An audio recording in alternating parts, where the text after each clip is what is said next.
chance and not lose. I can't pretend to like you. I can't pretend to like you. I hope you feel the same. I take a chance and not lose. I can't pretend to like you.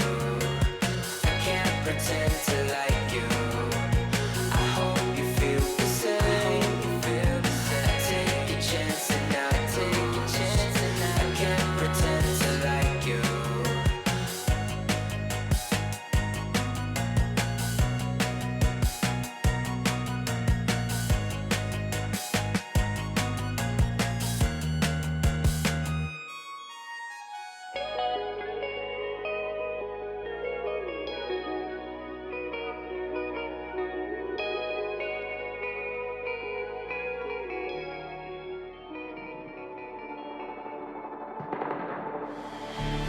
I don't want your empathy, I just want another enemy.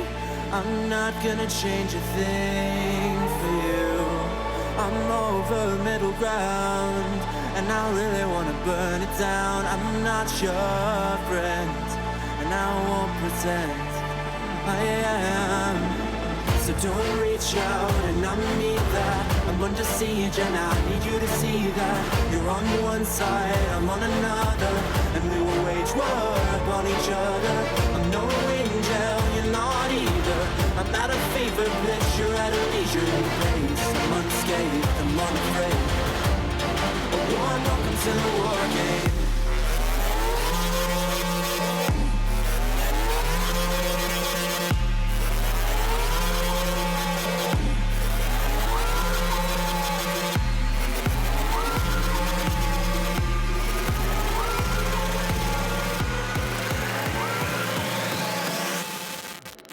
Welcome to the war game.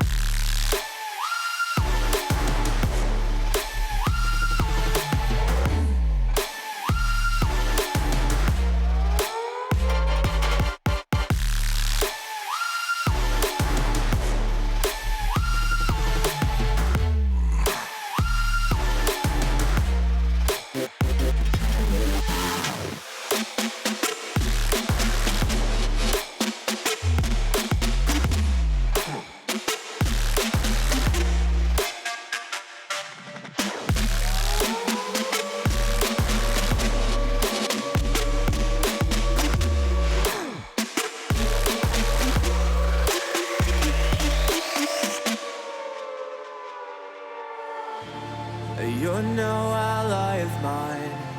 Your life is a kind of lie, and I know that I won't change your mind.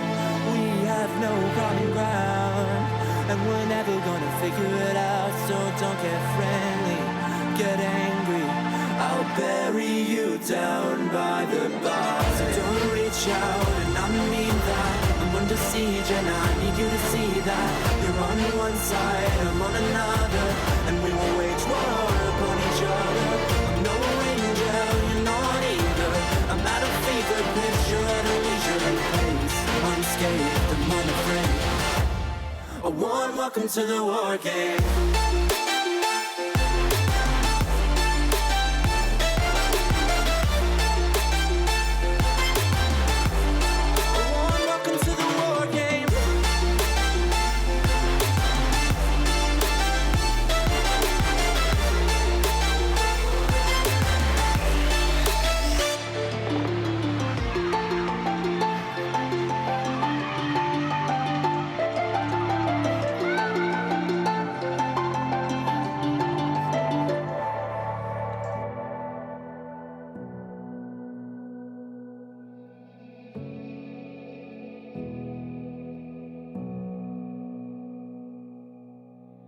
Sitting on a bench, waiting for the time to pass, dreaming of what happens next.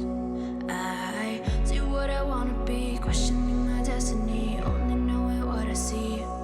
I don't even realize I've already made a path, and I can change it anytime. I can't take it back. I know what I want, but it seems so damn far away. I know I sound crazy to the ones who said, oh, I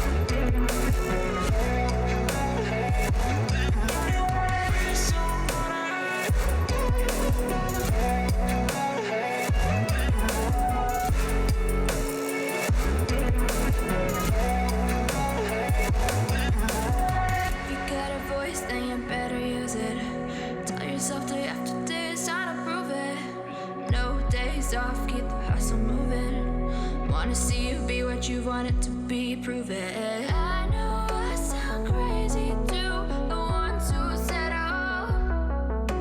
I know I empower those who dream like me.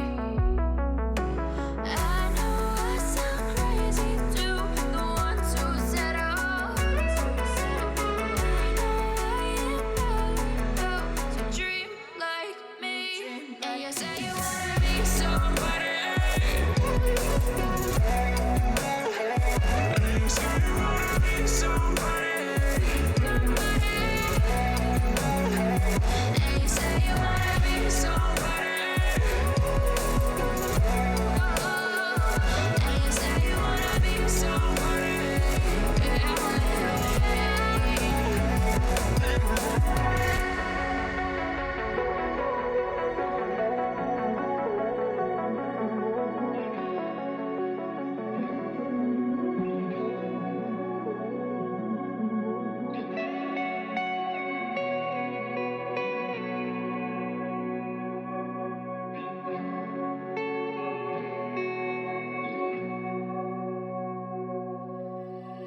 Look above your heads at the moonlit sky.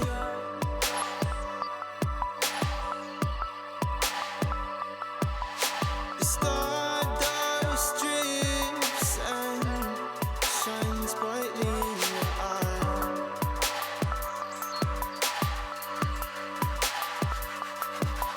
So baby, stay with me where the sun doesn't go down, and we will drift away until the day the world stops spinning.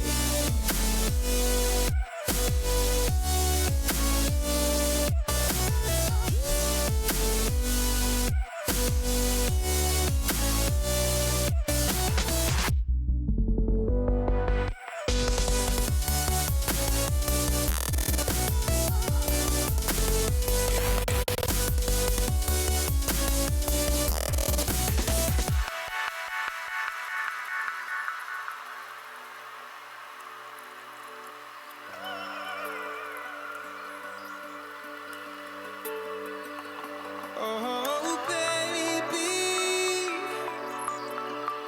Oh, oh, oh, oh.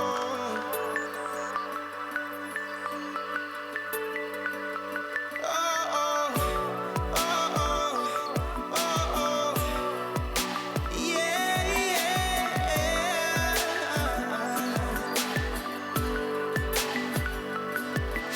The stars falls around us, entwining us. So baby, stay with me where the sun doesn't go down, and we will drift away until the day the world stops spinning, spinning, spinning, until the day the world stops spinning.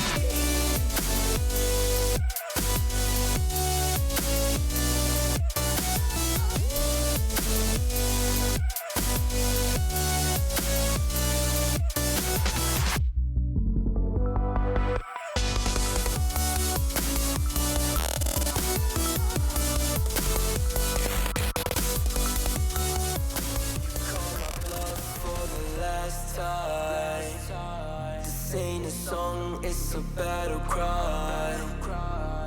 No life. I see the clue between the strobe lights. I'm haunted, black face. Hey, follow me around, okay? Black face. Hey, follow me around, okay? Used to want it bad, used to want it bad, but I can't taste. I can't help you now, okay? Follow me around, okay? Black face.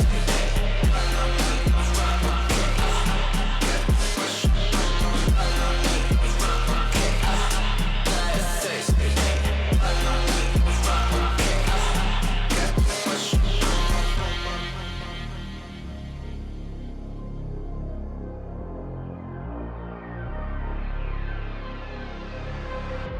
got too much up on my plate, now I can't think. I said woke up, take a X, and now I'm feeling this is it. Want the money, want the rest. I do press, not no cess. They say done is why you sad. I said I just need a thing. Red tape, got too close, I hit the city. Black face, show you everything you need till you forget it back. Someone said it's sad, 'cause I used to want it bad. I know it's in my head, keep seeing you too many times, yeah. I know it's in my head, keep seeing you. I know it's in my head. Follow me around, okay, bad face, hey.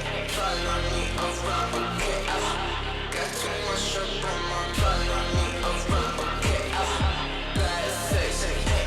Follow me around, okay, got too much up on my. Follow me around, okay, bad face, hey. Follow me around, okay, got too much up on my. Follow me around, okay, bad face, hey. Follow me around, okay, got too much up on my. Follow me around, okay, bad face, hey. Follow me around, okay, got too much up on my. Follow me around, okay, bad face, hey. Follow me around, okay, got too much up on my.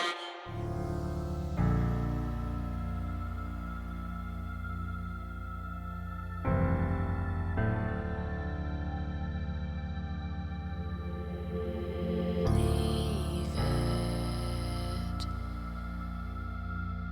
all in the past, 'cause the war isn't over yet.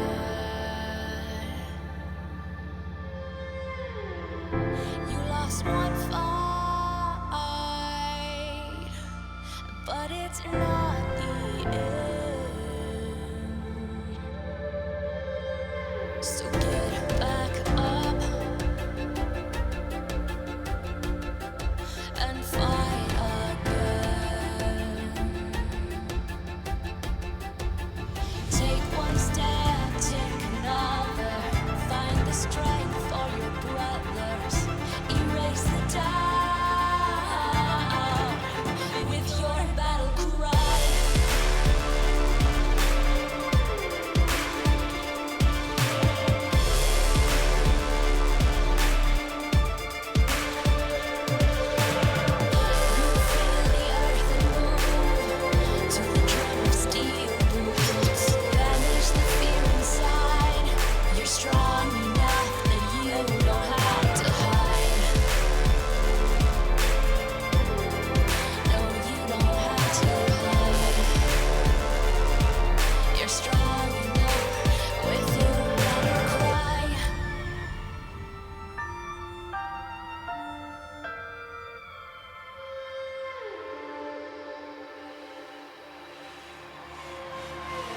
Clash of steel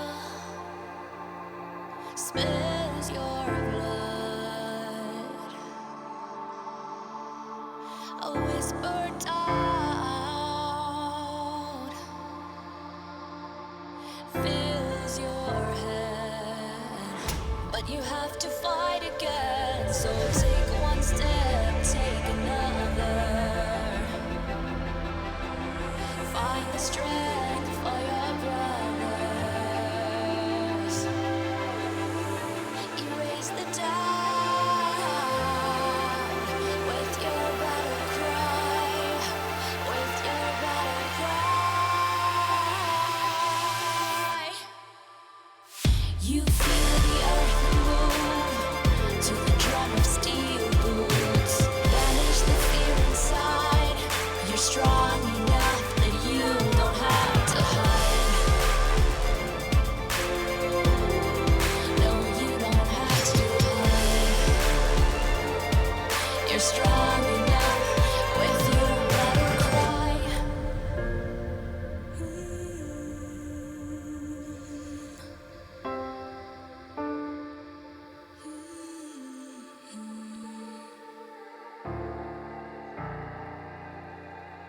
Don't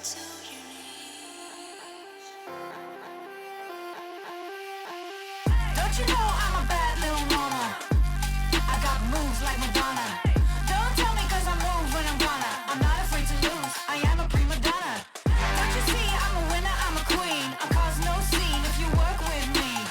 Don't stop me cause I fight when I wanna. I'm not afraid to lose, I am a prima donna. Step out as a motivator. Let them know that the weight's up. That's how we know when we level up. Hey, that's how we know when we level up. Level up! All we know about is level up. Are we ready not to level up? You know we fall and we get up. Level up! All we know about is level up. Are we ready not to level up? It's time, get up! Back against the wall, still I'm standing tall. Know about the ball, I got my fan with me. All we know is ball to empty out the mouths. The chosen one they call, I take my plan with me. Know about it if you tell, know you're breaking codes. But your credibility and all fall like dominoes. Can you really take a stance? All I wanna know. Need me real ones when it's time to go. Stepping in, elevator. This is to all the haters. That's all we know when we level up. Yeah, that's all we know when we level up. Level up! All we know about is level up. Are we ready not to level up? You know we fall and we get up. Level up! All we know about is level up. Are we ready not to level up? It's time, get up! I found out I'm not alone, 'cause I'm just like you. We are fearless when we fight, and not afraid to level up. All we know about is level up. Are we ready not to level up? You know we fall and we get up. Level up. All we know about is level up. Are we ready not to level up? It's time, get up. Even when it's so sweet, I end up seeing red. Is it such a ghostly revelation? I may have fucked up all my chances. And we ain't sleeping on the floor again. We never sleeping on the floor again. For the ones who didn't make it out, for the ones that didn't see the life, for the ones that never cared, never gave a thought, found no happiness in that brand new car or the house you bought. I see you talking about the love you lost, and it was gone like way before you ever thought it was. Yeah, I took my time, no quick ones, quick run, quick guys to get back there. Hot roads, I didn't think I'd come back fast, 'cause I was running round so many nations. Even when it's so sweet, I end up seeing red. This is such a ghostly revelation. I may have fucked up all my chances.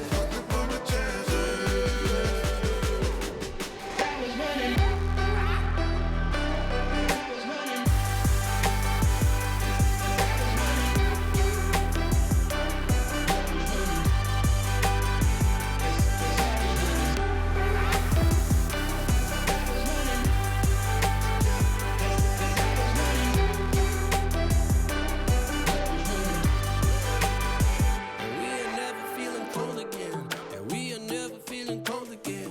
But I can't act like it's easy. It's hard to preach. 'Cause I've been burning trees and watching fall. If we cannot breathe out, we go forward. Sure, I was searching for cure.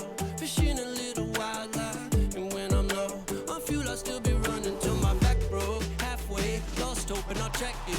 Hard roads, I didn't think I'd come back fast. 'Cause I was running Round so many nations.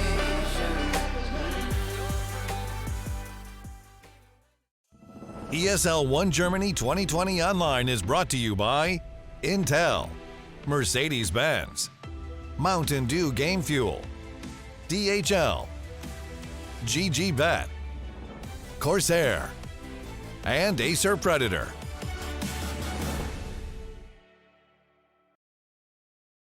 These are those moments I don't think anybody else is going to forget.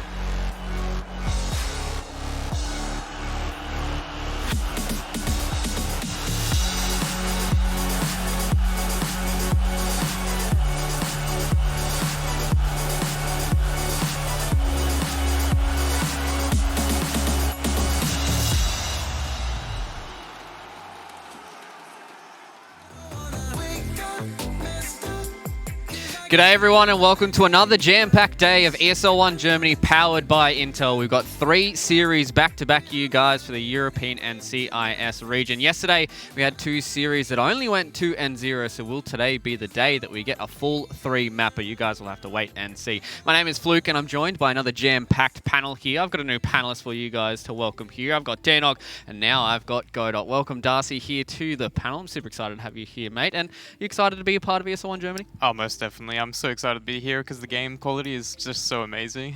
Yeah, it's looking pretty good. I mean, we've got another TI veteran here, TI2 all the way back for absolute legends, and a fellow boomer on the panel is also very nice to have. Everyone's getting old here on my panel, but lads, we had a super exciting day yesterday for day number 1 of ESL 1 Germany. Obviously, Darcy, you didn't join us for that, but I'm sure that you caught the games there yesterday. Secret, they're looking pretty strong. Looking pretty hot and heavy here, taking down tempo. And yesterday, you know, that 5-man versus NIP series, that could have gone 50-50, but fortunately enough for NIP, they were able to come out on top, right? Well, for my predictions, I'm 4-0 at the moment, baby. Right, it was looking really strong. It just felt like at the end, the hero scaling that they had was just way ahead of what 5-men's were. 5-men, they took a few odd fights around that Roche pit that just never really worked out. And yeah, it was that BKB piercing stuff like the RP, the chaotic offering that really pulled it over the line for NIP. Yeah, I really felt like these two teams, they can really take games off each other. It really just comes to the form of the time when they come into the game. And, I mean, just judging from the second game from 5-men as well as the first game, I really thought they could have taken those games if the laning went a little better and they didn't really... It seemed they weren't on the same page as well when it comes to miscommunications. As you said, the Roshan fight, some of them going in for the egg, some of them not, and really just kind of the reason why they lost a few of the fights and execution why it could be a little better. But, I mean, they got a lot of time here to really just figure it out. Yeah, and we're seeing in a lot of these replays as well, it was Era as well as Misha really popping off in those ends. You know, Death Ward, Supernova, Sunray doing a ton of damage, and Charlie was Mr. Consistent on his Lifestealer as well, so we'll have to see if teams are going to start targeting that a little bit more. Obviously, he is very much, I'd say, probably the most stable member of the team. And yeah, can they change it up a little bit and try and catch them off guard, their future opponents? Yeah, we'll have to see whether or not teams can take down Team Secret or whether or not NIP will get out of their Lifestealer habits. But now as we go into our Mercedes-Benz pre-show, lads, we are getting into day number 2 of ESL 1 Germany. So we've got 3 series for you guys today instead of 2. So this is where it starts getting to the pointy end, right? You know, we saw yesterday it was kind of the middle of the pack for the first one, and then it was a bit of a, 1 versus 16. But now, looking at our schedule for today, we have Viking GG going up against the boys of Hellraisers for our first series, and then we have Liquid versus Mud Golems there for our second one. Matt thinks that that's going to be one of the tighter ones that we've got. And then the showing of OG here for our third and final series there will be taking on the boys of Windstrike there. Every single one of these teams looking to start off ESL 1 Germany with a 1-0 record, but obviously teams may lose. So going 0-1 right now in ESL 1 Germany is not too bad, but for some of these teams, things like Mud Golems, they potentially could take the series up against Liquid if they start off 1-0. That puts them in good stead for the rest of ESL 1 Germany. Yeah, I think for these teams that are probably on the lower end of the seeding spectrum, you at least want to be losing 1-2 against these more favored opponents, because that means your second round matchup is going to be against one of those teams that gets 2-0'd, most likely. And you don't want to be starting out this Swiss format with a 0-2 series record, because that means essentially you're playing BO1s right up until the end. Yeah, it's looking a little risky for some of these teams who are just coming into the tournament, aren't really as known as the tier 1s. I mean, we got the Windstrike as well from today, Tempo from yesterday, and obviously they were put up against a really hard challenge, bursting Secret, as we mentioned before. But again, it's something that they can kind of learn from regardless of losing or winning. And it will be giving that learning experience to get further into the tournament as well. Yeah, that's right. And, we talk about these open qualifier teams probably lower on the seeding ranks, but Mud Golems is one of those teams that actually has come through, only been around for the past month or two, and came second in the BTS Pro Series quite recently. So some good results there, and only going down to Viking GG at the end. Yeah, exactly. And usually when we talk about these tournaments, we always talk about the teams that improve across the tournament. It's not the team that comes in scorching hot at the start. It's a team that starts off maybe slow and they try and get better and better as the tournament progresses. We've seen it in ESL 1 Thailand. Now hopefully we get to see it here for ESL 1 Germany, because we do have 5 teams coming from those closed qualifiers. So if they can at least take maps off some of these higher tier teams and learn and get to a position where, they're 1.5 now, maybe tier 1, that's when it starts to get better, especially for the playoffs, right? Yeah, I honestly, outside of Mud Golems, because they've given proven results in the past, all the other closed qualifier teams, they need to prove the general public as well as myself wrong. I'm calling them tier 3 because tier 2 are people that regularly get invited to tournaments, and outside of, let's say, CIS tournaments, I'm not really seeing that from, let's say, the bottom 4 seeds. But It's a long tournament. Swiss format gives you that capability to show what you've got against opponents that are much more even keel as you, and we'll see if they can pull it out. Yeah, and I mean, Viking GG is really a prime example. They never really started as a tier 1 team. They were composed of players who were relatively unknown at the time, but they've only been around for less than a year, about 10 months now. And I mean, look at them right now. They're competing with the best. They've been in a lot of these tier 1 tournaments as well as invited generally. And on top of that, they're one of the teams that actually beat Secret in the finals. So it's pretty impressive. Yeah, very impressive. I'm keen to see what the boys can do, especially some... we say unknown names, but I think they're starting to make a name for themselves as well. Well, I guess it's kind of unknown to us, right? Because obviously flip time zones. It is currently about 11 p.m. here in Australia, so unfortunately for us, we don't get to cover European all too much. So maybe these names might be a little bit unknown to us. But coming into this tournament, Viking, as you said, they did just get a victory in one of the recent tournaments that they played in. They placed quite high in the Omega League as well. So they have been having these results where they're getting a lot of consistency and a lot of motivation behind them as well, right? And I feel like they've got their own unique style as well that they tend to go to, particularly around Toby. He's got his, heroes that he just spams out over and over in that off lane, as well as a few pairs that they tend to pick together. Even Chancellor Rubik, they pick Dusa, which a lot of teams don't really do. So I'm keen to see if that's going to be addressed in the draft by a lot of teams, because I think when it is addressed, you go a long way towards defeating them.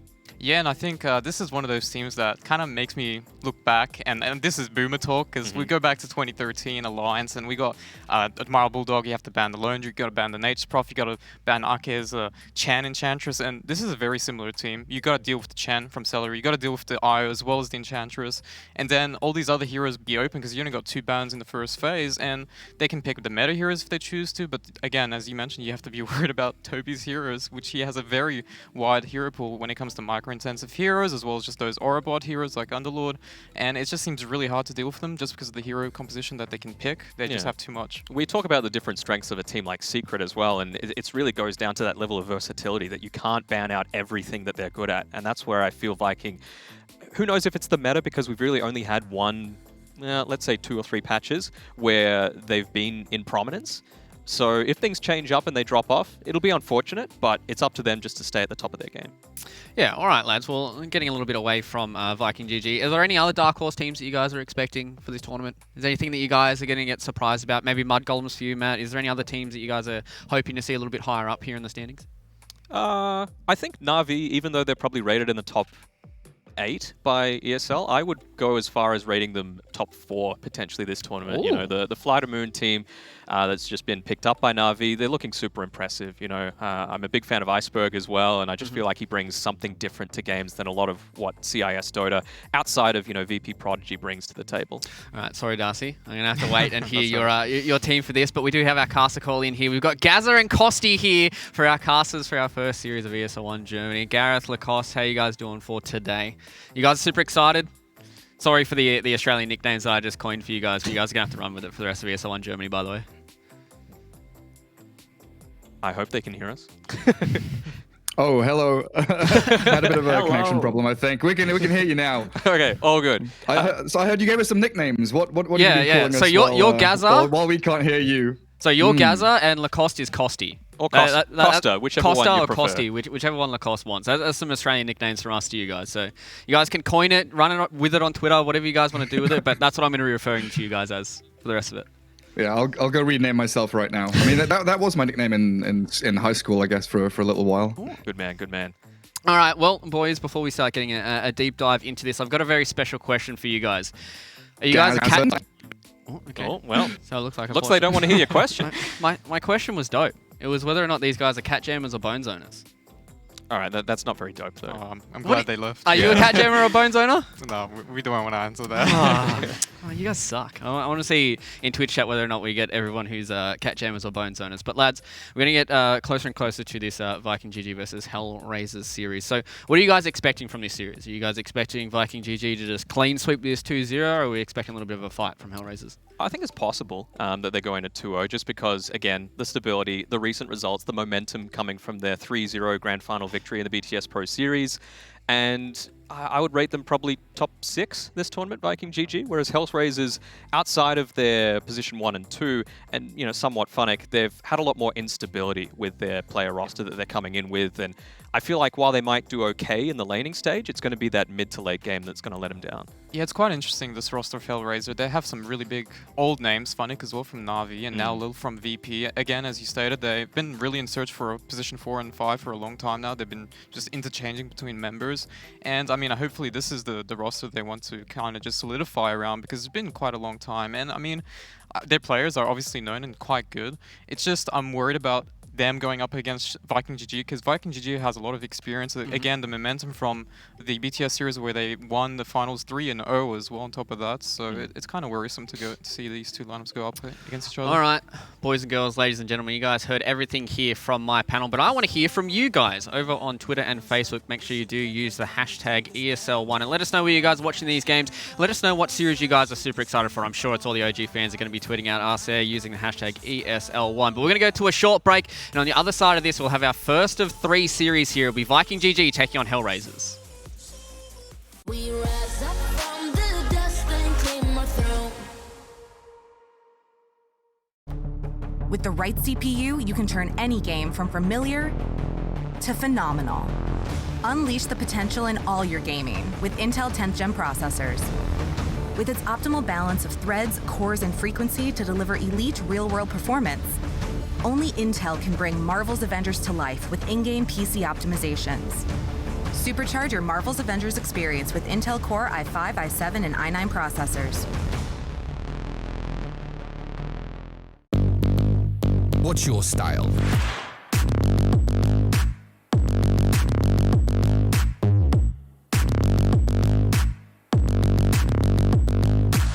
Get your merch at shop.eslgaming.com.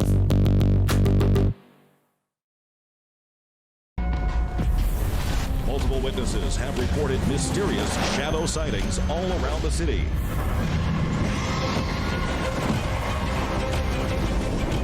According to experts, the origin of these shadows is still unclear.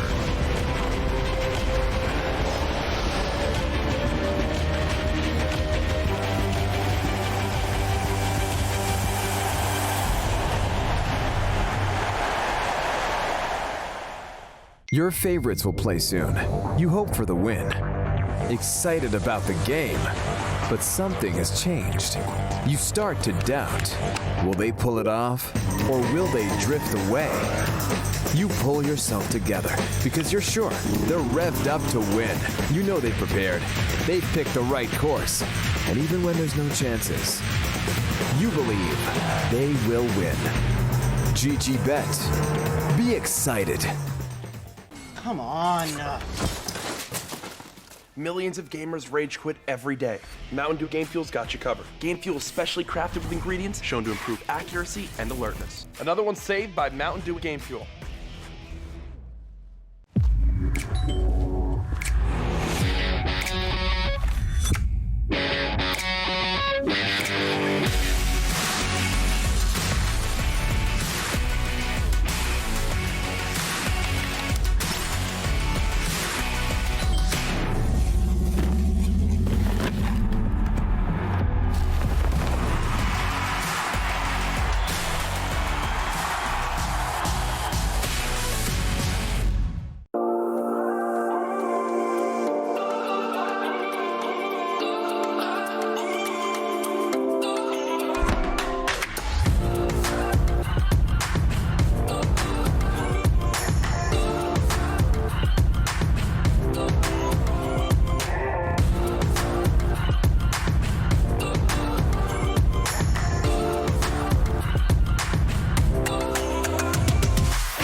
No signs.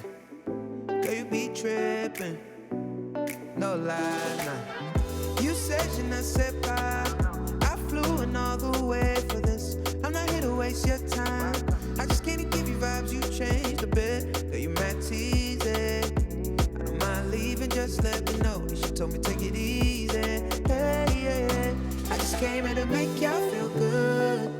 You know what the message is. Suddenly you with me now. You know what the message is. I be running wild for you, babe. You know what the message is. I don't have no patience. Ain't no conversation.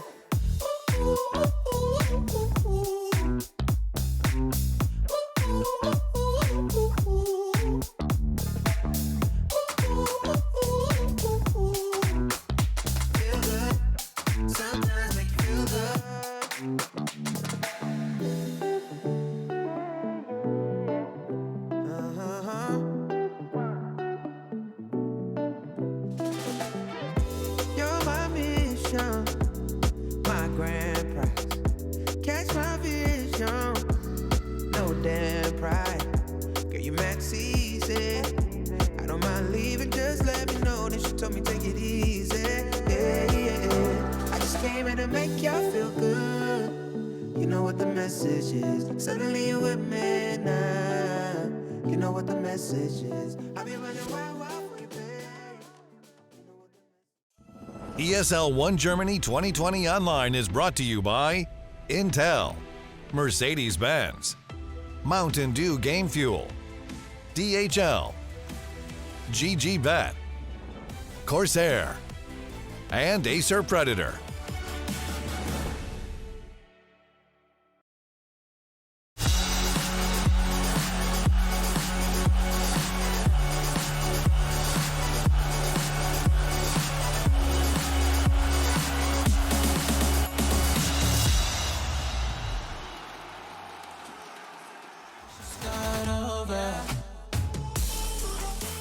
Welcome back everyone here to ESL 1 Germany. We're getting closer to our first series of day number 2 here in the studio. We have Viking GG going up against the boys of Hellraisers. Viking GG coming off the back of a tournament victory are looking to continue their success here for ESL 1 Germany. I've got my desk back here again. Danog, Godop. Lads, we're getting closer to our first series here, first game as well. But I want to start here with Viking GG. We talked about a lot of them in the pre-show. Let's continue it here for the first game.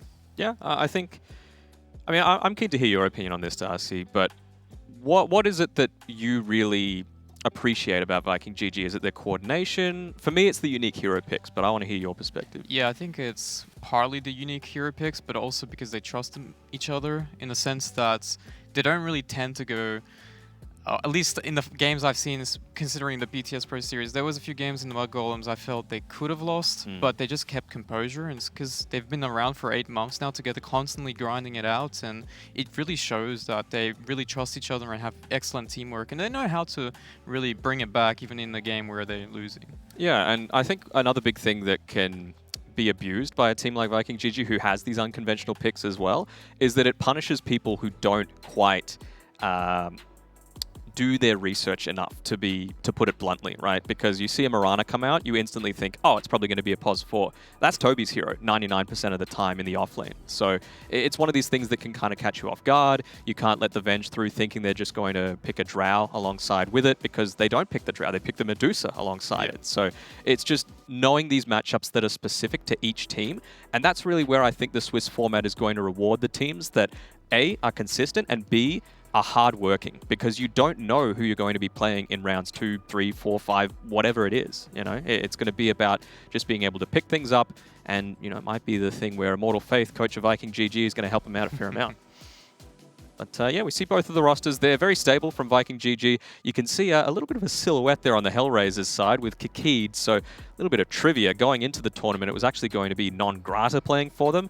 Then they changed it out after a couple of days to being Excel. And then after that, they changed it to Kikid. So a little bit of instability like we were talking about, even once the starting of the tournament was, you know, basically going to begin. And I think I saw Lil's name is Lil Me Alone. I've never seen that before. That's a first. He was known as well as Vengeance at one point. And I mean, yeah, as you said, they just have some inconsistency when it comes to their roster. And I think that kind of shows in their previous games as well. That's why I'm worried a little bit about them, because this is a team where they haven't solidified yet as their 5-man. This might be the tournament that kind of dictates this is the team that looks good together and we want to keep it going. But it really depends on their performance as well, right? Yeah, it does. And I think that's the big thing that was holding back the CIS region for a long time, was that instability, that lack of determination to stick with a team and, you know, grind through the times to be able to get success. Because who knows what Valve's going to do with DPC, but you want to be prepped and primed for when it is there. You don't want to be starting back at square one once things are revealed and released. And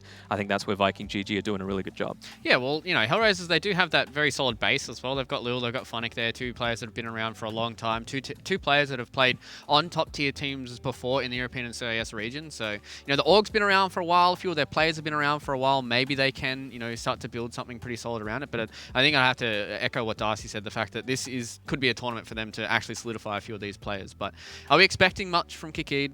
Are we expecting him to pop off? Are we expecting them to try to, you know, build around him? Like, what's the play here for him? Just try and be stable?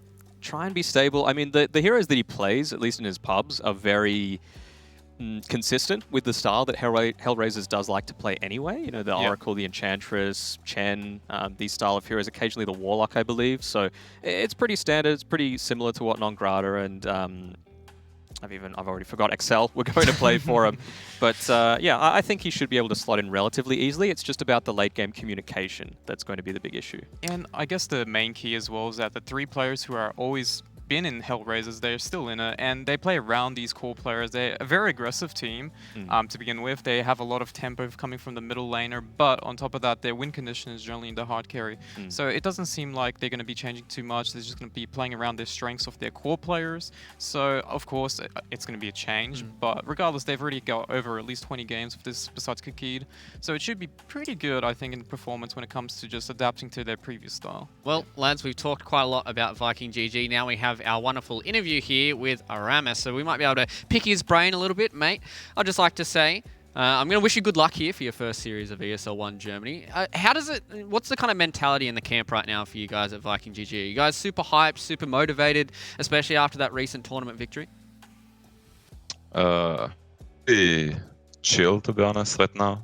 I mean, we're confident, but, you know, we're just preparing for each game. Nothing special.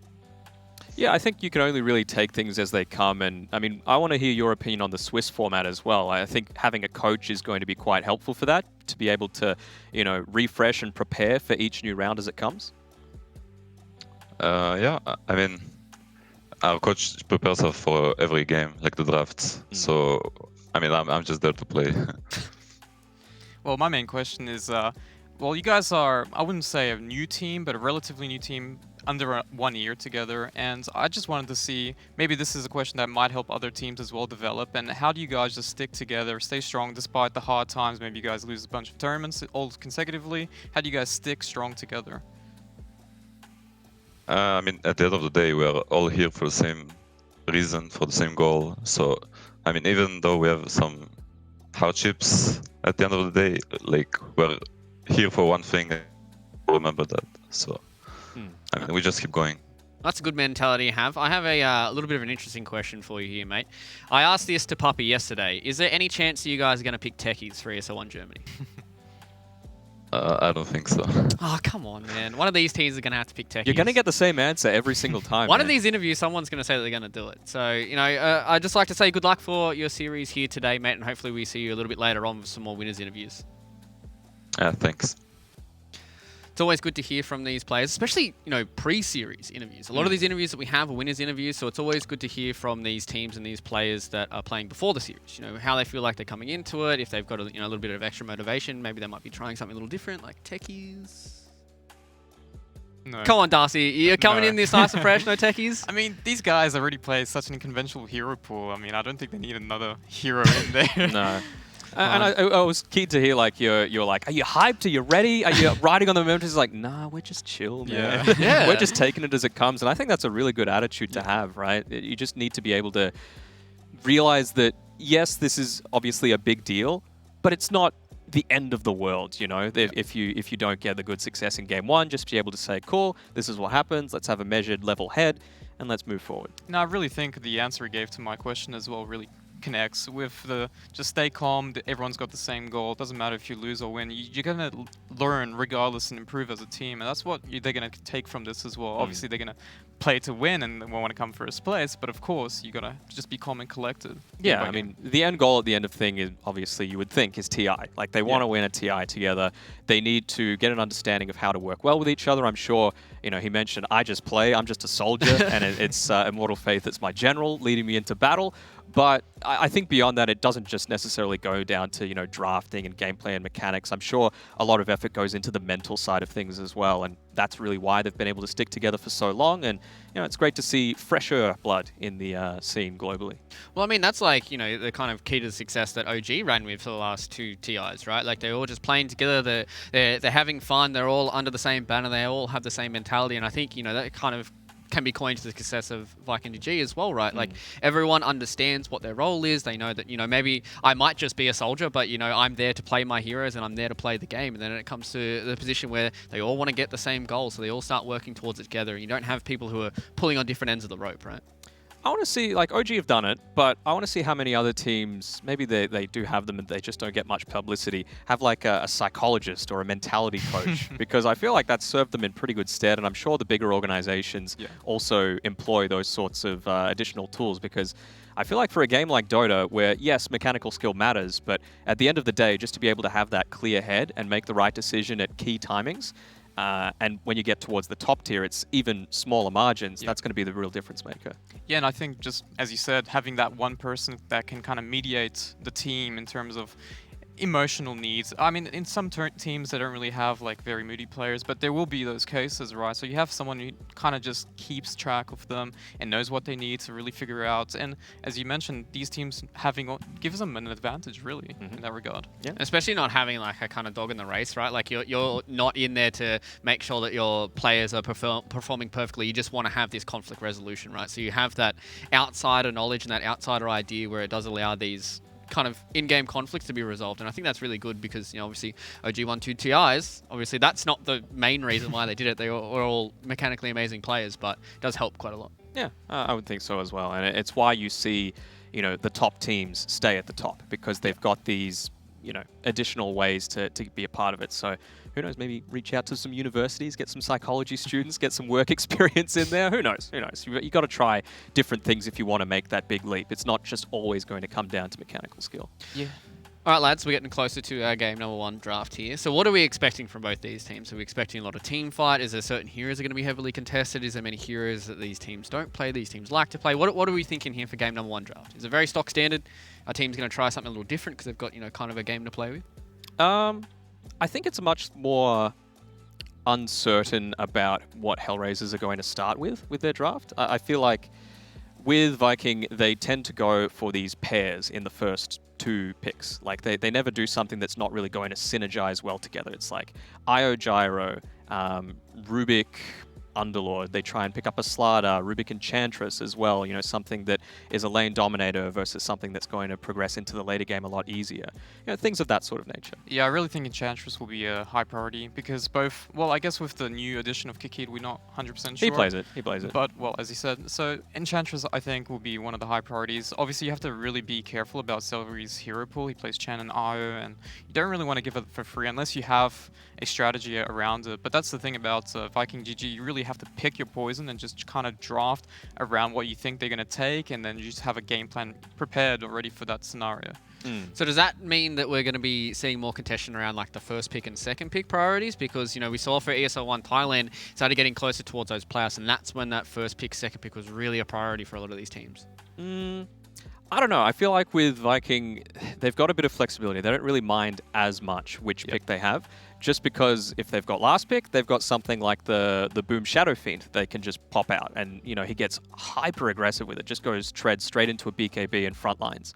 But if they've got the first pick, then they can pick up something like this Enchantress or force the ban out, and it means another one of their heroes slips through. Yeah, I just feel there's too many heroes to ban out, especially now, because back in the day you could have 3 bans in the first phase, now you only have 2. Back in the day. Boomer days. But yeah, I mean, just in general, pick your poison, draft around it. Enchantress, I think, will probably be open in one of these games, at least in one of the games of the series.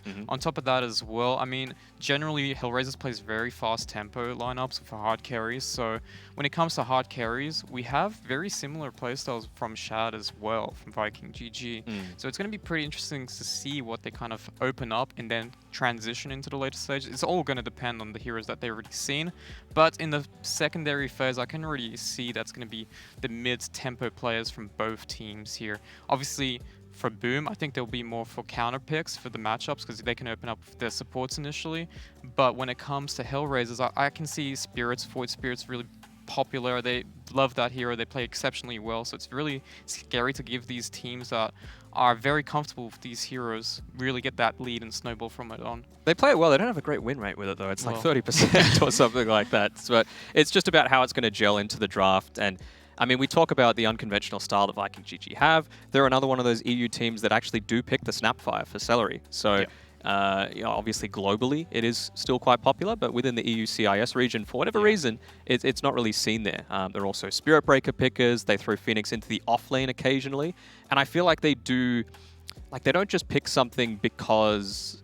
I feel like they're not caught off guard that often with Viking GG. I think that's the big difference. They always have the flexibility to say, right, they specifically countered Phoenix being 4. They just want to punish us by being a bit more aggressive. Let's pick a 3 that can really frontline and soak up a lot of that damage.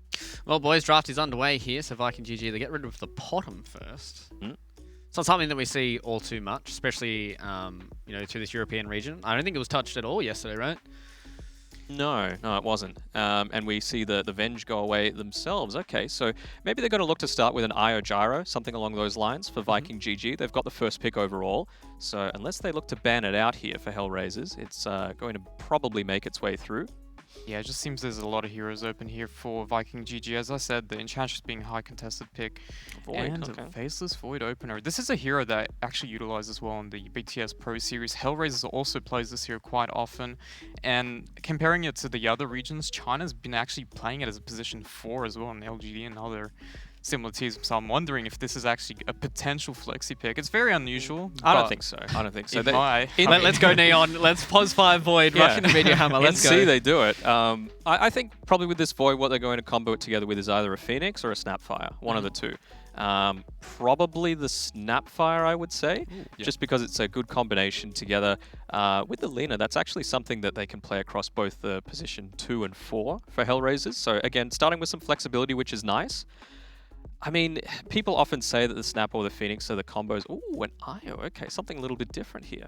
Well, IOs, again, is something I mentioned before. High pick, high win rate as well. They're very comfortable playing this hero with multiple synergies, not just IO Gyro, but they can play IO with heroes that can make the tempo fasten and then use the IO relocate to really get that lead in map control and just play from a scenario where you can be on 2 sides of the map and just punish Hellraiser's aggression, especially if they fall behind. There's just no recovery from there on out. But I'm liking that Slider though. Yeah, it's a block pick entirely. It's one of Toby's best heroes. It's a good pick into the Faceless Void. You might lose out eventually the regen battle just by having an IO there, but it might mean that you can also pick a bit more of an aggressive 4 or a roaming 4 for Viking GG. And I mean, that's something that has Aramis really got that many heroes that do that? I think they've banned out the Tani already on Hellraisers. Well, they do have Rubik here, and I mean, we talk about godly Rubiks like FY and Jirax, and Aramis has such a good Rubik as well. Lil. Lil is a very good Rubik as well. So, I mean, I'm surprised this hero is still open. Maybe in the second phase, bans, it could still be banned,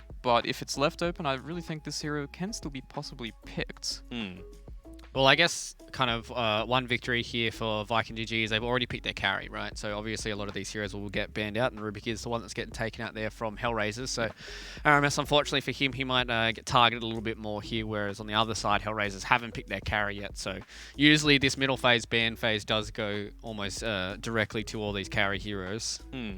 I think with going with the Wisp and the Faceless Void, Shad's one of those cores that likes to build a Midas. It's a very much a personal preference sort of thing. A lot of people just straight rush the Mom MKB BKB build, but he likes to go a Midas. I feel like the IO is going to enable him to do that.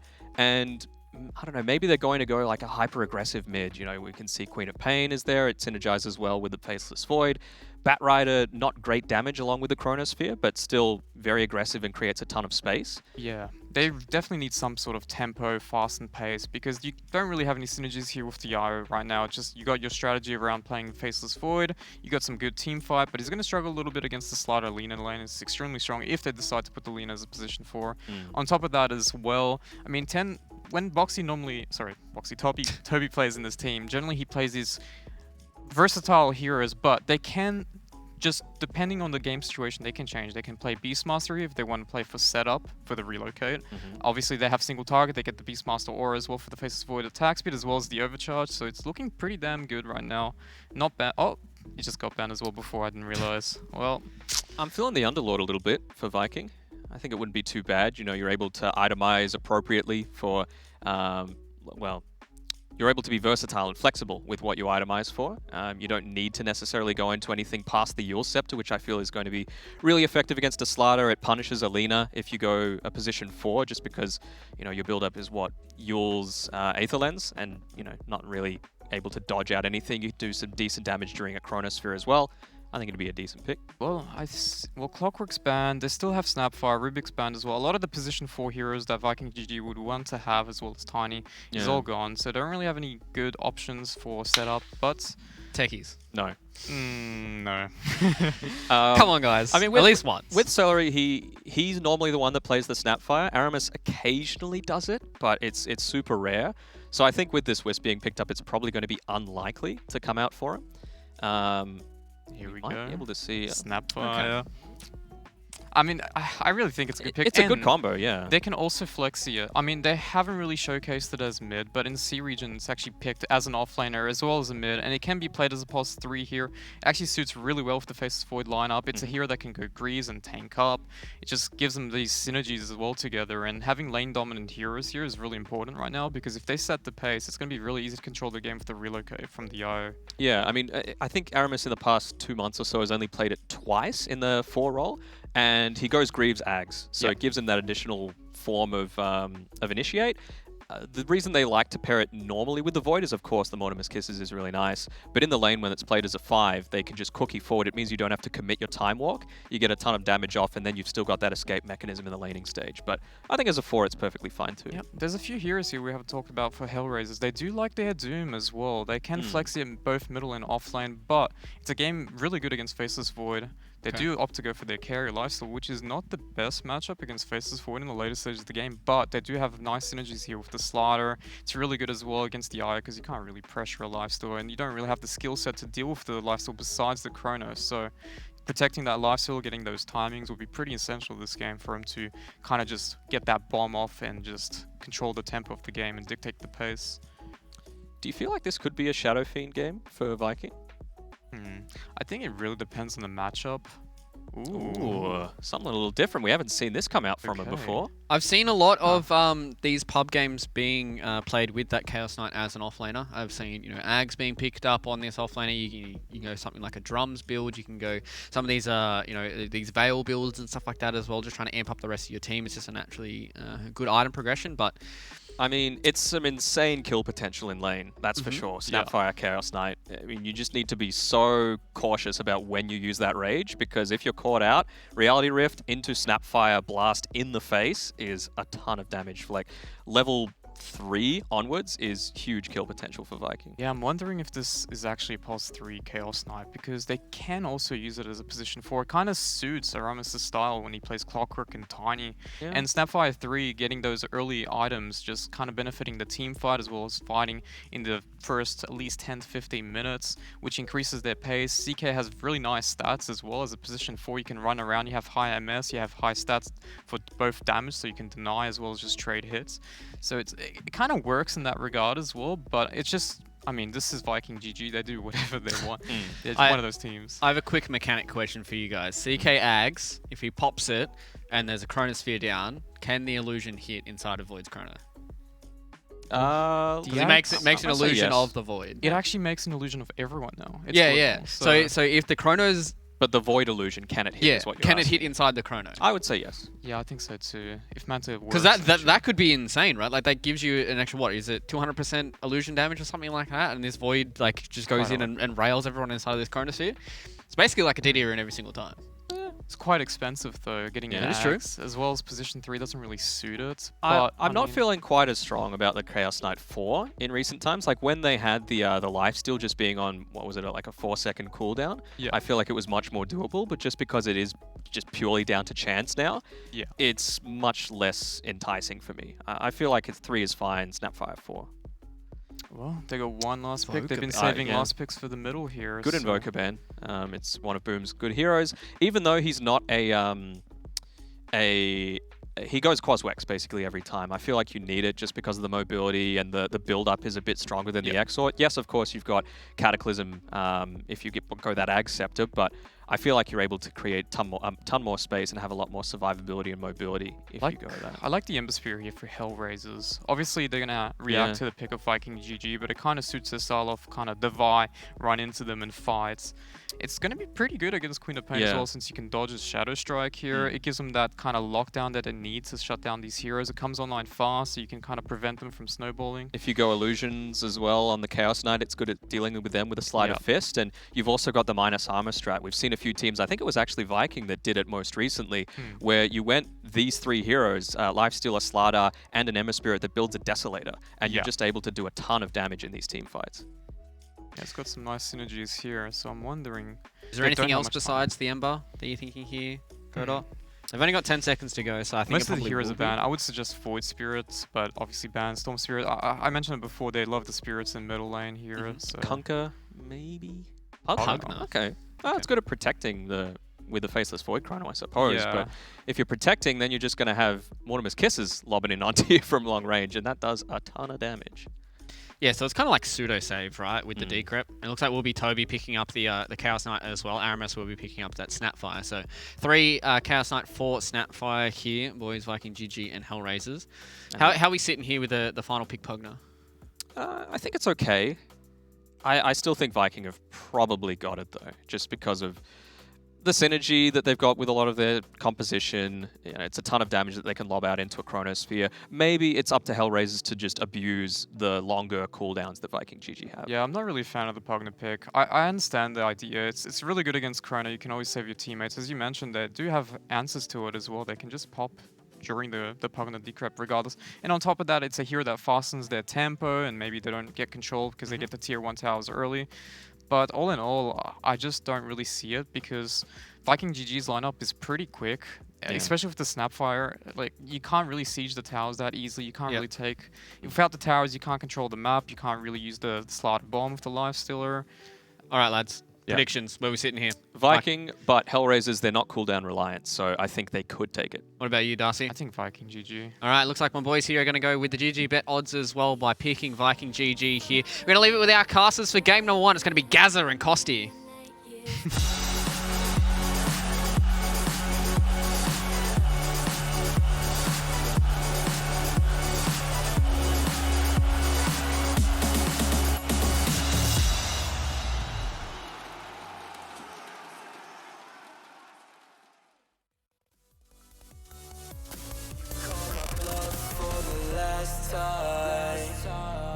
This ain't a song, it's a battle cry.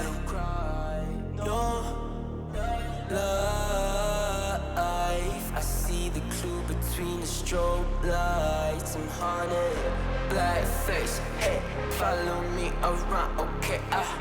Black face. Hey, follow me around, okay? Used to want it bad, used to want it bad, but I can't taste. I can't help you now, okay? Follow me around, okay? Black face. Follow me around, okay? Follow me around, okay?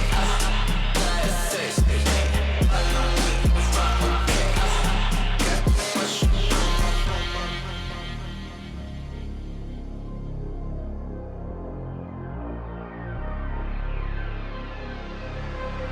Got too much up on my plate, now I can't think.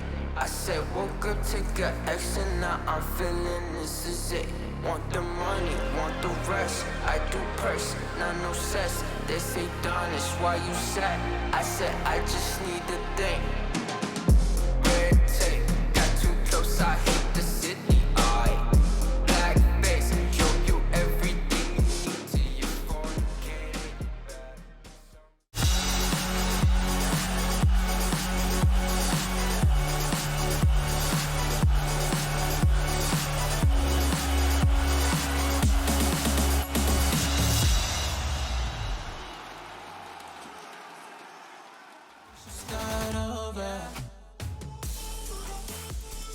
Welcome back, guys. Here we are with Game 1 ready to get underway in this best of 3 as we've got Viking taking on Hellraisers. I'm Gareth, joined by Lacoste as we get our day started. How you doing, buddy? I'm doing okay. I'm really hyped for these two teams playing against each other. You know, both of these teams, they changed their logos. It was not working well, you know, for Viking, but they managed to find their own gameplay, find their own style, and they won a tournament, easy 3-0 in the grand finals. And I'm just a big fan. You know, I should not be a fan of a certain teams, but Viking, they're very close to my heart because boys are sticking together, they're grinding, and I think a lot of the teams out there, could learn a lot from Viking, where they found, you know, a friendly environment to play in, and they have high skilled players, and I think if you swap one or two players, this team could easily just, fall apart because it just feels like a bunch of dudes that are having a great time. They're great at Dota, and now they started to win some tournaments as well. Yeah, I think the real big thing for me, like you're saying about Viking, is that kind of, team cohesion, that all of them know what each other's doing. They've got great captaincy, and just as a squad in general, they play a really nice tight game of Dota 2. Over on the other side, Hellraisers, as the panel had been saying, kind of swapping players in and out over the past year or so, still trying to find that roster, as a lot of teams are struggling to do through the kind of coronavirus period, is kind of settling down and trying to figure out where they're heading. But Lil on Hellraisers of that position 4. How do you feel about that? Lil always surprised me how good he played. He had some problems with his temper. I can hear you, yeah. Hello. The battle begins. Gareth, my boy. I think we're cutting in and out on the old Discord. I might try just rejoining it back again. Okay. Looks like bounty runes, though, pretty easy. You asked me about the Lil. I think he has what it takes to be in a top-tier team. Finally, he found a place for him right now in an organization. And, these guys, you have some old school, you have some new school as well. But he definitely has what it takes to, at one point, possibly be top 5 at TI. Yeah, I think Lil definitely has that drive to be a top-tier competitive player, that's for sure. So lanes all being set up now as this game 1 well underway. Funnick and Lil up at top with a Slardar Lina. Tons of stuns there up against the Void and Io of Shad and Celery. So it's kind of stuns and aggression against a bit of regen and trading with Time Walk and Tether. And towards that mid lane, Queen of Pain against Pugna as Boom takes on Xani. How do you feel this lane should go? Because I don't often see this kind of matchup. Pugna starting with the Nether Ward at level 2. I don't think he's gonna get much out of that. Queen of Pain needs to hit it 4 times to actually kill it, and you can always deny it. So there's like an extra unit that you can play around it. But I gotta say, I'm not a big fan of Pugna as the last pick here. It's a great save inside the Chronosphere. Life Drain great against CK Illusions. At one point, he's gonna get that Aghanim Scepter, but there's also a ton of magical damage. Oh, there sure is. And I guess another great thing about the Pugna in that last pick, even if you don't like it, Lacoste, he really does synchronize quite well with Lifestealer, being able to push towers once a couple of items are picked up by either of those core heroes. And then down bottom, we will not neglect the bottom lane, Aramis and Toby, your Snapfire and CK. Again, this kind of aggressive off lane with a lot of stuns on both sides. This time up against Witch Doctor and Nyx on the Lifestealer down there, farming away quite happily for now. A good little pull from Viking, like a half pull. Yeah. This is something that Puppey has been doing, half pulls during the Vplay Omega League, where you just deny 1 or 2 CS every single time when it's possible, and then lane is going to naturally push into your side. To go back to Pugna talk, I don't see too much synergy between, Witch Doctor, Alpi, Slardar, heavy physical damage. Same goes for Lifestealer, so he needs to be careful about using that aggressively. And it is just continual Aramis getting contested by Nyx now as the Lifestealer playing a little forward. Holding onto that rage when the stun comes. We'll be able to dodge that projectile quite nicely. That was a sick dodge. Just kidding, man. I think everyone in our chat can do that thing. It's the window of opportunity there is pretty wide. CK has to be like the worst hero to try to hit the hero in the fog with Reality Rift. We've all been there. Cask on the bottom lane plus Maledict. Witch Doctor should be already used everything, yeah. And Toby's in there with some big hits. Nyx needs to run away, though, as Aramis thinking about turning and fighting. No mana for the cookie. We'll have it up in a second if they want to try and just have another poke and a prod here towards Witch Doctor. That won't be happening. So a lot of action in that bottom lane as both teams are really just trying to get that upper hand in this early laning stage. But CK farming dead even with a lifestealer has got to be a good sign for Viking at the very least. But then you look at the other lanes, Pugna and Slardar leading the CS with a lot of denies between them as well. Yeah, top lane should go that way. Hellraisers, whenever you see Slardar against a melee hero, you know he's gonna have a really good time, especially when he's paired up against Faceless, a hero that doesn't really threaten a kill early on, especially if he's paired up with an IO. This is just, you know, pure sustain. I see Celery in the jungle. He made 1 stack, and that's pretty much it. You know, he understands that he can't really go in and try to play aggressive on a Slardar. He's a tanky boy with the bracers, sitting on almost 1,000 HP 4 minutes in. Yeah, and all it takes is, you know, 1 bash into a crush, Lina nearby, and all the stuns could take Io down quite easily, sitting on just 700 HP and pretty low on the armor as well. Looks like down bottom, Maledict taking on Toby. What Toby's doing. Yeah, pay attention. He puts the infused rain backpack during the match so he doesn't waste his charges. Oh, the bounty runes are coming. There's the stun from CK. In comes Grandma, hopping over the lifestealer to give the bounty rune away. But it is first blood, picked up by Toby. Pugna hasted. Looks like he snuck around the back to grab a bounty rune a little deeper. So is that going to be 4 bounty runes? The top one's not grabbed just yet. Oh, hello. Lina stuns the IO top. Slardar wasn't able to get in range to catch up, though. Yeah, no one's picking up the top bounties. At one point, Lil will just go and pick it up. I love the build on him, starting with the Mantle, Circlet, then getting a Ring of Bassi, 1-1-1 build where you have a lot of attack speed coming up from the Fiery Soul. Io should be careful. Like, Lina dishes serious amount of damage with just 2 spells. He wanted the sneaky courier snipe. That's what he's up to. Not for you. Well, Boom having a few struggles in that mid lane. Yeah, I wouldn't call that few struggles. I would call that a complete domination, Gary. 34-15 against 19. And now Lina even rotates, gets the Arcane Rune. Would that be a disaster? Yeah, I would call it like that. You see, they're already using a glyph. Queen of Pain, only level 5, forced to use a blink. They're playing with the catapult timing. They just want to try to put as much pressure as they can on this tier 1 tower. There's the rotation from Aramis. Celery's here as well, trying to play onto Lil.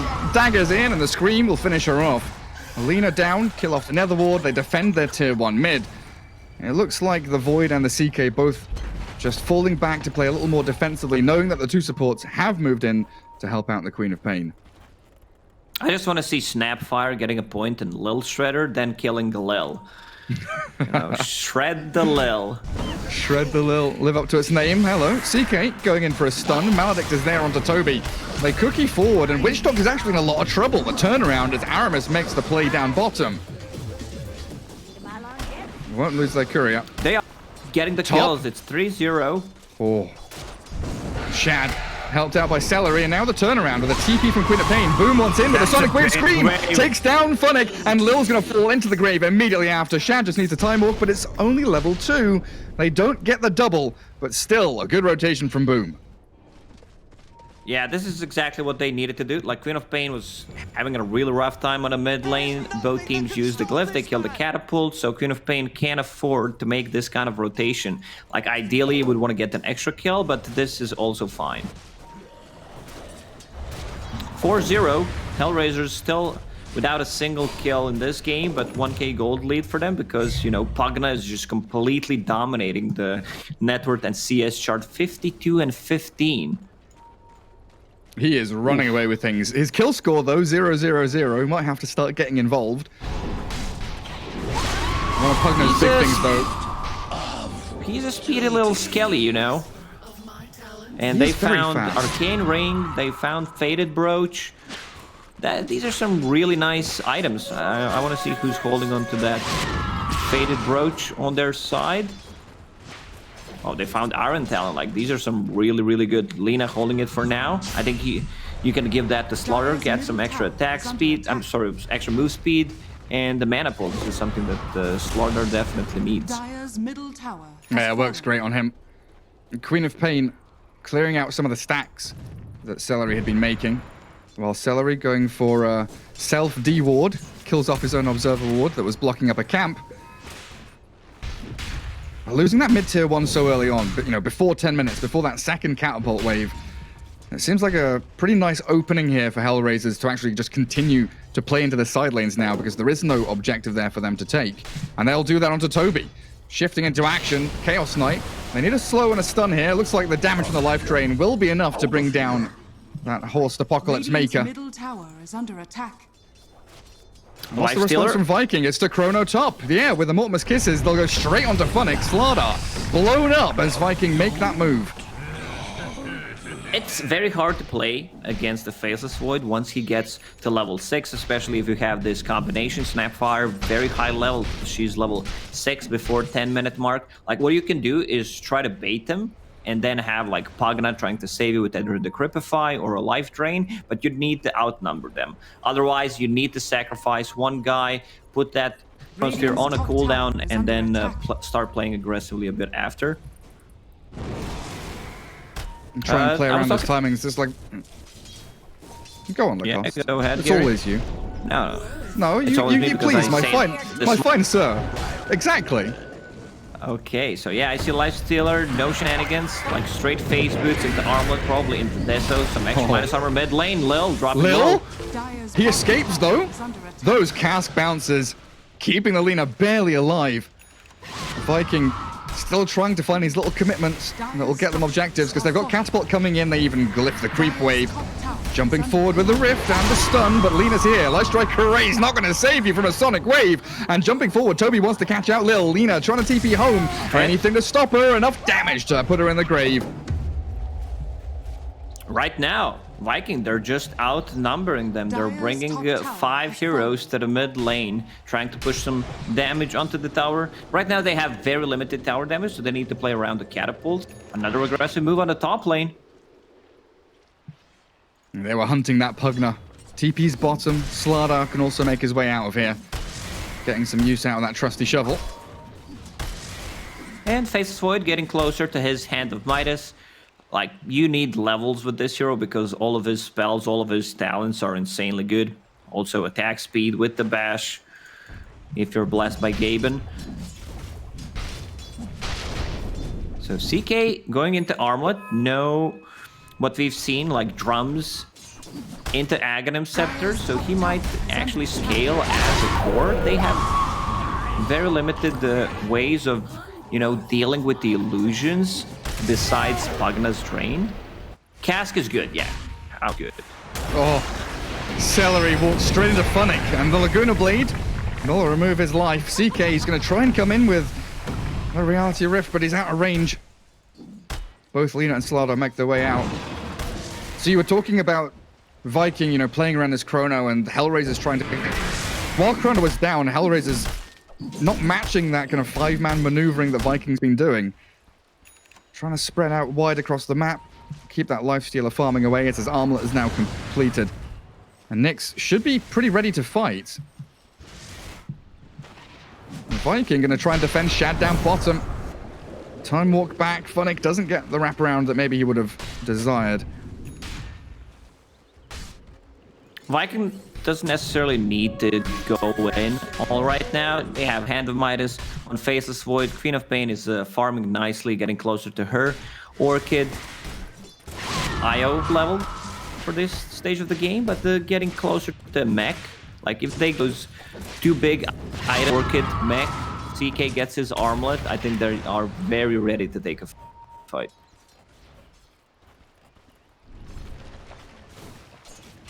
And Boom is pretty close to that Orchid as well, as they Chrono Slardar bringing 3 heroes, all collapsing onto Funnick, even putting the Sonic Wave to him as well, as Boom dominating now after a pretty difficult laning stage, but he's blinked into the Pugna Lina. Laguna Blaze there on top of the D-Crap. Xani and Lil blow up the aggressive Queen of Pain, and they're also going to try and catch out Celery, but a quick little jump back. And that tether will allow him and Faceless Void to back away the angry hordes of HR heroes. They do come down bottom, and they get a really good trade. Radiant's middle tower is under attack. Xani is extremely high level. He's about to hit level 12. Blast is maxed out. Look at his items. Like, he's gonna have Ether Lance and Glimmer Cape 14 minutes in. Like, he's actually the playmaking hero. They need to be grouping around and try to punish the cooldown that they have on Queen of Pain, ulti, and Faceless Void's Chronosphere. Yeah, now's the time for action for Hellraisers. As Aramis, smoking up towards high ground, tries to catch the Pugna. They relocate in, but it's all too slow. Shad maybe can time walk forward, but they've lost their opportunity now. Might be a chance for Hellraisers. They don't have the blink on Phonic, but the cast does catch Celery. Relocate home. Where's he gone? Not to Fountain. The Maldic ticking is going to try and TP back. Will he survive? Oh no! The Fairy Fire went in his backpack. Yeah, his inventory was full. He was ready to buy a Fairy Fire. I think that would definitely save him. But unfortunately, it was in his backpack. And now Hellraisers are doing what I just said. You know, they need to start pressuring some towers. You have Pugna, you have a Lifestealer, with no. I think because he has Slaughtered in his team with the minus armor, so he's just buff his team up. That's also going to be some extra minus armor. If they catch this one, this is pretty big. There's the Orchid, but no. Mortimer's Kisses, double damage should be enough. They're trying. Armor toggles, next, no. Shut down. I was just about to praise Hellraisers on being able to play this kind of 4-man bottom lane, shoving an objective, and Lifestealer playing a lot wider on the opposite side of the map to keep his farm going. But a good little catch by Viking, realizing that Lifestealer was missing off the map. Finding the pick they needed. Phonic just picked up a Blink Dagger, so that means they have reliable way of starting a fight. If they take another good fight in the next few minutes, like taking Roche with Pugna, Slaughter, and the Lifestealer, that should be pretty easy. But once again, Viking, they have their ultis up. Hand of Midas, come on, use it, use it. There's nothing to use it on. Kill the catapult. Yes. You got rid of it. And Lina just trying to farm towards what looks like Ether Lens. Could be, I guess it could be a Yule Scepter as well. Getting a decent amount of gold there. But it's kind of interesting for me. I think usually with Snapfire, you know, we've seen the Pos 5, we've seen the kind of 3 and even the mid Snapfire come out, as we saw in the qualifiers. Next Generation playing a lot of the Snapfire Ags. But there's kind of roaming Snapfire from Aramis. It's a little bit different, but he's the setup. He's the guy that's going in, scouting people out and saying, hey, here's the fight, let's go. Top tower is under attack. And it's not just, you know, damage, it's also a save once you get that Aghanim Scepter. And then you have Io with the tether, with the heals coming out, you have Relocate, you're gonna have that Aghanim Scepter at one point. Viking are playing, you know, they get an item, they show it, they get a big kill. Oh, they find a catch. Boom! He's picked off completely. Hellraisers with that blink from Phonic. Really nice maneuver into the trees. Radiant's bottom tower is under attack. Come on, Phonic, Sassive Foul. Use that. Use it. You're not getting the value out of it. It'll be a bounty rune as well. He's letting it soak. He's keeping it. Structures are fortified. He's maturing the shovel. The smoke from the 3 of them. They should be able to spot Toby very here. aggressively here. There's the bash. Chain stun the CK. It takes a lot to bring him down, and with an IO relocate, they won't actually get the finish. So smoke gank tanked. Void's coming in with a chrono potentially. Relocate is going to return to the river, but look at them. Hellraisers very disciplined, retreating as Viking were definitely ready to kick off a fight properly there.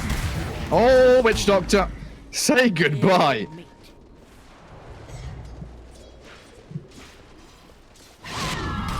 Chronosphere still up. Faceless Void going for a tanky build. You know, he has Io beside him, so he's not playing that, you know, I'm gonna go in, Mask of Madness, try to go for some more damage. He's gonna rely on getting in and out multiple times. You know, I'll try to bait a couple of spells, especially with the Heaven's Halberd, some extra status resistance against all those stuns. And he is level 12. I mean, Chronosphere, one of the worst, if not the worst, spell to scale in the game. 0.5 seconds, wow. And the mana cost goes up by 75 as well, just for that 0.5 seconds. Well, I guess the Halberd helps him fight up against the Lifestealer in those 1v1s. But probably more importantly, he wants to chrono the Pugner, right? That's going to be his chrono target. Then he can halberd the Lifestealer if he's outside. Yeah, that's for sure. Like, Pugna can do so much. They need to bring extra reveal because of the Glimmer Cape. And I see Dagon. Dagon right now is a very usable item. I don't know if you watched the game yesterday when Team Secret played against Tempo. Second game, Clockwork, Yappy, 10-minute, Brown Boots Dagon. On Really? Clockwork. Yeah. That sounds like a lot of fun. It's been a while. I mean, you remember the old days of Nature's Prophet, jungling, rushing Dagon 5, just, you know, spamming nulls, buying Dagons, it's fine. We need more of that. Viking coming back to defend Outpost. Yeah, did not see Nature's Prophet in jungle going for Dagon for quite some time. My friend was a specialist in that regard. Well, it's because, so yeah, you know, they got rid of cliff jungling, right? So there's no fun anymore for the Prophet junglers. Another smoke coming out from Hellraisers. They want to get into this dire jungle. Observers, sentries, reveal, everything being placed down. Hellraiser's coming out on top of that little trade, though. They have a sentry where that observer is. Maybe even contemplating Roshan, but looks like the line is drawn. Lifestealer says, get behind me, I'm very strong. I have Sanj armlet, 2,500 HP, and 24 armor on the Lifestealer. Vikings seem pretty casual, pretty chill, just happily ready to relax and push out these other lanes.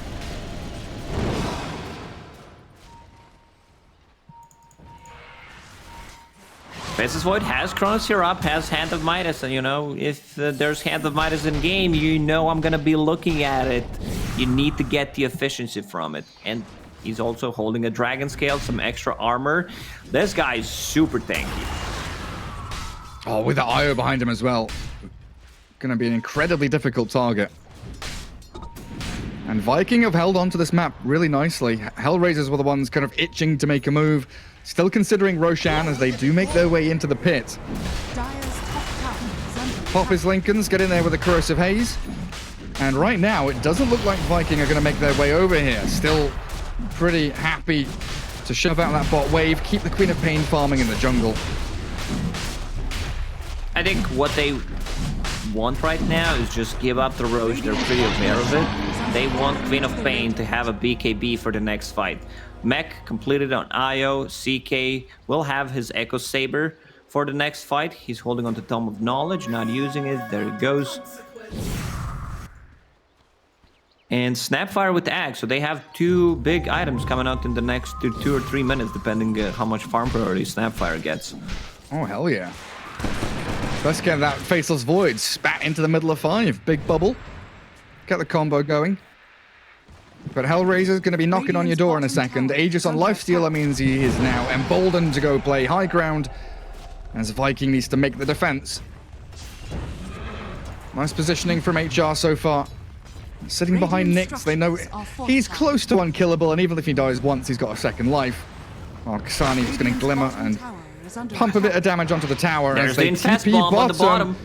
They do move forward. Funnick is looking for Celery, misses the crush. In comes Lifestealer, but the tether away. Celeries are out of there, but the cast from the Witch Doctor, who backstab TP'd onto the outpost, does claim the kill. But it's just an IO, right, Lacoste? Yeah, pretty sure Viking is fine with that. Losing just an IO there. They're farming their items. They're delaying any kind of high ground push with that Aegis. Also, Lifestealer, he can't decide which items he wants to go for. Like, I want to have Heaven's Halberd, but I also want to get AC, so he's just going to finish off AC after buying the Sanj. Yeah, a bit of this, bit of that. Tank myself up. Let's start walking into the Vikings territory now, though. And Hellraisers really do have this long snake of heroes just following Nyx around at this point. Must be on his TeamSpeak or Discord. Just follow me, guys. I'm incredibly strong. Just make sure they don't catch me. I mean, if you look at how gold difference is going in this game, because all the members of Hellraisers are going behind the Lifestealer, that means they're not getting too much out of XP and not too much gold. Yeah, they're getting the towers. Viking are not pushing any. They only managed to kill one tier 1 tower on the bottom lane. That's it. But, you know, looking at the lineup that they have, they're not very good at taking towers before they take a fight. Yeah, right now it is just systematic. Dominoes top lane. Hellraisers moving lane to lane. 2 minutes 20 on Aegis remain. We'll see if they actually try and crack open that tier 3 ramp area. But I think you're right. You know, you mentioned all these heroes sitting by lifestyle, they're losing out on the efficiency, not getting the gold or the farm. And then you look at how Viking are spread out very thin across the map. If one hero gets caught, there's no one to save them, but they're still getting a lot of money. And yeah, there's you the can Ags. see CK trying to bait with the illusion on the bottom lane. Someone's farming the mid. They have 2 heroes on the top with Io behind him. If he gets in any kind of... there's going to be a relocate. Still, minute and 30 seconds left on that Aegis. There's going to be first death of Lifestealer. And that's the Aegis down. He did hold on to Rage, though. Feels like Viking not going to commit for the second life. They've still got the Io and the Void up top taking a tower, and they forced Hellraisers back. Viking are playing this extremely smart. You know, you don't expect them to go on a Lifestealer because there's still minute and 20 seconds left on that Aegis. You don't think they're going to play that aggressively, but they actually do. So you see Slaughter. Slaughter's level 13 only compared to like CK, who's about to be level 15, and he's going for assassin type of build, getting that Shadow Blade. So he wants to cut into back lines, find either a Witch Doctor or a Pugna and just blow him up instantly. Hell yeah. And also, you know, when we're not looking for those kind of head-to-head fights, he can be the one that can scout and look for the relocate ganks as well, not just the Grandma that's been doing it so far. And Faceless Void closing in on Assault Cuirass. Pretty close to it. 3.5 minutes until fast spawn of Roshan, as Viking take full control of that top left corner of the map. And they've got vision that spots these guys coming in. Funnick leading the charge. Has he got someone inside him? Lifestealer hunting. They know where Shad is. They're pinging him out. There's like 3 different things on TP. him. Oh, that was a bit close. And the Radiant scan there, just catching a glimpse of him. But yeah, Viking playing this spectacularly well. It feels like they've really got the feel of this kind of tug-of-war match between Hellraisers and themselves. So I felt there's been a couple of opportunities here where potentially Viking could, you know, lose a tier 3 or the high ground could come. But they're really forcing Hellraisers across the map from one side to the other. You would expect them to keep fighting with the Chronosphere and having Queen of Pain ulti up, but they are choosing their fights wisely. They're, you know, ulti's up, let's fight. They're not doing that. They're just getting the most out of the map, considering that Hellraisers had that Aegis, so they had to find a different way to play for 5 minutes. Yeah, it feels like they've made a very conscious decision to not fight across the river, right? If Hellraisers come to their high ground, sure, they'll pop a chrono. But it doesn't feel like Viking want to be the ones making the first move. They'd rather be reactive rather than aggressive. For now, anyway. HR sweeping through the jungle. Top lane not being addressed by Vikings, so a pretty good idea of where they are. I think Hellraisers have got to know that this high ground triangle area where Viking are hiding. Garrett, I don't want to be a downer, but I think we had 1 kill plus Aegis in the last 10 minutes. But the game still feels very intense to me, you know? All of these moves, they're getting the most out of the map. Everyone's farming. You do not want to make a mistake. Roche may respawn in 1 minute and 30 seconds. I think right now it's a good timing for Viking to try and take a fight. Lanes need to be in a good position. Faceless Void, he's building all these tanky items. He's sitting at, what, 13 plus 19 armor? Okay, that's 32. Quick and easy math coming out from me. That's a big number. I'm surprised you can count that high. Very... But it does feel like the game's on a knife's edge. You know, that one fight, whoever... This fight coming up. Look, you're right, Lacoste. Both teams are smoked up. They want to make the move. This is tipping point right now. A big team All right, fight let's for see either if side. Shad is greedy. Does he use Hand of Midas? Yes, he does. He uses the Midas, the CK spots, the Slardar's in with a 3-man crush, the Infest out, and they focus down. There's CK, but he gets off his Phantasm, turns and kills Kick, so the Witch Doctor falls and a Void, used up. They don't have the control for him though, it feels like Shad should be able to time walk away and still holds the Chrono as in the back. CK's in again, crush from Funnick and a help from Lil clears up the IO, but Boom leads the way out as they do Chrono Funnick, a lone Slardar in the bubble, and the Grandma has to cancel her kisses. Cookie to the high ground, RMS is out, Shad pops his wand. Continuing to battle, but a 2 for 2. A buyback from Lina comes out from Hellraisers, and Viking have bust out everything for a team fight, which felt like it could have gone either way. Yeah, that was a good Infest bomb and the stun coming out from Slardar. 3-man crush with the Infest, but there was no follow-up. What they needed was LSA on top of that, and Viking, they spread nicely. Not the best Chronosphere. However, only on Slardar, they wanted to catch at least one more. Buyback coming out from Lil, so they need to reset. Roche may respawn in 2 minutes, will respawn in 2 minutes, so that means it's a very good timer for Viking because their team is the one who's relying on cooldowns. Yeah, that gives them plenty of time to reset now. CK shoving out waves with his illusions. Will actually scout out Nyx and maybe Funnick, who's TPing to that top outpost. Courier from Lil inside the Roche pit, scouting out for when the big man spawns as well. So Hellraisers here, they can play into their lanes as they wish, knowing that they've still got that intel to know when Roshan's up. At one point, Faceless Void will start dealing some heavy right-click damage. He's going for MKB next. Like, it's just one of the best items right now that gives you so much damage. And he's getting closer to level 20. Like, he might actually get attack speed on level 20 instead of the time walk. We'll see. He has enough sustain, but you know, it's a safer choice. It's like comparing buying the BKB to, let's say, getting a Blink Dagger or like a Moonshard. Like a Shadow Blade. The Moonshard, yeah, Moonshard, this is the greatest item of all time. I'm gonna buy it. So this night with Blade, that means that he can cut into backlines, and Hellraisers, they need to be prepared with some sentry. Otherwise, it could be a disaster. Like, if he stuns Lina, CK, any of these supports, I don't think you can go on Slardar because he has also a BKB and is very tanky, but one of these 3 intelligence heroes, he should be able to blow them up.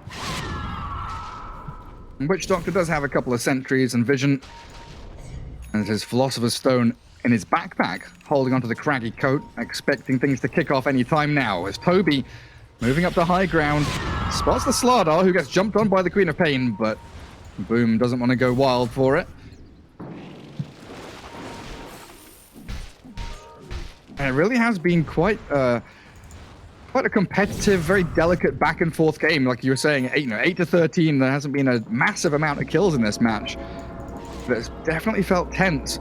As both sides, it feels like they understand the strengths and their weaknesses of both of them. Yeah, but you know, kills equals fun. At least for me, that's how I play Dota. Maybe one of the reasons also why equal win. I was never successful. Yeah, kills equal successful. That means Viking are winning at the moment. Extra 5 kills. There's the Infest bomb. CK healed. Celery keeps him alive, but not for long enough. Now Shad is in the midst of it all. He can time walk back, but it looks like the loss of 2 of them here is going to be a pretty big disaster as the poor little Void is blown up as well. Inside that decrap, the Dagon Laguna Blade as the BKD from Boom forced out, and he'll blink away back into his fountain. Hellraisers with the perfect jumps and the chain stuns. Void down for 60 seconds with no buyback.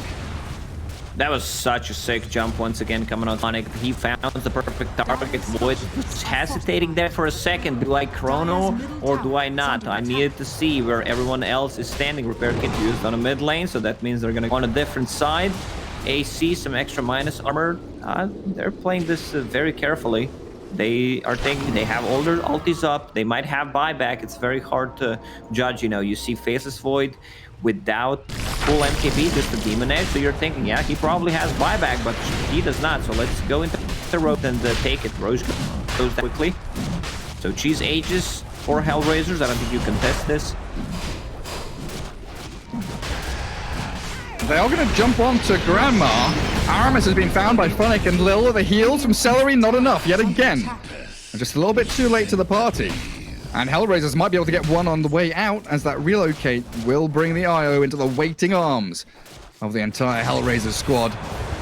Poor little Celery, where did you go? Dagon there at level 3 now, as Kasani is zapping people into the grave.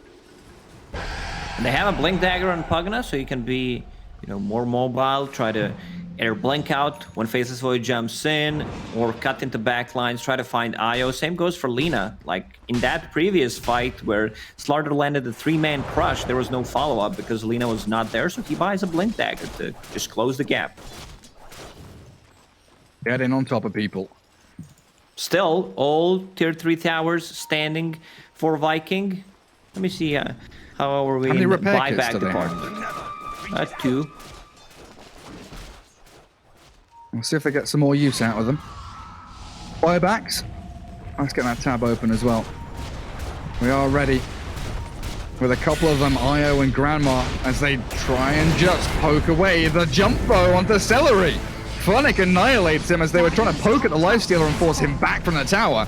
But a buyback from Celery required. Now the BKB from Funnick gets away with the Glimmer Cape. Void yules into stun. The heal is not enough. Dead again for 70 seconds. Blown off the face of the map as the CK's in the back. Looking for the Grandma's Kisses. Landing on Slardar, killing off Lil. Celery has fallen. A dieback for him. But Lifestealer and Pugna still very healthy to keep going up onto high ground, kill off the catapults, and get onto these barracks. Viking need to do something drastic, it feels like. They're going to lose buildings as the creep wave comes in. Repair kit is available. I don't think he wants to use it. Already dropped fairly low. There's the Shiva's guard, but it's not slowing them down. I mean, they have no faceless fight. I don't think Lifestealer dies. You can't take one life away from him, especially with the Aegis on top of that. Let's see, where's the follow-up? There's the crush. Funnick comes in to save the day. Lifestealer turns. Try to play with Toby here. The Queen of Pain blinks back. Decrep and Dagon down to half HP. Aramis and Boom not going to follow through, as Hellraisers now with a firm grasp on this game, going from around a 4k to a 14k net worth lead, and finally in the lead in kill score. Hit their timing beautifully. This repair kit is just going to slow things down a bit, but if they want to win a team fight, they need to use Chrono. Grandma in trouble. Funnick is going wild in the back, yeah. He does utilize his BKB on Slardar, but he's going to get chased down here by Boom. Pops the cheese, eats it up, goes for the TP. Stun from Shad. It's going to be a connection in onto Slardar as a 3-man Chrono. Viking do make a good team fight of this. Now focus from Shad onto the Witch Doctor. Jumping from Boom, trying to stun him up, and Kick is gone. Now the Lifestealer, he does have Aegis. Don't forget the second life is there, but what can Pugna do? He's in a 1v4 as this Lifestealer, but he's just tanking through it all. He's sitting at 4,000 HP and 35 armor when Armlet is on, 30% status resistance. Now he's going to have full Abyssal Blade. I don't think this Lifestealer is going to die. They use the Chronosphere. We can see some lack of damage inside a Chronosphere, so Shad should not be afraid to use it. It's your ability that's going to win you a team fight, but you also need to pop it. Like, you can't just rely on, I'm gonna get 4-man Chrono to win a team fight. Use it while you can. Yeah, Lifestealer with 70% physical resist as well as all that status resistance. 39 armor. Boom, heading into Side Device, finishing off the tier 1 mid. 37.5 minutes. That mid tier 1 on the Radiant side finally drops. Top lane and mid, both of that barrack, so Aramis relegated to dealing with the creep waves.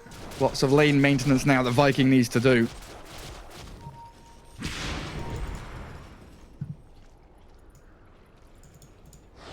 As Viking, they will hold on to their triangle. Lots of choke points for them to fight from in this high ground area. Still no Chrono for 60 seconds.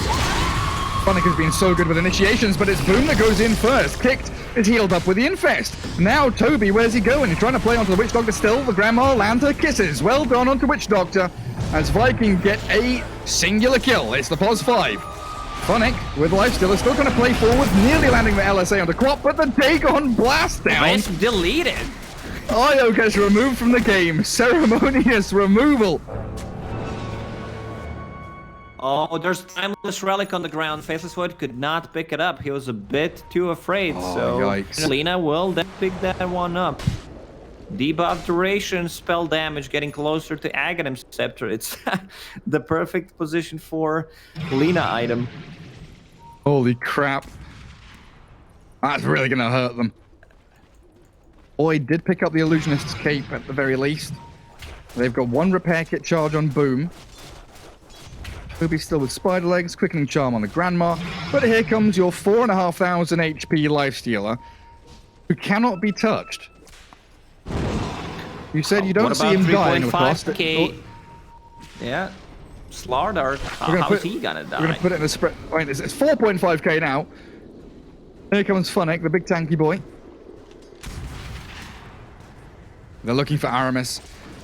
Really towing the edge of that line with a smoke, and they jump the Grandma, annihilate her, as Viking can't react. Boom jumping in with a BKB, but the Abyssal Blade there from Lifestealer, forcing Boom to reposition, and Void can't chrono. He's thinking about it, but he has to catch his teammates. So Yule's up now into a stun from the LSA, and the Laguna Blade gone, and Void is gone. With no way to save him, Viking have no way back into this, and Hellraisers are going to force the GG.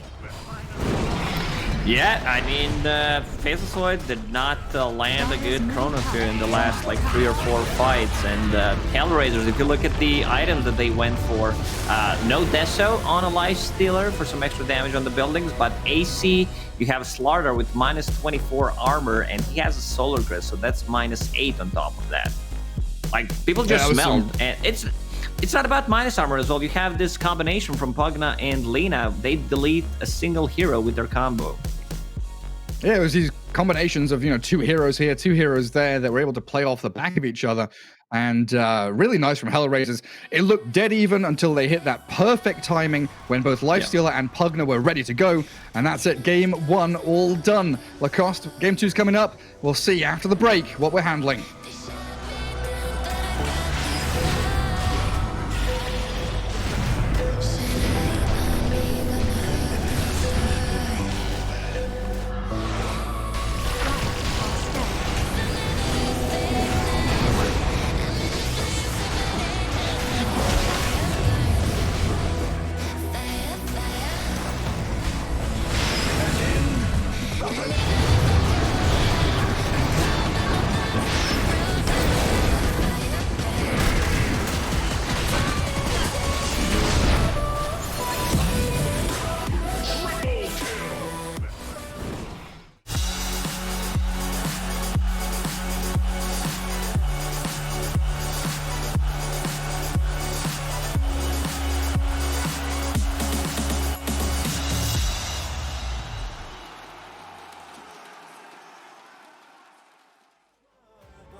I'm no angel, you're not either. I'm not a favorite bitch, you're at a leisurely pace. I'm unscathed, I'm unafraid. A warm welcome to the war game.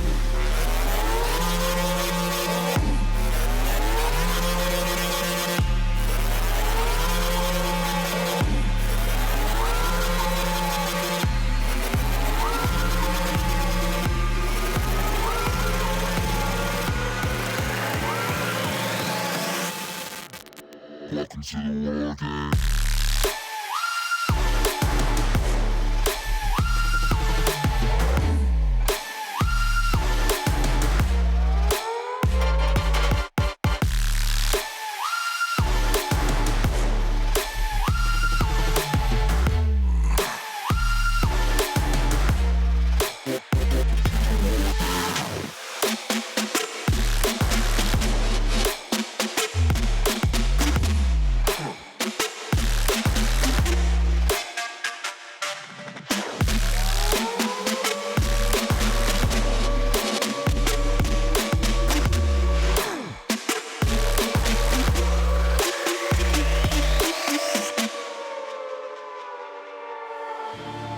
You're no ally of mine.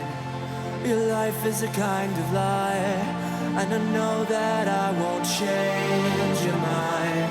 We have no common ground, and we're never gonna figure it out, so don't get friendly. get angry, I'll bury you down by the bar. So don't reach out, and I mean that. I'm under siege and I need you to see that. You're on one side, I'm on another, and we will wage war upon each other. I'm no angel, you're not either. I'm at a fever pitch, you're at a leisurely pace. Unscathed, I'm unafraid. A warm welcome to the war game.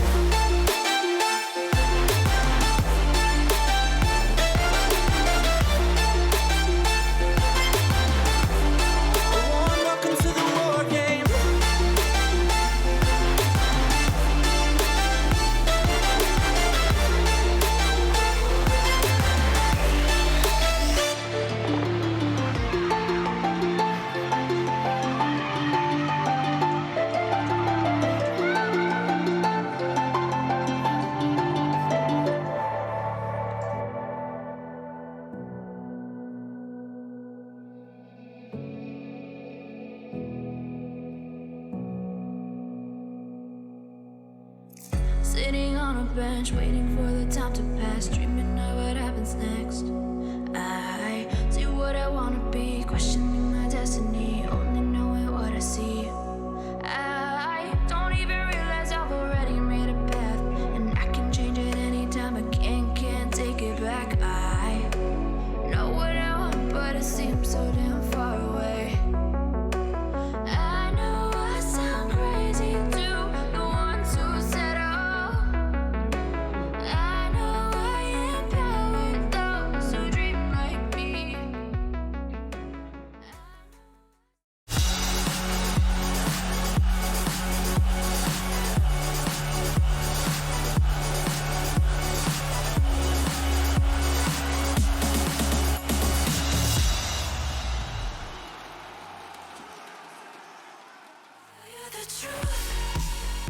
With game 1 in the books here between Viking GG and Hellraisers. Hellraisers have raised themselves to 1-0 right now in this best of 3 series up against the boys of Viking GG for their first series of ESL 1 Germany. Now we are back here on the panel. Boys Danog and Godot here to break it all down for you guys. We talked about this in the green room. Faceless Void, bad chronos equals bad game.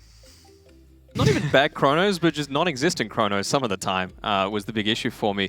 A fair few uncharacteristic mistakes from Viking GG, really. Like, it goes back all the way to the mid-tier 1 tower not rotating through when Pugner was pressuring it, brought it down to like 25% HP, and then at that point, did they even take the mid-tier 1 tower at all on Viking GG? No, I don't think so. I don't think they did. So all of the map control was going against it. Yeah, I just felt like their playstyle was too slow. Maybe it's because of the draft as well, because normally they have Toby or Aramis kind of setting the pace of the game, and they just didn't really have that proper initiation here. They picked the CK for the position 3, which didn't really do too well in the laning phase, as well as the side lanes and the middle lane, all in favor towards Hellraisers. So that kind of put them in a position where they had to just recover, farm a little bit, get those item timings. But it's really reliant on the chrono to win these team fights, and it never really happened. And it felt like a bit of a hesitation, or maybe just getting off guard by a lot of these jumps from the Lifestealer and Slider Bombs. Yeah, like 2 or 3 hesitations. I think we only saw 2 semi-effective Snapfire gobble up spits as well. Once to get rid of an Aegis, and once I think they only picked off Lil with the result from that.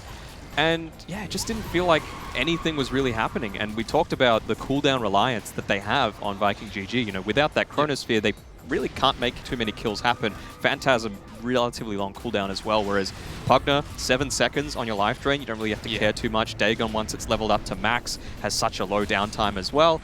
And then you're just able to constantly fight as this lifestealer. So it was just go, go, go. I felt as well the itemization from the Faceless Void was a little awkward, because it's one of those games where you're playing recovery, you don't want to fight, but you get a halber, which kind of enables you to fight, but you're avoiding fight, so it doesn't really have that purpose. And on top of that, you're not really being efficient with farming, because you're not getting an item that can help creep faster or just kill heroes faster. Like an MKB, normally you see these MKBs, Black King Bar build-ups on Faceless Void, but you don't see it this game, which is kind of unusual, especially considering the lineup of Hellraisers. They have a lot of magic damage, and sure, maybe you're scared of getting jumped by the Lifestealer bomb, but still, regardless, in the end of the day, it comes down to if you can get the chrono, you get that damage out, you got your BKB, no one's going to really hurt you, so you can turn around the fights with the chrono. Yeah, he didn't even have the BKB at the end, right? He was close to finishing it at like 40, 45 minutes, but yeah, it just wasn't enough. And like you said, it was kind of one each way that he wanted to have. He wanted to be able to fight if they jumped on him, but it felt like they were playing on the back foot for the majority of the game. Yeah.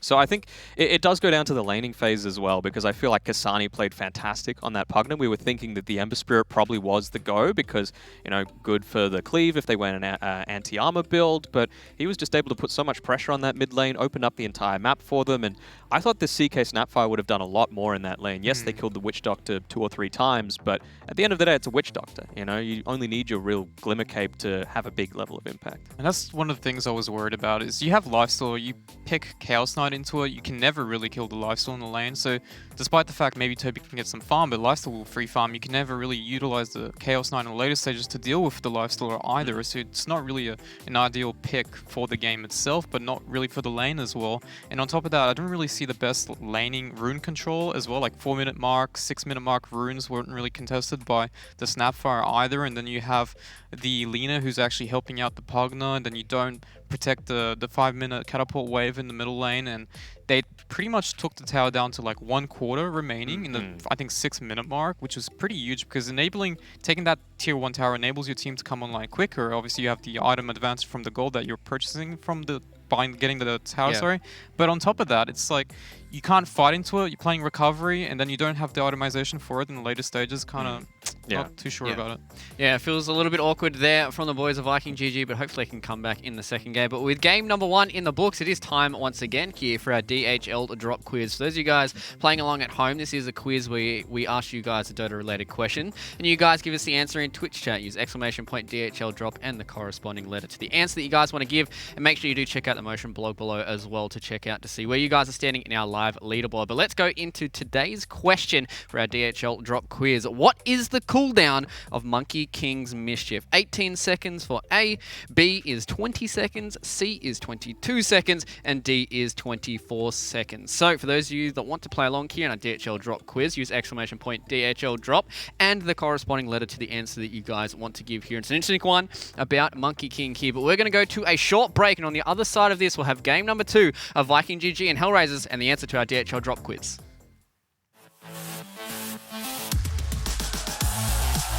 Are you the biggest Dota 2 fan? Then look out for the DHL drop quiz and show off your incredible Dota knowledge.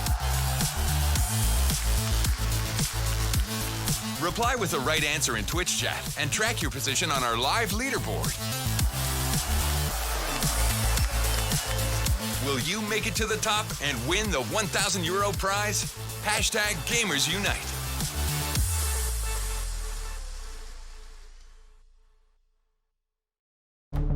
With the right CPU, you can turn any game from familiar to phenomenal. Unleash the potential in all your gaming with Intel 10th Gen processors. With its optimal balance of threads, cores, and frequency to deliver elite real-world performance, only Intel can bring Marvel's Avengers to life with in-game PC optimizations. Supercharge your Marvel's Avengers experience with Intel Core i5, i7, and i9 processors.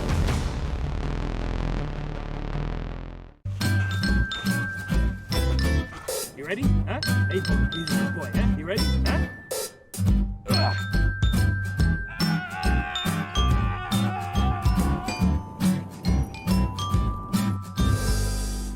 Start your esports career now at play.eslgaming.com.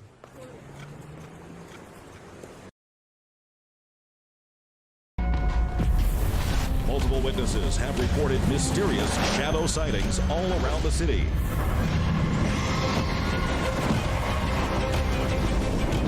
According to experts, the origin of these shadows is still unclear.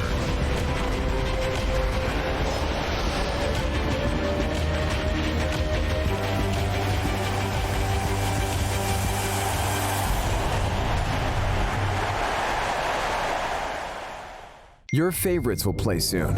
You hope for the win. Excited about the game, but something has changed. You start to doubt. Will they pull it off, or will they drift away? You pull yourself together because you're sure they're revved up to win. You know they've prepared. They've picked the right course. And even when there's no chances, you believe they will win. GG Bet. Be excited. These feelings are waiting for you to come back.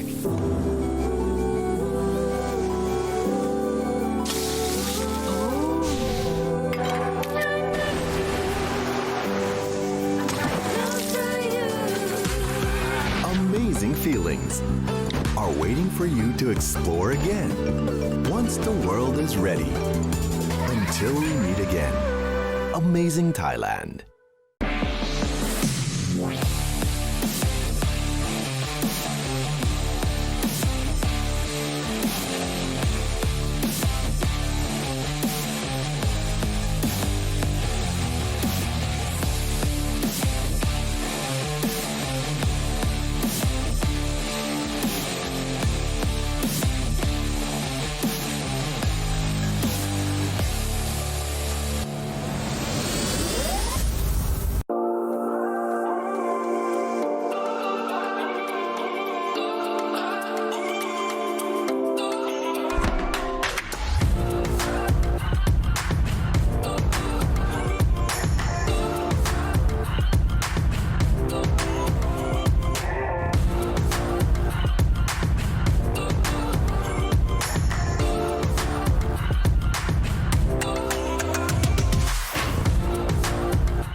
Clash of steel spills your blood. A whisper out fills your head, but you have to fight again. So take one step, take another. Find the strength for your brothers. Erase the doubt with your battle cry. With your battle cry. You feel the earth move to the drum of steel boots. Banish the fear inside. You're strong enough. ESL 1 Germany 2020 Online is brought to you by Intel, Mercedes-Benz, Mountain Dew Game Fuel, DHL, GGBet, Corsair, and Acer Predator.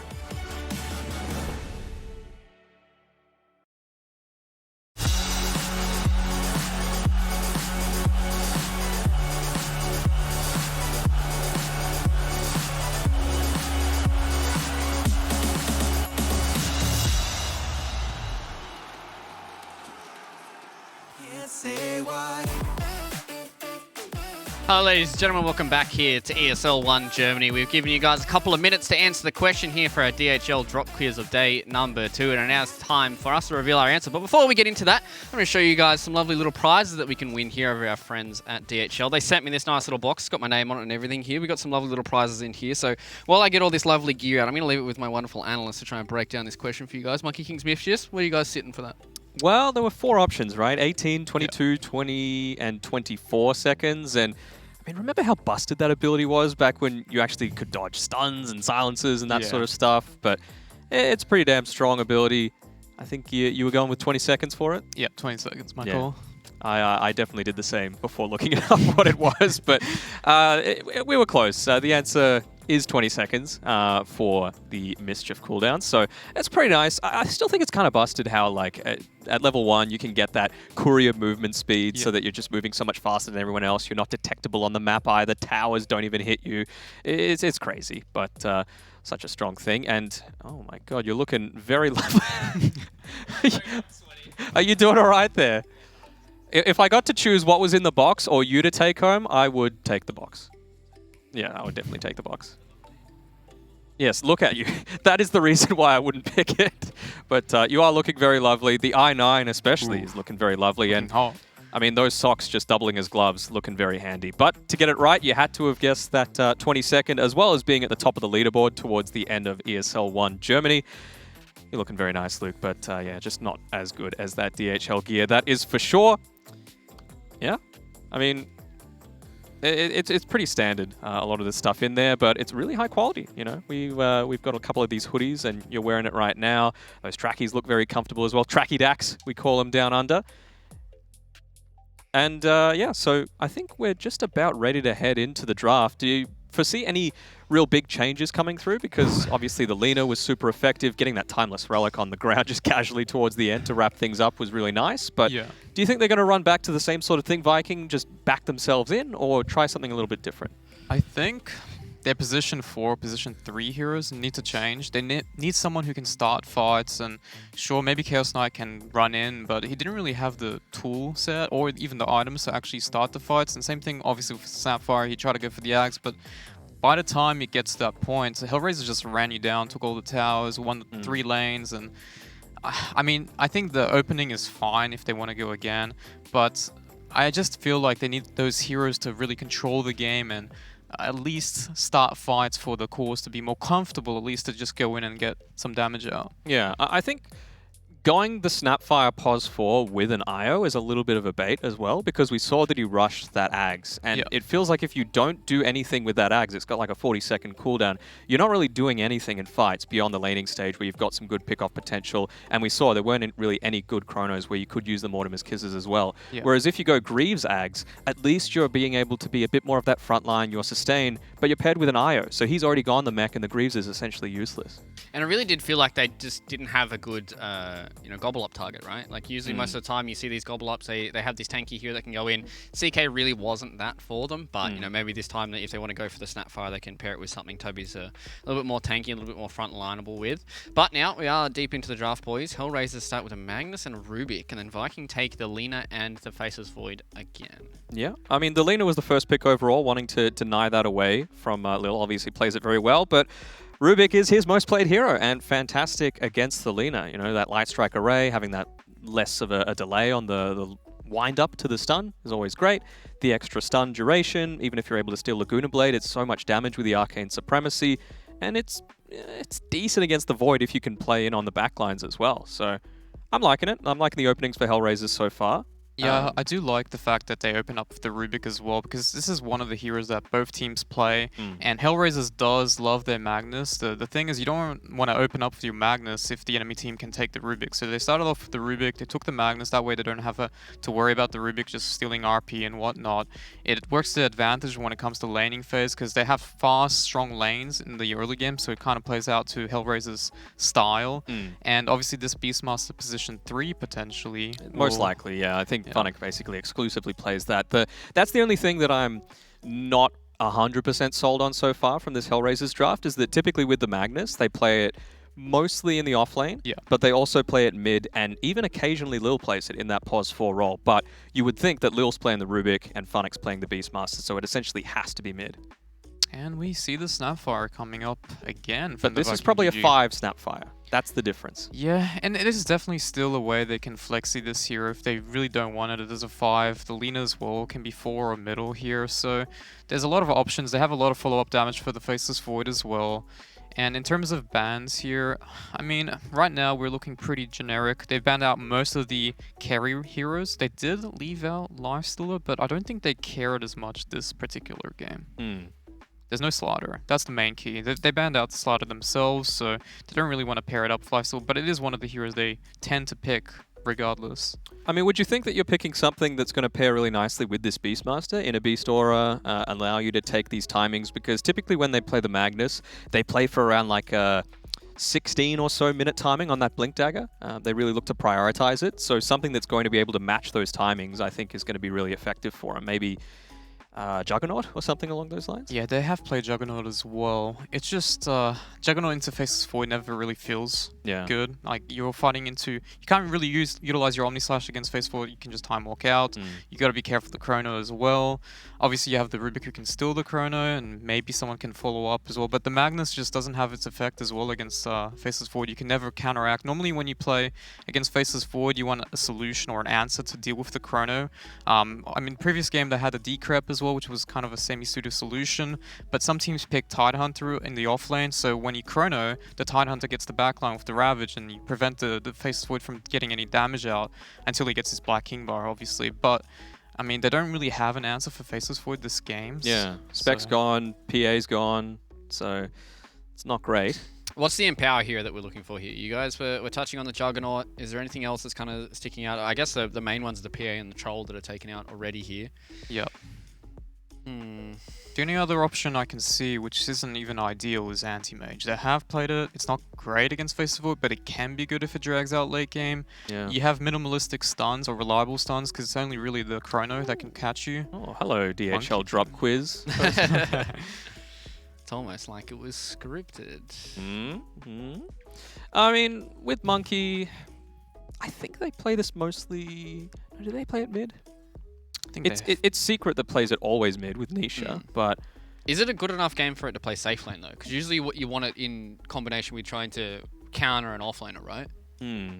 And for all intents and purposes, Viking haven't picked their offlaner yet, so... I'm thinking this is more likely to be mid.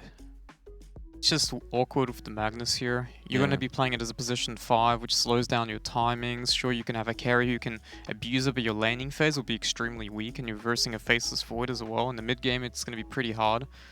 So I don't really like the MK mid here. Alright, so this takes some of the hesitation out of things, at least, for Shad, that we were seeing for Viking GG, right? You just drop that chrono onto anyone, and you're guaranteed at least one person is going to die in that chrono. So... it's nice. It's a little easier to execute, you might say, for Viking GG. Still, though, it's offlaner for Viking that we still need, you would think, and probably a pos 5 for Hellraisers that's still yet to come. So what really is there that's going to counter a lot of that? I mean... Do we see something like the Shadow Demon coming out here for Hellraisers? You know, we talked about it before as kind of like a more hard counter to the Faceless Void. Yeah, it's a hard counter, but it just there's no synergies with the Shadow Demon here. Sure, you can stack camps and then you can clear it really quickly utilizing the Magnus or the empowered target, but it just doesn't seem like Hellraiser playstyle to me, because they generally play really fast. They don't really play defensive as much, and I just feel like they're putting in the spot where Viking GG is just gonna do well, or at least come 50-50 in a laning phase, and it's gonna come down to teamfighting execution, which Viking GG just looks so good right now. And Hellraisers, they're banning out all of their pos 5s. The Enchantress is gone. They play Veno 5 as well. They've gotten rid of the Chen. So what really is left? I mean, Keeper of the Light, maybe? To try and use the blind to stop this Faceless Void if he doesn't go that early BKB again. But still, you've always got the Snapfire damage as well as the Invoker that just can come through at Lina as well. So... Other popular heroes, which, I mean, it's very unlikely for it to be picked as Phoenix because of the Sapphire already over here, and then you don't really have someone who can protect the egg here for Hellraisers, so it's very unlikely, but it's a hero that's pretty trending right now, and they need something of the sort that can kind of save, but at the same time team fights. Winter Wyvern would be another option, but... For Hellraisers? Yeah, but I just don't see it. Even if you stop the Faceless Void from getting the damage out, you've got Snapfire, you've got Invoker, Cataclysm, and later on. And what are you thinking for Viking? Like, how are they going to wrap this up? They've only got 15 or so seconds left to make their last decision. Is Mars been banned out just yet? I mean, it gives them some additional extra teamfight start. It means that you don't have to use Chrono. Bloodseeker. Natural Veil Builder. Got a lot of damage with that Blood Right Cataclysm combo. They've got a lot of damage to dump inside that Chronosphere. All four of these heroes dump damage inside that Chrono. Yeah, I do like this. The Rupture, there's two ways against Monkey King. Obviously, Monkey King doesn't have to really move with the Wukong's command, but the problem is, if you're not moving, you're not getting that damage out, because Bloodseeker's rupturing you. Who's going to diss out the damage? Because everyone's really just kind of empowering you to get the damage out, and kind of enables Viking GG to be just more sustainable, because you don't have MK just following you around. Alchemist. Okay. Something completely out of left field. So, what is this? Who's going to play 5 mag? Is that what we're thinking? Yeah, I think so. So it's a 1 monkey. 5 mag. They haven't done it before, so I mean that's one of the bonuses of having this this new player come in, right? There's yes, there's the lack of, you know, developed coordination, but there's also the unexpected happening here. And well, we see Puppy do it, we see No Tail do it, and now Kikid. He's got the Magnus in his arsenal. Do we think that this Alchemist is going to have a good enough game here for Hellraisers to clean it out 2-0, boys? I just don't like the fact that they're kind of going to a different playstyle altogether. Previous game, they had very fast lineup, strong lanes, and this game here, they really reliant on the MK, which I'm a little worried. I'm just going to go Viking again. I'm backing him in. Do you think Viking's going to do it? Well, they already ruined your perfect prediction, and you can see here now the GG bet odds have flipped on their head. Viking GG were tipped in the first one. Okay, enough with the buzzer. What about you, Got It? Where are you sitting here for this one? I think Viking as well. I think this is just a more well-balanced lineup here, and their win condition is just a lot easier. There's no real solution for the Faces Void this game either, so... All right, well, it looks like both my analysts here are going to go with Viking GG for game number 2. They were wrong in the first game. Can they be right in the second? You guys have to wait and find out. The cast is going to be taking you through this second game will be Gareth and Lacoste.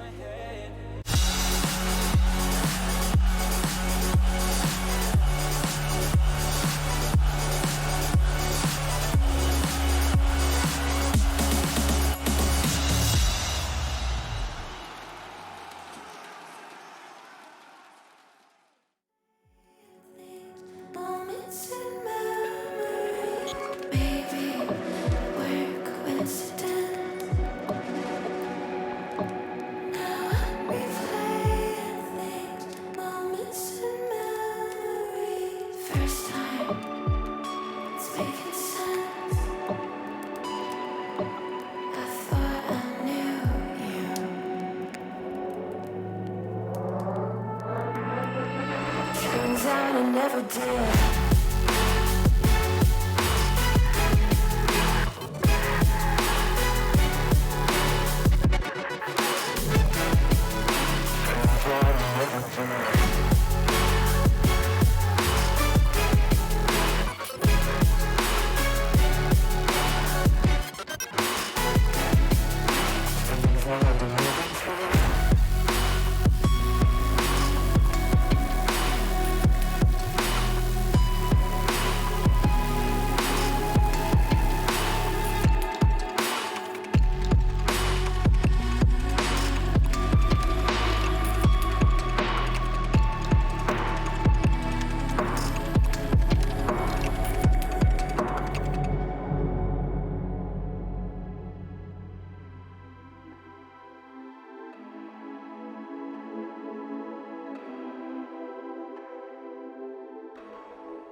Welcome back, everyone, to ESL 1 Germany, as we've got Game 2 lined up for you here between Hellraisers and Viking. Draft all done and dusted. Lacoste, which way are you leaning? I see 5 heroes on Hellraiser's side, and every one of those heroes, they have a stun. So this is pretty easy to execute Dota, you know, and you're playing against the Faceless Void. We were talking during this break where, like, how's Faceless Void gonna have a game? He's playing Alchemist. Remember, that's Alchemist with Empower, so you know the timing is gonna be right. Magnus position 5, I'm a bit worried about it. You know, this is not the team secret. This is not OG that's running a position 5 Magnus, but so I'm a bit worried that it's also 1, 2, 3, 4 melee heroes into Invoker, Faceless Void, and Bloodseeker. I think if they don't shut down, if they don't go into the jungle from like 7-minute mark and try to take stacks from Alchemist. They have Lina. Lina is a very good hero at taking the stacks. Bloodseeker as well with the Blood Right. I think they need to make a lot of moves and try to shut down Alchemist as much as possible. Like, he's very vulnerable.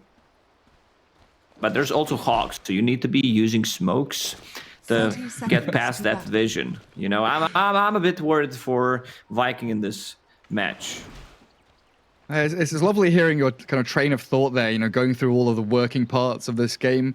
You know, there's the big team fight contribution as well from Viking, right? The fact they've got the potential Chrono with Mortimer's Kisses, the Cataclysm, and the Blood Right all being thrown in there, while on Hellraiser's much more single target or pick-off oriented, at least on paper anyway, with Roar, Monkey King jumping across lanes, and like you said, every hero has some way to contribute a stun or something into a team fight.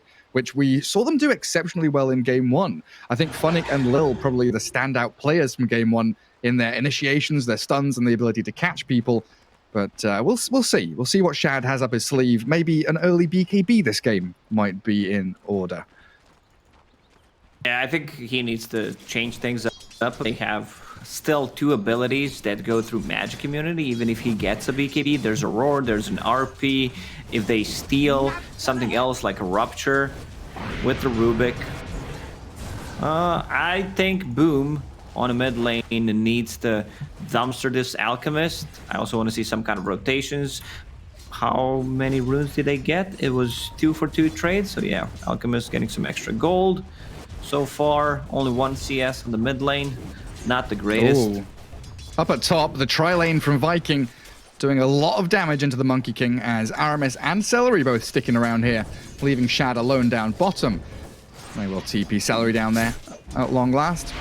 But that mid lane, yeah, I think you're right. The Boom needs to come out ahead. It's an extremely rare matchup in that mid between Alk and Invoker, as we saw on that little lower third pop-up earlier on. And so far, Quaswex Invoker. So not the Exort, which I was potentially expecting paired up with the Chronosphere. Oh, he will get it eventually. I don't think he's gonna go like full Quaswex. At one point, he's gonna start getting Exorts. Like, he's getting harassed quite a lot. Has Tangos only in the backpack, getting so that he has that extra damage, extra spell amp, mana regen, you name it. Just casually standing in the acid spray earlier on as well. So far, pretty even between the 2 mids as we take a peek down bottom lane. Faceless Void, time walking away from that tier 1 as they have shoved the wave pretty far forward. And Celery even going to block the large camp. Feels like Funnick's having a great time down here, though. Already well on his way to Necro 1. Double Sage's Mask, Quelling Blade so he can keep farming, and top of the CS board. Funnick will have an extremely good game in this lane. He's playing with the Rubik, so minus damage. They have another stun. They have a slow, and I don't think they're going to get contested by Snapfire and Faceless Void. Top lane, also offlaner, doing extremely well. It's not the, you know, a guaranteed stun when we see Bloodseeker being paired up with something like Rubik's or like Windranger. I call Windranger a reliable stun because you're playing in this off lane where there's a lot of trees, a lot of ways to shackle people, and then combine that with the Blood Right. But with Lina, it's I don't think it's that easy to execute. You got to play that tree line much more delicately, hiding in the fog to land these stuns. And you're also against a Skewer, a Mischief, and ways to escape. Decent Blood Right there. Very good at securing creeps, but also chipping away and trading regen with your opponents. Next gets the Observer Ward. It's tough to play position 5 Magnus where you don't have enough mana sustain, you have some regen problems. You're a melee hero that, you know, is trading hits against hero like Lina, so you know there's going to be a lot of right clicks. And Aramis, he might deal some damage if he lands a stun. That's a big if. We'll pretend we did not see that, so Mag will pop the healing salve and the clarity. They're trying a monkey though. Fairly low. Mischief to try and get away from danger. Toby pretty speedy, but under this tier 1 tower they are defending themselves. And it looks like Magnus going to walk away from the stun. Aramis running low on resources, but it's Toby the one that gets skewered around. And really here Magnus's job is just defend the Monkey King, keep him safely farming as best he can. Yeah, it's tough. Like, he needs to be using Courier constantly, and if they can kill his Courier, I think this top lane is done. He's actually gonna die. That's well, there's the first blood, yeah. He had to move away from that Blood Right, very well placed by Toby, and he couldn't cut through the trees as the Magnus. So 1-0 as Viking lead. So far, Three so of good the top for 4 Viking. farmers as well. Yeah, mid lane doing extremely well. Alchemist already pressured out of the lane, was forced to TP out. A good kill on the top lane. Bottom lane, Faceless Void having same amount of CS as a Beastmaster at this point. I don't think they can kill Faceless Void on this bottom lane, but they can pressure him. They can't get a kill unless they get like level 6 on a Beastmaster faster than Faceless Void is 6. And now Alchemist forced to already get inside the jungle. Good skewer and shockwave with the Monkey King. Who's gonna get the bounty? Toby. Oh. There's also Bounty in battle down bottom. Lil taking a scatter blast to the back of the head. Celery just going to get a little observer ward down. But 1-1 now as that nice little kill top lane does come to fruition for Hellraisers. Lina returns straight back to the top lane. Boom. Using cold snap just for Alchemist to miss 1 CS. Every delay on that Alchemist, it pays off in the long run. Because you were talking about potential contest of the stacks and trying to get into the Alchemist jungle. Oh, top lane, good skewer back. Aramis trapped under the tower. Great little play from Hellraisers. And with that tower damage, they will bring her down while Monkey King continues the battle with Toby. Doesn't have Boundless anymore, though, and the speedy Bloodseeker will just sprint away back to safety.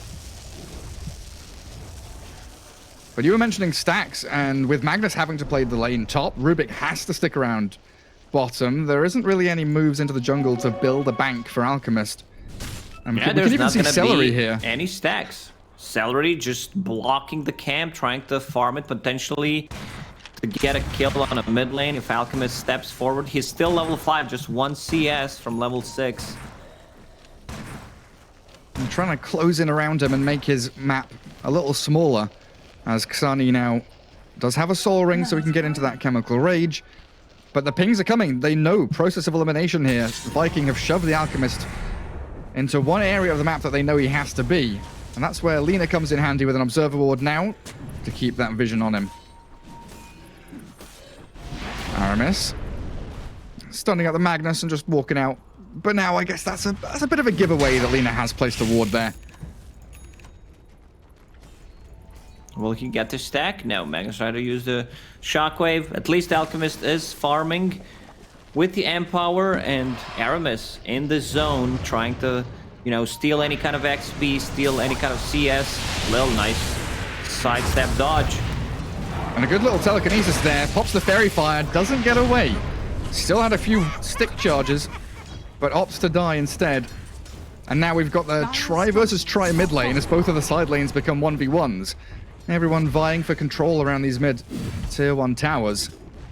But this is primarily coming back to your point about Viking needing access into the jungle areas, right? You take that mid tier 1, all of a sudden contesting Alchemist becomes 100% easier. Vikings lineup is not very good at taking towers. They need to rotate a lot of heroes, get a kill, or they need to play with the catapults. Beastmaster is level 6. There's Necro 1 already there. Same goes for Faceless Void. Ulti is ready. So someone needs to make a rotation if they want to grab kill. I think one of the supports need to start getting some XP on the mid lane. You see Lil understanding that he can't approach from that side because trees are already gone. And then they're going to be using shockwaves and Fade Bolt to try to dodge this. Beastmaster's mid. That's a big kill if they can get it. Good cookie. Boom. Trying to get him out of danger. Light Striker in the tornado, keeping Beastmaster at bay, and he gets the Ghost Walk off. Skewer in, but no reveal. So Boom is out of there, forcing massive rotation from Hellraisers, who do keep their tower alive for now, but that is a hefty amount of commitment.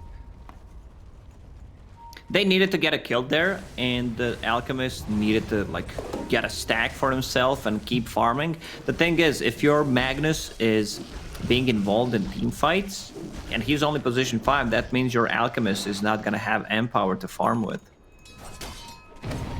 Yeah, that's why right now Magnus is next to the tier 2 mid lane. Hello, Empower. Give it to my Alchemist as Monkey King is now the one charged with holding onto mid. Tornado EMP. Raindrops are popping out for Nyx down to half health. And Viking come in for round 3. Still waiting for that second catapult wave, but continually forcing the pressure into mid lane and forcing the hand of Hellraisers. They are looking for the defensive chrono. Ooh. Ooh. Well, bit of Kale. Beastmaster is ruptured. Bloodright is about to land. But it looks like Faceless Void is already bailing on this.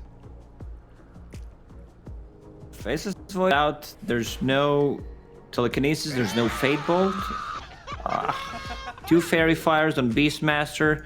I see 2 boars. So yeah, I think he should be fine. He should be all right. We'll see. They do have TPs potentially from any of... Grandma doesn't, but Invoker or Lina could swing bottom. But it feels like the main plan here for Viking is just to keep playing mid lane. Make sure Hellraisers are on edge and uncomfortable with where they are positioning to try and farm. Alchemist, Radiance, and BKB queued up. Still a pretty long road for him to kind of catch up to where he wants to be. So yeah, Beastmaster's fine. No TP Void up towards top to farm. Monkey King is tracking up there. Leaping across the canopy, bouncing from tree to tree. Up on Monkey at one point, and now he switched to a BKB. Like, getting Aghanim Scepter when you have Alchemist in the team, like, eventually, if the games are going well... Oh, the chain stun's not quite perfect, but it looks like they should still have this kill regardless. And Powered Monkey whacking away.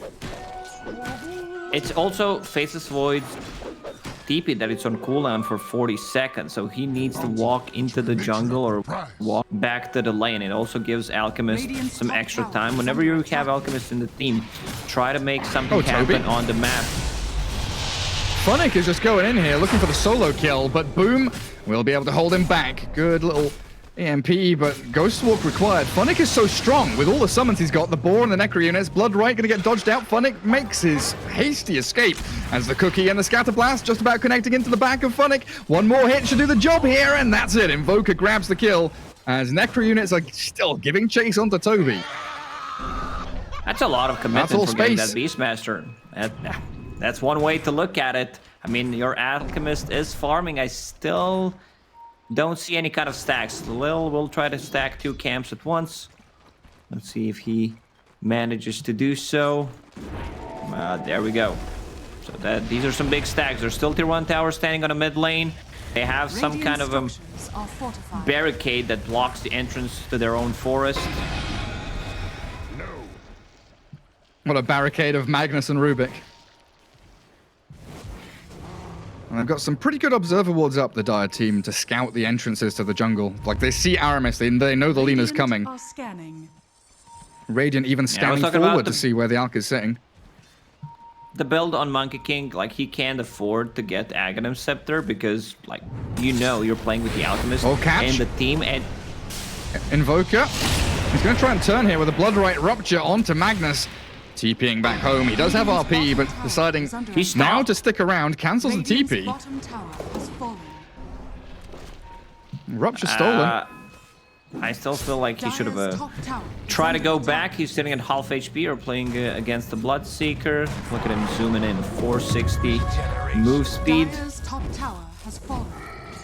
And the stacks. Oh, this is a big item. Any kind of mana item that you can get on your position 5 Magnus, like a Maggo Tree or Arcane Ring, where you have constant mana sustain, and he has like Clarity and Infused Raindrops to keep stacking the jungle and empowering the heroes that they need to be empowered, and then also having enough mana to join a fight. Try to use a Skewer and RP. Like, at one point, eventually, your mag is gonna get a Blink Dagger. At one point, it'll come. Even dragging a creep wave for the Alchemist to farm it a little closer to his safe triangle. But we see here Boom sneaking around in Ghost Walk, looking for the Monkey and the Beastmaster, finding the tag with a Cold Snap and a Tornado, but a good cancel there, stopping Aramis from landing any stuns. Unfortunately, Monkey King's already done. Now, Funnick's gonna get chased down, hounded by the Bloodseeker with the Bloodright landing, the TP's there. Cookie on top of him, into the trees they go. And Viking, very well played. I don't think we can call this move a space. They lost a carry Monkey King, they lost a core Beastmaster. Oof, I'm a bit worried how this game is developing for Hellraisers. This is not a greatest timing for Radiance. It's still gonna be like a 14-minute mark. It does feel a little slow as we see the replay back. Hellraisers trying to play that bottom edge of the map, pressuring tier 2. But Viking catch them with the wraparound. And now straight from that bottom side in towards mid again. Viking want to continue applying this pressure as Magnus, considering the Skewer, maybe an RP, the Rupture there. Out from Rubik onto Boom. Earn used with the Chrono onto 3. In we come, but where's the damage? There's no kisses. It's just single target focus as Rubik, Lil will lose his life. Alchemist just going to pop the Chemical Rage, so Chrono for a position 4. Viking not getting a massive amount out of the team fight. Oh, Alchemist, he has Trusty Shovel and has been blessed by Gabe and finds a rune for himself. Mag, yeah, Mag seems pretty dead to me. One more hit will do the trick. Yeah, Mag is dragging them away from Alchemist. Kasani runs one way, Kick runs the other. Radiant's top tower. Full Spirit Vessel on Invoker, so your Alchemist is not going to be super efficient with that regeneration. Same goes for Monkey King. They're going to need any kind of dispel they can get. That's why Monkey is getting BKB as first item. And there's also a BKB queued up on Alchemist. And they want to be able to deal with that Invoker. Oh, they and found Alina. Monkey. They try onto the Monkey King. Magnus coming in. Shad grabs the Bounty Rune, and the Mortimer's Kiss is going to be landing short range now. Blood right after Ewells, but the Skewer to the high ground keeps Kicked alive. And Hellraisers hold out for now on their high ground. Trying to ward and de-ward the same area as Funnick is that kind of loose man playing wide out up on top. Man, The rest Funnick, of Hellraisers are all very tight together. 7-minute Necro 1, and there's no item progression. Like, he's gonna get Necro Book 2 at 15 minutes. He doesn't have to play with, that's the problem. Like, he needs just a bit of extra damage to get the kill on pretty much anyone. I don't think he can kill Faceless Void, considering the item build that he's going for. He has 2000 HP with Power Treads on Strength. And for the kind of same item build as in the previous game, at least the starting one, Power Treads, Hand of Midas, then getting Heaven's Halberd against the Mag. Funnick, I think he felt it coming. He's going to try Roar, but the Cold Snap stopping him as he lifts his arms. And Celery on a killing spree. And I think to add to your point, you really do look at the net worth of Monkey and Beastmaster right now. Compare it to Alchemist, of course, who's been given a lot of space. But then the question, you know, in the next 4 or 5 minutes, was it worth it? Neglecting your Monkey King, making sure Beastmaster doesn't get that progression, as Alchemist needs a BKB and they're catching out mid lane. Nice little play there from Lil, but not enough to finish off the Lina. Shockwave misses and out goes Lil. Oh, Rupture into Skewer feels bad for Kicked. Boom is still going. Speedy Invoker.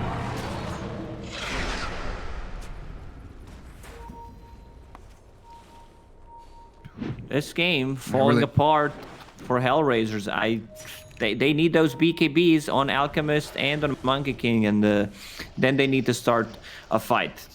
Magnus still struggling. Like, he's buying all these small items. He's not gonna get that Blink Dagger because they're not getting any kills. They're not getting towers, and he bought a Magic Stick, a Windlace, full Tranquil Boots, sitting at only 50 gold. It's gonna be very hard for him to get a Blink Dagger in this game. Yeah, he is a glorified Empower bot right now. Where are my cores? Who needs Empower? Come to me. Viking yet again on the aggressive, making that first step forward up to the high ground. But in comes the lift. Telekinesis to catch out the Snapfire, who cookies nearly onto the high ground. Well, that will be a finish onto Celery. And the rest of Viking backing away, trying to connect up with a Void. Right now, Hellraisers, they need to get whatever they can. There's the first BKB we were talking about. Alchemist getting one pretty soon. Just needs to clear one camp, and then he's ready to take a fight. And that should be a big swinging point for Hellraisers, as they are 4,000 net worth behind right now. 10-4, closing in on 20 minutes. And the perfect spot for Viking to play from, as they very nearly catch out the Beastmaster. This dire triangle area allows them to basically pincer movement both into mid-tier 2 and the bot lane.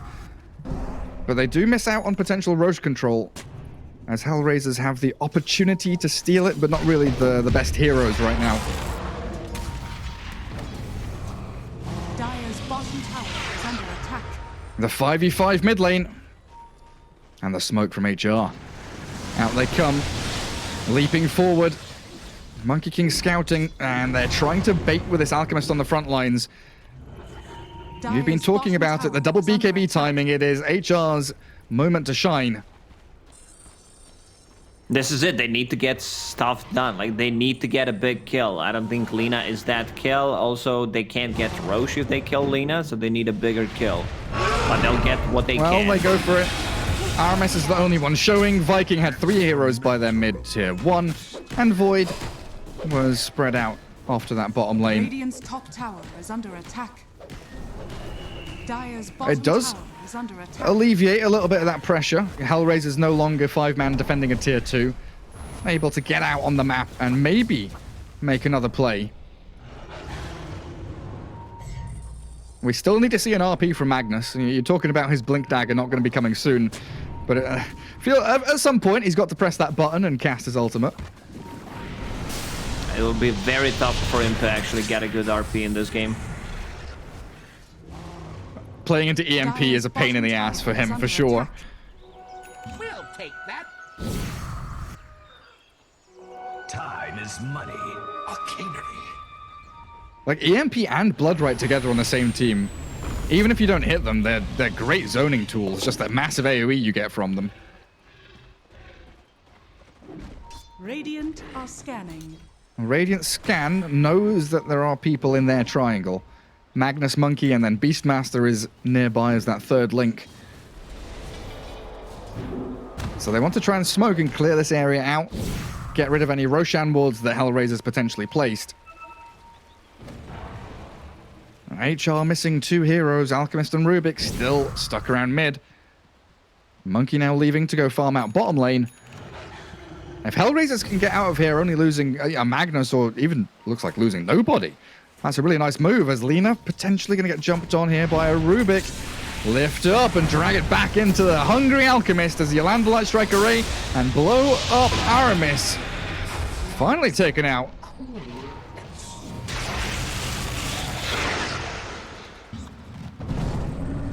Skewer RP. Always thinking about it. Magnus really wanted the 2-man there, but threads the needle. But holds on to the RP for now as the Rupture Bloodright. Oh my god, Magnus, you're so low. Careful, buddy. The kisses are coming. Radiant's middle tower is under attack. Grandma smooches the Magnus and he's gone. Radiant's bottom tower is under attack.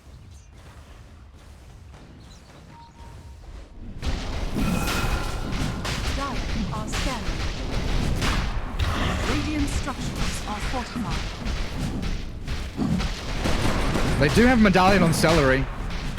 Minus armor from Little Shredder. So Roshan accelerated really nicely here. Hellraisers are maneuvering to contest. Roche half HP. So HR could get in here and start to kick things off. But a double damager in Void with the Alacrity. Hitting for about 300 now. Oh, yes. Ooh, quick little roar. Cookie out of the back. They get RMS away from danger, and Shad is in onto Phonic. Now, coming in, though, is the kill on Toby, as Kasani, with Hellraisers, securing Roshan. Deafening Blast is there, and Shad moves in, but the RP catches him. He doesn't get the chrono off. He does now, finally, but Nyx has picked up the Aegis already. Shad kicks off the Magnus, but Viking, this is not looking great for them. Monkey jumping back in again with the Primal Spring on the Shad. Cookie forward, DD on Shad, the Halbert's there, and the Void is out. Somehow escaping. Boom, may not have the same luxury though. Scouted out here and Monkey can continue jumping forward, but Hellraisers don't want to give chase. They got the Roshan, they have Aegis in the hands of the Monkey King, and Viking. What a disaster in the pit, Lacoste.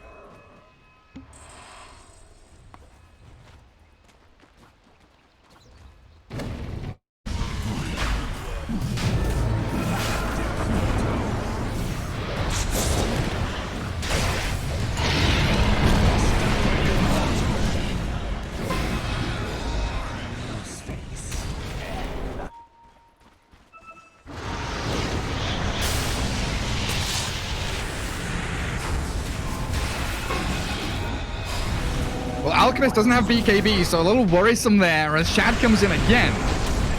Poor little Magnus. Blown off the face of the map, but that's okay. It is the position 5, keeping the Alchemist alive. And making sure that Kasani now, with his BKB off cooldown, can continue to defend this mid-tier 2.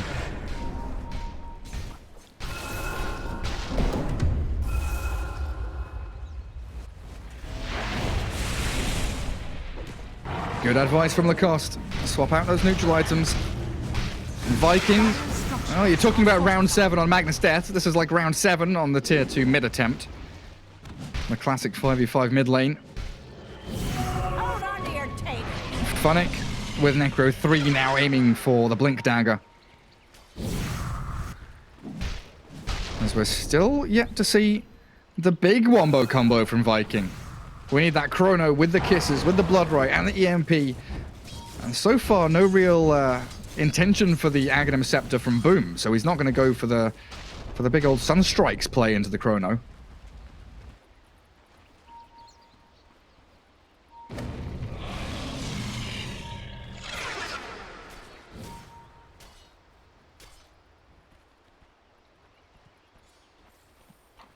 Radiant's bottom tower is under attack. That should help.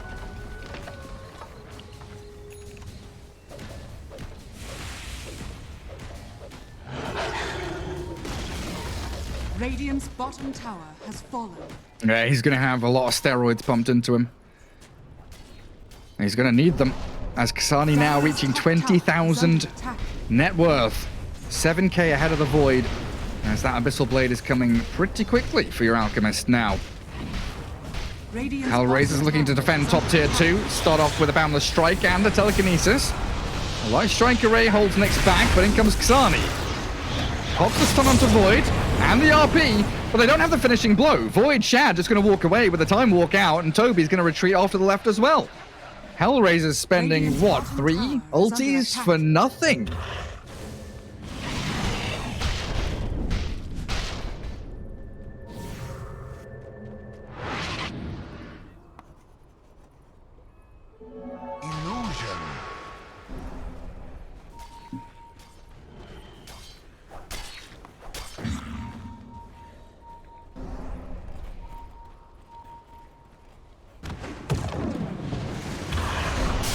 Oh, Monkey. Very aggressive. He does have Aegis, and I guess it was going to expire in a minute anyway. Laguna played. Okay, Aramis really wanted him dead. Monkey's probably going to have to pop his BKB to escape from here, though, as Nyx still getting stuck up in the ice wall. Bloodright coming. Nyx turns to fight, and the backstab. Well, it's not going to come from Ajar. It'll be the Faceless Void looking for any straggling targets. High ground ward removed. And yet again, this head-to-head. It's like a cold war between these two sides as they battle, they poke, they have proxy wars, but no one really committing for the proper big fight yet.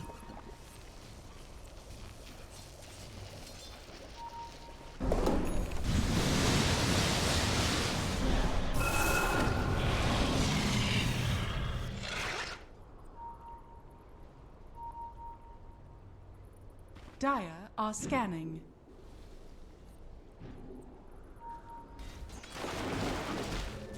What is that dire scan on? Was that a Bloodseeker illusion? A sense of fear from Hellraisers. Now without Aegis. Monkey King with Aghanim Scepter now, though.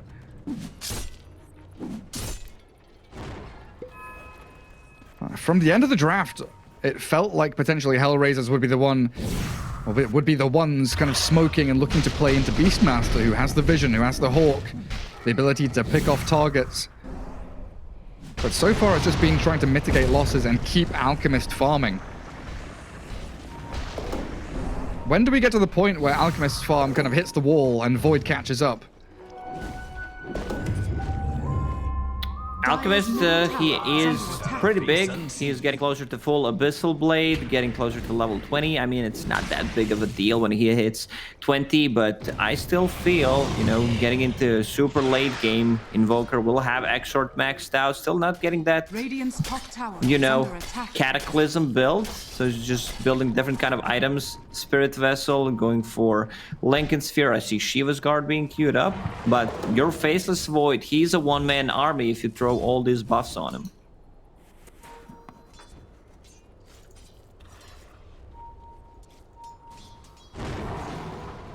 And Funnick going to get found. Boom and Aramis both here to blow him up. They're also going to get the RP in the back. There's another fight kicking off. Void's there with his BKB going, but Shad needs the help to retreat. And I think you might have to restart your VMix call. As a smoke from Viking. It's coming back in.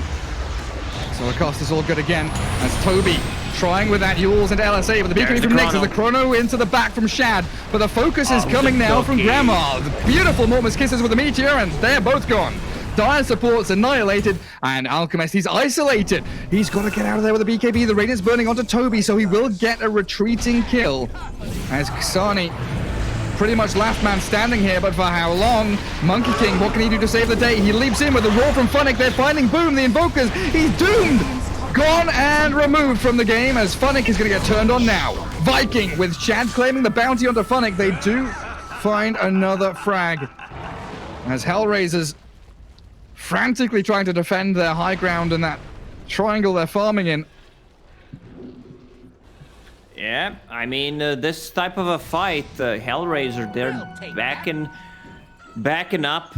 You know, it's not looking good for them. Monkey King, he deals a lot of damage with the Aghanim Scepter, and he has Dragon Scale on top of that, so it's a bit of chip damage, but still, if they can get the bigger kills, like Invoker, and he has a Lincoln Sphere right now, so doesn't need to care about being lifted or being roared. They need to remove the Lincoln Sphere with one of those spells, and not sure which spell that's gonna be, you know, Alchemist with Unstable Concoction, or if there's Abyssal Blade. You do not want to waste Abyssal Blade on that. So Rubik Fate Bolt seems like the best idea. That's really the only option they've got, it feels like. Hellraiser's very bold move into mid-tier 1. 5 alive here for Viking, but like you're saying, you know, Chrono down for 60 means that Viking are going to be playing a little more passively until that's back up. Speaking of back up, Roshan's alive. HR smoking up north. Now heading west, trying to cut off Viking if they wanted to get out across the map. And I think with Funnick showing top lane here, Viking could fall into the trap. Next Roche is up. That's Cheese and Aegis. Let's see how fast it goes down. Magnus also getting closer to his Blink Dagger, just 400 gold away. They're the ones controlling the vision with the book, with the hawk. This is Aegis and Cheese. Scout connects. Sunstrike scouting. But Viking can't get there fast enough. They've got a away. Toby glimmered, but in comes Monkey King. He wants to play with the Invoker here. Boom trying to sprint out away, but the roar on Toby is what they connect on. And Hellraisers take the easy pickings. And this game really feels like it's shifted pretty heavily now as Hellraiser's sweeping through with a massive amount of momentum. Like the winds are in their sails right now. They are definitely cruising. Radiant's middle tower is under attack. Stolen Blood Rage from Rubik. That's gonna be some extra attack speed on Alchemist. There's AC. Also, I mean, the Beastmaster aura on top of that. Like, Alchemist is gonna hit like a truck. He is going to be an absolute beast. Who does he start giving Aghanim Scepters to? He's got Ags queued up. Give one to Rubik. Monkey King already bought the one for himself. Mag is like whatever, pos 5. Yeah, Beastman. I guess you give it to Rubik. Radiant's top tower is under There's some really nice spells to steal. Anything you steal from, everyone else is pretty old. Like Invoker, average. Snapfire is good. If you steal LSA from Lina, so you can just cycle those.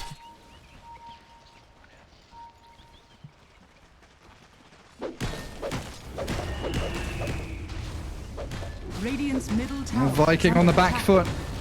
Radiant structures Boom. are fortified. Running around in Ghost Walk for the past 5 minutes as they catch the roar onto Shad. Faceless Void, they've got the chain stuns, not quite enough. Time Walk will get him a bit of distance. The chase is still on though. Time Dilation to slow down Hellraisers now. Faceless Void wants to make the full retreat. Aramis though might just be found. Forced to cancel TP and Yules the Beastmaster. As Shad playing this tree line, skirting around the edges of the battle. The chase onto Aramis, it finally will come to a conclusion. Nyx will take the pick onto Lina. I thought they were gonna have enough. Monkey King did not use his Boundless to try to go on Void and just stun lock him. They have 5 stuns plus Abyssal Blade on Alchemist. They should have more than enough, even though he has some status resistance coming out from Heaven's Halberd and Titan Sliver. That's around like 30% status resistance. What does it say? 12%. That's not correct. It says 29.6 for me. On Void? Yeah. Nice bug. Oh, Chrono, Shad, straight in onto Xani, but the RP! Oh, the jump from Kicked! He saved the Alchemist! Beautifully done, and in comes the stolen Chrono! Lil says good night to you, Viking! 2 easy picks there as a double kill for Nyx comes through, and Monkey King standing his ground inside the Wukong's command. Yules up onto Alk. Halberded and stunned. He can pop the cheese, but decides not to. There was no cheese. And yet again, another fight that goes one way and then swings the other.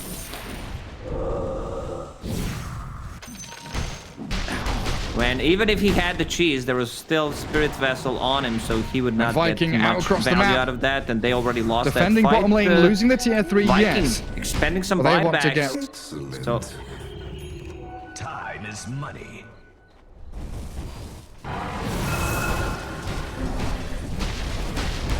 So now it's Vikings' turn. 2 heroes dead for 20 and 50 seconds. Glyph to keep the tier 2 alive.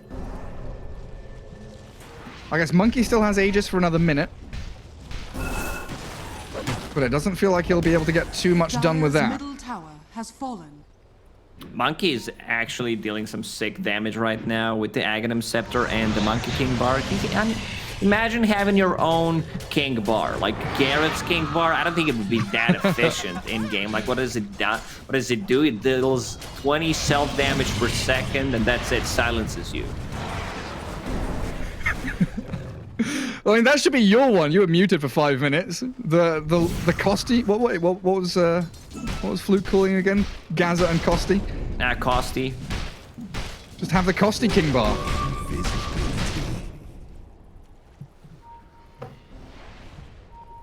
Hellraiser's now all alive again. Trying to connect with their Monkey King top lane. Viking will have Chrono back in 40 seconds. And boom. Casual plate mail just being delivered out to him.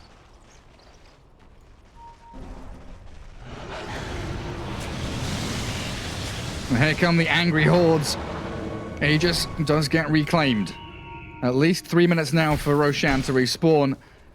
The pings are coming out onto Shad. Faceless Void was the only one from Viking showing out on the map. Middle tower is under attack. Radiant's middle tower has fallen. Lacoste, what needs to happen here for Hellraisers to break the base? I mean, they know there's 2 buybacks to cooldown, so they're... No, I'm here. So they're gonna use this info that they have no buybacks on 2 heroes and try to get at least one of those. Mag finally, with the Blink Dagger, managed to find a good RP, now even has a Flicker, and I love what he's using. Like, he's cycling all of his neutral items. I'm gonna use this Philosopher's Stone, I'm gonna use Trusty Shovel, try to get 1 rune for Alchemist, he gets some extra gold, and for his team. Oh, and a Minotaur Horn now dropping Horn, for the Monkey King. That's a big one. Double BKB. And they immediately smoke. Viking were also kind of lurking around smoked, waiting on the fringe of this bottom jungle. 13,000 net worth lead for Hellraisers, though, indicated with the Blink Necro 3 on Funnick, that jump initiation strength from him. Blink Glimmer Ether Lens on Lil's Rubik. Tons of money on your position 4 there for Hellraisers. Lina does have an Aghanims as that counterpart on Viking. Going for Refresher Orb next. Radiant's top tower is under attack. And there's no blade mails or anything here for Hellraisers. Oh, that's an illusion. The Toby Illusionist Cave going to get jumped up by Xani. They've caught out the Alchemist on the high ground now. He's going to get stunned up and slowed on his retreat out. Flicker not working out for him. Another good blade blasting him. In comes the Chrono and Kasani's done. Hellraisers getting baited by Toby, overplaying their hand, and Shad, he is thirsty for more. He wants to kill Lil. Where is it? Rubik, come here, buddy. Funny's going to spot legs away as in the back. We do have Magnus with the Monkey King playing onto Boom, but Nyx is left here stranded. He'll eat the cheese and fight into Shad, but where's his team? Team! Where have you gone? Magnus ran away with no RP. Oh, we've all been there. There's one to actually back him up. Everyone just bailed. Alchemist needs to be more careful, and this is something that a lot of the top tiers teams are actually doing, baiting with that illusion escape, especially if you have like Shadow Demon in the team. You create illusion of the hero that you know they want to go for, especially the heroes that they don't have buyback on.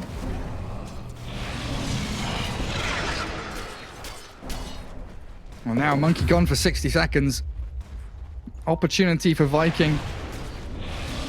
They still don't feel comfortable enough to actually go high ground, so it's going to be maintaining these lanes, trying to shove out top, get into that dire jungle, grab the outpost, which is really why here Funnick is in such a great spot to not only clear out bot wave, but also maybe catch out Celery. The Grandma does have the backup of Invoker, who's going to tornado forward onto the little summons from Funnick.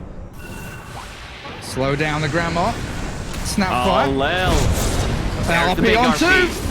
That's a good play, and on to Boom they go. The damage looks good, but they need a little bit more help. The Boar, he's going to come and slow Invoker down, and Funnick will blink forward to get that closing little bit of damage that they need, but Boom is surviving. The Quas is healing him up, and in comes the Void and the Bloodseeker. Magnus now down as the chase onto Lil's Rubik. They've saved the Invoker, and they'll get 2 bonus kills on top of it. They need to bring like one damage dealer to a team fight, either a Monkey King or Alchemist, otherwise they don't have enough damage. And look at the goal difference right now.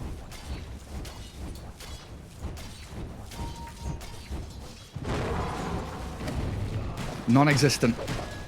That's where the goal difference has gone.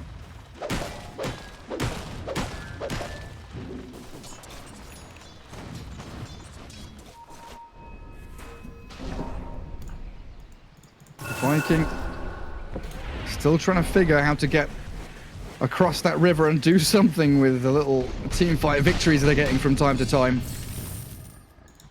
Bloodseeker is actually so tanky in this item build. He has a save for himself with the Yule Scepter, has a full Crimson Guard and a mech.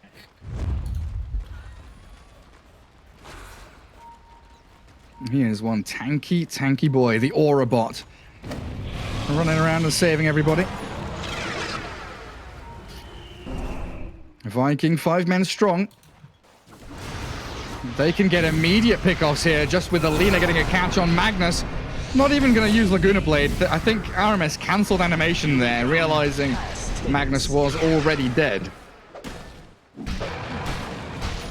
Oh, a DD top. Roshan is alive. It's looking all Viking at the moment.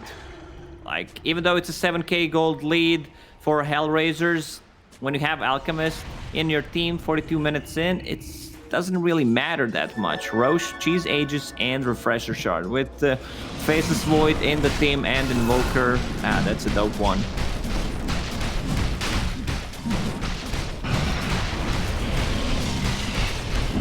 That's an easy Roshan.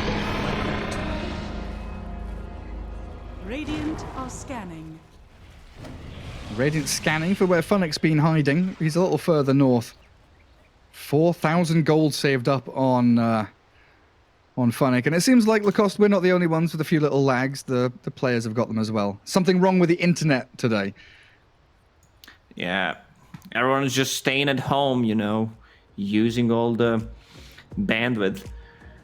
So Faceless Void, level 26. That means that he has 20% backtrack, Aegis, Refresher. How do you kill this guy? Like, they only managed to bring him only once throughout this whole game. Feels much stronger than the previous game, right? I guess skipping AC and slotting in that BKB has helped him tremendously in these team fights to only have 1 death in this match. Who did Alk give Aghanims to? I just noticed his net worth dropped from like 32,000 to about 29. So Rubik does have that, you're right. Monkey King already has one for himself. Getting Beastmaster one, it's not the best one. Wild Axes with no cooldown. You know, I don't think that's a good Aghanim's upgrade for a Beastmaster. Magnus, it's your position 5 Magnus, so you don't get much value from the Skewer. Especially, yeah, position 5 Magnus with a, with a Skewer. He's not going to be doing much with that mana pool of his being pretty tragic already. Boom has been consistently just hunting with his Ghost Walk, looking for anyone hiding in the trees, as they do want to shift top for that tier 2, and they can still potentially play into both top and middle if they're feeling bold enough.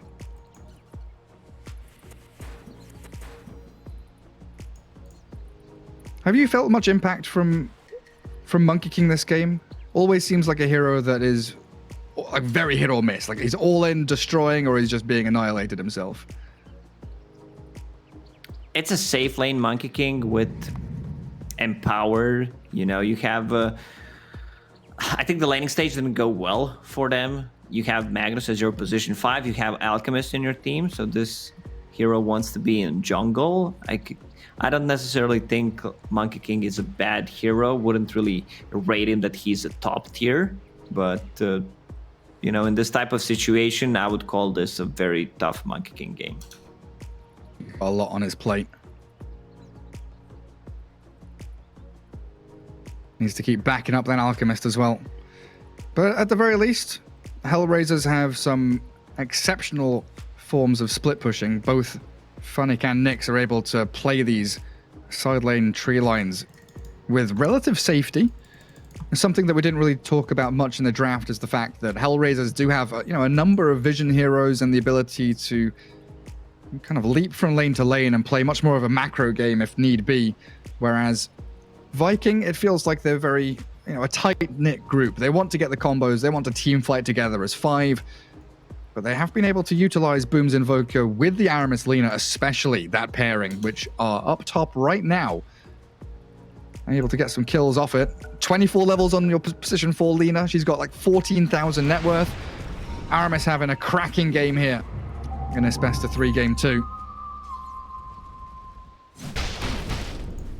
We have some heroes approaching level 25. Invoker level 3 at the moment. We already mentioned that Void hit his. They have no abilities that can break him. That's one way to deal with the backtrack. Monkey King is level 25, so additional Wukong's Command Ring talent. Pretty standard stuff. Alchemist getting closer to his 25. Which one do you take? Regeneration? Even into the Spirit Vessel?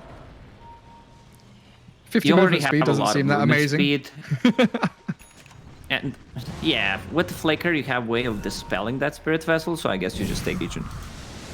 True. Clever Lacoste. Oh, monkey illusions need to be handled here. They're pretty tanky. Boom, Aramis, and Celery all having to deal with it. Things slow down a touch as Hellraisers smoke down to the southern portion of the map, knowing that with Void having Aegis for 3.5 minutes and they've got cheese and everything else here, it's a difficult fight just to wait for Viking to come to you. They're gonna find Shad. He's gonna time walk. He gets a haste rune. Hellraisers were so close to seeing that Void. Because of the pause, we still have 3 minutes left on the Aegis. Feels like Aegis expire by now, but it's actually not gonna. So they're gonna go on high ground. They feel very confident. There's still a refresher on Faceless Void. Cheese being held by Snapfire. Hellraisers are faster. They already brought that tier 3 bottom down, so they're going to force Viking back to defend. Rubik mid might get jumped by Shad. Looks like nah. Jumps away. A very nice little play from HR. Making sure Viking back away from the top take and doing a little bit of chip damage to bottom barracks, even though it will regenerate as the melee barracks does.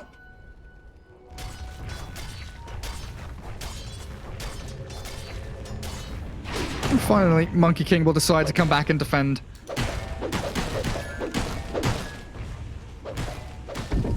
HR do still have that Hawk over in the base, scouting anyone who wants to clear that bottom wave.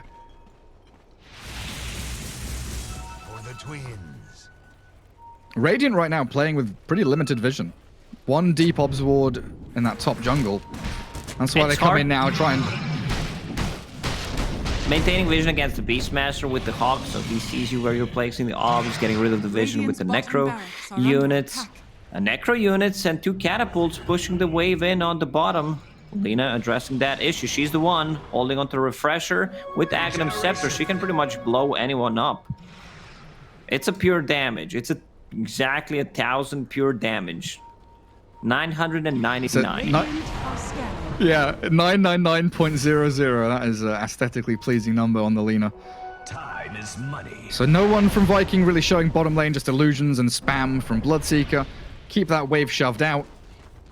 Bloodseeker doesn't have a way to rejoin his team. So the 4 heroes shoving mid from Viking and, well, Shad straight up onto high ground with a time walk. They pop the Lincolns in the back, though, and get the Roar down. Cookie back in the Glimmer Cave there, and Boom is safe and sound. While Funnick might not have the same luxury of surviving, though. Laguna bladed and hit into the ground by the bashes of Void. Hellraisers lose their offlaner. He does have buyback, though. There's no point to use a buyback. You already used the Roar. Book is on cooldown. You're not getting too much value out of your buyback on a Beastmaster with the cooldowns. Look at this attack 30 speed. seconds. Yeah, Void is hitting hard, but he doesn't have long on this Aegis. 20 seconds remain. Void wants, finishing off a barracks mid, moving up to top, clearing out tier 3. A Blink RP here, though, could be big if Magnus is able to land it onto multiple heroes. Even with the repair kit, though, that Void structurally crippling this Thire base. And still holding on to Chrono. Aegis reclaimed now. A Lincoln Sphere on Bloodseeker, so they can use 2 Lincoln Spheres on a target, plus a Solar Crest, Alacrity, Blood Rage. I don't think you have enough to bring this Faceless Void down. You only managed to kill him once throughout the whole game. I see Scotty being queued up, so that's gonna be some extra stats, extra survivability on him. At one point, he gets Aghanim Scepter, goes in, bashes you with every single time walk. It's looking very rough for Hellraisers. Multiple heroes they just can't touch. Unkillable Viking heroes. 3,000 gold saved up on Celery's Grandma too. Full staff queued. Would love to see an Aghanim Scepter come out for her again, though. Still in this perpetual struggle of bottom lane shoving in, though. Viking can't really capitalize on these nice plays they're making. It might when you be. Have, yeah. Alchemist. Go on, Lacoste. When he's in your team, you know you have like late game secured. Everyone's gonna get Ags upgrades, but not in this game. Like, I don't see them scaling with those items. Monkey already used his own goal to get the Aghanims. Beastmaster is not really the hero that's gonna benefit from it. Rubik, yeah, he's fine, but you know, Mag position 5 also does not benefit from it either. Don't get me wrong, having Aghanim Scepter is much better than not having it, but I don't think it's worth it to spend 4,000 gold on the hero just to get your position 5 Mag and Ags. Yeah, it feels like at this point, honestly, both teams kind of waiting for their next Roshan to come around. 1 minute for fast spawn. At the very least, Viking did get that ranged barracks mid, so tipping the scales in their favor ever so slightly in map equilibrium. All it takes, though, is one good jump from Funnick to find that perfect catch onto the perfect hero, if it is that Faceless Void. A lot of wombo combo potential from both teams. So it starts to come down to this vision. Who has the upper hand in terms of information? Dire pretty focused with vision down towards their triangle and that farming area for the Alchemist. Well, Radiant have a couple of good ones here, watching rune spots, watching little ramps, transitional spots from lane to lane.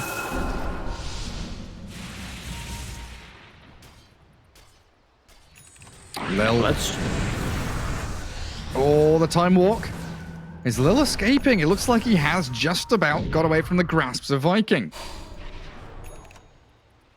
Let's just wait for another Roche. No need to rush anything. Cheese, Aegis, Refresher, and Aghanim Scepter will be there. He will respawn in 40 seconds. Here comes Hellraisers, though. They know they need to contest this or try and steal it. Monkey King sees the void. Time dilation into the Boundless Strike. The roar is there. In on top of Shad, they go with the Abyssal Blades flowing through. The kill off the void.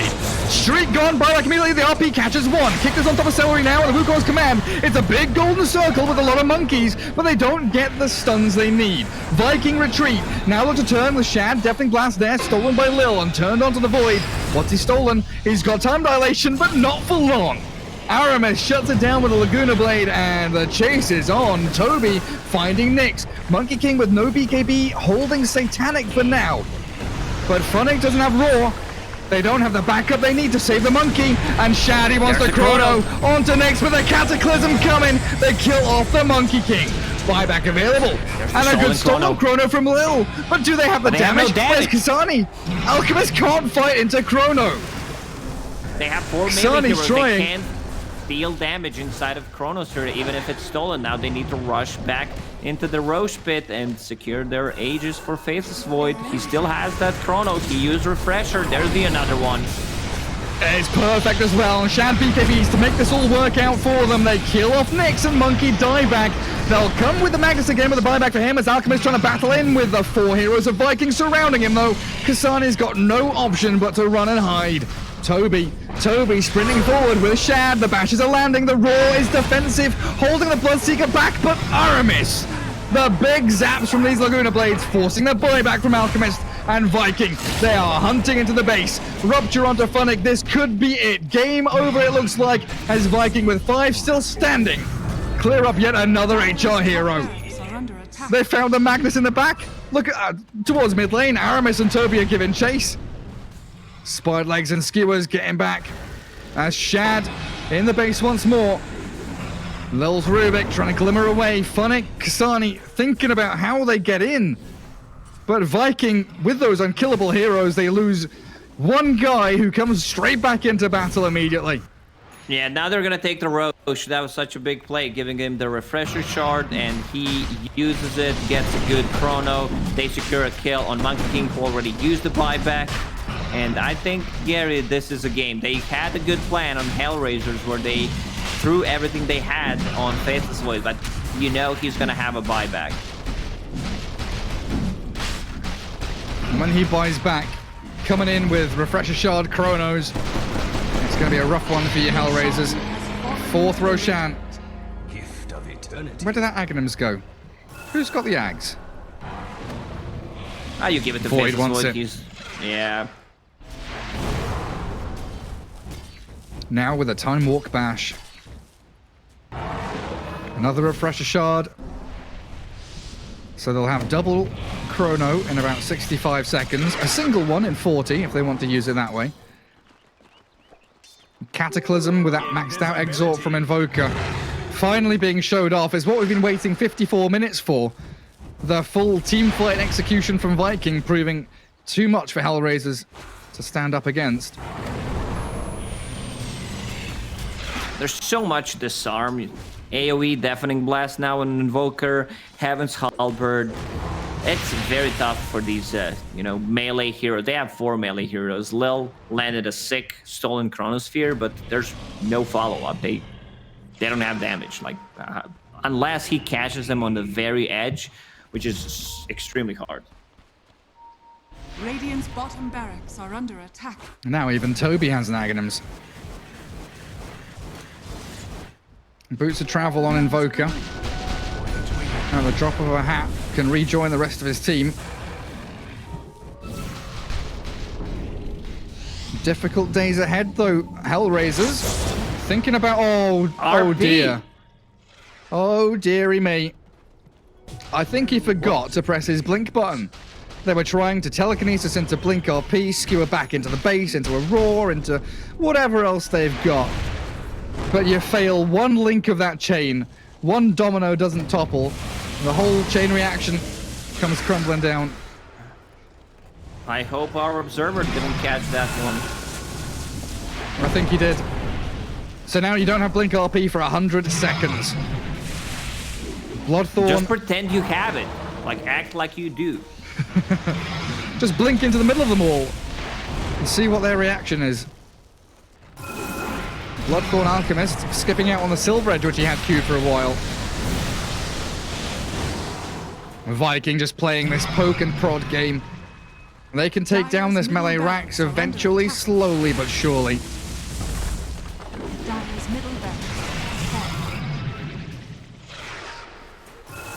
RP still 60 seconds down. Man, Aramis is going ham. He's the one who's hello. the chrono. In we come with a Cataclysm Chrono. The kisses from the Snapfire, landing beautifully onto the heads of Hellraisers, and 2 heroes dead without buyback, as Shad's Faceless Void still has the Aegis. He's top BKB, that's for sure, but he'll give chase on the Alchemist, and the Rubik's in trouble. One batch is all Shad needed, but he won't get any. Instead, focusing on the structures and the objectives, as Viking look to close out Game 2 here and tie things up. He still has Aegis Refresher. They also have Cheese. Look at the attack speed on this guy. He's gone in, Lil. He's absolutely demolished. Unstoppable Faceless Void, 18-2-9. A beautiful game from Shad. All he needed to do was buy a BKB. They'll try and blow up the Alchemist with a couple of Laguna Blades. They take him out before the throne falls. And things are all even now, 1-1 in this best of 3. Yeah, such a good performance coming out from Viking. They came very aggressive from the laning stage. They get on top of Hellraisers. They did not let them breathe. I mean, now looking back at the lineup that Hellraisers had, it's a very tough to execute lineup coming out, you know, just having a laning stage, you know, most likely you're going to lose it. Yeah, that position 5 Magnus was pretty hard to execute. It looked okay for a long while, and maybe if Hellraisers could have had a couple more individual pickoffs, they could have brought it back. But the 5-man annihilation from that Chrono, Cataclysm, Mortimer's Kisses, and Aramis with 21,000 net worth, and Aghanim's Refresher all beautifully playing out as Viking take Game 1, tie things up. We'll come back in a couple of minutes with Game 3 to round out the series.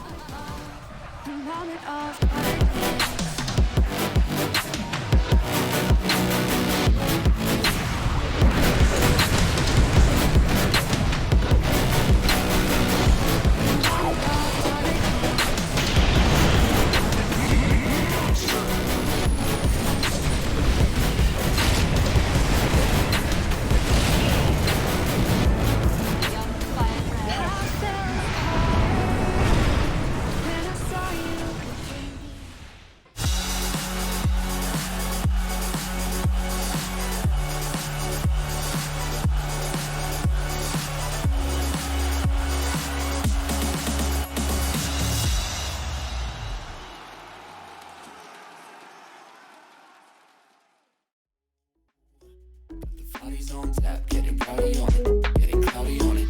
Got me on the right track, yeah, you got me on it. Gonna do it like this, cause that's the way we want it. Gonna do it like this, gonna do it like that. Gonna do it like this, yeah, we never look back. The shots in my tap, everybody's on that, getting cloudy on it. Yeah, we do it like this, cause I like it like that, yeah.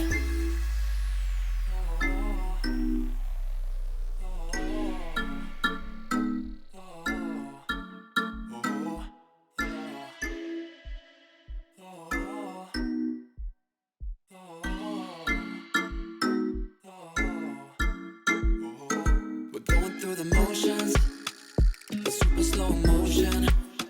It's time to lose your inhibition, developing a blind ambition. Fire it up, ignite it. I don't wanna fight it no more. I wanna see where this can go. I'm done with playing around, I know it. Yeah, we've nothing to lose. We're lost at the night. We're feeling alright.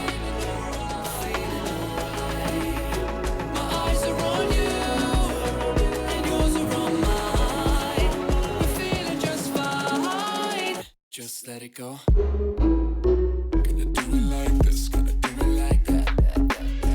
Everybody's on that, gonna do it like this. Yeah, we never look back. Got the bodies on tap, put the body on it, get it cloudy on it. Got me on the right track, yeah, you got me on it. Gonna do it like this, cause that's the way we want it. Gonna do it like this, gonna do it like that. Gonna do it like this, yeah, we never look back. Oh, yeah. The shots in my tap, everybody's on that, getting cloudy on it. Yeah, we do it like this, cause I like it like that. Introduce me, I'm the renegade. Every single night, I crave the taste. It's the adrenaline running through my game. It gets me high, high, high. Got no time to waste. Ain't got time for small talk. I tell you the truth. I'm faster than you. I'ma tell you the truth. Not in it to lose, just faster than you.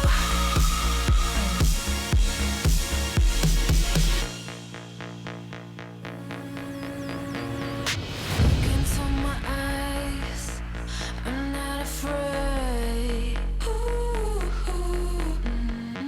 Take over my mind till it fades. Like a medicine, it keeps me safe. This neon lights lead the way.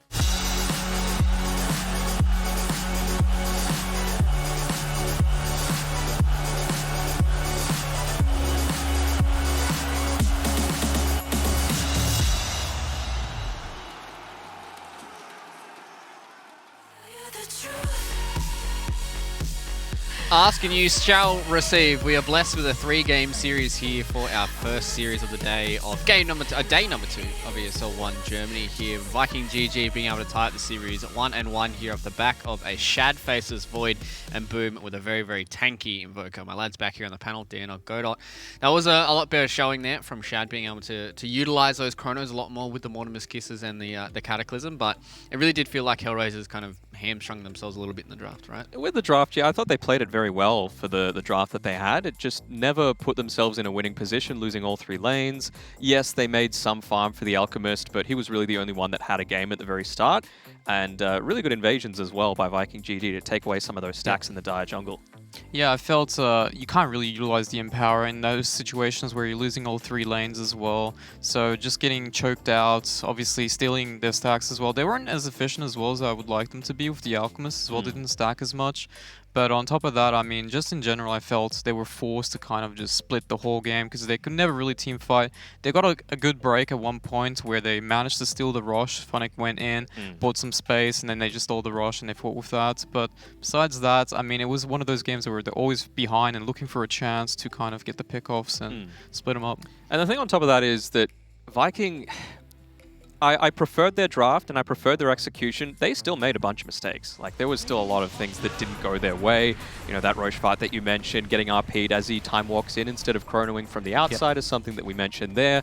You know, it could have potentially ended the game even faster. And I just feel like, and I think you're in agreement with me about this, in that Hellraiser's best game style is when they're just being hyper-aggressive. Yeah. And you can't just sit back on the laurels of an Alchemist and a Magnus and expect that to bring things home for you. I think the Alch is fine, honestly, because you are able to get those earlier timings and be that aggressive nature, but I feel like that Mag, he had nothing until, what, 30, 35 minutes? Yeah, and I mean, it's just one of those situations where when you're getting choked out, Alchemist is going to be absorbing most part of the map of what you have left, and then obviously the Mag has a bit of a hard time to kind of recover. Maybe they could have gave him a dead lane at one point to get that early Blink Dagger, but in all fairness though, regardless of what I feel was not really an ideal draw for them because it's not really suited to their playstyle, they actually played really well from the back line and just made a lot of space. Funnick's Beastmaster just splitting the lanes very effectively. They almost even sneaked sneak the racks at one point as well. Just making... Lil's Chronos was super nice. Yeah. You know. So there's just been pretty good execution, despite the fact that I felt it was a pretty hard game to kind of capitalize on. Yeah. So we're feeling like Hellraiser's a little bit more execution-based here, but it just feels like sometimes they come into these drafts with a little bit more of a disadvantage than what they would like, right? You know, obviously we saw in this game where they had an Alchemist, they had a Magnus, but it just never really felt like Kiki really got much done on this Magnus. He had a few clutch RPs towards the end there, but it just got to a few situations where it was just a Magnus and an Alchemist that just really couldn't kill anyone, right? Yeah, I was mentioning probably at around the 20 or so minute mark when they'd taken the tier 1 tower top, this is Viking, you had all of that top lane free, the dead lane, if you will. Yeah. And they weren't committing Kikid to it to farm up his Blink Dagger. He was on like 1,500 gold for at least 10 or so minutes. And I think maybe if he could have come online a little bit sooner, and even if you do rotate to kill someone, Magnus isn't someone that you can just solo, really. You need to commit at least 2 heroes, and at the end of the day, that's 2 heroes committed to a pos 5. It means the Alk is much more free to farm, and I feel like that was a way for them to come back into it. Yeah, a big problem as well in this game is it gets to the later stages of the game, it becomes really easy for Viking GG to kind of execute their lineup. They have the Chrono against 4 melee heroes. I think Lacoste pointed out at one point. They have the Disarm as well from the Invoker. So it becomes those situations when your BKB runs low and then you have an Alchemist and MK who really needs to go in. Their BKBs run low, you just kite them out, and then it just becomes really easy to capitalize on the fights. Yeah, and if it does get to that late point as well, the Alchemist, while you might reach that 6th slot a bit sooner than all the other heroes, they catch up. They're going to be on the same level playing field. You can't man fight into a Faceless Void, especially when you've got a Spirit Vessel with those low BKB charges. Yeah, well, it really does feel like that Hellraisers are on the cusp here for an upset up against Viking GG, but we're going to go to a short break, and on the other side of this, we'll have game number 3 of Viking GG versus Hellraisers. Don't go anywhere. We rise up from the dust and claim our throne. With the right CPU, you can turn any game from familiar to phenomenal. Unleash the potential in all your gaming with Intel 10th Gen processors. With its optimal balance of threads, cores, and frequency to deliver elite real-world performance, only Intel can bring Marvel's Avengers to life with in-game PC optimizations. Supercharge your Marvel's Avengers experience with Intel Core i5, i7, and i9 processors. My name is Jordan Gilbert, aka Nothing. Hi, my name is Sue Lee. My handle is Smix. I think it's important for these initiatives to happen. Empathy really, really goes a long way, and it always means so much to us, and I think that's where initiatives like this really help. I encourage everyone in the community, anytime they see bullying, anytime they see someone getting called names, I encourage you to step up and say something. Good luck, have fun. Good luck, have fun.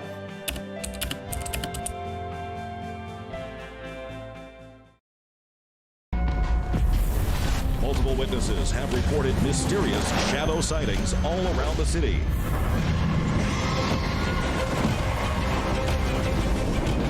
According to experts, the origin of these shadows is still unclear.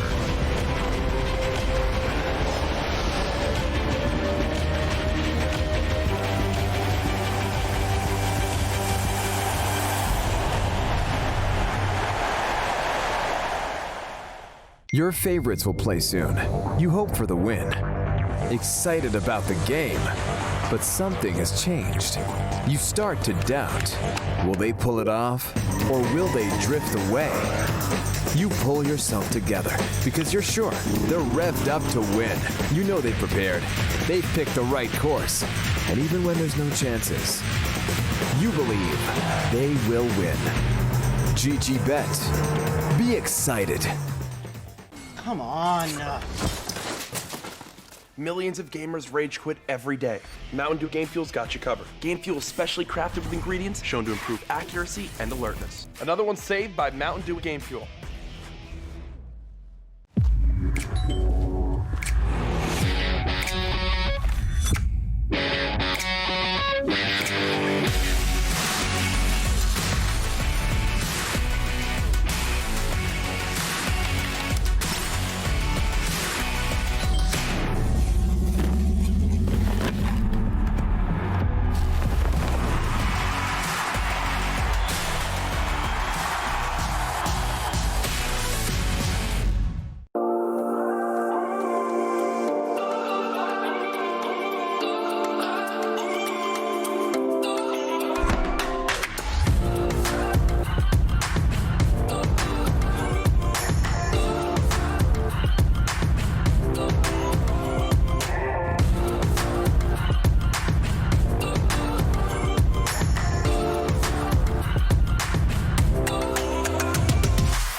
pretend to like you. I hope you feel the same. I take a chance and I lose. I can't pretend to like you. I can't pretend to like you. I hope you feel the same. I take a chance and I lose. I can't pretend to like you.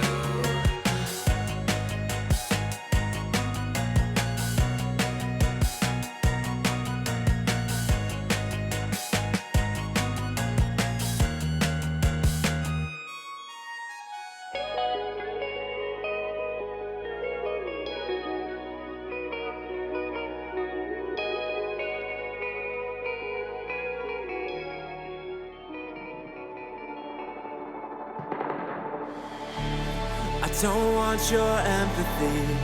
I just want another enemy. I'm not gonna change a thing for you. I'm over middle ground, and I really wanna burn it down. I'm not your friend, and I won't pretend I am. So don't reach out, and I'm neither. I'm under siege, and I need you to see. ESL 1 Germany 2020 Online is brought to you by Intel, Mercedes-Benz, Mountain Dew Game Fuel, DHL, GG Bet, Corsair, and Acer Predator.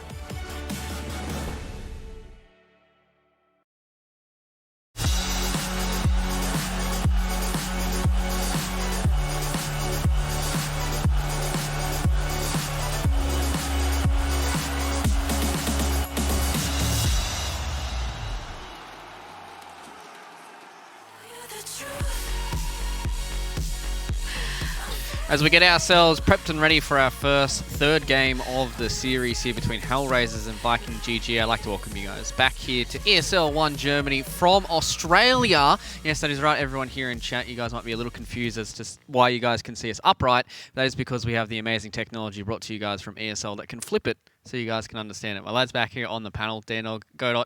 Lads, we're getting ready for game number 3 here, Viking GG and Hellraisers. A lot of people, when we look at this Hellraisers roster, this Hellraisers lineup after these last 2 games, we were saying that they're executing extremely well, right? So it does feel like that this draft is going to be very, very important for them in game 3. Yeah, they're exceeding my expectations in terms of execution. You know, you would think that, having a new position 5 come into the fold, it might mean that you're a little less comfortable with the whole lineup. Yeah. When it was going to be XL coming in for Non-Grata, I was like, okay, that's fine. Funix played with him plenty of times before on previous teams. It's going to be a relatively easy transition. But then to have Kikid come in, outside of that time where he spider-legs the Monkey King and stunned him and then RP'd nothing, I think he played a pretty decent game. He just needs to perhaps be a bit less selfless. He needs to get at least that one core item for his team. Yeah, and also I think their playstyle is kind of not suited to them. In the first game we see this action, really fast-paced, strong lanes line up from Hellraisers, which dictate the pace of the game. They control the map and they make stuff constantly.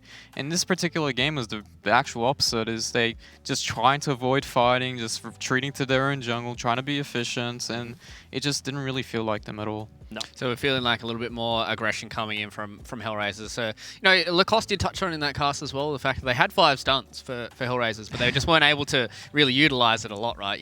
When we talk about these drafts, the easier to execute ones are usually the ones that win, right? But sometimes it didn't feel like that. I don't think there's any perfect draft. There's always a flaw that can be exploited. Like, they have 5 stuns, but they have 4 melee heroes against a Faceless Void. And the Faceless Void itemized perfectly, getting all this status resist and the Titan Sliver, lucking out a little bit.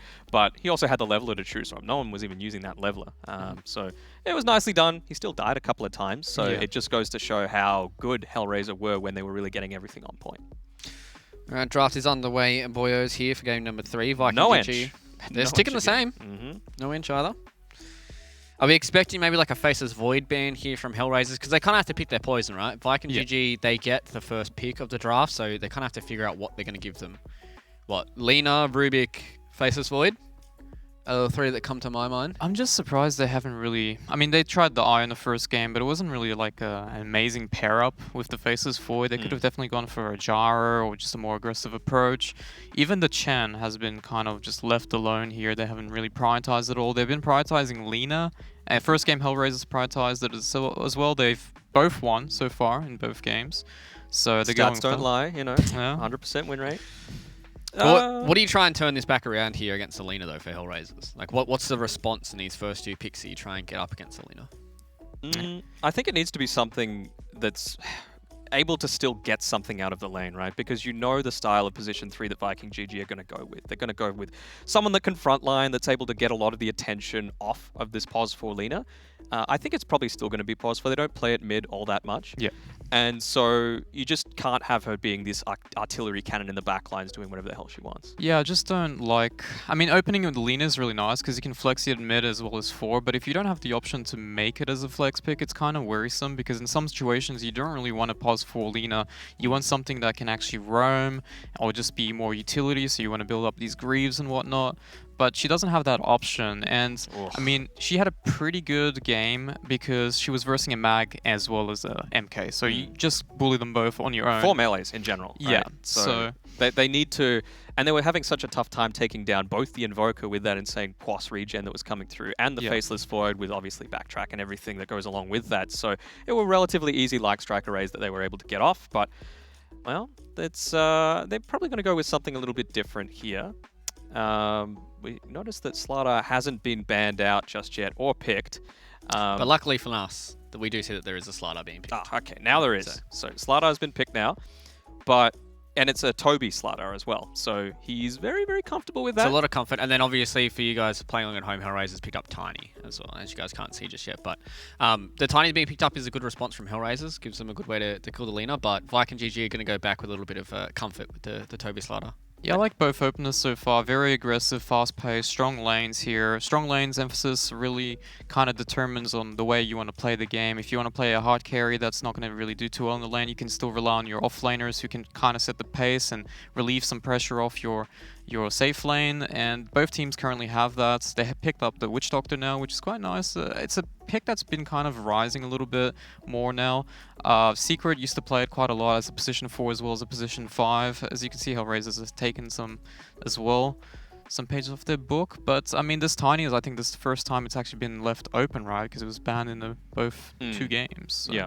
So Tiny, I think they play it on Lil, definitely. I think they can also throw it into the mid lane with relatively good success there. So a little bit of flex coming through with the Witch Doctor. I don't think we saw it this time around, but a lot of carries, a lot of POS 5s tend to run it with that Voodoo Restoration at level 1 just to make it so much more sustainable for the laning stage. But I think there was a Lifestealer paired with it previously, so there wasn't really the need for that sort of stuff. You've already got the Feast and everything else along those lines. So yeah, still leaving things a little bit open. Yeah, the beauty about Witch Doctor these days is people just tend to max cask as well, and there's a lot of these melee cores or melee heroes in general, as we saw last game from Hellraisers, and the cask just does so much work. You just run in, you throw in the cask when the team comes in, and just getting that constant stun going on is just so effective to just create enough havoc for your cores to actually do enough damage in the fight without worrying to buy certain items to deal with it. But I mean, right now, there's a lot of approaches Viking GG can go for. Obviously, Lifestealer not being banned yet. They can also go the same way Hellraisers went with the Lifestealer Slaughter.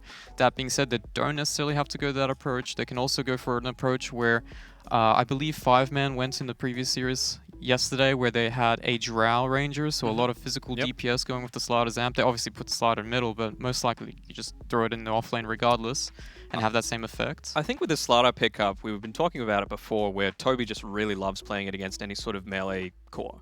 So does that lead you to think that it might be a ranged hero that Hellraisers is going to pick up? We've seen Ember Spirits being run in the safe lane. I know it's still technically melee, but at least you've got that Sleight of Fist that you can use to secure. Nyx plays it very well. You've also got things like the Morphling, which can potentially be run against it, which I think wouldn't be too bad either. Good combinations together, especially... I mean, Hellraisers could still go for something like a Bloodseeker. Great combination together with a Tiny, good laning stage, synergizes well with the Veil that you're wanting to pick up. I think it's like 1700 damage when you've got that Blood Rage on the Tiny, regardless of if it's a mid or a position 4. So yeah, I'm liking that sort of combination. Yeah, Morphling's still left open, as you said. The ranged cores, Troll being banned out, Drow Ranger as well. So there's not many other heroes besides Morphling that they could pick besides Gyrocopter, but Gyrocopter on its own just doesn't really seem to do well, and you can't really pick up the IO here anymore since you have the Witch Doctor Tiny, unless you Flexi the Tiny middle, Witch Doctor 4, but even then you're just going to be changing your draft dramatically, and I don't really like that idea.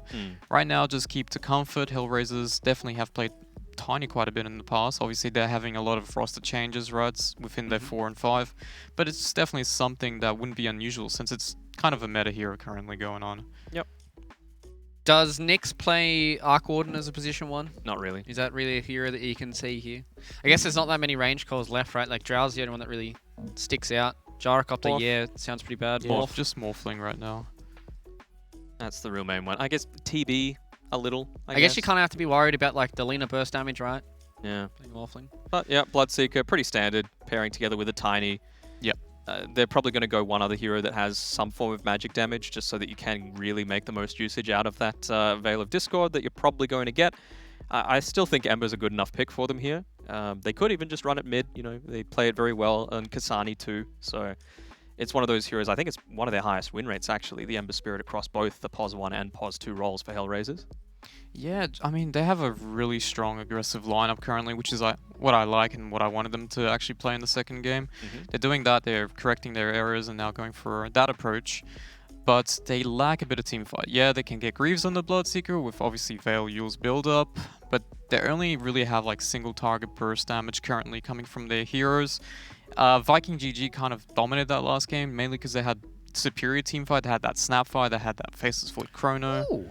Alright, we've got the Chen. Chen's nice. I like it. I do like this approach. It kind of counteracts this aggression because you don't really have that much team fight. You have a bit of burst damage coming from the Tiny. Obviously, the Chen rushing that mechanism as well as the Hand of God just kind of counteracting that. Just freely giving the carrier a very free time in terms of, you know, farming safely. And they can go anything right now as well. They can go for the Spectre pick if they choose to do so. They can go for Terrorblade if they want to.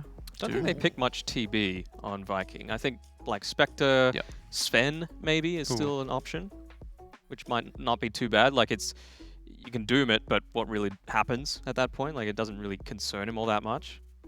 Shadow Fiend, okay. Oh, picking it surprisingly early, actually. It's normally saved until the very last pick for Shad to go for it. So, again, they're just seeming to go all in on this early aggression, right? They're saying, you want to fight us, Hellraisers? We're just going to bring it right back to you. And it's around that 15 or so minute mark where the Chen, he's got the Hand of God, he's got the mech, that it's so hard to fight into that kind of lineup. Yeah. Especially if you've got a BKB on this Shadow Fiend. Assuming they don't doom out the Shadow Fiend in the fights as well, he can just Requiem, and every type of hero Hellraiser has right now is just run in at them, get that damage out, right? But with the Requiem, the Fear just kind of dissembles all of that. Yeah. Obviously the Hand of God as well as with the mechanism, but they just have a really well-rounded lineup right now. You don't really care who you verse as a Shadow Fiend because you can just raise and just farm it out regardless. And with the synergies of Corrosive Haze as well as the Shadow Fiend's aura, you have a lot of negative armor going on. And I feel like this is one of those things we don't really talk about much, but it's been kind of trending just to the Haze with the Solar Crest or the Weaver played by, I believe, 5 yesterday. There just seems to be a rise on these kind of synergies, which with Shadow Fiend works pretty nice. Yeah. Well, what about the position 1s, right? Because obviously Viking, they need their position 1 and Hellraisers probably need theirs. This Bloodseeker Doom combo is kind of throwing a bit of a spanner in the works. Like, you're not really sure who's going to be the 4, who's going to be the mid, who's going to be the carry for Hellraisers here, but they're banning them all out. Drow's gone, Troll's gone, Spec's gone, Sven's gone, Lifestealer's gone, Void's gone. I'm sure you just banned the Morphling right here if you're Viking. They get rid of the Juggernaut, eh? Okay. Well, they've got the first pick of that that last phase, though. So seems pretty hard to pick a carry here for Hellraisers. I mean, if you pick these melee cores, as you said, Slider just bullies them out. Morphling has a hard time against Lena Pos 4s as well, so it's not ideal. It might be the best game for Morphling that I can think of carry-wise for Hellraisers, but it's just not ideal either. No. And you mentioned before that they have good single target burst, but not huge AoE. I mean, with the Doom, it's all right. With the Veil Bloodrite, if you're able to get a multi-man Avatos combo, it's going to be pretty decent. PA's gone as well. So what cores are left? That's the game to play right now. Morphling, I think, is still pretty Morphling, Gyro, TB, Chaos Knight. Yeah, okay. Okay. I like that. Yep. And Reality Rift, another negative armor. Negative armor, hyper aggressive. Yep. They won BTS Pro Series playing this type of strategy. Yep. Okay. So Looks like now they've got a lot of minus armor, a lot of hard heroes to insta-pop as well from the Tiny. You know, a lot of these heroes don't really care about being doomed. So it looks like Hellraisers are just going to finish it off here with a Terrorblade. I think that's probably the best that they could do. It was either TB or Morphling coming through. A, because they were the last two carry heroes left in the entire pool, and B, they do have that level of ranged capabilities. So I think it's okay for Hellraisers, but again, I feel like the synergy for Viking GG, as well as the counteracting nature of the Chen to be able to stall the game out just for that extra 5-10 minutes, will be able to bring it across the line. So where do we feel like we're sitting here for predictions, boys? Viking GG or Hellraisers? We're a little bit iffy on these predictions so far for today, so what are we thinking? I'm liking Viking. Yeah, me too. I think their synergies, just with their lineup, negative armors, as well as the team fight aspect, just seems too easy to execute in the mid game. Yeah, it looks like the odds have shifted in the favour for Viking GG one more time here, boys and girls here. Shad's playing Slaughter. What? Excuse Shad me? is playing Slaughter. Well, I don't know. You guys already put in your predictions, so you guys can't change now. I'm sorry for you guys, but that's just how the cookie crumbles here. We're going into game number 3 here between Hellraisers and Viking GG. We're going to leave it with our casters one more time. It's going to be Gareth and Lacoste.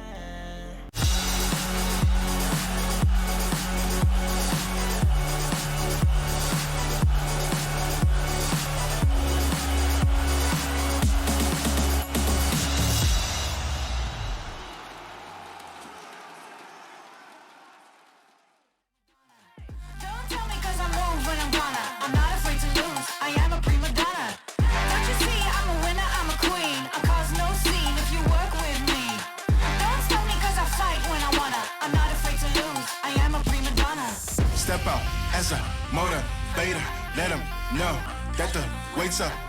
That's how we know when we level up. Hey, that's how we know when we level up. Level up. All we know about is level up. Are we ready not to level up? You know we fall and we get up. Level up. All we know about is level up. Are we ready not to level up? It's time, get up. Back against the wall, still I'm standing tall. Know about Both sitting pretty low on both HP and mana. Mid lane should be quite an interesting one. Melee hero up against Shadow Fiend can often struggle up against the Razors, especially now they're level 2. Xani's going in aggressively, but he can't get hit by the long range raid. He needs to stand his ground, and first blood spilled by Boom. Kasani. Well, he tried to make a move. You know, being super aggressive, then you feel like you're in trouble. I need to fall back, but you know he has a long range. Just go all in, try to hit him, and you fail. He had very few options, and he tried to take one of them. Kasani now, where's he wandering to? He's like, jungle, oh, my ward, my camp's been warded. No little camp for him to access with a Devour. And that's a great start for Boom. You know, Shadow Fiend, a hero that can accelerate very quickly, having a lane in which he can dominate, get an early bottle, now regen up, and keep that momentum going.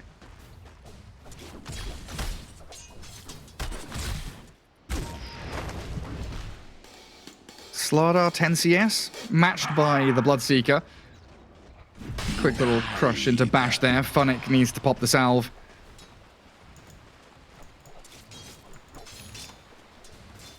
All of the lanes looking pretty good for Viking. Yeah, so far so good. The double stun lane on the bottom lane, when they start getting more levels, it's gonna be tough for TB. He's a hero that is very vulnerable to any kind of burst damage, any kind of magical damage. That's why he has Raindrop queued up. That's one of the best lane stage items you can get in-game. Top lane, they're playing very aggressive on Funnick. Yeah, already expending Bash and Crush. Funnick with no regen remaining. Where's he off to? Trying to drag a wave around. He's being caught up here. Backs away into the trees and will likely just go for a TP home. He's been blocked in by the range creep. Celery's still giving chase. But Funnick knows there's no stun as Slardar lets him be. Shad instead focusing on this doubled up creep wave arriving at his tier 1. And Lil making a long rotation. A lot of the teams understood how to play against Tiny. Just don't get him any early kills, and this hero can't snowball. And they gave, you know, Lil 2 free creep waves. He's sitting at the 6 CS. He was dragging in between the towers, and now he has, you know, decent level. But Bloodseeker is going to be left alone on the top. He has a Wind Lace and boost speed. You know, this is a survivability build. And yeah, that level 3 Tiny you're talking about, there'll be a lot of pause here from Kasani. But Lil has made his way from top through to mid. Dire Observer Ward's pretty much spotting him every step of the way. Both obs will be expiring soon, but they've been able to safeguard that mid lane as Viking very nicely from any Tiny rotations.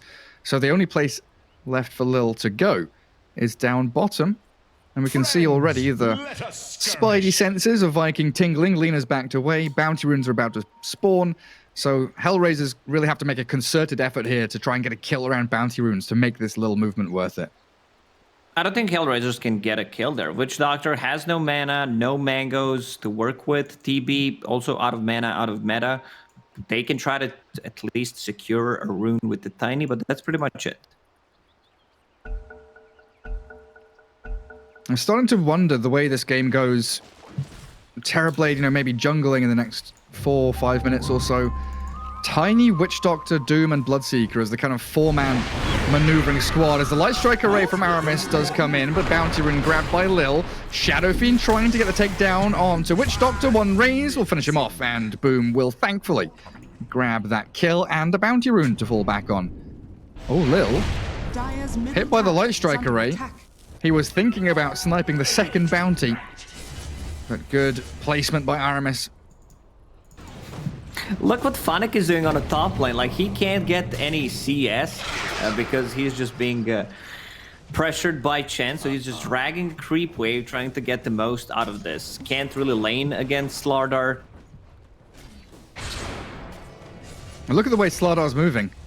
He's dragging the whole Radiant Creep Wave as, well, Kick does die down bottom lane. Avalanche there from Lil, trying to find Aramis. Light Strike Array is good, though, buying another second of time here, but the toss forward. CK will remove the Lina.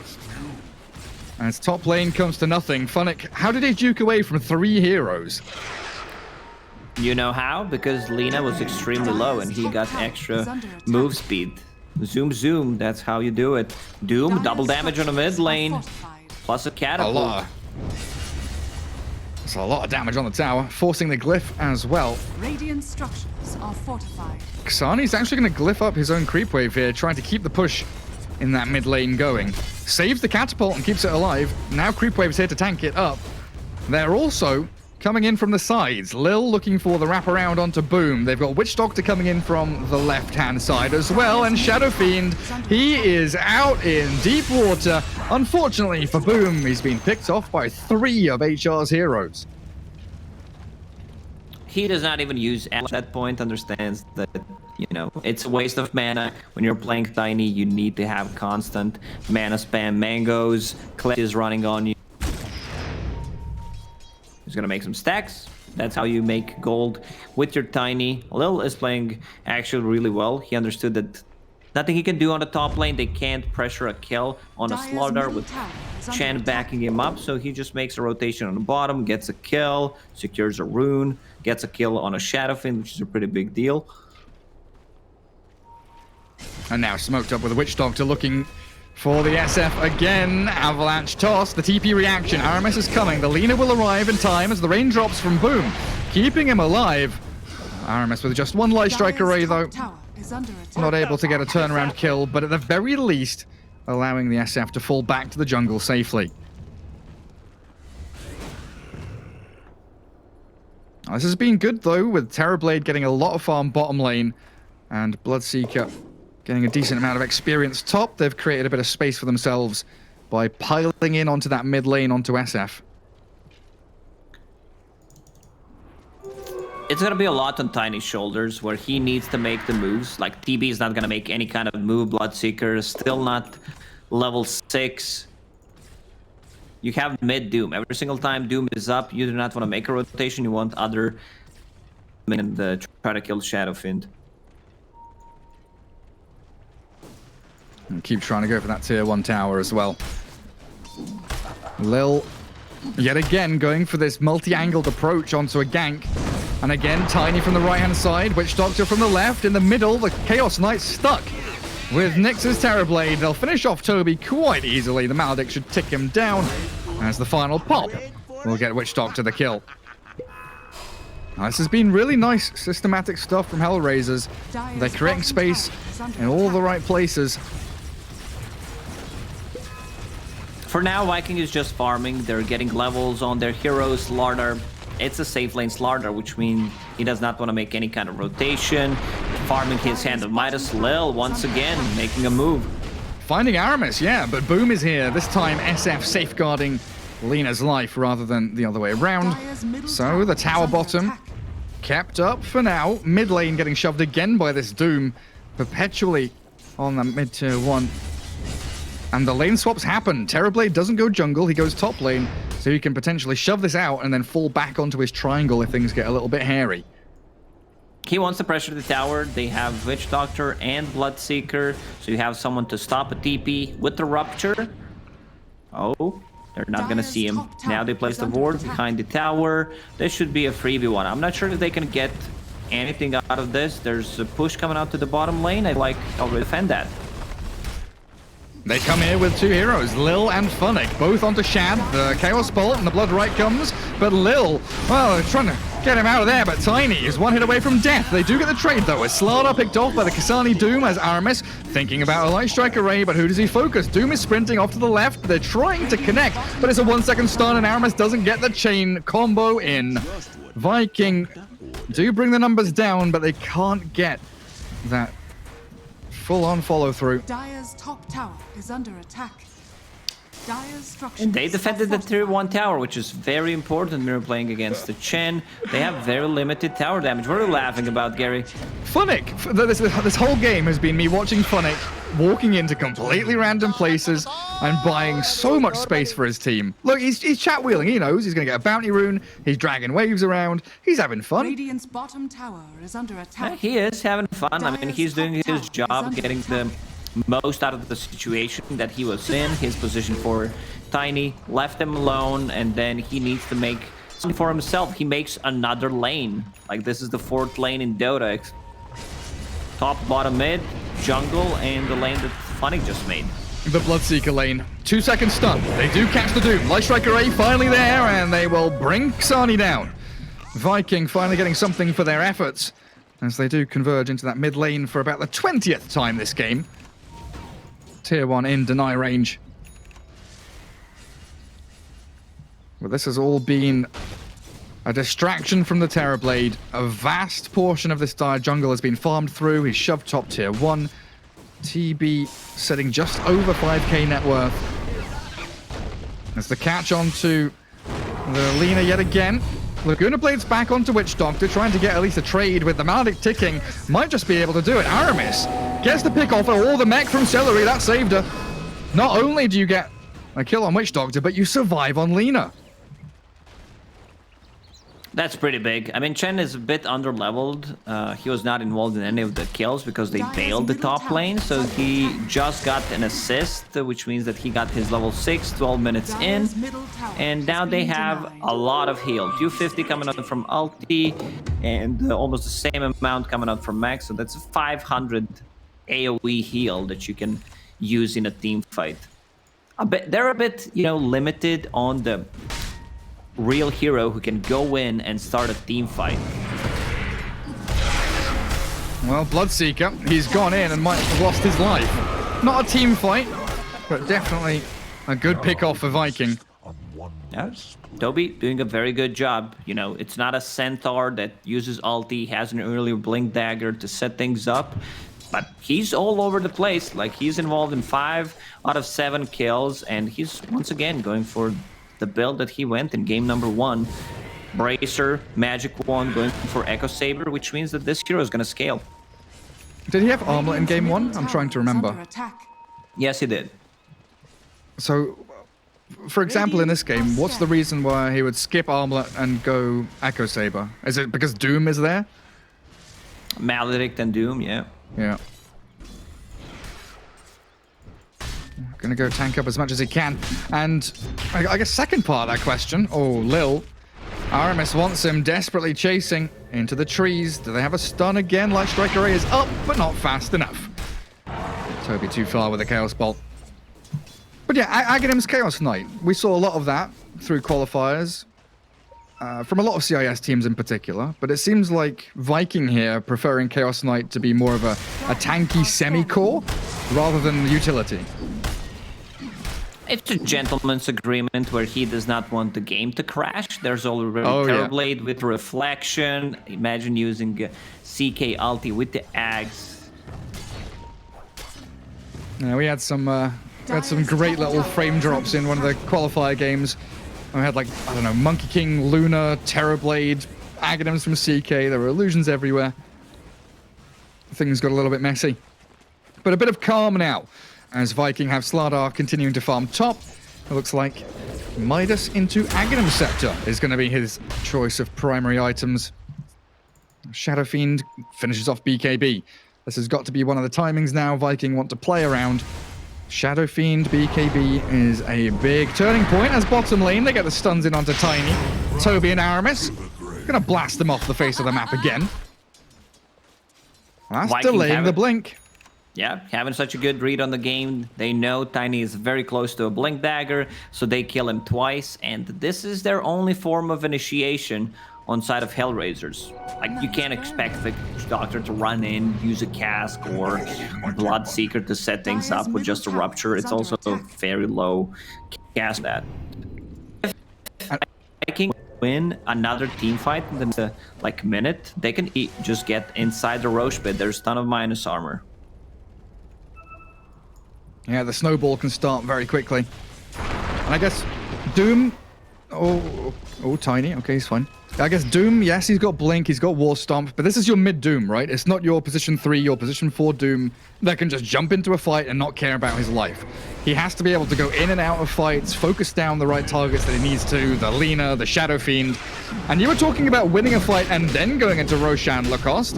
Viking says, screw you, we're just going to go into the pit regardless. Let's see. Phantasm from Toby.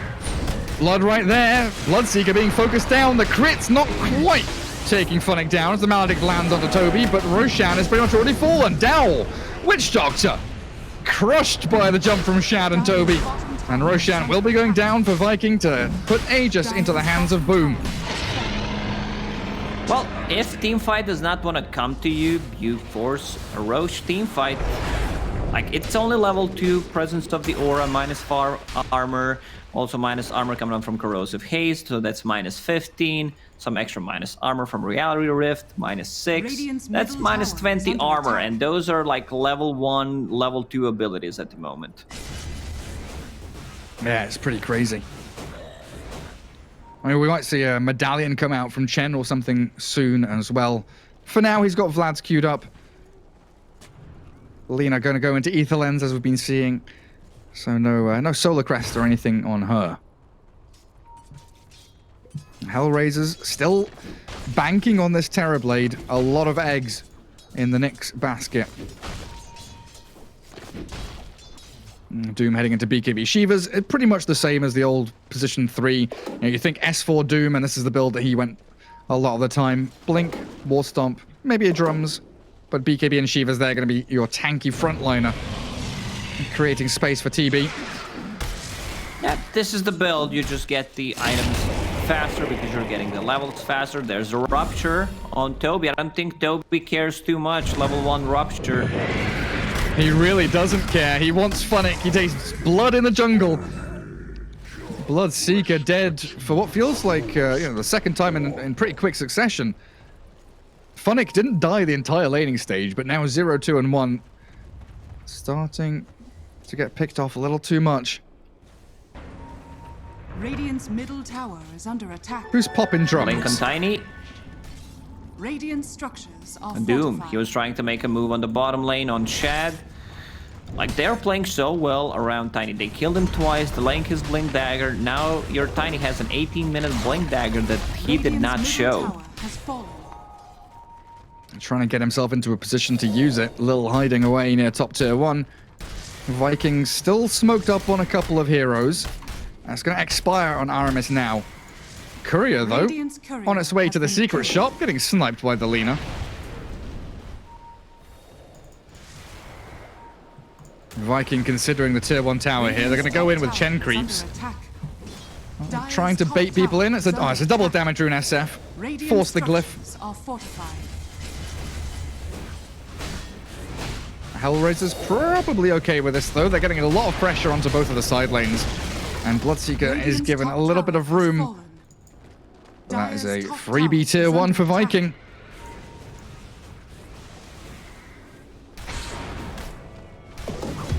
Aegis still up and running for 2 minutes. He finds the Vambrace, has a Growbow, and the Dragonlance. So that's a lot of extra attack range of Fiend.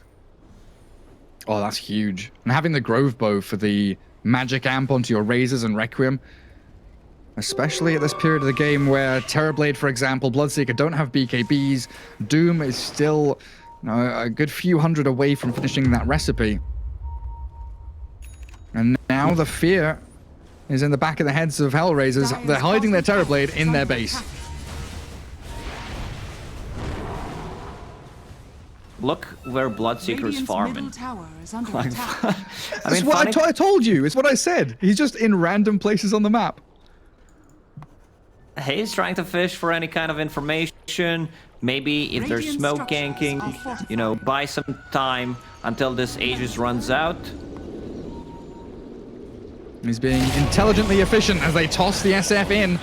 Aegis going to be reclaimed here, it looks like, as the first life of Boom taken out. Now, Viking struggling to get into position here to react. The BKB from Boom, but it's been doomed. Boom is doomed, and the SF's out, but Toby has found Funnick. Somehow getting the pick off from the right-hand side, and in comes Shad with the Death Ward there. They're trying to chip away at the Slardar, but he's so damn tanky with the Aghanim Scepter go, and he's sprinting forward. Shad with the rest of Viking clear through 3, and Terrorblade with Tiny hide in the trees. I don't know if there's a way out of this one. They're closing in around him. Nyx is in trouble. In comes the stun, trying to dodge with the Manta. Well played by the TB. He turns to Sunder, turns the fight. Shad will drop, but the Terrorblade, he's surviving. The toss cancels the rift. No way can Nyx get away from here. Aramis is going in with the Dragon Slave to clear him up, and he gets the kill at long last, finding the TB. But Viking losing that Slardar there doesn't feel great, but taking a melee barracks does. Yeah, they have so much damage at the moment. With the Chen buffing them up, Alpha Wolf, Presence Aura affects the buildings. Like, they try to make a move on Shadowfiend, but it's not enough. There's so much sustain. Chen didn't even flinch. He was not using Mech nor Hand of God on Shadowfiend, who was doomed. I think he could have possibly saved the Slardar in that fight with the hit, but, you know, mistakes were made. And it was a close one with the Slardar, that last second Sunder. And TB with the Metamorphosis. Unexpected amount of damage as Nyx loses an ultimate orb. Starting to look pretty rough for Hellraisers. Especially when they're on the back foot in a team fight like that. Getting sandwiched by a CK and a Slardar with SF as the focal point up on the front. Like, look at what Shad is doing right now. He's basically playing as a pos 3, just running at the enemy. If you're playing as a pos 3, you need to get the Blink Dagger eventually, and he has one queued up. Yeah, he understands the Shadowfiend is, you know, kind of carry. Also, CK is building the carry items. Tiny, they got him. They do find the catch. The cask will bounce, though, in between Slardar and CK. Good Maledict, but there's no real follow-through. One more Avalanche from Lil. Bloodseeker finds Aramis. Does Funnick have a way to cancel TP? Doesn't look like it, but Aramis gonna have to just self-fuels and try and run away. Oh, he did have a clumsy net, my apologies, but the turnaround potential. In we go. Witch Dogs are being blown up by the CK. Just need a hit, a crit, and there you have it. He almost gets one-shotted there. Shad, he is in, using a puddle. What does he get from that puddle? HP regen bonus 35, 12 bonus armor, 40% status resistance. Puddle. Not bad, huh? Pretty spicy. Now, second lane of barracks falling as Viking fully in control of this game. Hellraisers don't seem to have a way to answer any of these questions being posed by them, as Tiny does get a combo off. Lena self-fuels, but they've blown up Lil, and Aramis might just be walking away with the Essence Ring and the heals from Chen. Aramis survives. Reality Rift back in. Kasani! Whew. Where did he go? That's just a 3 hit from Shadow Fiend on Witch Doctor. This is game over. That is absolutely demoralizing as Viking just walk into this base and they're 3-shotting people. Bloodright looks good. Everyone scatters to the wind and Viking reset. 2 lanes, they got what they came for. Time to fall back. Get back to farming, lads. No need to rush anything. Roche may respawn in 5 seconds. You got 2 set of racks here, 2 towers standing on the bottom lane. Also a casual DD for almost full 2 minutes. Let's see the Roche spawn, minute and 40 seconds. So I guess Viking, they're just gonna wait for the next Roche to spawn. You don't not want to make a mistake. Give them a comeback option. Dire are scanning. SF, I mean, you mentioned it. He's got like 750 attack range. Pretty lengthy right clicks coming from him as tier 2 bottom. Pretty easy for the Dire to take at this point. Not an objective that Radiant want to particularly defend, and it's not easy to defend either. Too many access points here with 2 ramps above it, jungle below it. They just let Viking take the objective. Okay, so they're going for high ground. CK ult. Jesus. Well, that tower didn't last long. They blinked Stomp, but the BKB from Boom perfectly timed as he turns, and the Doom has to run. They've already blown up Funnick. He didn't last very long. Kicked is gone. It's all over. That's been shut out completely. Viking, they sniff it out, they see it coming, and Boom with that beautiful BKB reaction time. As Hellraisers tap out. GG's called, and Viking take the series 2-1. Yeah, this was perfectly executed by Viking. They did not play aggressive at the early stages of the game because it's hard for them to set things up. Instead, they're waiting for their momentum. Chen getting the mech, Shadow Fiend, BKB, +1 item, taking the Roche, bunch of minus armor. Shadow Fiend gets level 15, minus aura on the buildings, and they go in, force a team fight. And Boom, man, he had an extremely good game on this Shadow Fiend. Absolutely did. 5-1-4 on him. Poby 11-1-5. The CK really popping off with that Echo Saber armlet, Assault Cuirass. Basically, Toby was the position 1 in that one. As a 2-1 victory for Viking closes out our first series of the game. Lacoste, we'll get our problems with the internet sorted out by tomorrow. But for now, it's all done for us. We'll be joined as your casters for the 2 remaining series. And we'll throw it to the break in the panel as they take on the rest of the day here for ESL 1 Germany.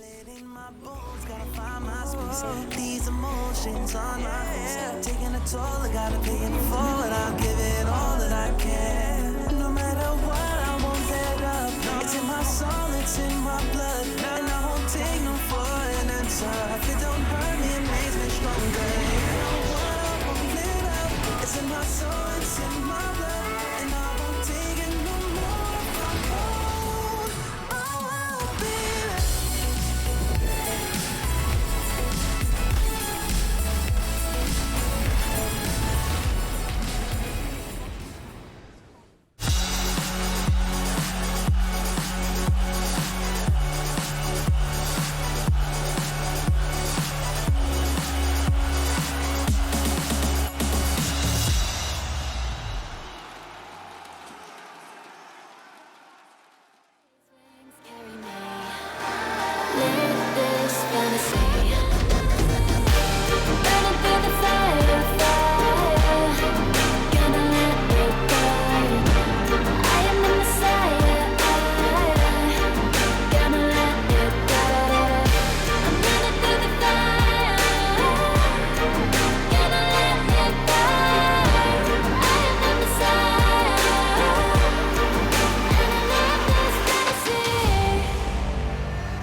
A quick third map there for Viking GG to close out this series 2-1 up against Hellraisers and putting themselves at 1-0 here in the Swiss format for ESL 1 Germany. Now as we get ready for our Game Fuel post-match, my panel is hyped and excited to tell you guys how this series went down and why Viking GG were the victors. I'm Fluke, and again, I'm joined by my boys on the panel, Danog, Godot.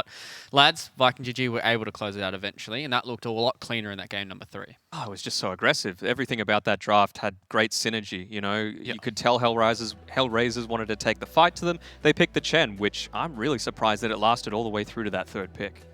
Yeah, I mean, it was a hero we were talking about as well that they normally tend to prioritize in the first phase, or people ban it against them in the first phase, but it got through into the second phase, and it's perfect against Hellraiser's aggression lineup because most of their damage is single target. You have a hand of goal, you have a mechanism when it hits the 10 to 12 minute mark, and all of that damage is negated, so you can't really fight into them, so you're going to have to give up all these objectives, and that's pretty much what happened. Yeah, I mean, they had that buddy system as well going on with the Chaos Knight and the Lina just roaming around, getting single target pickoffs and putting so much pressure onto the Hellraisers side of the map. And with that minus armor strat, you saw they didn't even need the Corrosive Haze sometimes. You were just getting two-shot as these supports. Yeah, and they had a lot of damage coming in from the Lina as well, right? Yeah. Like you just saw there was a couple of fights there where the Terrorblade got caught out. He ran off on small amount of HP. Lina chasing underneath tier 4s, were able to get the Dragon Slave kill, and that was a big pickup there for Viking GG. But they're looking strong in this game number 3. This is kind of what I was expecting from the start of their series. So it looked like maybe they were a little bit shaky in that second game, not really having or the first game actually not being able to close it out. But the third game was much more dominant from them, right? I think that was just an execution thing, honestly, in game number 1. I feel like they had all of the tools. I mean, we predicted it just because, I don't know, it felt like they had an overall synergy to how they were going about it. It was just Chrono's not landing.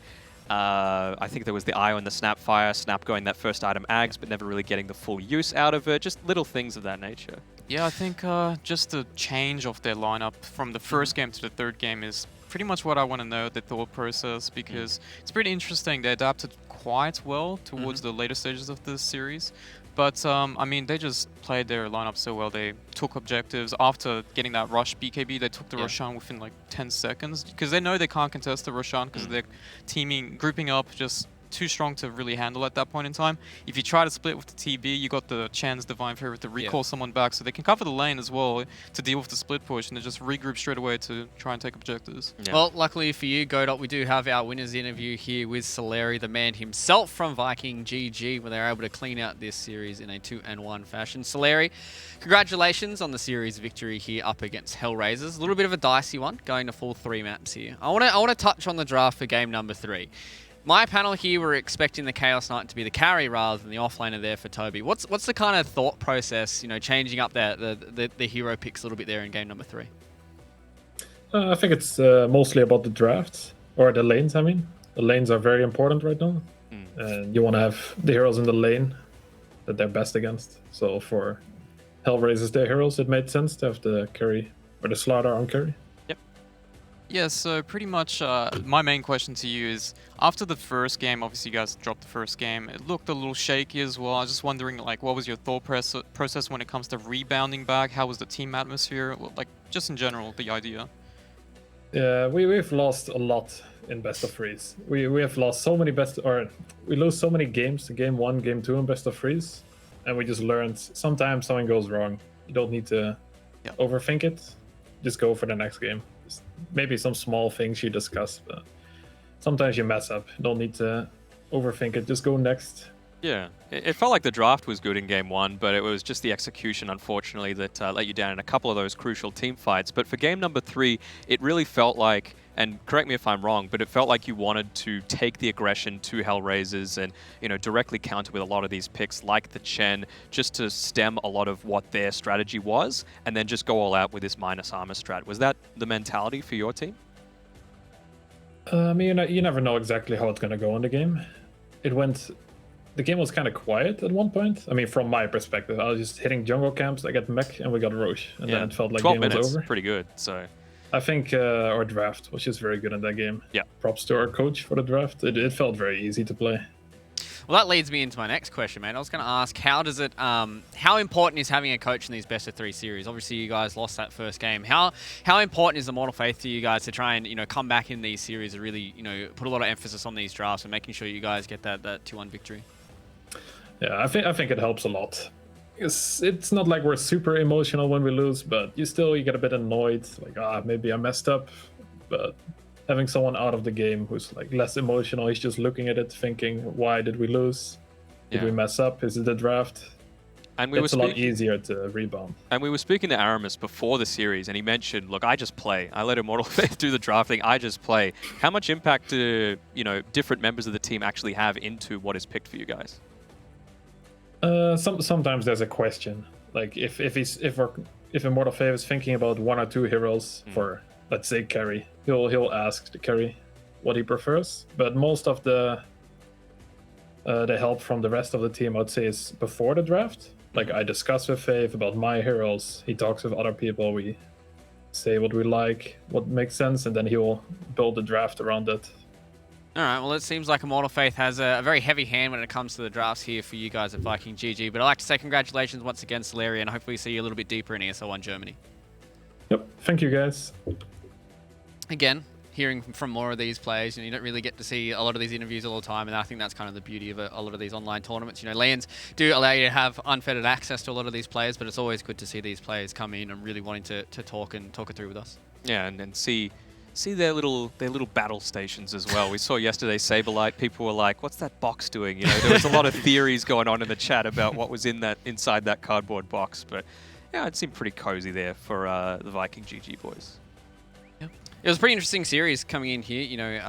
We had a lot of talk about Viking GG, how they've had some really good showings in a couple of these tournaments. BTS Pro Series and Mega League, they looked really strong. And maybe that first game really just wasn't the Viking GG that we were expecting, right? Maybe they were thrown off a little bit from Hellraisers, but being able to bounce back in a best of 3 series is always a good showing, because this is what we said at the top of the show, right? It's all about these teams that can really develop across the tournament, not just teams that come in hot and then maybe feather out a little bit. It's all about the improving as you get further and further in. I mean, you're an EG fanboy. Hell yeah, I am. They're the ones that really personified all right, we're going to lose the first game of the day, and then we're just going to steamroll our way through it. And, you don't want that to kind of be your identity. You always want to just come out and hit the ground running, because why give up a game advantage if you don't need to? But hopefully Viking GG, that's one of their growth points that they can look to bring back and, extend from being a tier 1.5 to a full-fledged tier 1 team. What about you, Goddard? How are you feeling here for Hellraisers? Obviously, they were able to get a map victory here up against Viking. What do you feel like they need to improve on to try and go forward a little bit here for ESL 1 Germany? Because there's not going to be, a lot of slouches in this tournament. They've still got a lot of good teams they potentially could be facing up against. So how do you feel like they can really come in and try and get a series victory against some of these other teams? Well, first of all, I think they definitely exceeded expectations to begin with. I think all of us thought it would be a 2-0. And, I mean, Viking GG just has had more time, more experience, and obviously played together for longer. Hellraiser's been using 2 of their players. Well, the 5th player just kind of came in for this term as well, and they took a game off. The games were pretty close besides the last one. So, I mean, very props to them, because, I mean, this is a team where I wasn't really going to be rated closely to Viking GG. So they just need some more time to really just gel together, find their way, their play style, and that's about it.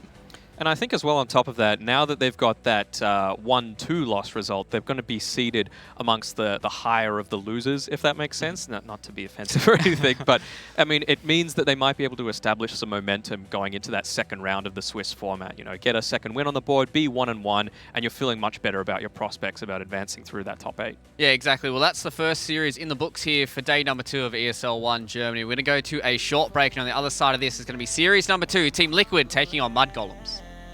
We rise up from the dust and claim our throne. With the right CPU, you can turn any game from familiar to phenomenal. Unleash the potential in all your gaming with Intel 10th Gen processors. With its optimal balance of threads, cores, and frequency to deliver elite real-world performance, only Intel can bring Marvel's Avengers to life with in-game PC optimizations.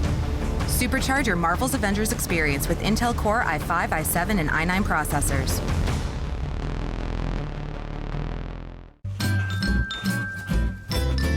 You ready? Huh? Hey, he's a good boy, huh? You ready? Huh?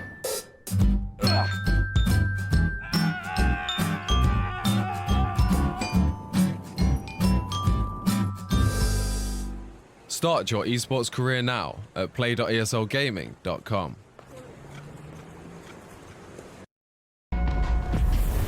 Multiple witnesses have reported mysterious shadow sightings all around the city.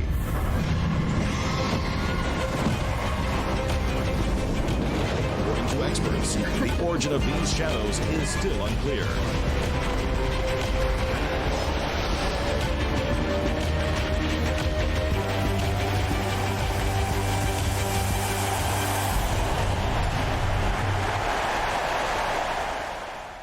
Your favorites will play soon. You hope for the win. Excited about the game, but something has changed. You start to doubt. Will they pull it off, or will they drift away? You pull yourself together because you're sure they're revved up to win. You know they've prepared. They've picked the right course. And even when there's no chances, you believe they will win. GG Bet. Be excited. These feelings are waiting for you to come back.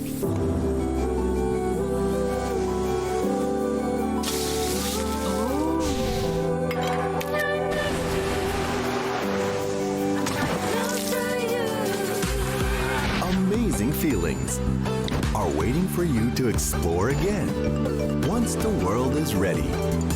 Until we meet again. Amazing Thailand.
ESL 1 Germany 2020 Online is brought to you by Intel, Mercedes-Benz, Mountain Dew Game Fuel, DHL, GG Bet, Corsair, and Acer Predator.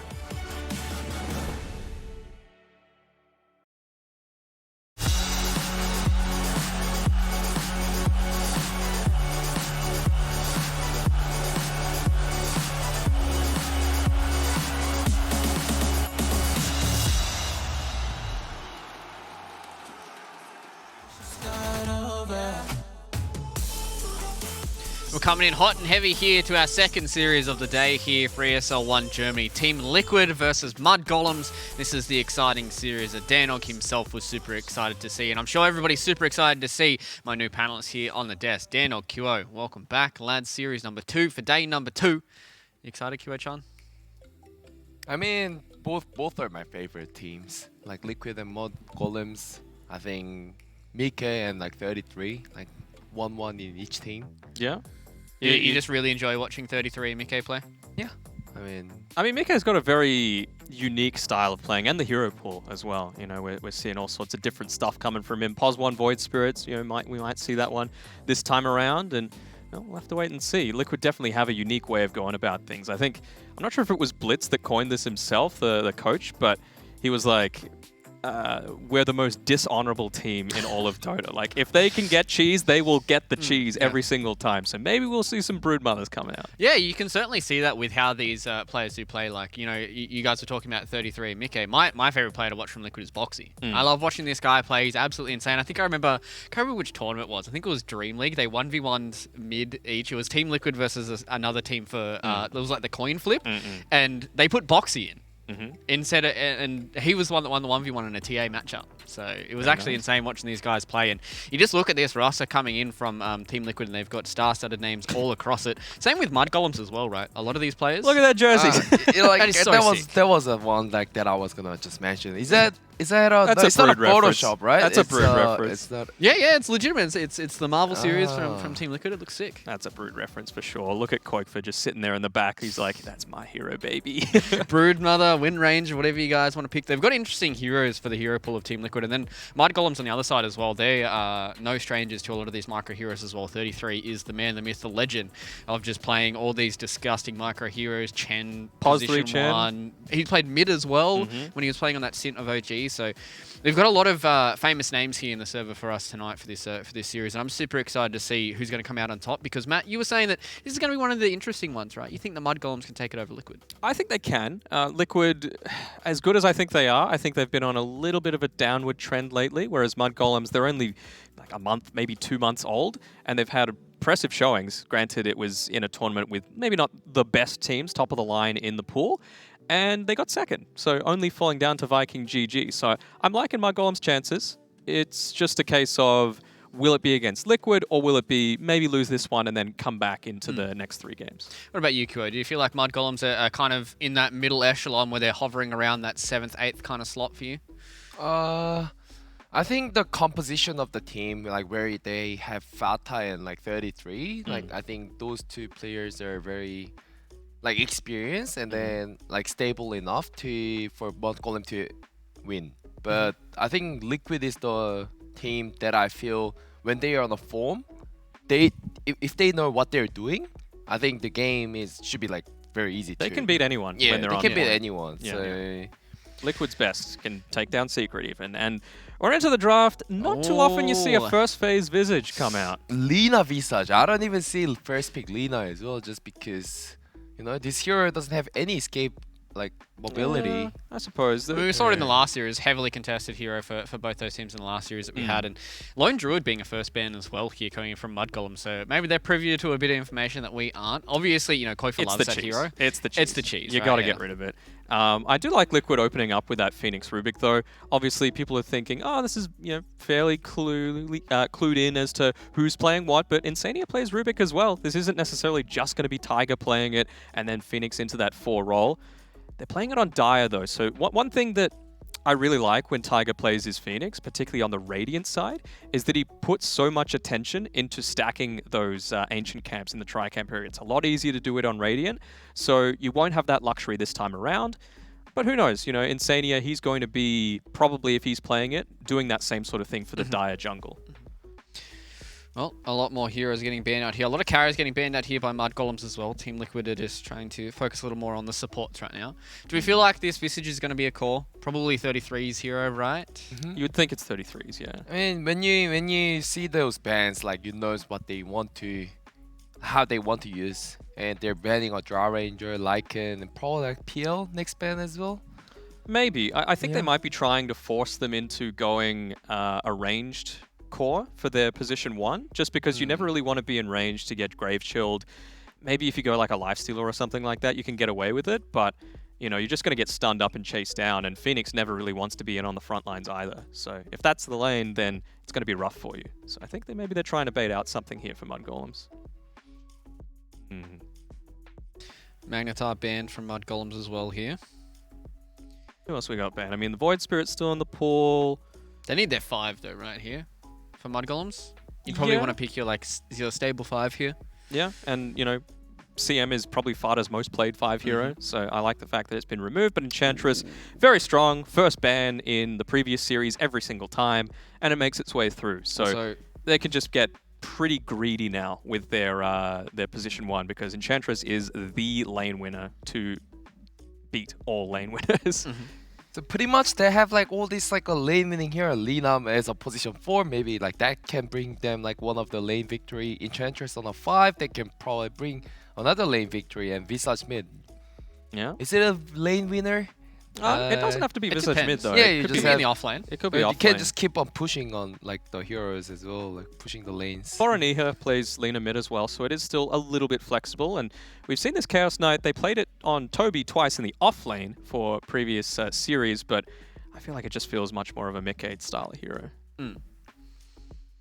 I guess they've got, a decent amount of kill potential. The Phoenix and the Chaos Knight can combo in with each other. A lot of magic damage being brought down. Obviously, the Rubik has his own burst here, but the Sven is the return here from Mud Golems.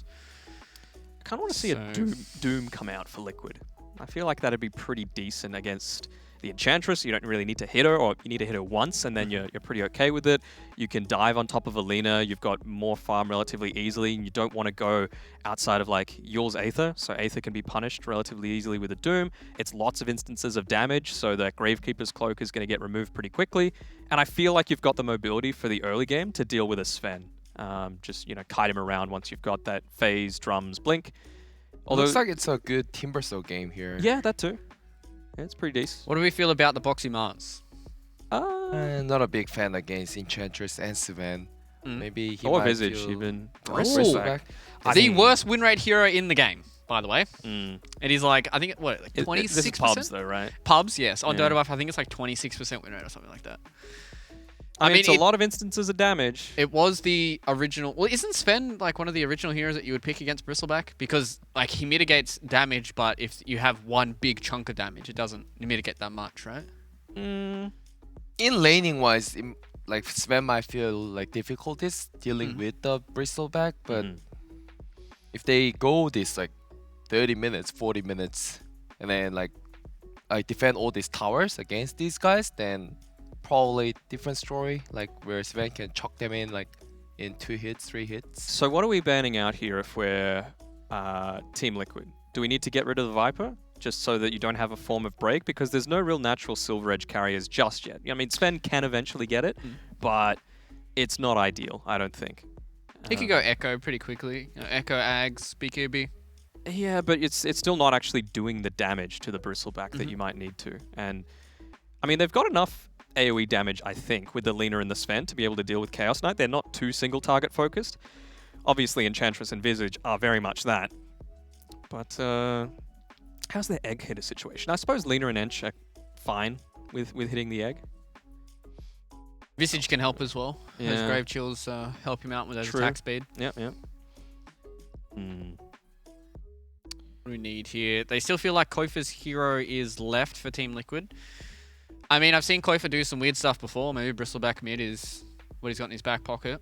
I'm sure Boxy isn't, too adverse to picking up Chaos Knight in the offlane as well. No, I think it works fine. And again, it's a Mickey style of hero where you get super active. The other thing with Liquid is that we were talking before with Godot just about how it feels like there are very few teams in this tournament or even globally that the position 1 hero, the safe lane carry, isn't your win condition.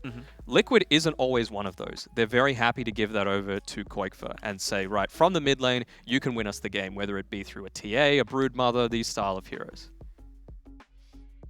So what do we feel? Golem also have that sort of like style as well, right? Like they give like 33 of win conditions by picking for the Chen, carry, Visage. Visage. So we'd think that it's probably Boroniha's hero remaining for Mud Golems, and most likely going to be Koikfa's for Team Liquid. What have we gotten rid of? Windranger? Windranger, yeah, it's in the pool. I suppose you can kite people around relatively What do we feel easily. like they're lacking here, QO, for Team Liquid? A little bit of lockdown. They got team fight, a little lockdown, scalability. They've got tanky heroes. Maybe a bit more damage would be nice. Initiation. they're lacking a little bit. So Storm Spirit, perhaps, might be looking to come out here. It's a lot of magic damage, so you can actually burst down an Enchantress quite nicely. Lina, just get it onto the back lines. It's fine. It's actually 2 instances of damage with the Overload. So it's the right click and the damage that comes after that. So that's 2 layers of cloak removed, which is always good. Maybe I want to see like Wex Invoker here, if he doesn't mind like thinking about lane too much. Yeah. And so just play fast. No, like it's good against all their heroes like Visage, Enchantress, Lina. Like if you cold snap and put upgrade urn on him, then I think that's more than enough for like a Rubik and CK to deal the rest here. Yeah. But like the lane wise, it's a bit difficult. Storm Spirit, alright. Yeah, I think it works. Like the Invoker wasn't enough initiate for them, I don't think. You need some way to get it on the back lines. You can't just run there as the Bristleback because you're going to get chunked down before you get there. So Storm goes in first, Bristle and CK follow. I think is. I just feel like Storm and CK and Bristleback is they might be greedy. All 3 heroes requires a little bit of like a net worth, like for them to like initiate. And if Mud Golem picks up some lane dominating hero where they can give a distraction to the Storm, then I feel like their map's gonna be really bad. I just feel like this Lina's gonna be food for Team Liquid. They're just gonna kill him over and over and over again. Well, Bristle's got a good kill angle onto the Enchantress as well, right? He doesn't care about untouchable. He's always got his cools and the goose stacks. What do Mud Golems need here? You say Boran Ninja's hero, probably? And they go for the Invoker. Yep. Okay. I like it. So we feeling like Quaswex or an Exile Invoker this time around, boys, here for Boran Ninja? I think Quaswex is totally fine. You need the mobility. You kind of need to be standing there on the front lines and soaking up a lot of this damage that Boxy and Koikfree are going to be throwing at you with the Storm and the Bristleback. But I think overall I've still got Liquid's draft as my favorite one, and it's going to be Insania playing Rubik in that POS 5 role as well. Okay, so it will be a position for Phoenix there for Tiger. So how are we feeling about this Bristleback? I'm got a little bit of trepidation because, you know, Silver Edge is fairly easy to build here for the Sven. Kyo, how do you feel about it? I think it's a battle of like Skeeter versus Boxy, you know? If Boxy plays well in the lane against the Sven and get what he wants, kick him out in very uncomfortable situation for Miket, then maybe Liquid will get what they want, I think. What about you, Matt? Where are you feeling for this? Prediction-wise, where are we going to stand? I'm going to go Liquid. You're going to go Liquid for this one? What about you, QO? Where are you going to stand? Mud Golems, Liquid. I think I have to go with Liquid as well. You're going to go with Liquid as well? All right, it looks like everyone's going to go here for Liquid on the panel here as we get ready for game number 1 between Mud Golems and Team Liquid. It's going to be Pixie and Foggo.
Welcome, ladies and gentlemen. Game 1 just about to start here between Liquid and Mud Golems.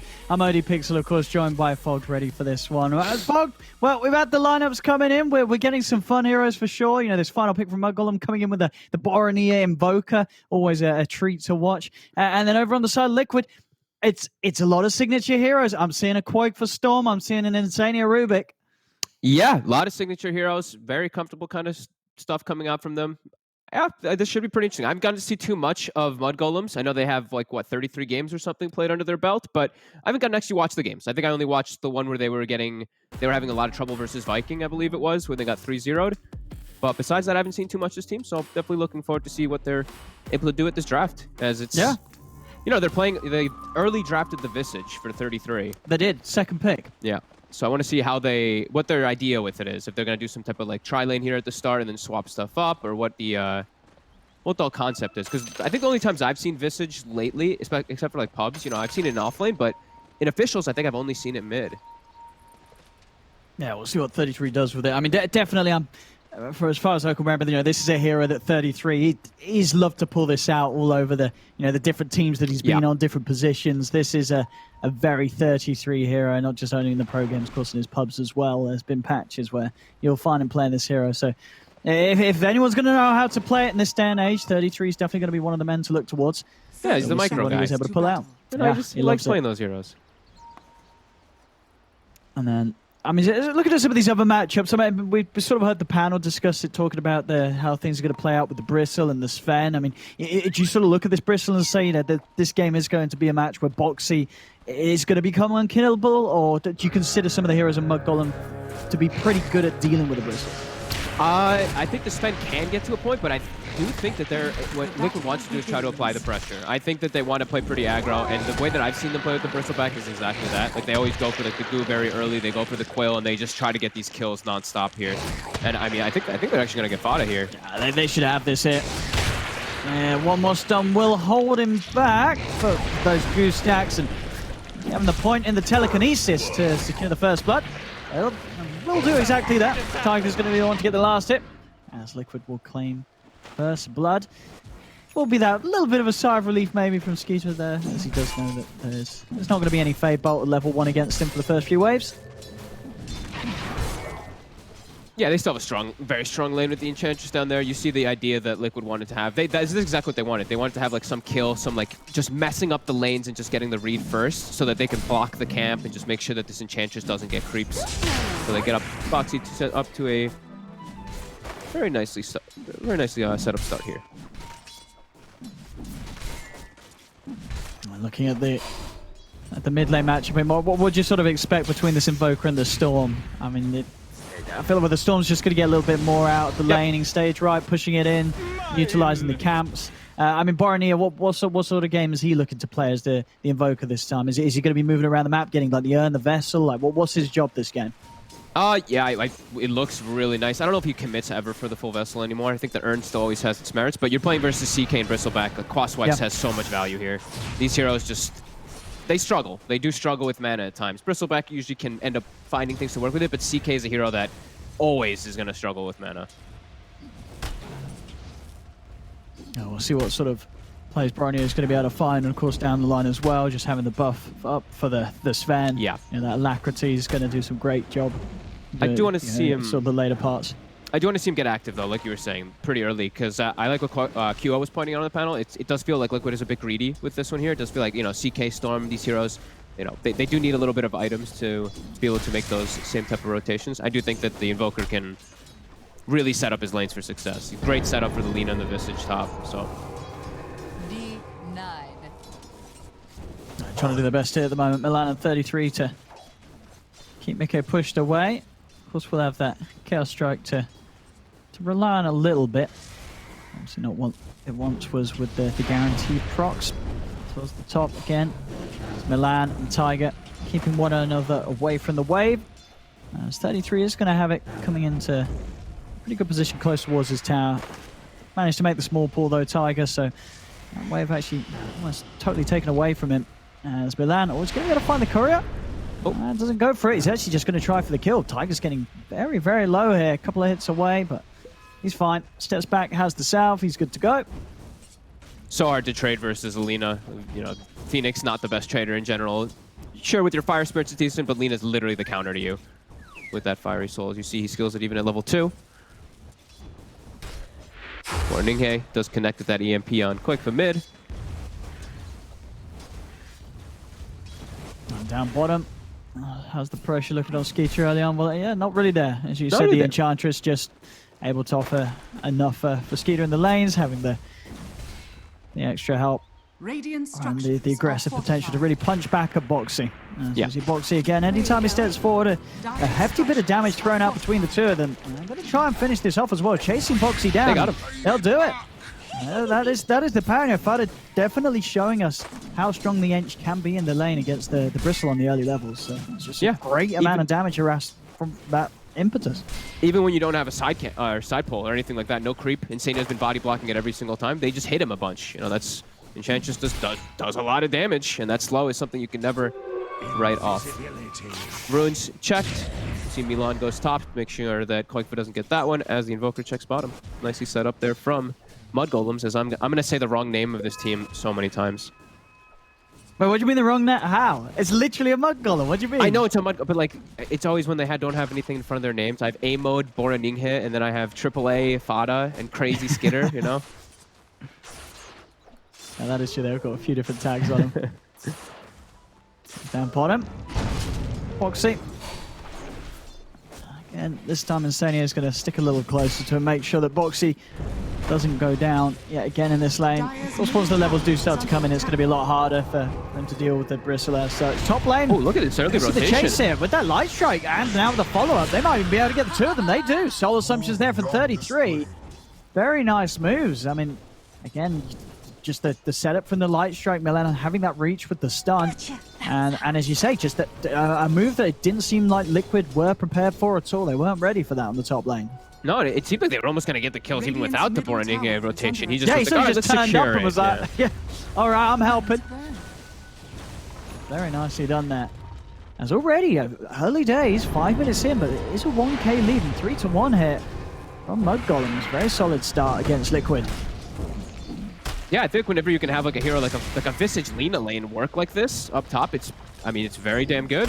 Sherry versus not the strongest lane, you know, it is a Phoenix CK, so it's kind of weak in some ways. You know, Phoenix can't really provide that type of real 5-position support there for a CK, but yeah, they're doing pretty good. I mean, Boxy, he might just die here, Fada. No, there it is. Impetus. Oh, it's close. Not quite enough, though. But again, Fada's just doing so much again, taking that Harpy, using the harass for the lightning. I mean, Boxy's just taking so much damage, and he's now sitting in this lane without any regen, so he has to be careful. He's got the bottle coming out in the courier, so has managed to farm that up. So the bottle will be there for him, allowing that extra bit of heal and sustain to stay in this lane. But still, yeah, definitely not an easy time for him. He's still getting the farm. You know, Boxy's CS still great down here, but definitely no slowdown on the farming of this Sven. Skeeter's had a pretty open start down here.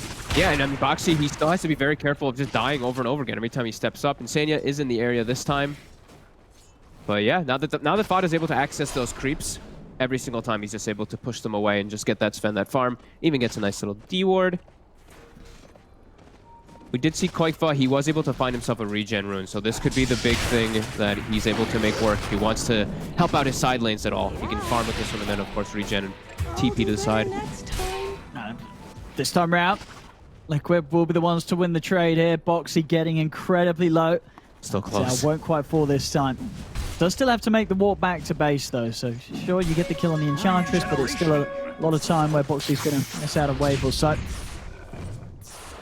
Yeah, Skitter's still very happy. Even when the Enchantress has died, now he's getting solo XP, he's already up to 6, so all's good in Sven world right now. Except that I don't think that he has any stats. I know he has like 1 or 2, actually. They do have a hard camp stack up on that left side for him later on. Yeah, nice little triple stack at least. Yeah, for him mid lane. Trying to set up on the Koikfa with the cold snap, but not enough lockdown to keep him held in place. Also the TP over from Tiger in case Fada and Morania try to push any further. In fact, Koikfa, he's going to look for the opportunity to turn, zip straight in onto Fada. We'll be able to blow up the Enchantress. The raindrop not enough to save Fada in that situation. It's 33. See if they can maybe go for Tiger, but the dive's available. Tiger's up to the high ground, and he's away. They really want to go for this tower here. They're just bringing these 3 heroes, just showing their faces. Waiting for the 8-minute rune as well, making sure that Quoifer doesn't get his hands on it, and they'll be able to do so again. So for a second time, Quoifer just not able to find that bottle refill with the control that Golem have maintained around the river. Senior's going to be here as well for the preparation for this push, but as it is, you know, Golems, they've started to split back up. Yeah. And they're focusing elsewhere once again. I was going to say, they can't, I don't feel like they can push the issue so much to try to go for this mid tower. You don't want to give Mickey a free farm, and you want to get level 6. Like Visage, you become a completely different hero when you get that level 6. So, yeah, 33 needs to move back up toward top. Get that finished up so they can continue applying pressure. Because Liquid, you know, they're fine with this. They're just sitting back and farming. Koikfa, he's a Storm Spirit. This is the best moment in the game for him right now, is where it's just slow, no pressure being applied. He's able to just jungle with his whole mana pool. Yeah, well, when you sort of look at the cores from both teams, would you just sort of consider this a game where if it does fall back to AFK farming, Liquid's lineup's going to fare better as the game goes on? Yeah, I would say that, yeah. Just because like the Phoenix applies and gives so much extra team fight, they just have all these little extra elements that really does bring it all together. Mudgolem still does have strong, you know, with the Sven and the Invoker and all that, but it's just a little bit more difficult to land those. We're going to see Skeeter head over and clean up these stacks. It's going to put him... Should be pretty close then to having the Midas done. Yeah. So on track to get a very good timing. Nice alignment to be found there as well. Broom handle for the Sven. He's got a double stack too. 33 saps the experience, so now he's 6. He was a little bit scared of going top when Storm is off the map. This is the other thing that happens too. It's like Koikfa, he's jungling this whole time, but it's actually like this pressure that he applies because he's just not showing himself. You know he's jungling, but you don't know what his mana pool is. You don't know anything. At bottom, Fada. Try and come into the lane for a bit of XP, but of course still at the level he is. Not much at all he could do to help himself against these two running him down. Yep, so we see Taiga is trying to set up some stacks there for the Bristle. It is blocked already, though, by Mud Golems. But both sides are taking their boxes. Top lane. 33 in Milan. That looks like they're going to get away with this tier 1 tower. I mean, no indication of Liquid to try and bring in any sort of defense. It's the same to be said down bottom. Boxy getting the space as well to put that pressure on. Still, Liquid just keeping Tiger sat behind Quakefer, making sure that he's going to be okay if he does get jumped on. Still relatively hard for Mudgolem's lineup to ever jump the Storm. And in terms of knockdown, it's going to be a light strike array coming out from out of vision. But other than that, Quakefer, it is a pretty good Storm game, right? Yeah, he just has to watch himself for like the little cold snap because it's instant. That little instant stun can always mess you up in some ways, but as long as he avoids those, he should have some clear gaming. And he's, like I said, he's just able to free farm. He's going to have Orchid at a very good timing, so he's going to be able to play around and maybe just kill the Invoker before he gets anything off in a lot of situations because of this farm. So I do feel like Liquid is very happy with this slowdown here, with just the slow game, because Mick is also going for the Midas. They're reading the game. Yeah, and at this rate, Quakefer's going to have this window where his Orchid is going to be complete, but of course, Borony Azul's Scepter is still going to be a 1,000 or so gold away, so definitely expect to see Quakefer try and get active immediately on completion of that Orchid purchase. Yeah, something we talked about a little bit earlier was like how Q was saying, the Liquid side is a bit greedy, so whenever this kind of happens, like they're fine. Everyone just sits back, farms. You're playing versus a Sven who you know is going to have to farm also. Invoker, he went cost Wex, so it's just a bit of a difference. It's not like you're dealing with this like crazy cataclysm that's going to come. He's 0-0-1. He's now looking to try to get a bit more involved, but has to cancel his TP anyway because they weren't going to get that kill. And there's the Orchid. 11 minutes, 55 seconds. All right. So, as I say, when you're going this sort of build on the Storm, this is where you immediately look to start to put it into action, right? You don't stick to the jungle. Quakefer is now, he's checking for any available opportunity to get in there. 100%. Go smoke with your 2 supports. I think your cores are not the safest. Our boxy's a bit low, so yeah, just go smoke with them. Yeah. And bottom is not a safe place to smoke because there's nothing to get down there. There's no one with them. They have a ward, but they want to smoke to one of their heroes, so they're going to smoke top to maybe secure this area. And who would you say sort of the dream catches? Which of these cores could you hurt the most by catching at this stage of the game? Dream would be Skitter, but he shouldn't be in a position to get caught. He's going to be in the triangle. They know that. They're just going to try to catch whatever they catch. But, yep, Milan, Invis. able to break that smoke. Yeah, very nice positioning there from Milan. Total stop put to that play. As now Quake has to clear the wave. They'll know that Orc is down Storm. I mean, already they seem very prepared for those sort of movements from Liquid. You can now imagine that Mud Golem's going to be very careful and very prepared for Liquid trying to make these sort of plays this early. Yep. We see Fado goes on he uses smoke, not to fight, not to anything like that. He just smokes to ward. So he blocks the Ancient and puts down a Vision ward. So we can see, and I think everybody, all the people watching at home can tell that this one's going to be a little bit of a slow one. But I think it's going to pick up pretty big around that 20-minute mark, you know. Once they get that one item after the Midas on the 2 cores, I think they're going to start actually running at each other, I hope. Yeah, and when like 33 has his first one done, I mean, he's stockpiling gold right now, 2,500 gold on the Visage. Yeah, I mean, he had the Veil, the Orchid. He switched because I think he just realized, he's like, okay, I could go for an item that actually influences the game more. You know, Orchid versus that Storm, no way to remove it. Yeah, exactly. I think, that's got to be the big thing, right? When you do see that the Storm has rushed the complete Orchid, you know that he is going to have that vulnerability, nothing to protect himself, and no teammates to do so as well. No real saves on Liquid's lineup. So Quakefer, as you said, if he does get caught out by Cold Snap into a silence, he's probably going to die in each of these fights. Going to find a pick off, start things with a quick sip over towards Milan. Milan actually doesn't quite fall. He's got enough HP to live through it all, and it's actually Liquid that they have to start backing away. They are just unable to burst through the Lina. The squishy Lina, they couldn't even bring her down because they're just afraid. It's that area, you know, they're very, very reluctant to actually full commit there. Those are like half committals because they don't know, you know, they just might pop out from the high ground. Boxy continuing to pressure bottom. But yeah, very farm game. Got to be a little bit frustrating for Quake, right? You get this good Orchid timing, you're looking, you're trying to find something, but you just can't quite find it quite yet. As Mud Golems just seem to be very prepared for it. They're going to come out with the smoke themselves, Mud Golems, as they move over. Okay. See who they can find. Quake from Boxy inside Mud Golem's jungle right now. Going for the opposing deep sweep. They got the bounties. They're going to get at least 3 of them here, it looks like. Might even be able to catch someone off guard here. Boxy. They're going to get 4 bounties. They're actually going to get 4. They're going to get all 4 bounties. Liquid they weren't looking at the timer. They didn't check the time. Quakefer. Cold Snap. He's able to get the first sip off to the side, and that'll be enough to make it away. Didn't quite get the hit in after the Cold Snap in time, so Quakefer's free to escape. See up top. Gets onto Tiger. They do manage to burst out Fata. 33 won't quite get Tiger, but yeah, Fata, being where he was a little deep on enemy territory, he almost knew that his death was imminent. He's just warding. That's literally all that's happened this game. Fata's just smoking to go put some wards down. He got another good vision ward down. They do have the sentry in range of it if they are aware that it's on the high ground there, but it doesn't seem like they are. So he's just giving them information. He's just messing with the triangle. He keeps blocking the Ancients. So they're actually denying a lot of farm from Team Liquid because of that. Even though he's dying as an Enchantress, it's a 5-position Enchantress that doesn't give a lot. You're totally fine with that. Liquid getting a bit more active now as they do start to show their head in the mid lane. They've acquired some items, Boxy, Vanguard, and a plate mail. He's feeling pretty strong now to front line.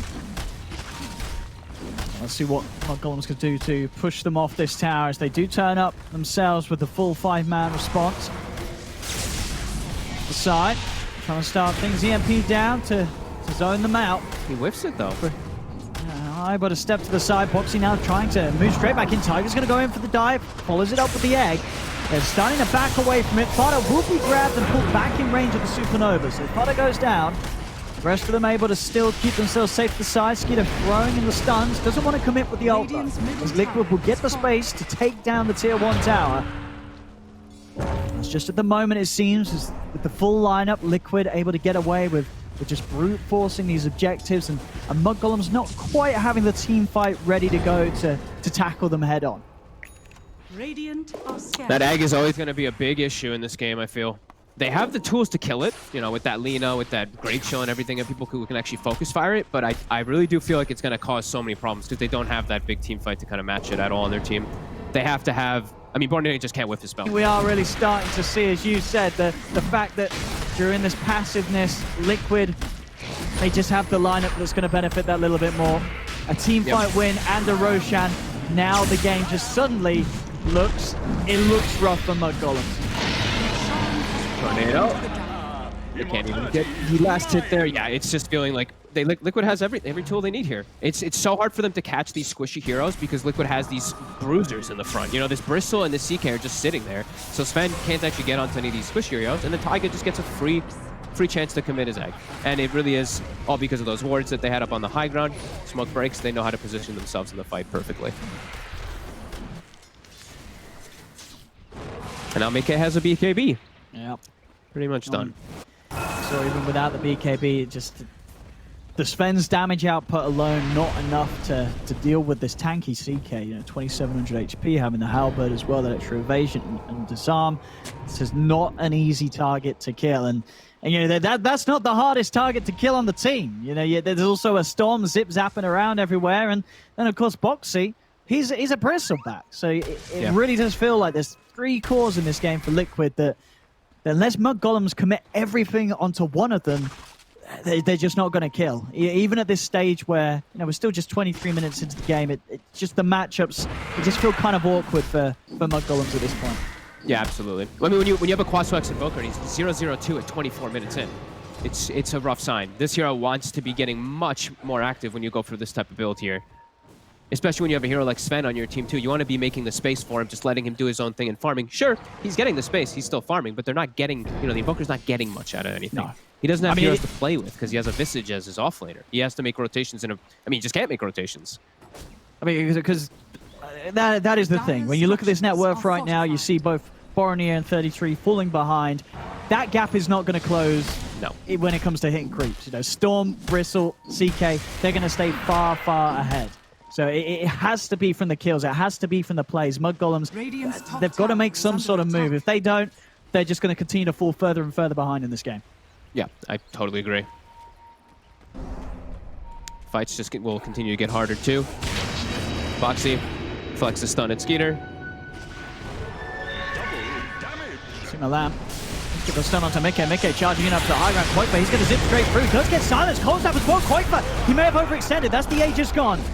May have just been a bit of a bait. We'll see what he can clean up with his second life as they take down 33. The Supernova comes out. They have to stun immediately onto Quakefa. They're actually taking down the egg as well. Look at a second. They've already taken down 2 of them. Can they find anything more? The Light Strike is there on a Mickey. Skeeter's in with the God Strike. They take out the CK. And now Boxy and Insania, they're the last 2 left. They're kiting up the Bristle. They get in position. They take him out. As just like that, a perfect response there from Mud Golems. As Liquid, I guess the overconfidence was there. I mean, Quakefa, he goes in.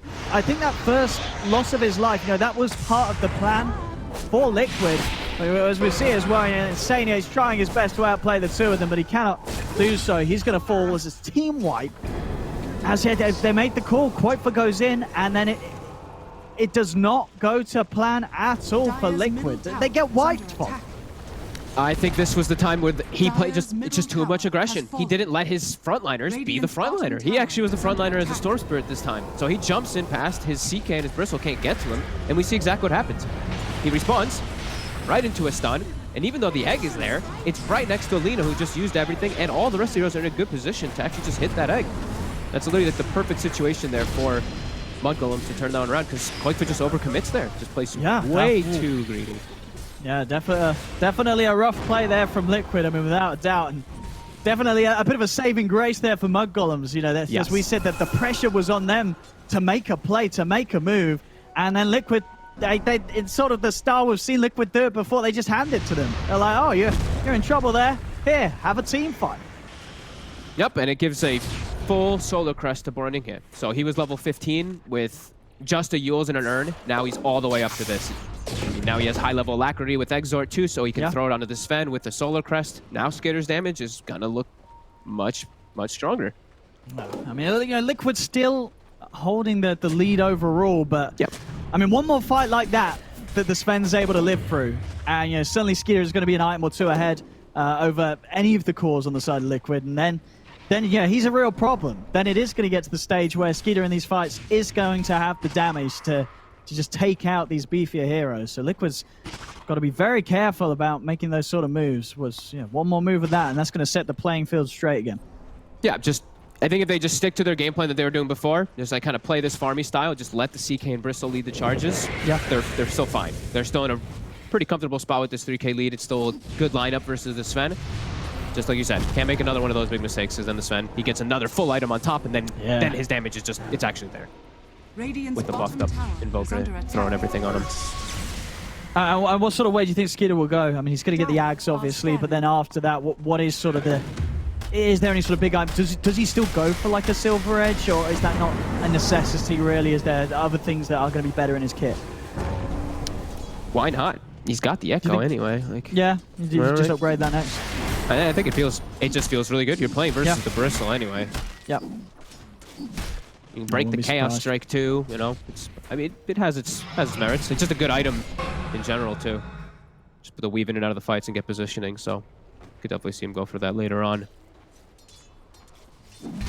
I'm interested to see what the play is going to be from Mud Golems now. Is it, do they still go, right, we are behind, we're not going to keep up in farm, we've got to find kills, or do you think they sort of cross their fingers and say, hey, look, Liquid, they brought one fight to us, let's sort of hope that they do that again, and not, to try and throw things away, getting too aggressive ourselves.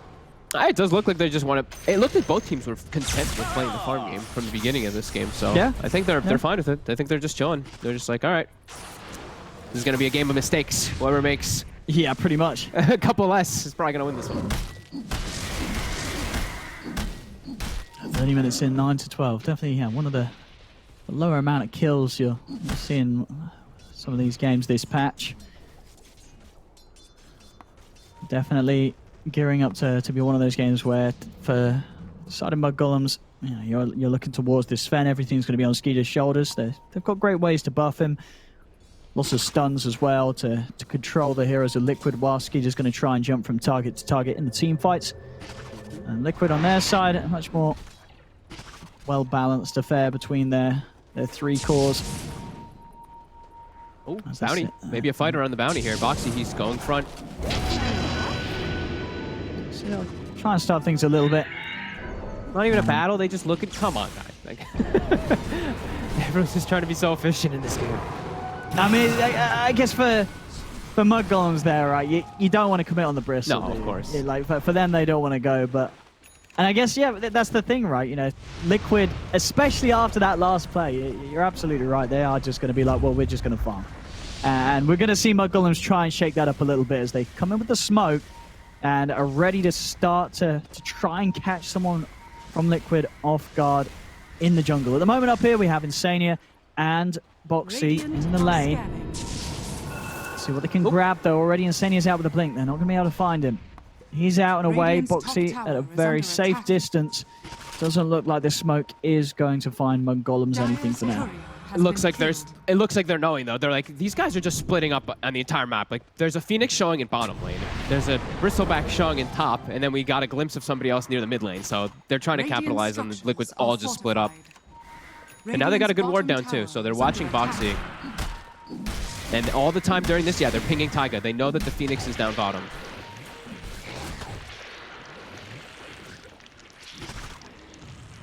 AC done. McKay, Bloodstone for Quakefoot, some big items complete. Boxy starting to have a poke at Mud Golems that they show themselves, and Milan, left behind it. Tried to approach from a different angle, but approaching from the top side did mean that he was in a completely isolated position. And that will be a nice start to the Bloodstone charges for Quakefoot. Oh, nice. You had it before that one? Or? Yeah. I think so, right? It's up to 15. Start. Yep. That is definitely pretty huge. I was wondering if he was going to go Ags early this game, because he's playing with a Phoenix. So like I was thinking that as well. It would be nice. Plus it, and he's got the talent that I see everybody take now too. So he's not opting for it yet. He's got the BKB queued, but I think in time he'll get after the BKB for sure. It's so strong, I would be very surprised if he doesn't get the Ags after the BKB, because you're right. It's such a good setup with the Phoenix. Boxy going for the Abyssal. Have that extra setup and lockdown. Yep. BKB piercing disable. And we'll see Skeeter actually, he's not going to go for the upgrade for the Silver Edge for now. Just queuing up the Satanic. Oh yeah, he doesn't have Lifesteal. Look at that. That's probably pretty decent. Yeah, no Paladins this game for him either. Yeah. We'll just have to say. I mean, as a Sven, what do you normally prefer? Do you prefer the Paladins or the Titan Sliver? It's just a game. What were you hoping to find? I think for me it just depends on the game. It's like if they have a lot of stuns and stuff that you're actually concerned about, but That's true. Otherwise, it's just like you don't really care too much for the Titan Sliver. It's also like magic resist too, so if they have a lot of burst, the Titan Sliver's better in some situations. Liquid, just like we said, just farming. They're fine with this. They want to take it to late game. They know that Sven's BKB is going to start ticking out, and it's just a Sven, like, in a way, solo core, I guess you could say. So later progresses, BKB goes down, you're going to double Halberd, eventually Abyssal too, maybe on 2 heroes, so yeah, they're just showing. Yeah, you can see it in the numbers as well. I mean, anytime there's no fighting happening, you will see Liquid just climb further and further ahead this game. Yep, and that's with this Phoenix now level 18. He's also got his own Lotus Orb in a second too, so like we said, this X factor of team fight is just getting stronger and stronger. Like we said, they do have ways to kill the egg, but it still causes quite problems. Compared to, like, let's say, like, a Lina. I always just compare, like, those 4s in some situations. Like, a Lina compared to a Phoenix in these situations in this game, it's going to be leap and bounds the difference in the big fights. They're going to smoke, though. I mean, they need to. They've got to find some action. Mud Golems. They know that they're falling just behind. Phantasm every CD. Oh, I mean, this would be a dream kill, but not a kill that they're going to get. As Mickey pops the BKB, and the whole play's put to an end. I mean, it is hard. It's very hard for Mud Golems to start some action. There's multiple ways that Liquid can instantly just put an end to the move that Mud Golems are attempting to make. Box committed his gold for the Abyssal. So now they have just so many different forms to messing with Skitter. He pops BKB, he can just, if he pops it at the wrong time, he can be Halberd during it, get Abyssal right afterwards, and then a Supernova. A lot of different things he has to worry about.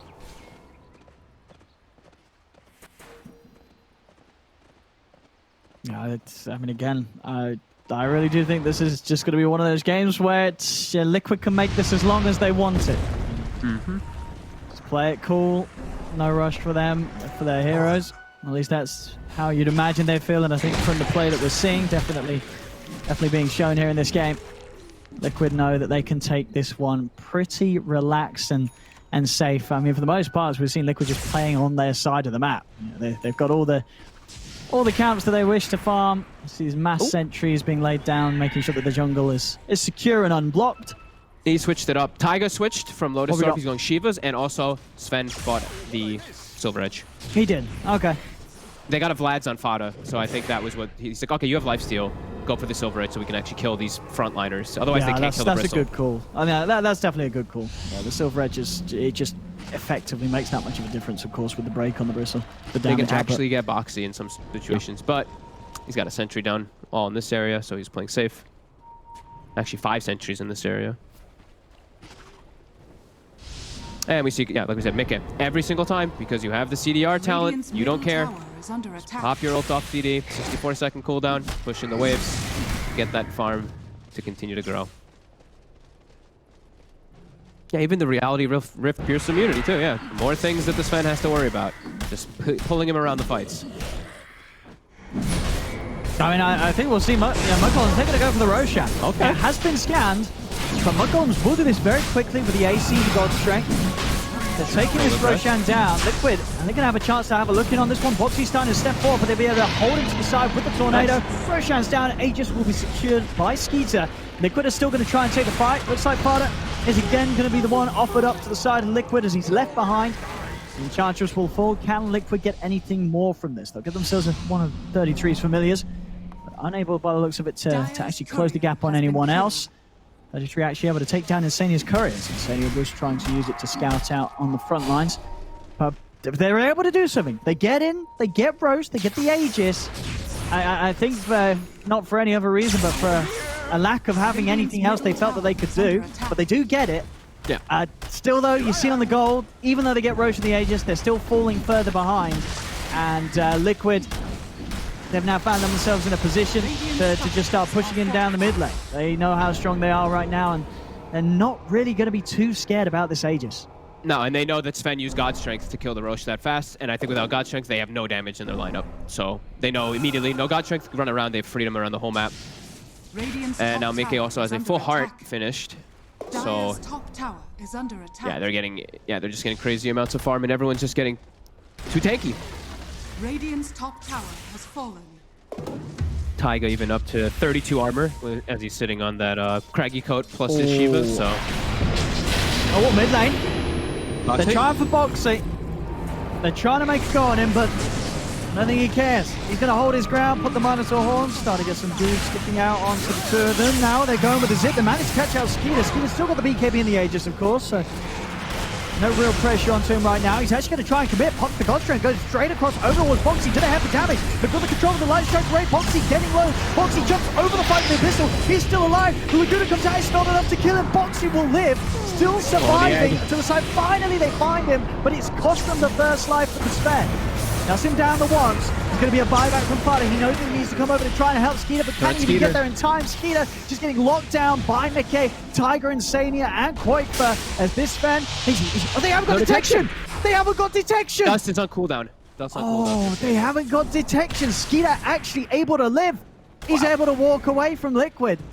Still, good things to have happened there for Liquid for sure. They did lose Boxy, but the lead does continue to grow for them, and unlikely that Mud Golems will be able to do anything with this 50 seconds that the Bristle is dead.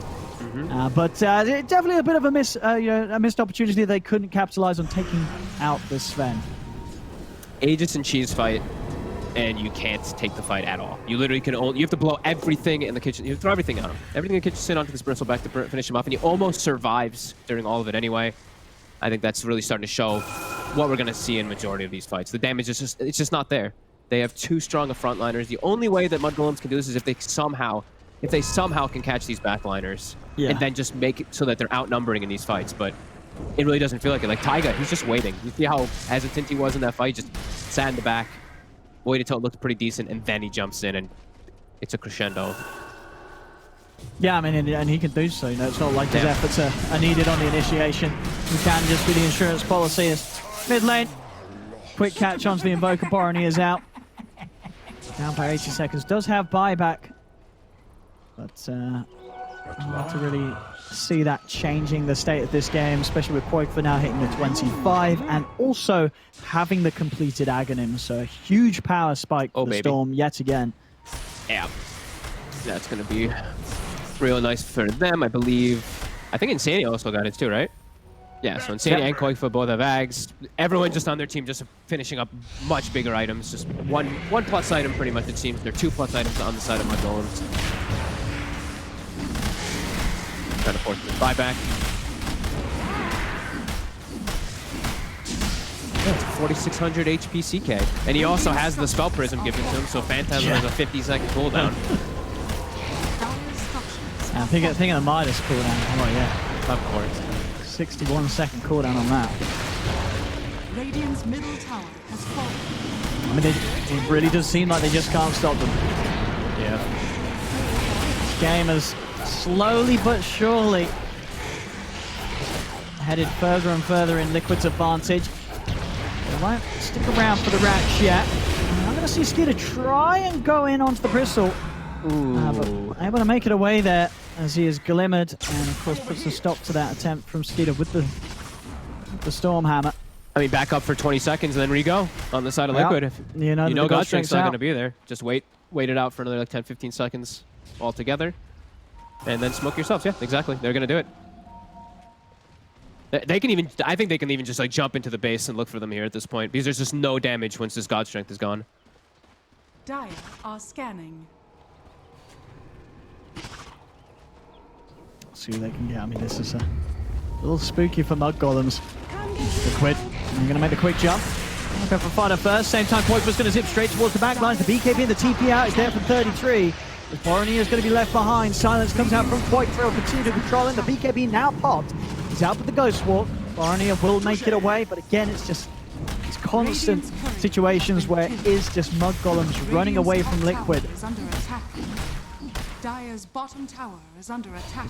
Never really being able to fight them. I mean, at this point, they're down 21,000 gold. Close to that as well in terms of XP as well. They're trying desperately to find any type of kills when heroes split up. You see Skitter, he actually just silver edges all the way to Insania, but yeah, Insania nukes the wave out and does a quick blink back, and he'll be okay. And now his team is going to go start to join him. Quake for finding himself a DD too. And yeah, they're looking for the fight now. Again, as they should be every single time. Long zip. Quite fun. His over actually knows the BKB is still on cooldown for pouring here. Oh. Actually, BKBing himself there. As Insania, he's actually diving in further. He's going to turn. Insania will die for this. Okay.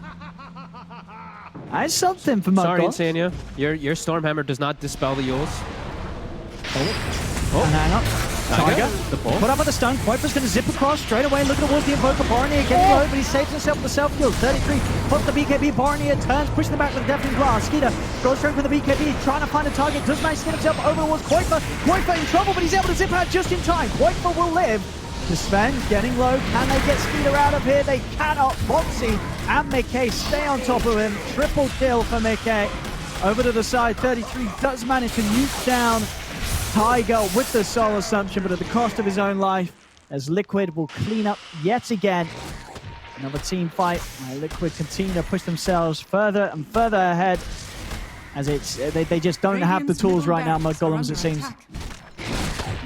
No, they do not. It really just does feel like Sven versus the world, and he just gets controlled super hard. He's just jumping around, trying to stick on these targets, but there's just too much for him to deal with, and really does feel like Liquid. They probably just focus on opportunity. Yep, just hitting the tier 4s, ignoring the heroes. They're ready to take this one over towards the game 2. They're ending this game. Second tier 4 to be found. Number buybacks are there. See Liquid give a bit of respect as they put their BKBs and back away. They're happy to play this safe, avoid the potential fight here from these 3 buybacks. Still, Borneo might find a chance to catch one of them. I see a null talisman drop down as a bit of a peace offering there from Twice, but it won't be accepted, as Foxy will pay.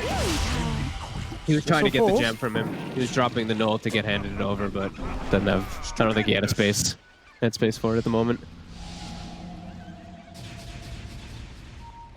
No gem pass off for you, Quaipa. The rest of them will back away though. And yeah, I mean they're at 30k lead. So he's gonna wait for that bristle to come back. Lead. Yeah. I think we just showed us there. The game's not over yet. The game's not over yet. Don't show us. There's still more action to be had here. There's still more action to be had. But it's very close to it. We have now we've seen some crazy turnarounds in the past. Maybe this could be. Probably won't be, but you never know. There's always a chance in Dota 2. You know, you never know with Liquid sometimes. Here we go. And Liquid coming in with the smoke. This could be a smoke that they end up regretting. You know, who knows? We'll have to find out. Oh, a courier. Oh, it's free piece of the Ags. Oh, poor old 30. He walked up into the sentry. Oh, good buyback. He does not have buyback, so that's a dead. Did he actually walk up? Wait, I can't believe he walked up there. That was crazy. I mean, you know, maybe he's just ready to get into game 2. As oh, hang on, they killed Insania. They get the light strike onto Mickey. Skeeter's moving in. Hold on to. You get the Axe Vortex onto the 2 of them, but the BKB's out, not before the Halberd was there onto Skeeter. Skeeter trying to turn over towards Mickey. He's going to look towards Quaipa, but the BKB's there. Quaipa running away. Silence comes down to Skeeter as the BKB wears off. Again, the Glimmercape does give some safety to Skeeter. Actually going to keep him alive. He jumps over with the stun, but another Axe Vortex for Quaipa pulls in the 3 of them. 33 and Skeeter are out of the game. No buyback for them available as Quaipa will look to clean up, trying to find Milan. Fada is able to get the hit in with the Prince's Knife. Again, another Glimmercape keeping Fada alive. But Milan has been found. Everybody apart from Fada going down on the side of Mudgolems as the 3 surviving members of Liquid should be able to close this one out. There we have it. GG is called. Liquid will take this game 1. 47 minutes in. It did go on for a little bit, but you can't help but feel this was sort of Liquid just taking the game at whatever pace they fancied. It never really felt that this game fell out of their control, apart from that one slip up with the early move to the triangle. Yeah, it really did feel like they knew exactly what they needed to do this game. They just sat back and kind of farmed on everybody. They're like, all right, you know, we have 3 cores farming and we have a Phoenix farming pretty much in the entirety of this. Sven, he can't win this by himself. This Invoker Quaswex, I feel like they had to be a lot more active. But it's hard because they have a Visage as their offlaner, so I feel like it was just a tough game for them to really just press the issue forward, but they had to. I think those first 15 minutes, they had to be looking to take those tier 1s. There we go, ladies and gentlemen. Liquid, they take it safe and slow and will be able to secure themselves this game one of the best of 3. Don't go anywhere. We'll be here for more action at ESL 1 Germany after the break.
Just a dust, just a sand, just a dust, just a sand.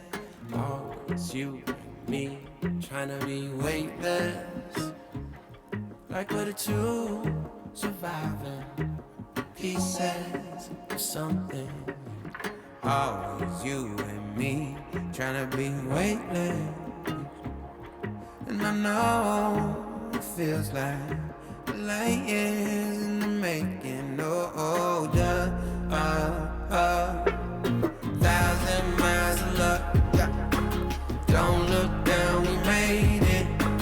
Feet far off the pavement, and we go up, up, up. 1,000 miles of luck, yeah, yeah. We stay understated. Pressure feels amazing.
Worst win rate hero on Dota buff doesn't seem to matter there for Team Liquid as they get the first game victory here up against Mud Golems, being able to take down the Sven and the Visage from 33 as well here. Now, as we get into the post-game of game number 1, I've got my panel back here. QO, Danog, lads, welcome.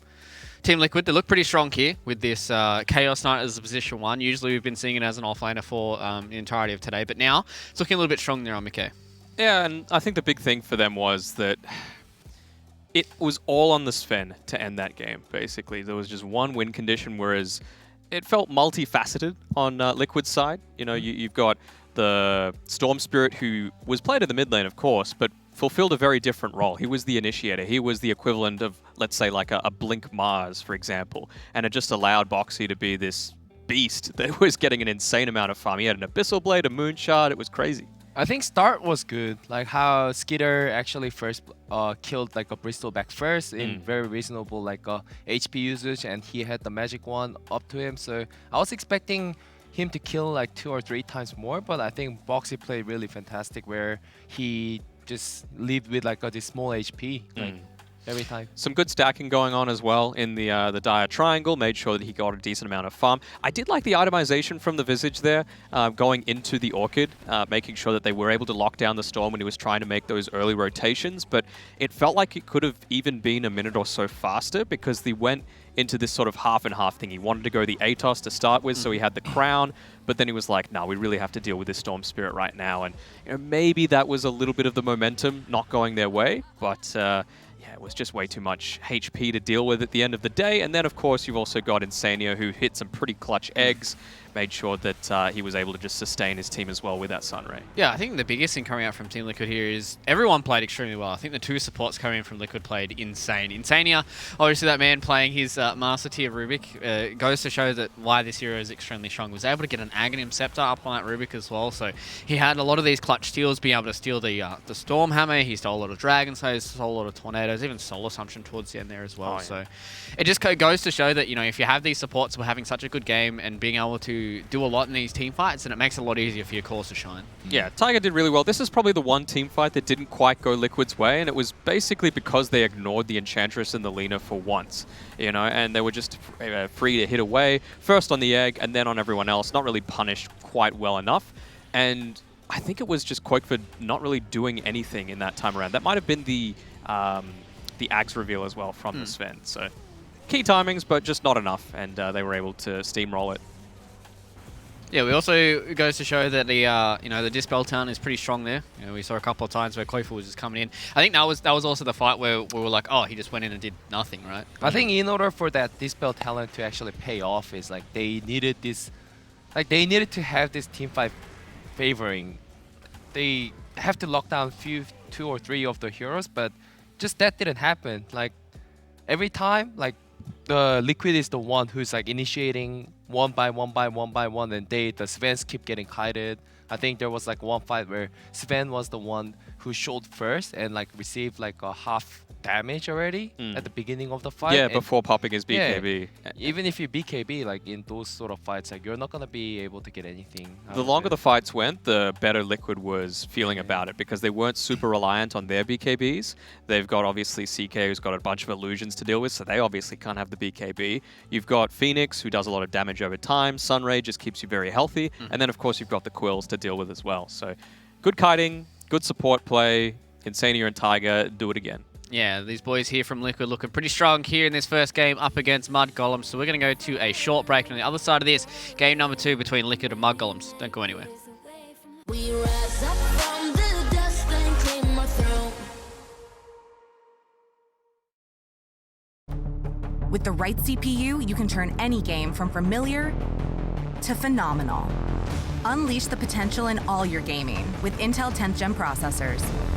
With its optimal balance of threads, cores, and frequency to deliver elite real-world performance, only Intel can bring Marvel's Avengers to life with in-game PC optimizations. Supercharge your Marvel's Avengers experience with Intel Core i5, i7, and i9 processors. What's your style?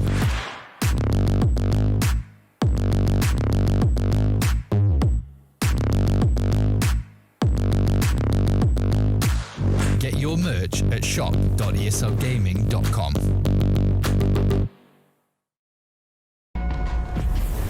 Multiple witnesses have reported mysterious shadow sightings all around the city.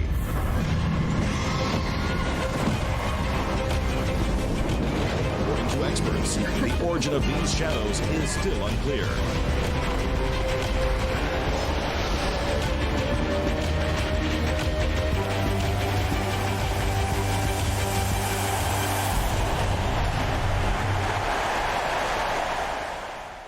Your favorites will play soon. You hope for the win. Excited about the game. But something has changed. You start to doubt. Will they pull it off? Or will they drift away? You pull yourself together because you're sure they're revved up to win. You know they've prepared. They've picked the right course. And even when there's no chances, you believe they will win. GG Bet. Be excited. Come on. Millions of gamers rage quit every day. Mountain Dew Game Fuel's got you covered. Game Fuel is specially crafted with ingredients shown to improve accuracy and alertness. Another one saved by Mountain Dew Game Fuel.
You're my mission, my grand prize. Catch my vision, no damn pride. Girl, you max easy. I don't mind leaving, just let me know. Then she told me take it easy. Yeah, yeah. I just came in to make y'all feel good. You know what the message is. Suddenly you with me now. You know what the message is. I be running wild for you, babe. You know what the message is. I don't have no patience, ain't no conversation.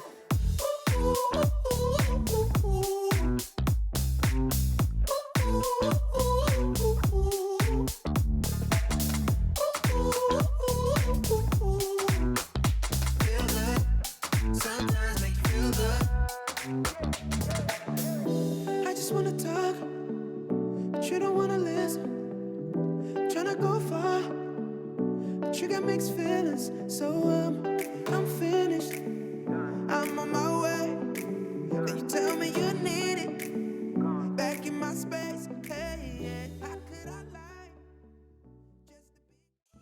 ESL 1 Germany 2020 Online is brought to you by Intel, Mercedes-Benz, Mountain Dew Game Fuel, DHL, GG Bet, Corsair, and Acer Predator.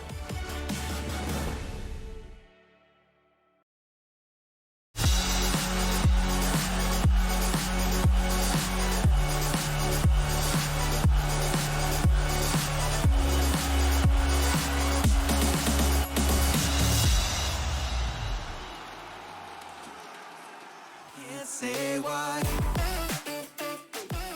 With Game 2 just around the corner, Mud Golems are looking to stay in this series and try and tie it up 1-1 here. But Liquid, they're not going to go down without a fight. We're getting ready for our Game number 2 draft here. But before we get into that, let's talk to my panel a bit more here. I know they've been talking a lot today, but you guys are just going to have to get used to it. Daniel, Kyo, lads, welcome back here. Game number 2 draft just around the corner. What does Mud Golems need to do here to bring this back to a 1-1 split?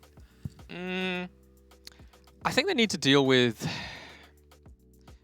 For me, it was just the high HP heroes that was the big deal, and they had no way of bursting through. They had no percentage-based damage right then on their lineup. And I know that Boronija really likes playing the Zeus mid. I think that might have been an okay way to deal with it. You know, you've got the Sven on the front lines, and then you've got the Zeus that can also deal with a lot of the stuff happening in the back. But I don't know, it just felt like it was very one note, that draft. And, you know, they've got like an 82% win rate over the past month or so.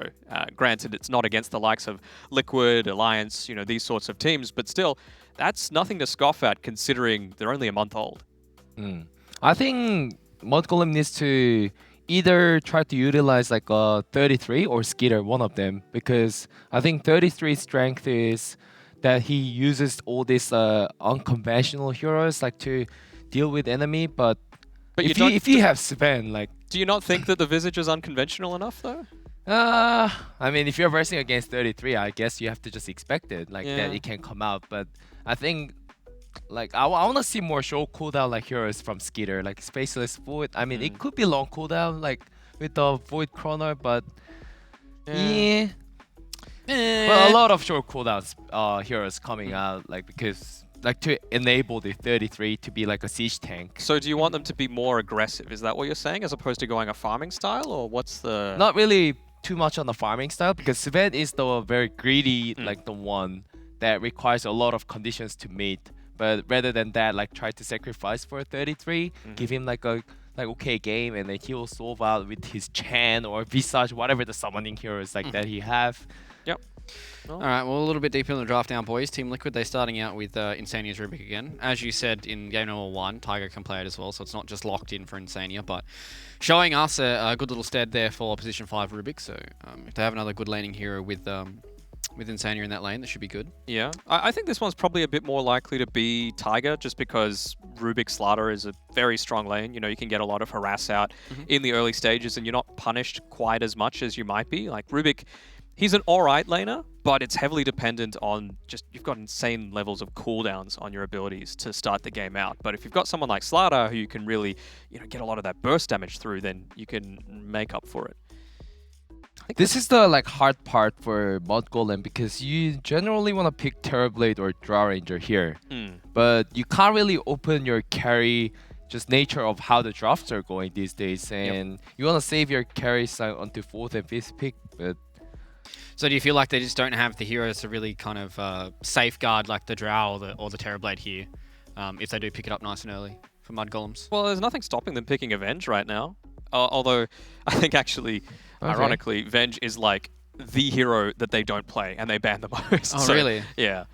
Terrorblade, it's fine, but again, it's you can dangerous. Just be, it's dangerous. That you pick like your carry in the 2nd pick, compared to like earlier phase where like OG used to pick all these like carry heroes in the 2nd pick, and then I'm gonna pick Jog or something. You guys try to react. It's like, but these days it's a bit harder, like to actually do that. So why do you think that that's harder? I think just because of the like all this mixture of these heroes, like they do like a lot more damage compared to before. Like people know how to coordinate each other to do more damage, and if you make a slight mistakes, like there's a chance where you can die very easily. Yeah, I think everyone just got better. Yeah, with Dora. Yeah, like that's all. They know how to like. Yeah, they know how to punish very easily. But we saw through the entirety of ESL1 Thailand the fact that, you know, these carries were getting picked up quite early because of this this 2nd phase banning, having 3 bans for each team. So you see a lot of these carries getting taken out. So I guess if Mud Golem can put themselves in a good position where they might have a better lane, you know, maybe Snapfire TB is pretty strong, and they can try and put a little bit more onto this Rubik and Slaughter, they might be able to give this Terrorblade a good shot. It's all right. I like the fact that Liquid have removed Void Spirit, which ironically is one of their best heroes overall. So they respect the strengths of the hero. They don't want TB to have the space that's created by a lot of the chaos made by the Void Spirit. So I'm liking it. Again, like, how are they going to combat this TB? They haven't banned out the Spectre. But I suppose, like, Spectre's kind of double-edged sword, right? Because you can get in on top of the TB very easily, but then if you go something like a greedier build, yeah, Radiance really isn't a thing on Spectre anymore. But if you do go it, then the reflection just creates that of you, and you're counteracting really your old team. So I want Mod Golems to ban Bat Rider here if they don't want to take it, but it's a Storm pick. That's fine as well, I think. Clove had a really good showing on that in game 1. So. I'm thinking some other Quake for heroes. I mean, Doom is another one of those heroes that can get it onto the backlines relatively easily. He plays it, Boxy plays it. Granted, Boxy's probably going to be playing this Slider, but I think Doom is a fine pick here, just to be able to try and lock down this TB and reach your timings a lot faster than the TB might like to and try and run them over in that way. So I'm not minding that if they opt to go that way. TA, I guess, might be okay, just because you reach your timings quite quickly as well. Do we think the Mod Golems are going to fall back onto their Enchantress here? Fighter likes to pick it. Earth Spirit. Yeah, I mean, so probably a Fighter Snapfire then. Snap could be like a pause 3 or pause 5 here. Yep. I mean, we've even seen mid-Earth Spirits, right? It's fulfilling a similar sort of role that the Void Spirit would probably have accomplished if it was still in the pool, and that's why Liquid got rid of it. So I think I wouldn't be surprised if Boroniha ended up picking it up. I think it's very much a 3-3 hero as well. Could be offlane. So there's still a good amount of flex there in the Mud Golems draft. They've left the Phoenix in the pool. Obviously, this Snapfire, it's not great to run it into it, but I think it's still perfectly possible. I think Liquids needs like a little more magic damage here from pause 5. I was thinking about Clockwork, but Insania doesn't really play Clock 5. Yeah. No. He plays like Plays like Oracle and stuff like that as well. It's obviously not as much magic damage as you probably would like, but it gives you a good save and a decent amount of burst, those Purifying Flames. Or it might be just a Rubik 5. Like, yeah. I think the previous game showed that Liquid knows how to run the Rubik 5 properly. Okay. I'm liking that. It's a good counter to the TB. Get rid of all of that base armor. Means that he needs to be a lot more selective with the types of itemization that he goes, just to make sure he's not easily punished, especially with a Slider on your team as well. You can deal out a ton of damage super early on, so I'm enjoying that pick. I think we've seen... Is it Boxy that plays it for them? Well, most of the time that I've seen this Elder Titan has been in an offlane. Seb plays it quite a lot for OG as well, and they do try and have it as this kind of tanky offlaner that can brawl with most heroes. So, I mean, from the look of the draft right now, I mean, I'm sure Tiger could play whatever he wanted, and I'm sure Boxy would be more than happy to pick up the other. I guess. It's just whether or not it makes sense to give that amount of farm to an Elder Titan over a Slider. Yeah. There's also like another thing that Liquid does a little different from other teams is they play the pause 4 Shadow Demon. That's potentially, some good setup for the Slider, to be able to get some burst damage in onto him, and of course good against the Terrorblade too. Purge, Shadow Demon Ultimate, good against Darkseer if they wanted to opt for that. Or you could just go for an Oracle, I think Oracle is perfectly fine here too for Liquid, so they got a lot of options. I want like Mika to pick up some sort of hero that can actually deal with the Darkseer just now. Like Animage? Could be one of the options, but you don't really want to play it against TB. I guess it could be fine. What's the style of hero in your mind that deals with a Darkseer? Lifestealer, Anti-Mage. But what characteristics do they have? Something that can push it out, like against the Darkseer shell, like pretty easily. Because you never want to be in the situation where PA. A bit questionable. I love every time PA is picked to QOs on the panel, he's always just like, this isn't the PA game, man. And then every time it seems to come out on top. And I remember the entire ESL in Thailand, that was the whole thing. PA was getting picked, you're like, it's not a PA game, man. It's not a PA game. Not a PA game. I was thinking they might have gone with something like a Leshrac, for example, just because it's good with dealing with illusions from the TB. If you're able to get in on top of them, you can push waves out quite nicely. And, Liquid do this weird style where they run Mickey in that Leshrac role, but they're going with a PA, something a little bit different. I mean, it's, again, minus armor, natural order, corrosive haze, desolator that PA is going to get. It's a lot of heavy single target, but they do need more AoE right now. Yeah, and then like you're versing against Greaves, like the Darkseer will eventually going to get Greaves, and TB naturally have like high armor unless you like synchronize all these like spells properly, like put the spirits on a TB and then you corrosive haze, and unless you do that, like TB's not going to get too much damage. So what do you think that Liquid need to round this out, which is most probably going to be the mid lane? Do you think it's just pure magic like a Zeus or something along those lines? It deals with TB very well. It does a lot of AoE magic damage. It gives you a bit of a global strat so that you can just quickly burst someone if you can get the haze into a crit off with the PA. Might be a bit dangerous to pick Zeus against the Earth Spirit. Yeah, but I think it's the thing with Liquid is that they've been playing together for such a long time, right? So they know how to protect each other. I feel like it could work. I mean, it's good with that's the natural strength order as about well. EU. Like when you see those like drafts where it seems like less pressure might be applied, or you have to digest like those pressure the enemy gives. Like, but I think when I see EU players, they know how to absorb it properly with the teammates. So I guess like that's one of the big differences. Yeah. Conquer, the final ban here from Team Liquid. Mud Golems still feel like that potentially it could be, you know, Kofu with a Batrider. Maybe a little bit more of a space creator for them as well for Team Liquid. I'm still feeling the Zeus. I feel like they've gotten rid of this Nature's Prophet and the Kunkka just because Kunkka, it's not the easiest lane for Zeus. You know, you can harass him out pretty easily. And Nature's Prophet, while you're having a good time against the Treants, he's a natural Orchid builder. And that's someone that can get on top of the Zeus and deal with him quite easily. And then for Mud Golems, what are we really thinking here to round their draft out? Well, they get to see the Liquid's last pick first, which I think it will make like a lot of difference because right now Liquid has to pick something that's strong in the lane as well, like in order to deal with the Earth Spirit +1. Where do they go with Lina, I was about to say, is the Lina band? Yeah, because it's AoE damage. You can stay at relatively long range. You're alright with dealing with illusions. And there's no real way to quickly counterpick it, you know?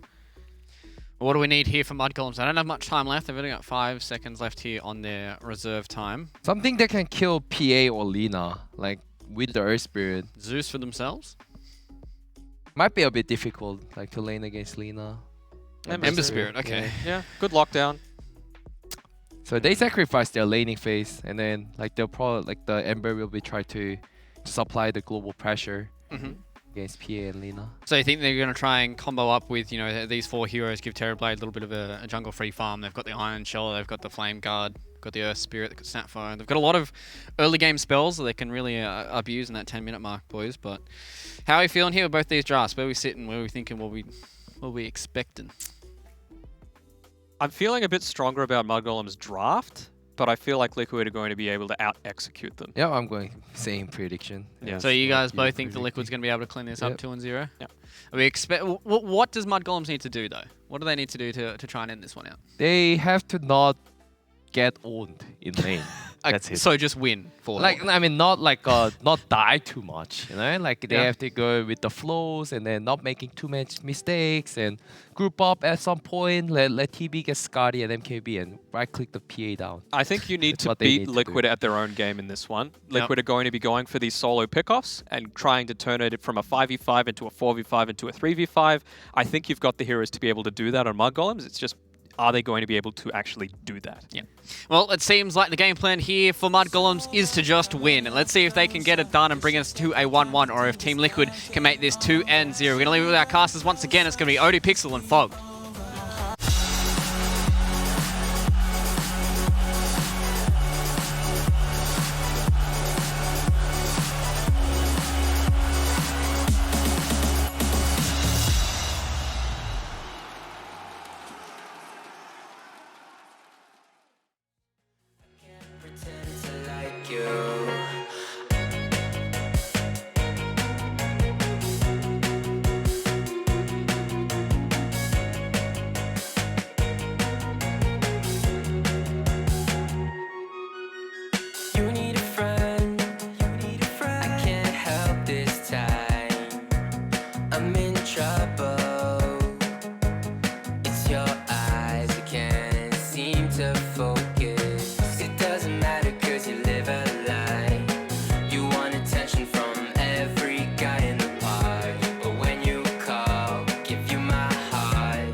Chance and not lose.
A warm welcome back, ladies and gentlemen, as we get ourselves ready for the beginning of Game 2 now between Team Liquid and Mud Golems. I'm Only Pixel here with Fog once again, of course. Fog, what thoughts and feelings on the draft so far that we've seen from the two teams here coming into the second game?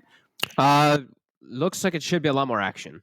I feel like from both sides, I'm looking at heroes that want to fight a lot more often and just not just sit back and farm. So I do think this one, I'm going to say it here, should have more than... like 9 kills or whatever it was at the 12-15 minute mark. I think we've all learned that. The viewers as well, from getting through what was quite a slow game 1. Hopefully we should be able to reward you beautiful people at home with some action here in this game 2. But which way's the action going to go, though? I mean, looking at the drafts, did you have a preference here from sort of a hero pick? I gotta try not to be biased here because there's an Elder Titan on one team. And Icon says pretty nice, right? The CT's got Slardar, he's got PA, that aura, the physical damage. Yeah. I'm looking at this game as a scrub, and I'm feeling that this game is not necessarily going to be very easy for the Terrorblade. I feel there's a lot of things at a lot of stages that could result pretty abruptly in Skeeter dying. So the big things that I'm concerned of for Mud Golems is really just like how the lanes will progress and what will happen right afterwards. Because I do feel like these are going to be tough. It's a Lina versus an Ember mid, so that Lina's already going to have a good time. It is a Snapfire supporting the Terrorblade, but it's not an easy lane. It's an Elder Titan and a Slardar lane, which sure, when you have meta up, you're fine, but whenever meta is down, you're going to get ran at and probably get set up for kills. So I do look at the lanes and I'm feeling a little bit concerned for Mud Golems in these. Like Darkseer and Earth Spirit too. Sure, these two melee heroes can be strong, but they're versus PA, so PA has so many tools to be able to dance around. He's Dagger for CS, you can jump away. Of course, with your Phantom Strike to dodge any damage too, so yeah, we'll see. Yeah, I mean, I imagine if there was potential for any of the 3 lanes, that probably is the lane where they can at least, make it hard for the PA to farm him, right? Yeah. This top duo. Like, it is a strong duo. As you say, there's ways for PA to keep the distance, jump out with a Blink Strike, but still not necessarily too fun for Mickey to farm against once the levels come in for 33 in Milan. Okay, so they're going to put the ET top, it looks like here. They're going to have the Rubik bottom so that he can, I guess, just mess with the Terrorblade a bit more at the start here. Or maybe they thought he would try dodging. Yeah, I mean, I guess the ET also kind of nice against these 2 melee heroes if they do try and dive for PA. Once you get sort of the stomp, you're going to have good counterplay that sort of puts off Mud Golems from getting in aggressively. Yeah, I guess so.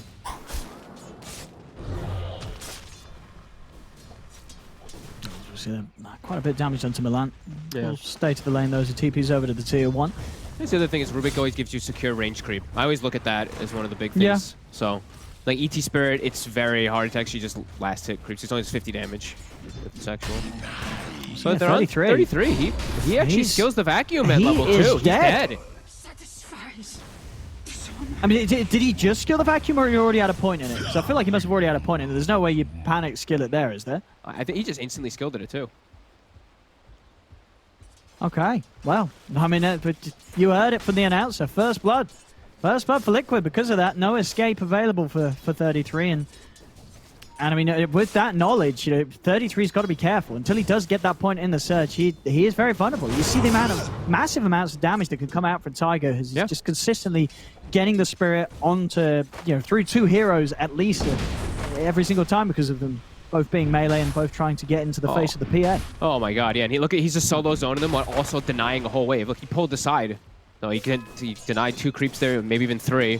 And Darkseer, your first few levels really suck. Yeah, this one's looking a little rougher already from the off. I mean, you just got to look at some of these other lanes. Mid lane, as you said, Lina is going to have a good time, and quite for he is having a good time. 13-4 against the 4-0. Just perfect usage as Lina with the light strike and search, making it so hard for Boronies to actually get in and get the CS, as quite for first few waves have been perfectly controlled. The way it's held as well, just countless range creep denies. We're going to see 2 more range creep denies there underneath the tower. This is going to be a lane where Quake4 is going to hit his 6 long before the Ember. He's going to solo kill him. You can't even be here. Yeah, he's going to be like level 7 when the Ember is hitting 5, I feel like, if this continues like this. Because he's going to be able to push him out of lane pretty soon, if not kill him. I mean, and what do you do to fix this? Can you send the Earth Spirit over to try and help out? What's the plan? I mean, he's just dead. I think he's just dead here. Flame guard. It's close. Okay. It's a rough lane though, and it's going to have to be that painful walk back to base. I mean, yeah. How do you rectify this? I think you have to do like, oh my god, Milan's almost dead to Taiga top. I think you have to do the TPs in the fog on Milan, and you bait Koifa to play over aggressive, and then he rolls in and like kicks him out of the tower. You have to do some of those plays to salvage this lane. Yeah, it's all 3 lanes are just chaos, and yeah, like you said, so the ET versus the double melee top, exactly why, and then the Rubik actually threatens a lot on bottom, because he walks up and he actually gets lifted into Boxy and then gets bashed up. So Skeeter actually getting slowed down a ton bottom too. So yeah, all lanes looking phenomenal for Liquid this time around. Dire's structures are fortified. This is a start for Mudbombs. They're going to have to make moves, it feels, you know, with the way that lanes are. They need rotations. They are going to be able to maintain control of the rune spawn here up top. Borony actually able to have it held safely as he pushes the lane in, and we'll get the bottle refill. This is rough for Darks here, though. PA already almost level 5. Doesn't even need to, he just has like a ring of regen and just some tangos to hold himself over versus this low damage Ion Shell that it is now. And I do feel like 33 has to be very careful of just dying, because PA is going to be level 6 very early in this lane. Yeah, Taiga being the same level as 33 right now. Skeeter walks up. Snapfire's not near him either. Every time he just gets... See, Taiga's trying to play around here. He's going to get the Spirit on potentially 3 heroes. It does get the 2 of them. I mean, you see the damage. And the fact he's missed. He tries to vacuum him up to the high ground. This is not a pretty start for 33 in this game. This is a rough start on the Darkseers. I mean, I would say the 2 of them are doing it, but it really is just all Taiga. You know, Taiga on this Elder Titan is just destroying this top lane. And now you see why I was biased toward the Elder Titan. Look at him go. He's looking pretty great right now, Taiga. He's definitely showing off its strengths in his first 5 minutes of laning. Yeah, and it's not even the laning that's the big thing where this hero excels so much, right? It's what he does in the mid game, just the invisible aspect of his auras and everything, which is going to make the TB's life real miserable. We're going to see Milan try and roll in. Again, Taiga's quite a fair bit of damage. The Iron Shells are bringing both Taiga and Mickey low, but they're sort of just playing with them. Taiga's able to turn, get the kill. Just toying with them. I mean, 3 kills for the Elder Titan already. I mean, Taiga, he's loving life right now. He could not have hoped for a better opening. He couldn't be doing any better on this top half of the map. Nope, he's playing it perfect. Borninghe has to be very careful of just dying in the mid lane too over and over again here. He is going to be able to get his level 6 though, but Koifa is able to fill up the bottle with a full regen and actually make a rotation, it looks like. He wants to kill... he wants to join on the train of killing 33. He's like, Taiga, you look like you're having fun up here. I mean, there's the surge, but as you said, he's coming into position. Is he going to be able to find him post-surge? Yes, he will. Laguna out as well as the Dragon Slave makes quick work of 33. And a 3rd time in these first 6 minutes as Liquid are just destroying 33's opening this game. He's not getting any space on this top lane as the Darkseer. Can you imagine if he dropped his bottle there? Yeah, because he was going to let the Earth Spirit fill it up. Like, he drops his bottle, loses it, it's just game over. Oh, that would don't even say that. That's just, can't even think those things. That would be just so game ruining for him. And yeah, we're going to see this fantastic start. Taiga's going to now start stacking. You can double stack pretty easily as an Elder Titan, even triple stack a lot of times here. He's going to do the triple stack. Should be able to get it pretty easily. Milan. Going to be diving in onto Mickey. Insania's over with the TP. Mickey's able to get to the side. Extra TP's coming in. Barnier trying to run down Mickey with the flame guard. Mickey's into the trees hiding. Koifa comes over. Mickey able to juke at the light strike. Is going to catch Barnier. Mickey's able to still remain alive for now. The Spirit's heading over. Mickey, he jumps back in over to look towards Barnier. Is he going to be able to find another light strike for Koifa? Gets the 2 of them. Barnier goes down. So does Milan. That is what you sound like. 33, he's running. But look who's chasing. Taiga's here. 33, he's going to go down again. Taiga dominating 7-0. I mean, you know, the first game, it did feel like Liquid were taking a little slow, a little lazy, some would say. This game too, they're not messing around, and they're just straight up here to show that they're on another level. Where the hell was this like with the first game? Look at how they're playing. They're playing super aggressive. Everyone's playing super well instead of just farming. Yeah, again, Taiga going to triple stack neutrals too, so they have this crazy amount of farm even for backup too, when the PA or Lina wants to farm it. Yeah, they're playing perfect right now. Could not ask for a single thing to be done differently. Yeah, everyone's getting farmed. 7-0. It's 4K lead. This is an incredibly clean, opening for Liquid. All 3 lanes gone exactly as planned. I mean, if anything, better than planned. Yeah, as you I would would say imagine. that. This is quite some lead. 4-0-3 on an Elder Titans 8 minutes in. I mean, we've seen some great Elder Titans showings. This is a hero that's had many a game where the player's been able to pop off on him on the start, but this is just something else from Tiger this game. Yeah, just complete dominance. And now they have to start. Okay, the only way they have a way back in this one for Mudgolems is utilize your Ion Shells. You have level 3 Ion Shell now, level 5 on the Darkseer. Move around with their Spirit and Ember. See if they can find him. Okay, he's able to jump off to the side. Boromir heads in with the remnants, but Mickey heads down south, avoiding a lot of the damage from the burst. Boromir is surged up. One more slight do it. He's under the tower. No, it wasn't quite enough. Couldn't get the kill on Mickey. Put everything into that, trying to chase down that PA and ensure he's forced back to base, but they don't get the kill, and that kill's so crucial for Mudgolems to find. They have to find something. They need kills for money and levels because, we were talking about the gold 4K disparity. The experience, experience early on is harder to get, and it's already above a 4,000 experience lead, which is pretty insane. Usually don't see that very often. But they're trying to work with that Ion Shell. We did see them trying to get aggressive. And that's exactly what they have to do. They have to just run around with the 2 spirits, with the Ion Shell, but they have to get kills out of it because they're so under-leveled right now.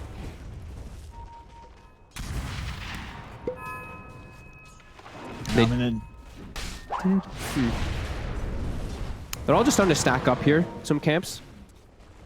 But you can see the Liquid, they're going to benefit more because Taiga, he's double, triple stacking, not just single stacking a camp.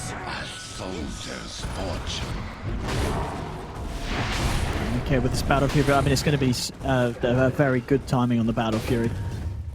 No signs of him being stopped on his way towards it. He has yours done. He's finishing up these neutrals too. Top tower is under attack.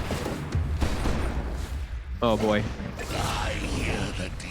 Okay. Hey, there we go. They managed to find themselves something. Boxy on his own down bottom. Feels the wrath of the Metamorphosis comboed with that Mortimer Kisses. So it's something. Yeah, and they get to hit some tower too here. Skinner with that meta. Skinner with to do maybe a decent amount of damage on it here.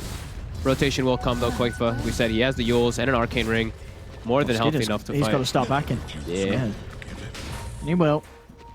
He knows to not stick around too long. Ping's being made on the mid lane. They'll try for Insania, but the roll from Milan. Martin to still find the slow. Keeps him in range for the slight change to come through. Insania turns with the lift. Boromir commits with the Remnant. Insania looking to duke it out with a stolen Sleight of Fist. The Light Track Ray comes out, but now Koifa's in trouble. And on top of them, bringing him down low, this Magnetize will be enough by looks of it to take out Insania. They dive in for Koifa. Koifa's able to turn, does get the Laguna out. Will fall. They get themselves 2 kills there, Mudgolems, with their aggression. With the way things are going, he is straight in. Doesn't matter how deep he has to dive or how safe it's going to be. See, can he play his way out of this? He has got a Fade Bolt and the backup of Mickey. Now Boromir, he's committed with all the mana. Boromir's got nothing to get away with. He's just got to try and juke this one out. He's trying to hide, but Mickey's found him. Boromir dies for this. I mean, Insania, of course, does still end up going down. Losing him in for that one. As, yeah, they'll be able to find a second one for sure. Here's Mickey. Heads over Boxy. He's able to block it off. Mickey jumps over the Boxy. Just wants to take the kill before Mickey can get a touch in.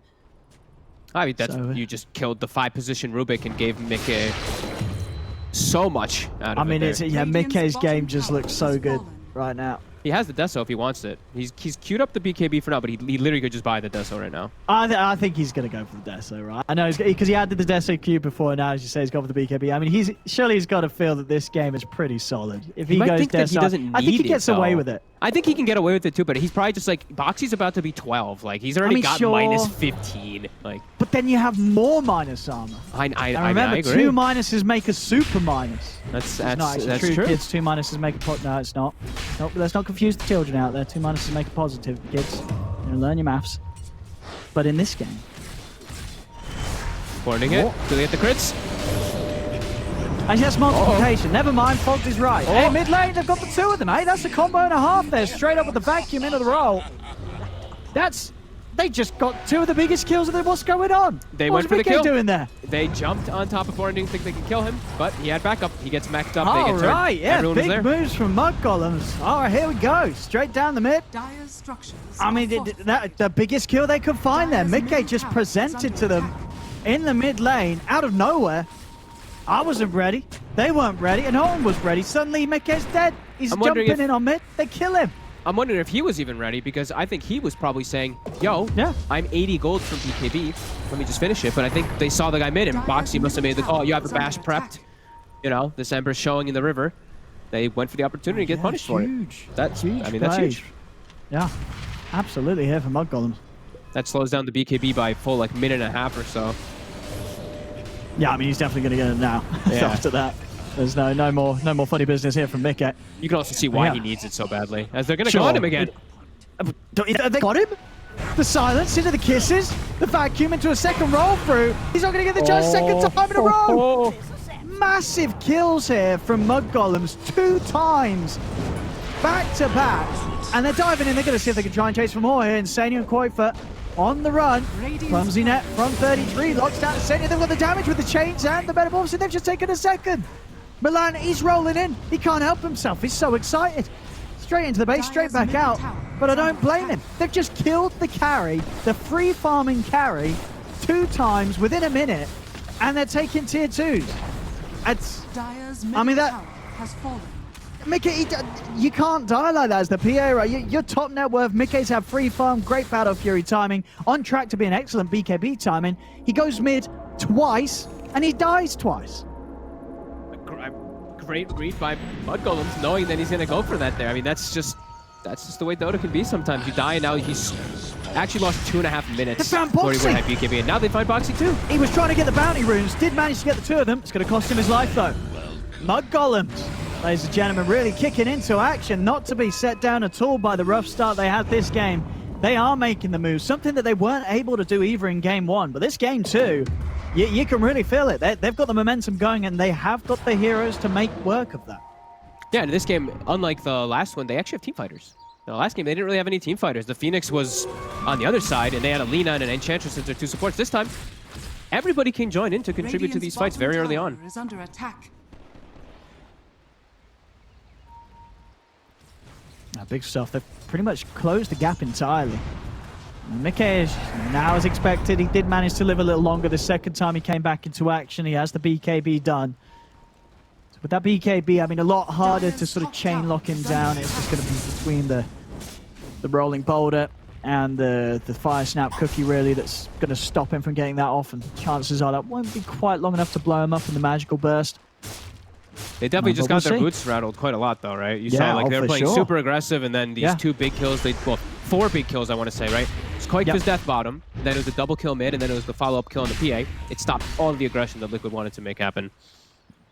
Yeah, absolutely. This game has gone from a game that looked like it would be relatively easy with how far ahead Liquid were off the back of the lanes. But now straight back to a point where this is pretty even playing field. Skeeter is very close to being as farmed as the PA.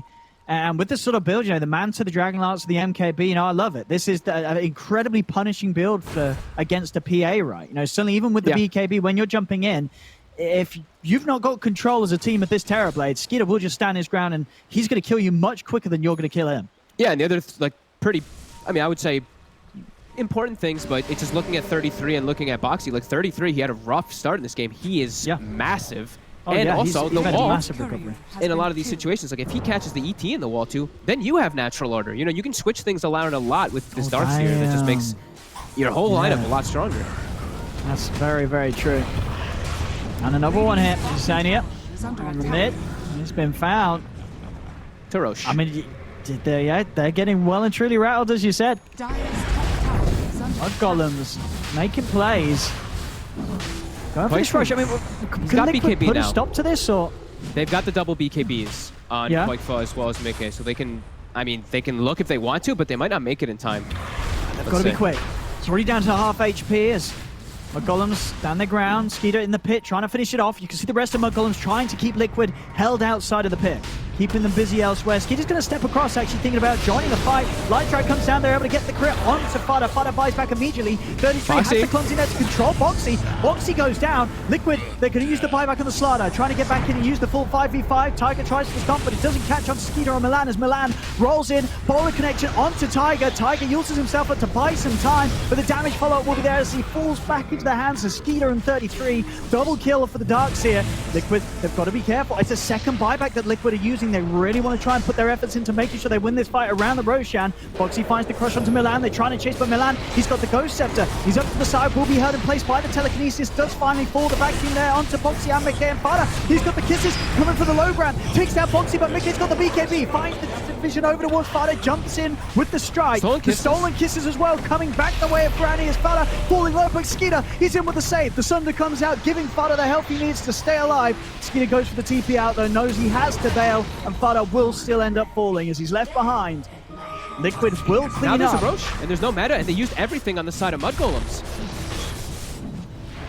And they should be able to finish this unless Barnier can make some sort of sweet play with the Remnants to get the steal. Still messing with them outside the pit. In fact, he's going to jump back in with the Remnants. He knows that they don't have their BKBs available still. 30 seconds, no BKB on Mickey. Oh, and that's enough to push them away. That play there from Boromir will stop Liquid from getting away with the Roshan after the successful team fight. Yeah, At it least still looked for a now. bit scary for them to fully commit into that Roche with all the little poke and prod. Koikfa actually used it. If Koikfa didn't use his stun on the Roche there, I think they killed Ember, because Insania gets a full lift on him. But he stunned the Roche to try to kill it there rather than looking for the outside kill with the ward. Small things like that definitely going to be hurting, because now meta's going to be back up in about 20 seconds. Yeah, it is. They're going to go back Absolutely. in again. They're definitely ready for round two. So are Liquid, though. The BKBs will be ready to pop once more. This time, Taiga's a lot more hidden, though. The thing I noticed in that last fight was that Milan, he had his number. He was sitting on top of the Elder Titan so much inside the fight that he actually couldn't just like keep that spirit going and keep getting those stomps that we do see the ETs do. But now, Liquid, they have good position to take this fight here. They have the smoke all set up. They did have to, of course, use two buybacks. Both Tiger and Boxer using the buybacks to win that last fight, whereas I believe with Golems it was just Boronia's, but Boronia's been caught on the side, and Laguna comes out. The crush as well. Boxy's got the follow-up. The vacuum falls down, but Boronia won't be safe. He falls. Mickey puts the BKB. They've lost Insania. Mickey trying to turn towards 33, but he hasn't got the damage to finish him off. Goes towards the Milan Earth Spirit instead, and will claim his life. It's two gone. Stomp as well, controlling Skeeter. They have the ult coming in. Skeeter, he needs help and he needs it now. Is he able to lift this goal? 1300 damage crit coming out from Mickey with all the damage amping potential that Liquid's lineup has. As they finish him off, Fada trying to push them out of the pit from a distance with the kisses. They're heading in towards him. Jump forward from Fada. The stomp is going to connect and lead them through the Ghost Scepter. They're over on towards 33. Lightstrike Array comes crashing down onto the Snapfire. Liquid will get the team wipe.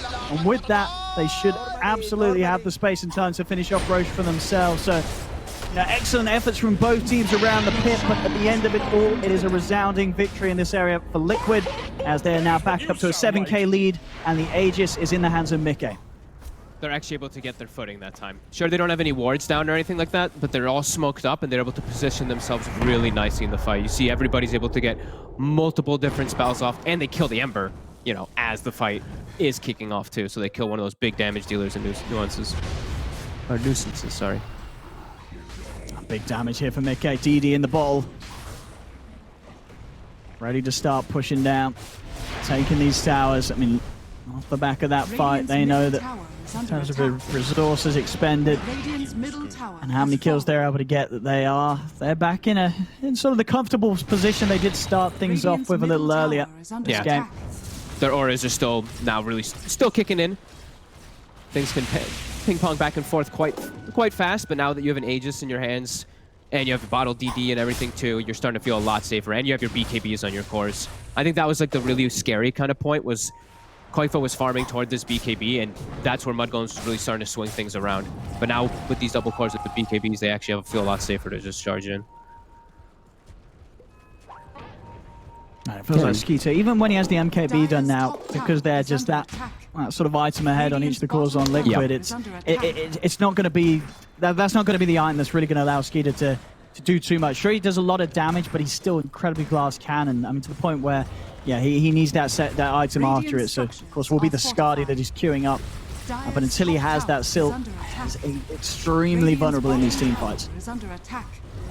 Even then, like there is a lot of control and stuff he does have to worry about. I did wonder if you want to get the BKB. I think he has to get the BKB. Because it's also, it feels like, is it not sort of something that you have to get when you're playing a TB against the Elder Titan with the aura? Exactly. Yeah, I think there's a couple of different reasons too. I just feel like it just helps you rally around him too. And it's too much of a risk. He can just die from full to 0 if he doesn't have BKB without getting anything off. I mean, we'll see if he does switch it up, but he might. Yeah, I mean, I'm with you. I did want to say it because, you know, I was like, all right, this he knows he's going to Skadi. I'm sure it's, but I do agree with what you're saying. I think things still aren't going to be perfect. I mean, if maybe he's looking at the bigger picture. He's saying, I'm going to get the Skadi, then I'm going to get the BKB. You know, he's a wishful thinker. He says we're going to be able to keep this game going long enough for me to be able to farm both. Which order is going to allow me to farm the two quicker? It's going to be the Skadi into the BKB. If he doesn't die, and if the game doesn't end. So we'll see. We'll see if sort of the way that Skeeter might be looking at the game is going to work out for him. I mean, Koikfa also just bought an Ag, so it's like the BKB is less valuable now too, in a way. That's true. So. That's true, yeah. Yeah, Skadi's going to do a lot more against that pure burst than a BKB would. Yep, extra HP. Dire are scanning. I think that's a BKB now for Boxy too. So triple BKBs on the side of Liquid. Team fights are going to be much easier for them. They don't have to worry about getting comboed by a vacuum now. Taiga also almost 3/4 of the way toward that Ags, so that's going to be the big one that allows him to just stick on top of the Terrorblade and be a right-clicking force himself.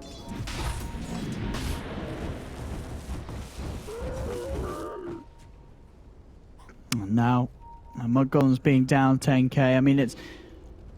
Do you want to see them still look for action, or at this stage, as the game starts to step into the 30-minute mark, is it just a case about just making sure that Skeeter's getting placed on the map and that your Terrorblade's constantly safe when he heads out? I think you can make a play around the Aegis timer, or you try to just poke and prod and force BKBs. I think right now it's a little too risky to actually commit into a fight. I think if you can bait some BKBs, then you can reinitiate, then that's an option, but full committing into triple BKB is a suicide.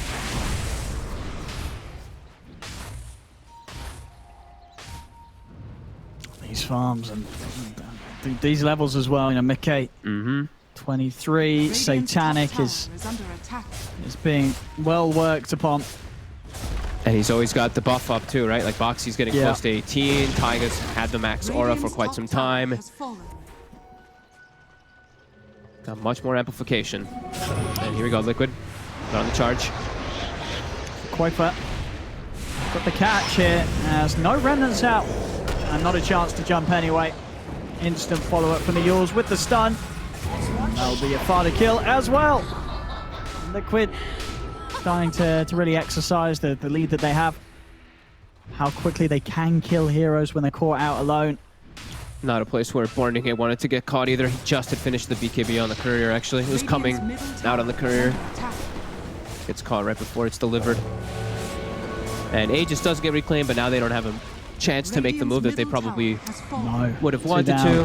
And Mickey is going to have a Satanic coming on the courier any moment now as they go high ground. Just a tower and a kills gold away from that. Yeah. Radiant structures are what can they do to push them off it? Golems. Let's have a look. They're going to try for the rolling. On to Mickey. Cookie as well to follow up. Mickey just popping the BKB, playing it safe.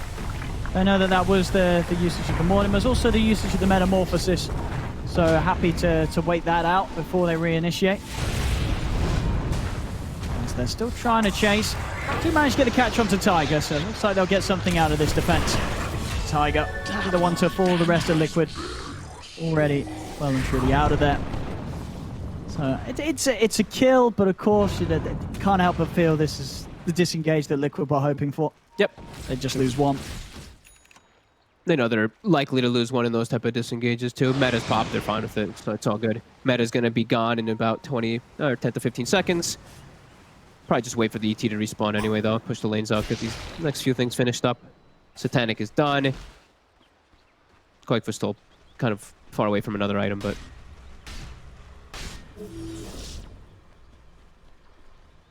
And how's the progress looking for Skeeter? Okay, I actually changed it.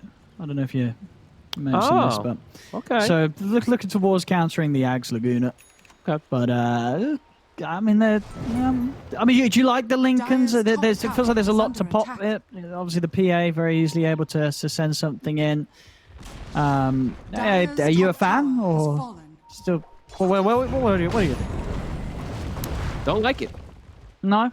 They have Rubik too. He can just spell steal. It feels like a lot. He can spell steal, lift, fade bolt, dagger.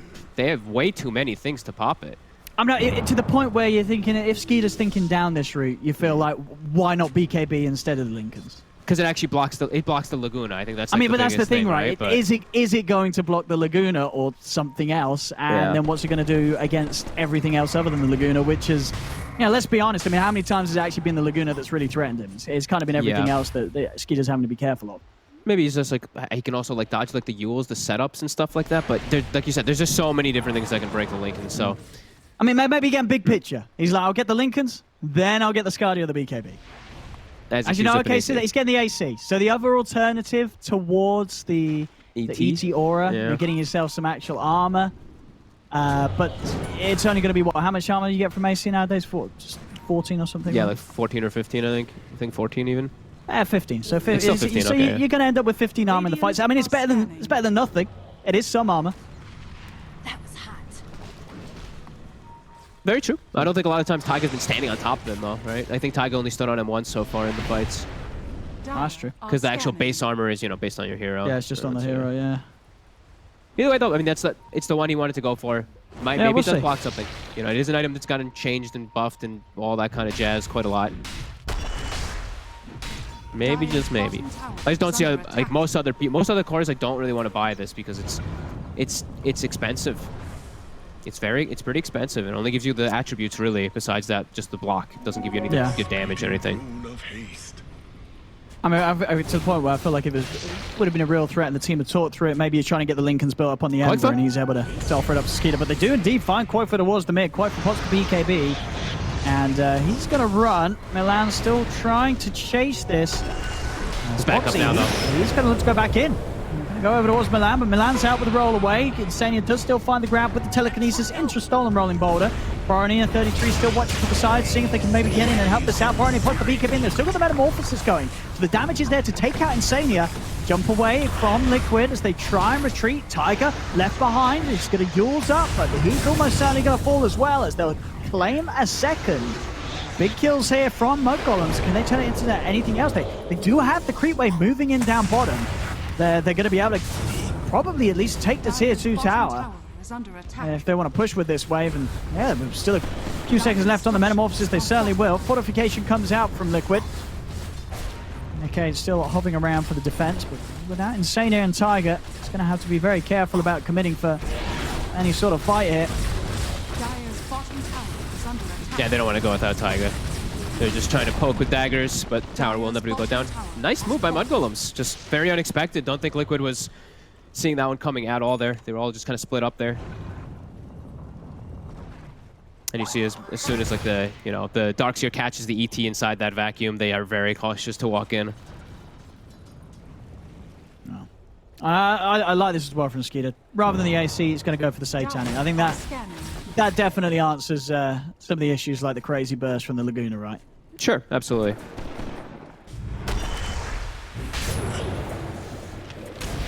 Top, okay. On the home with the catch onto one. When they find the catch, they find the kill. The damage from Liquid is far too much for any of these heroes to deal with. Crits are just coming in far too hard hitting from Mickey. He took the 25 talent too, not triple. He took the 100% because he has all this minus armor. Yeah. With so much, like why not, right? Like his crits are probably insane with corrosive haze and everything. Oh, absolutely. That's an insane physical DPSs. Now find themselves the Roche Liquid. Aegis and Cheese to be theirs. And back on again as the 17k lead continue to grow. Koifa with a full out Daedalus done. Hey, just go high ground. Radiant's top tower has fallen. Warren Inkhead is having a real rough series. That fight, he just jumped in and got deleted almost instantly. I was surprised he even jumped in. Just can't be too careful against this lineup that has such insane physical bursts. Yeah, it is just really hard to play versus too. It's so explosive that in like one moment to the next, you're just like, wow, we just lost 4 heroes. And we have it. Top racks taken by Liquid. No answer from Mud Golems whatsoever to that one. Dire's bottom tower is under attack. Jeez. Some nice neutral items being picked up there. Mick also finished up an Abyssal Blade earlier too, so more things for the Lincolns to block. Milan trying to go in on mid. Liquid are around. Looks like they don't want to fight this though. They're just letting Insania die. Not too sure of what lays behind that initiation from Milan, so Liquid don't want to risk it. Yeah, they're fine to just sit behind their PA, just play kind of together while Collective plays split up on the other side of the map. Collective about to hit 25. He's also gone for that right-click build as we see. Although he didn't take the 30 damage talent early on. It's a bit intriguing. Went for that no cast range early. Yeah, sort of mixed across the board with his talents. Really taking like the spell. I mean, obviously you want the spell amp when you are going for the Ags build, but you know you then sort of mix it up with the Daedalus, and then you kind of feel the fact that you're missing that boosted fiery soul potential. Yeah. He's got just a little bit of a jack of all trades build here from him. Absolutely. I mean, it works though, right? Like he's got the he just switched out. He had the Grove Bow, but he had Grove Bow with the attack range too. He had like crazy attack range in the back lines if he has a good front line.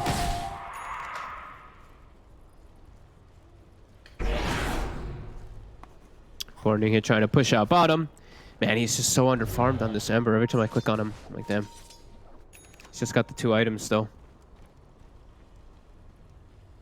Yeah, and as we've seen, that just is not gonna help you at all against Liquid when they jump on you.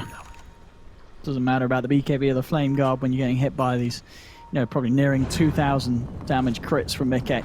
I'd like to at least see him pick up like the plate mail instead of a Quelling Blade. Like the armor is just nice inside the fight. It's like something. I mean, he's got the money to spend. He's had it you're for right. a He's got bit. the money for that and buyback. Yeah. So I'm sure we'll see him head over and do some purchasing here. We are going to see Skeetuck go full in on the purchase himself. Satanic is done. Okay, he's got a leveler. Of course, leave him without the buyback. Yep. Nope, Borneo does not want to buy the plate mail. He wants to buy the full Shivas or have buyback, but he should have buyback even. Whatever. Get the armor. Yeah, no, he's. I'm worried he's just yeah, gonna die before he. He's not gonna get it. He's gonna die because he doesn't have. Why didn't he go back plate mail? I mean, he's had a rough one. He's had a rough one. We saw him die. We saw him die there towards the end of game 1, and I feel like we may have just seen him die around that area, same area, towards the end of this game too. Yeah. He switches Magic Lamp in now too to try to have like an extra thing, but yeah, it was really weird just to see him holding on to so much gold. Because he has the buyback. Like, he has buyback and a lot of extra. You absolutely have buyback and plate mail by a few hundred, by nearly 1,000, and many opportunities to head to the secret shop, but. Nagas just didn't want to have buyer's remorse, you know, didn't want to spend his dollar. Yep. He's at 2,200 gold after the buyback still, not going to spend it, but they're losing their base. Get that stomp onto Borneo. Nikke wants to jump this. Maybe thinking about it. Dagger's out. Skeeter trying his best to push them back. They don't have to commit. They could just slow roll it here. Once they see an opportunity. Age is still for 50 seconds. Okay, he's found Borneo. Borneo, this time he's got the Remnant. Ready to jump out to the side. Tiger commits. Just have the magic immunity from that Axe. Also has the Minotaur Horn as well to rely on if they do chase him. They are chasing, but there's the Horn. It's popped. Tiger continues to run. Kisses their chasing. Is it enough? Tiger uses up, buys himself some more time, but he will fall. They get the kill onto the Elder Titan. Can they get anything else, though? Liquid already retreating the rest of the 4 of them. I mean, Mickey, he's thinking about maybe going back in. He's sticking around. Does he really want to do this? He's looking at opportunity. I mean, he's got the Aegis, he's got the BKB Satanic, he's got a lot of things to rely on. I mean, even with the whole of his team leaving, Mickey, he's still hunting. He's still hunting around for action. He's looking for one of the squishy backliners. He's like, Fada, I know you want to nuke this wave. But no, Fada plays it smart, plays it safe. Structural damage was done. And they only lost 30 T for it. Aegis is getting reclaimed now, but an expensive hold still for Mud Golems. That Worthy just not slowing down at all. And yeah, the only core with any sort of level of farm, it is Skeeter. Massive pressure on him. He's pretty much the sole late game damage output at this point for Mud Golems. will be able to do, I mean, quite a lot whenever he does have meta up. It just, now he doesn't have meta for 70 seconds, so they're just going to port the ET down, and they're going to go. They're just going to go for the Megas here. They break that Linken's right away.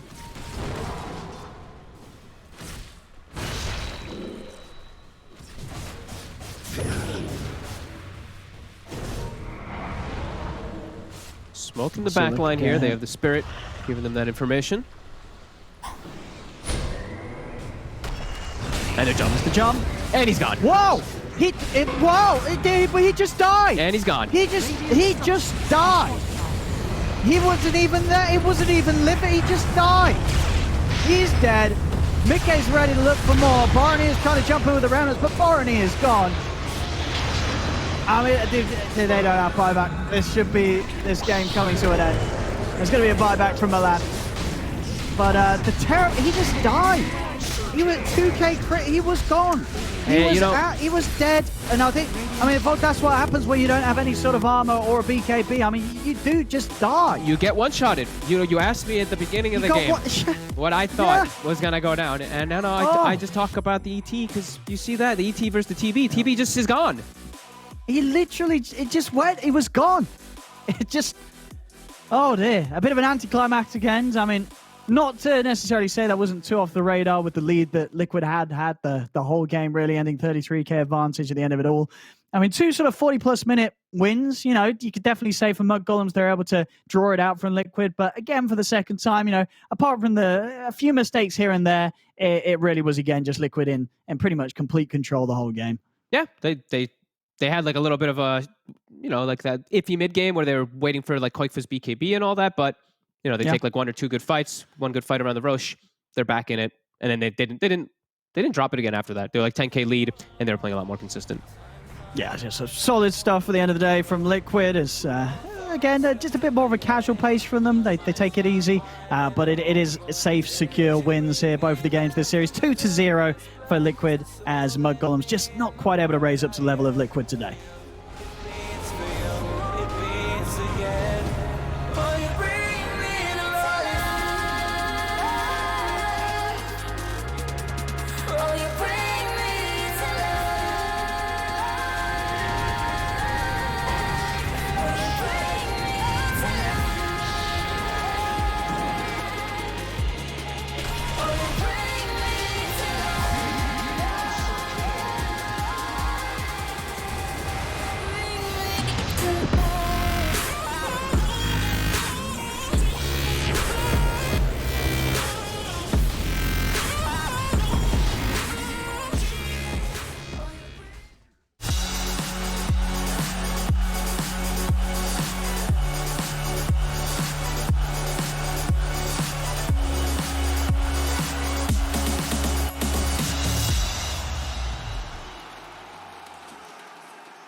He's Just Dead is the perfect way to surmise playing against a Phantom Assassin. Unfortunately for Mud Golems, they just didn't win.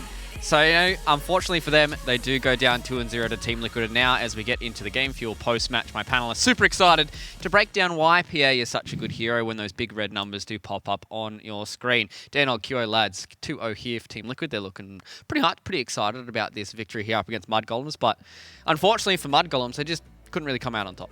No, I mean, you want to ask about the PA? You have the floor, QO. What made that a good PA game? Because you weren't very confident about it in the draft stage, I have to say. Yeah, I think the ET did way too much, just in lane as well. But I was more expecting that Earthspirit and Darkseer to be like run over this PA from like level 4-5 with Ember Spirit rotating. But I think that didn't happen. Like, well, they tried. They tried 2 times, and then the PA survived with like 10 HP, like or 50 HP, and then survived both times. So I think that gave him a lot of like snowball. It was like a 14-minute battle fury, so it was pretty nuts. Something discussing. Well, we do have the man on the line here, Insania, the victor here for our series up against Mud Golem. So Insania, mate, I'd like to say congratulations on the first series victory here for ESL 1 Germany. I want to touch on game number 1 for you guys. You know, we saw the Bristleback getting drafted here. It's a hero that we haven't seen much here in our region, let alone in your region. What's the kind of idea behind Bristleback? Who's the guy who's really pushing this into the draft? Was it you or was it Boxy that wanted it? This time around it was me, but Boxy's like loved playing this hero for as long as I can remember having him on my team, so it was a pretty easy sell to him. Be like, you want to play Bristol? He's like, fuck yeah, let me farm some creeps. So yeah, it was an easy sell. Yeah, it was good. It feels like you've almost added another string to your bow as well, with being able to give Boxy that hero that he can kind of be the secondary carry with Quirk for being like third priority somewhat, just being the initiation. Is that something that you've kind of come up with yourselves, or how much has your new secondary coach in Jabs kind of influenced the way you've approached this tournament? Jabs is pretty useless, if I'm being real. He doesn't really do anything so far. I've yet to see him have any impactful things to say. So it's been mostly us. We started experimenting a bit in our last tournament with switching Boxy and Tommy around and making Boxy play forward a little bit. And I think ever since then, I think we've got like a little bit of a new perspective on how we view farm distribution in our team and how we need to set it up ideally for different games and how we can abuse rearranging that in order to get like the most ideal drafts for ourselves. Oh yeah, how did you feel when like Mike died twice and Boxy died twice, like when you guys were on a lead? Did you guys have my camera perspective? I think there was a pretty clear like, fuck, what are we doing? Yeah. Something along those lines, I guess. We might have to check the replays for that one.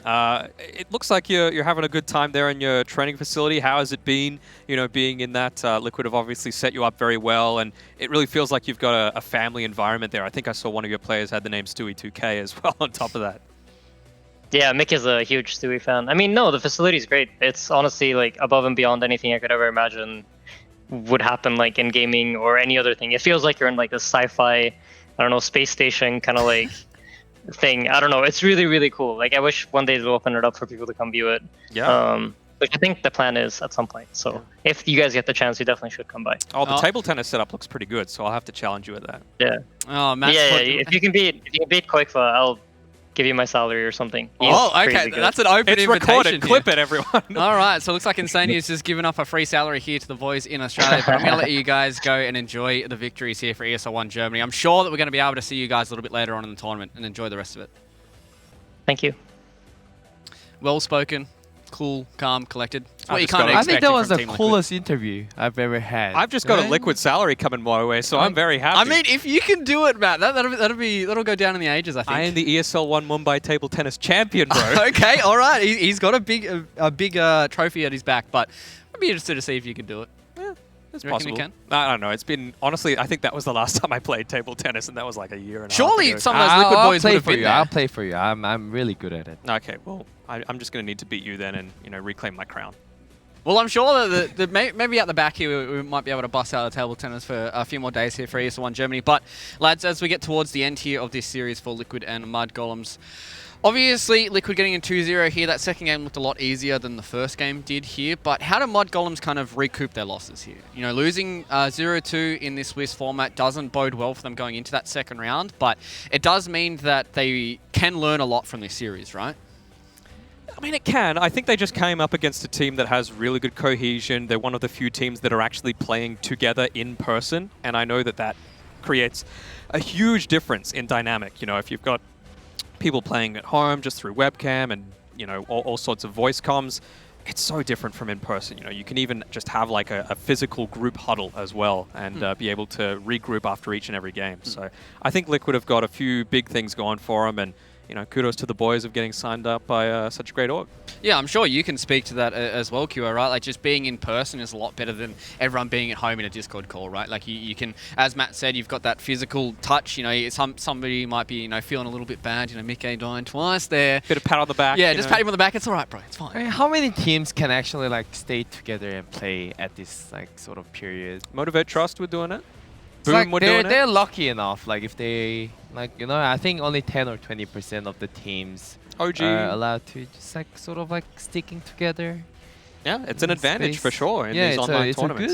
It's a good advantage just because you can actually discuss about the strategies. If you just play from online, it's like when the scrim is over after 5 minutes, I'm off. Bye bye guys. Yeah. Sort of thing. And I think it means that like everything is kind of going to be out on the table, you know? Like there's not going to be anything lingering. You're always going to be able to say, right, let's talk. It's very hard to just avoid a conversation unless you just stand up and leave the room. Like it's very different. Well, fortunately enough there for the boys of Liquid, they're able to get a 2-0. But unfortunately for us, we're going to have to say goodbye to Dan Orkier. He's going to say goodnight to you guys all here on the panel. He'll be leaving us and we'll have Godot back for another series here. But Liquid were able to get a 2-0 here up against Mud Golems, and we'll be going into a short break. And on the other side of this, OG will be taking on Windstrike. We rise up from the dust and claim our throne. With the right CPU, you can turn any game from familiar to phenomenal. Unleash the potential in all your gaming with Intel 10th Gen processors. With its optimal balance of threads, cores, and frequency to deliver elite real-world performance, only Intel can bring Marvel's Avengers to life with in-game PC optimizations. Supercharge your Marvel's Avengers experience with Intel Core i5, i7, and i9 processors.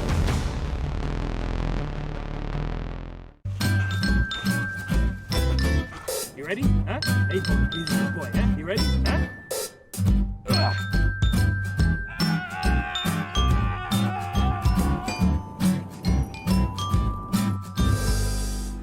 Start your esports career now at play.eslgaming.com. Multiple witnesses have reported mysterious shadow sightings all around the city.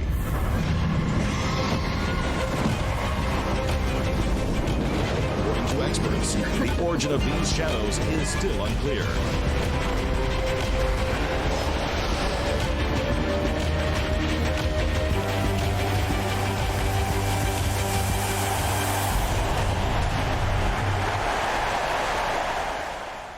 Your favorites will play soon. You hope for the win. Excited about the game. But something has changed. You start to doubt. Will they pull it off? Or will they drift away? You pull yourself together because you're sure they're revved up to win. You know they've prepared. They've picked the right course. And even when there's no chances, you believe they will win. GG Bet. Be excited. These feelings are waiting for you to come back.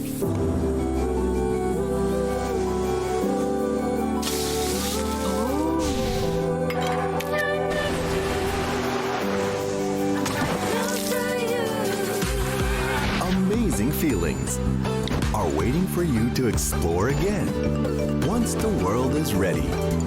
Until we meet again. Amazing Thailand.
until the day the world stops spinning, spinning, spinning, until the day the world stops spinning.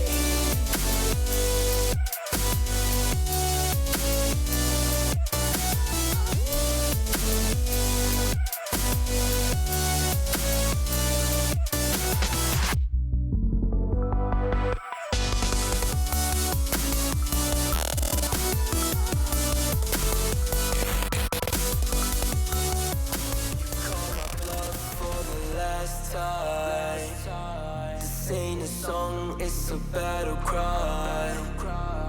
No life. I see the clue between the strobe lights. I'm haunted, black face. Hey, follow me around, okay?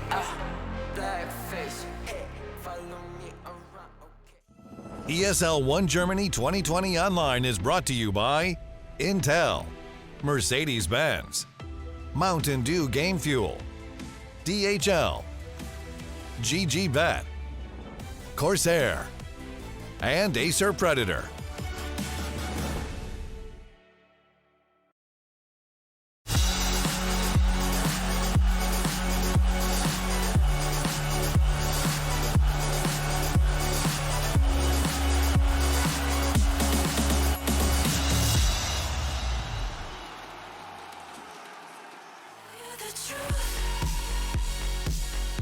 G'day boys and girls and welcome back here to ESL 1 Germany. We're preparing ourselves for our third and final series of day number 2 for ESL 1 Germany. It is Windstrike taking on OG, and that's right, boys and girls, ladies and gentlemen, this is the full roster of OG. Thompson has returned. He's back here with the dad buff, and let's see if he can keep his form that he always has here for OG, or whether or not Windstrike, with the wonderful name of Aggressive Child, can get it done here. It's the third series here, so hopefully we're expecting a full 3 mappers, but you know, sometimes it goes like that where OG can bust it out. I've got Godot back here on the desk. QO's welcome back as well. Fortunately, Danog is going to have to go back to sleep. But boys, OG versus Windstrike, super excited. Yeah? Yeah, I mean, they're both very aggressive teams to begin with. Obviously, one of them is a massive underdog going up against OG, so it's going to be pretty interesting to see how they go pair up. What about you, QO? You stood in for OG a couple of times? I think Winstrike actually took few games against OG like at the time, and then yeah, when I stood in from OG, I could feel it. You know, like these guys. You could feel the they just wanna run the F in. You know, that's what they wanna do, and then like that's why I can't really tell what's gonna happen here. Well, before we get to OG, we do have to have our pre-match interview here with the boys of Windstrike. So we're gonna bring it in here for Yamich. Yamich, mate. I just first want to touch on, how does the preparation go when you guys are coming into a tournament like this with some big dogs like OG in Secret? We was practicing with some tier 2 teams. I don't know, and from you and from this. That's all. Have you specifically done any research against OG or some other teams here? Obviously, you guys are one of the underdogs in this tournament, so I'm wondering, like, what's your kind of preparation going up against the bigger name teams? Nah, we're just playing Dota, that's all. Okay. You're confident, right? Dota. You're gonna be smacking some, you know, mid one's ass. We'll try. Okay. That's more than enough. You know? Well, confidence is everything. That's what I like to hear coming from you guys. I just want to have a quick question before I let you go preparing for this series up against OG. Are you guys like one of those teams that really comes in with a lot of hype coming into these series? You know, you guys might get the first couple of kills in a game. Do you guys like a really emotional team when you really get behind one player and if he's having a good game? I don't understand you. Oh, sorry. I was just more asking whether or not you guys are an emotional team. So, you know, you guys have a good start and it makes you guys feel good when you come into these tournaments. We just go aggressive Dota and try to win them. I don't know. It's gonna be a hard game. They do have aggressive child as well. Yeah, that is true. Well, Yamich, I'm going to let you guys go here and prepare for your series up against OG, and we'll talk to you a little bit later. Thank you. Bye. It's always good to hear from these other teams as well. You know, it looks like they're just here to play some Dota. I really liked how he looked. Yeah? Yeah. Why? I don't know. QA is always about how people look, you know. I think that's the thing with a lot of these EU players is they've got some suave haircuts, you know. Well, boys, got some we heard style. from Windstrike. Now let's hear from OG. We've got a interview here with No-Tail and Straction Slacks. Everybody here with, of course, No-Tail from OG. How you doing, sir? Pretty good. Fresh and awake and energized. Yeah, it's a lovely Friday. Good to hear. Fantastic. All right, so most people know OG as a LAN team. Of course, you guys perform exceptionally in LANs, but now everything in the world is online. Do you feel like that has any impact on you guys personally? Yeah, you could say. I think for most of our careers, I speak mostly for my own, but I also think Sebastian, he was working with us since Manila Major. It was his first one. We always specialized in LAN events and in LAN environments. I think the whole ritual of boot camping and really preparing for something big and then really facing the pressure of the crowd and of the tournament and whatever comes with it, you know, the hotel experience, the interviews, the fans. I think when we were trying to get good as a team and we were trying to become the best Dota team, we factored in this whole experience big time. And now that it's not here, not that any work has been wasted or anything, but this part is no longer. I mean, it's no longer something that we like. It's a skill that we acquired, and it's a skill that we can no longer use. But we can still work on mentality and use all the other things that we've learned. But I definitely still miss LANs. I think that experience and everything was awesome. Also because it always came with meeting the team and having this group experience. Yeah. Mm-hmm. Well, I'm glad to hear you guys are adapting, though. Obviously, you're doing quite well still. Next question. Secret's Twitter seems to be throwing a lot of shade at you guys. They're trying to start this rivalry with you, trying to make the next El Clasico be Secret versus OG. Are you guys buying into that at all? Do you feel like there's a legit rivalry forming between you and Secret, or is it just another team? I mean, I would say yes. There's always been a build-up every year. Secret doing really well in the year, and there's OG, and especially after the TI8 when it was like Secret, holy shit, man, they're showing everybody, and I think there was a big chance for a rivalry to have already happened if they didn't suck so much at TI, but you know. So now we're here. Now we're trying not to suck so much in between TIs, and yeah, it's kind of working. So if one of us can just keep it in our mouth, like keep the stick in our mouth, or I don't know what the saying is, keep the tongue in your mouth, then maybe we can actually have it form. I think the Twitter banter is always good. You know, I wish EG wouldn't be so stuck up because I'm pretty sure we could have had a lot of memes. Yeah, and thrown a lot of shit at each other, but they're just way too serious, you know. I think with Secret we could have some good shit start, especially if we manage to take some games off them in the next best of 5. It's always good to hear from No-Tail himself, and thanks to the Slash and Slash for getting those interviews set up for us as well here. There's a lot of shade being thrown around between those guys. As No-Tail said, you know, Team Secret and them, they can have a lot of bantering and stuff going in here. So it feels like, you know, this is something that they can coin a lot of their success to, is the fact that they're a LAN team, right? And, you know, as No-Tail said, that they have to kind of... Not really they have to readapt to this online kind of format, but they just don't get to use the skills that they, you know, developed across their entire careers. Yeah, and it's one of those situations when you go to LAN, you get this team bonding kind of feeling. You learn a lot of things in game, as well as like how your team reacts mood-wise in the games you play at LAN. But I mean, obviously with the COVID kind of pandemic is kind of held all this situation. Yeah. Well, lads, draft is on our screens. Are we expecting anything different from these guys? OG are the team that do love this core Elder Titan, so I'd imagine that's probably going to be, you know, probably put into Seb's hands. No-Tail does play it quite a lot as a 5 as well, so yeah, interesting draft already starting off here for OG. Yeah, they've already picked up the Pugna, which is also a hero that can flex in both in the offlane position 4 and also for Thompson. He's played it a lot as well in the past. But the one thing I like from OG here is they actually banned out one of the most picked heroes from Windstrike, which is Oracle. It's not necessarily a common ban these days. I mean, some teams really like playing Oracle, but it's definitely one of the highest Windstrike heroes played. So I really like that. Yeah, when you're versing against ET and Oracle, I think they already pre-planned it. They want to go with ET. Might as well, let's just ban Oracle out. It's their favorite hero, and it could be good against Pugna too. So I really like their openings here. Well, what do we feel about this Magnus and the Witch Doctor? You know, Magnus has kind of been falling out of favor a little bit. Obviously, Seb is a machine on that hero. Goes a little bit of a different build, but, you know, Windstrike's the one that's picked it up here. Well, normally Winstrike plays it in the middle lane, the Magnus. They don't really like to play slow lineup, so that's why they put it in the middle lane. It's mainly because if you play it as an offlane or as a support, such as the Hellraiser game, it takes too long to develop. But if you play it in the middle lane, you farm very fast, you get your timings quicker.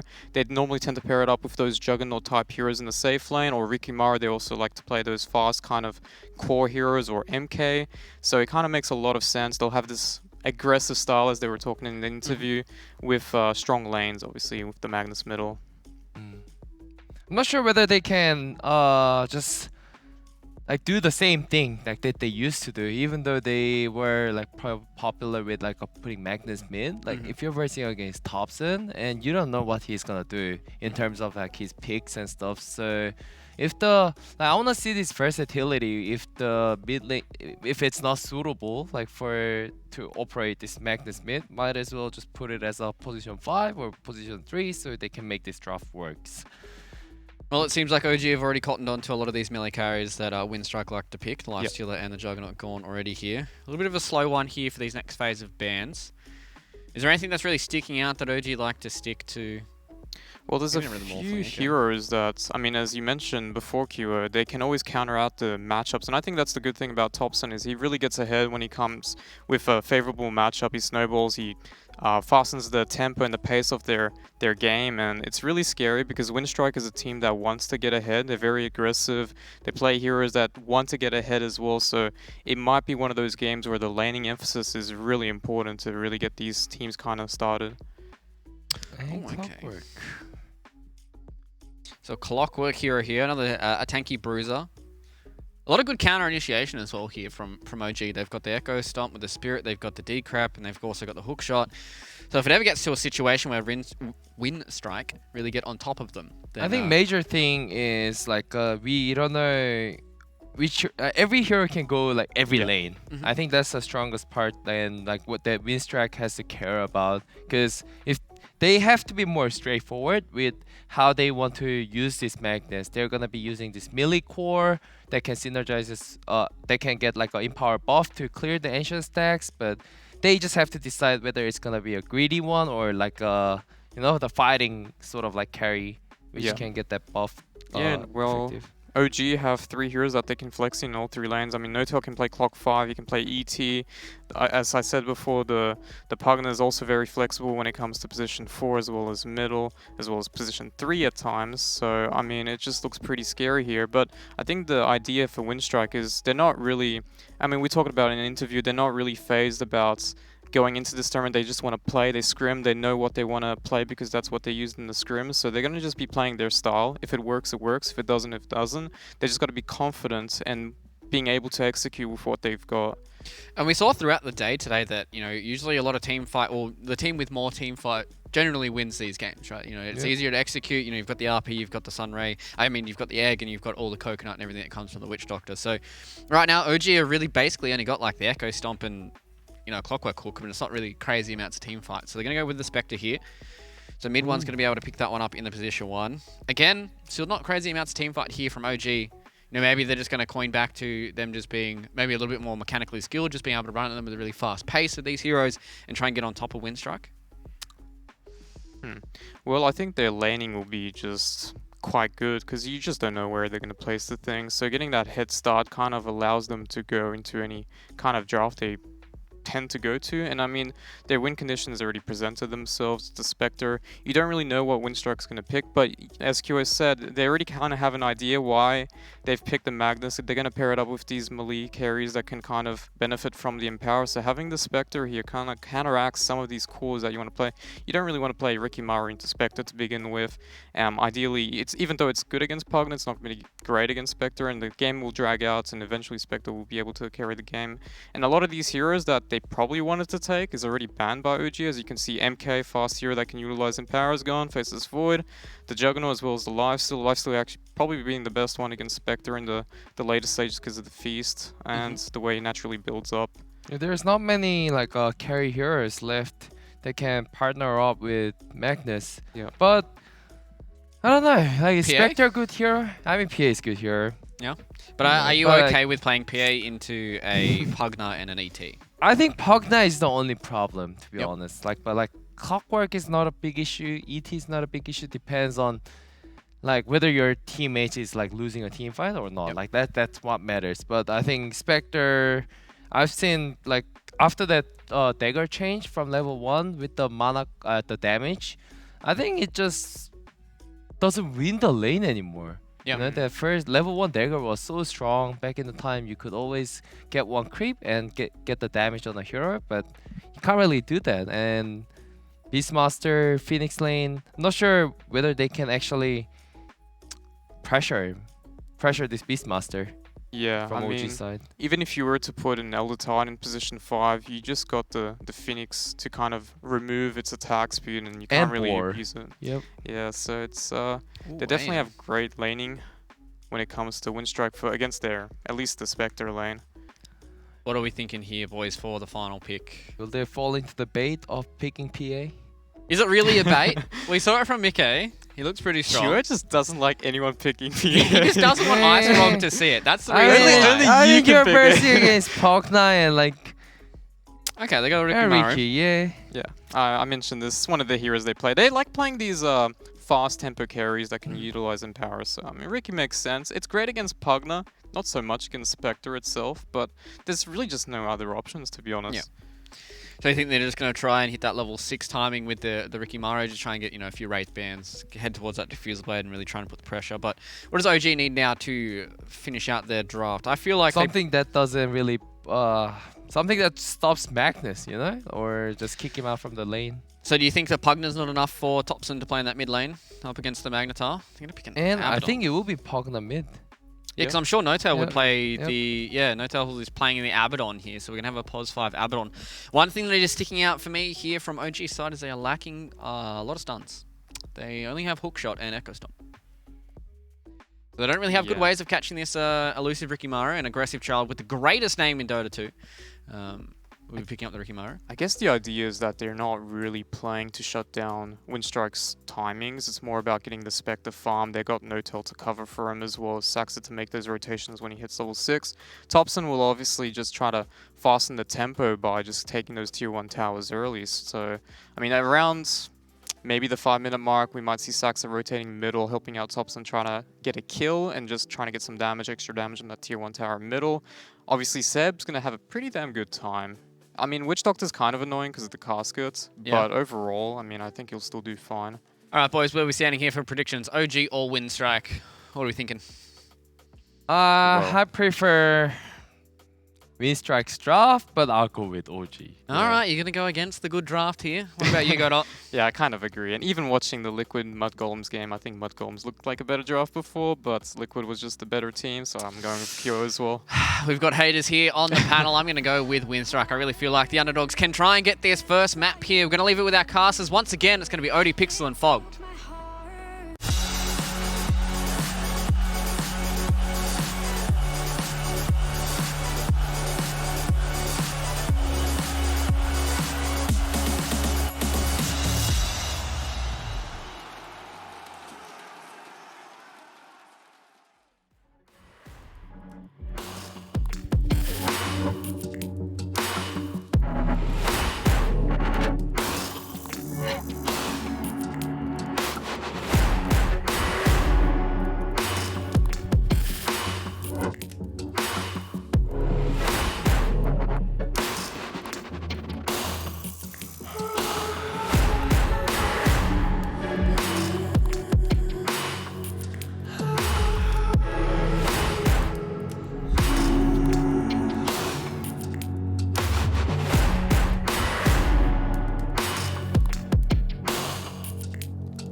when I never did.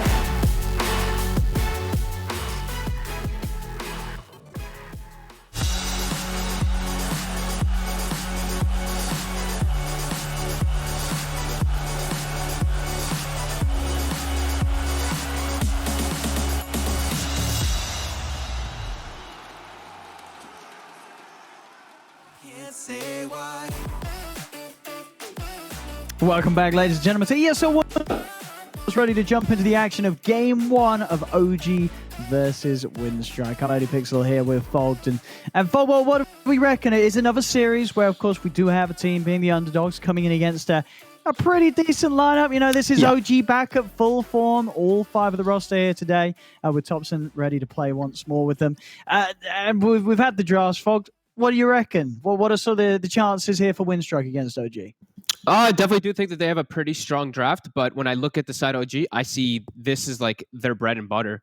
I actually look at these 5 heroes and I'm like, this is mature heroes, right? Thompson's playing his Pugna, which, and for me, I actually think his Pugna is like his best hero. He's one of the few super dominant mid players on this hero. Noto's playing a Baden. I feel like he plays this all the time. He even was playing it mid when he was playing mid for them a couple of games. Mid was playing Spectre. Sox is playing his Clockwork, and Seb, he was one of the ones that started kind of doing that ET in the offlane first, like about a month or 2 ago. So they're all like very comfortable with these heroes, and it's a very strong draft versus what they're against. Because I heard panel saying about how there's like a lack of stuns on the side of OG. I'm seeing a lack of stuns on the side of Windstrike too, and they're playing versus an Abaddon who can shield off one of those big ones or 2 of those big ones. Yeah, I mean, and that's the thing, right? The stuns they do have are the big ones. They are the ultimates, the Roars, the RPs. So yeah, having those countered by an Abaddon is going to be certainly annoying for Windstrike in the fights. But yeah, Windstrike's lineup, always good to see. You know, you're coming in as the challenger. You go for your strongest heroes. We're seeing DK on the soft lane. Beastmaster, he's mastered it. Yes. So I'm expecting big things from the Beastmaster, and especially in the lane. You know, I'm going to look toward how much DK can do in the laning stage. Because you don't get to master tier. You know, you don't play that many games without getting pretty good at the hero. I don't know about that one. I've seen some pretty garbage master tier players. I think Slacks is a master tier. No, I'm just kidding. I mean, no, Slacks, he must be master tier tech. I would assume. Actually, no, I think he was trying to get it on the stream. I don't think he quite got it yet. So there you go. When he does hit it, then he'll be good. You know? Then he'll just become good because of it. That's how it works when you get that beautiful purple badge on your hero. So looking at the last pick, the Ricky, that they did go for there, it does look pretty strong. 4 staff, a big item to counter the smoke screen, probably on the Pugna, probably on a lot of heroes on the side of OG. And he's versus Clockwork too, which, you know, this is one of those carry heroes that Clockwork actually doesn't, you know, he can just jump out of the cogs very easily and play around it very nicely. He also can mess with the Clockwork a lot because you smoke screen and he can't kill his own cog, stuff like that. So this carry pick can definitely work out, but I do think also he's into Elder Titan, which breaks a lot of these edgy carries. Yeah, absolutely. Any sort of lockdown and a stun, this Ricky's going to explode. Yeah. For sure. Especially when you do have such explosive heroes as Thompson, being on the Pugna. So going to be an insane amount of burst in the mid game, and at a stage where the Ricky's just not going to have items against that, apart from just the ability to blink out and use the smoke. Yeah, I'm wondering how this mid lane matchup is. I haven't gotten to see Pugna versus Magnus too much though, but I assume like Thompson can mess with his last hit so much that he's probably going to come out at a pretty good level advantage. Yeah. He's going to hit 6 first in this lane. I like the way the Rebels be able to play this first wave though. You know, really just getting in Thompson's face, trying to push him off to the side of the wave. Yeah. No, he's not some sort of Magnus sitting back or just messing around with the creeps. He is trying to actively force Thompson to react. You know, he's got this level 1 Decrepify. It's shoving the wave in and might actually be able to mess with a few of the CS underneath the tower that Thompson just might not actually be able to find without pointing the blast. Yeah, definitely. Yeah, now he's got the 2. Well, managed to get that range creep, but yeah, we'll see how things continue in this mid matchup. See at which point the harassment from the blast becomes a little too much for the Magnus. But Rebel, a tanky hero, will have the availability, of course, just continue to ferry out regen for himself if the damage does get too great. I'm wondering how much pressure they're going to be able to apply actually with their lanes though. I don't feel like they're going to be able to slow down mid one's farm almost at all.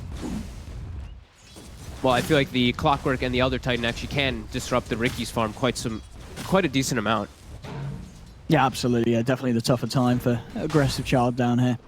And we're seeing it already. You know, any time that Seb gets the damage from the Spirit. Just him and Sax are chasing the low HP Ricky down in this lane. It's not going to be fun.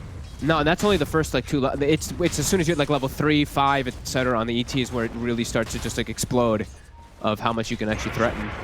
Witch Doctor's pretty free kills too if Sox is ever able to find him on the side. Top lane. Top. Mid one. He's in trouble here. They're running him down. No-Tail's not got a shield to offer as he's out of mana. Mid one. They actually do get him. I mean, I know it's early days, but I've got to be honest, first 2 minutes of play, I'm pretty impressed with what Windstrike's doing. Yeah. This is a solid start. I mean, killing off the carry, excellent beginning.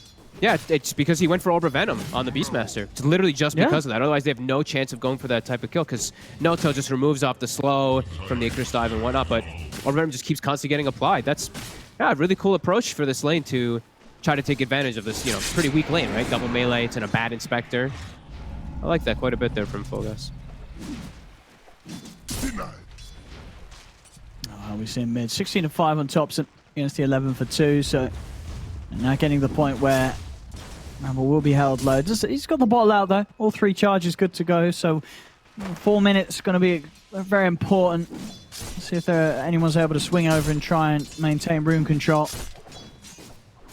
for either of these heroes. Thompson not quite having the money for his bottle, going full in on the stats earlier, getting those 2 null talismans completed. It's pretty nice, the double null actually on this hero. Rather than going for bottle because you get so much mana regen, you have so much int. The spell lamp too is so good with the way your hero works. I like it. Yeah. And it gives you a bit of a better shot against the right clicks of the Magnus, having that extra bit of damage yourself. Bottom, we do see them finally find that Witch Doctor on the side there. Is when set is level 3.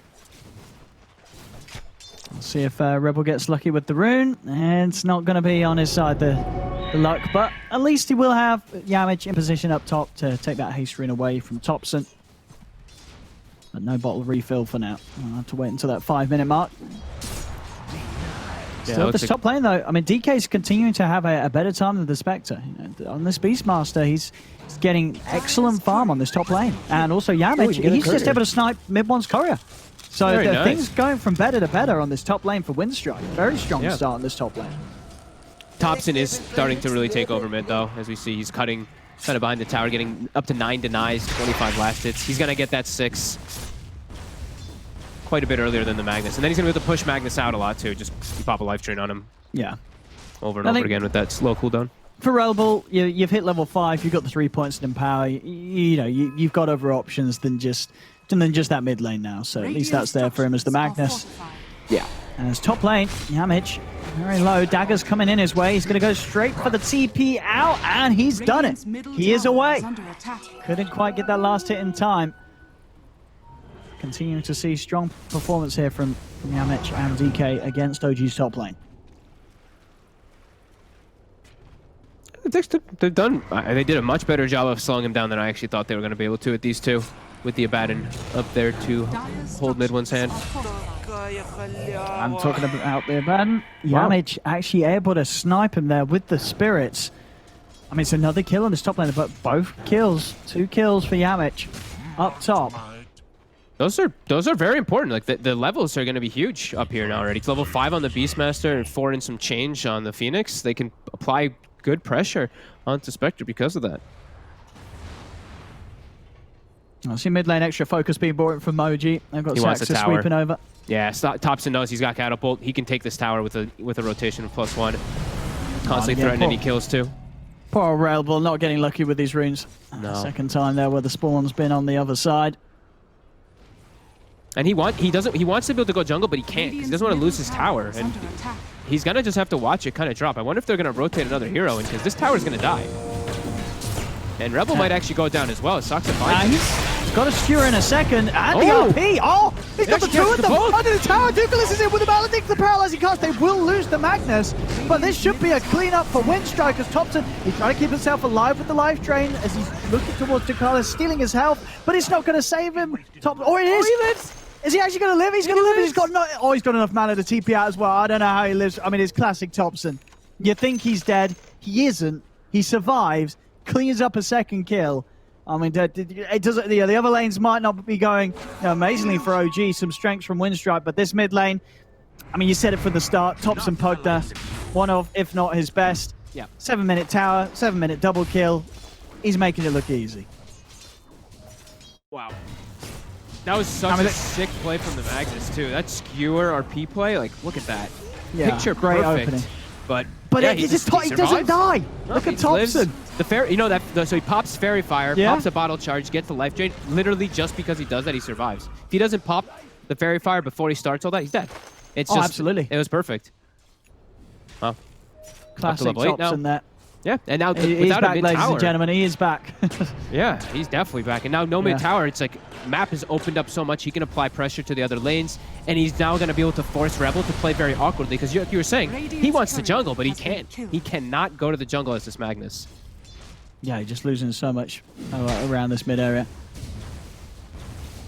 And I mean, it was. I mean, you know, for Windstrike there, it was so close to be a brilliant bottom lane. Seb, he's getting gone on. He's going to go down. Windstrike able to dive past the tower, take out the Elder Titan. At the same time, top lane, they're going in with the Roar. Will be taken up, but they're chasing down mid one. The damage there as well from the Sunray, not quite enough. They don't want to try and chase it anymore. It would be underneath a creep wave, and they know that No-Tail has further shields to offer up. Sox's rocket also hits on top of them, so I think they got spooked of this. A clockwork rotation. He's trying to run down DK. DK's duking it down the trees. They do lose Yamich underneath the tower. DK will be able to survive as he gets his way out of there. But yeah, definitely seeing the struggles now for this top lane now that the levels are really there. You know, No-Tail, he's got these 3 points in the shield, and as we saw even with the Roar, it is going to be there in terms of being able to counter it. No-Tail's going to put a stop to those plays. Yeah, and I think that's going to be the name of the game a lot of the times when they try to make moves onto the Spectre, because he, like, even an RP, even a cask, anything, he's just going to pop ult and then just shield the Spectre in every single situation to kind of guard him. Thompson mid. Good night. Just going to drop down the RP. I mean, it's a Thompson Pugner. You throw everything at that man. You do not leave him any chance to play his way out of there, as they will manage to take down the Pugner. Looks like they also just wanted to move the Riki around too, because I think just staying bottom is a bit scary for him. Like, sure, they get the kill, but when Witch Doctor's not there, Seb actually can threaten him. And he can get aggressive onto the Spectre pretty easy. With this Empower, it's hard. Roar is back available too. No-Tail still yet to hit the 6, so that a target where the opportunity is there to drop the Roar and not worry about anything of coming out to save himself before he hits the level for the borrowed time. And yeah, No-Tail knows that. They're just backing away from this tower, at least waiting until backup comes in. And it is on its way. Saxa and Seb heading up towards this top tier 1. Yeah, Seb's the big tower holder. We see Thompson's also positioning himself to steal some bounty runes while also making the rotation top. Yeah, with that. Oh, they didn't get the deny. I thought they'd have it, but they didn't. Yeah, played by a boar. I think boar in the Necro book, right? Oh, it was just, no, it was. I think you're right. It was just the boar. But yeah, DK on the Beastmaster, continuing to get the money for his team.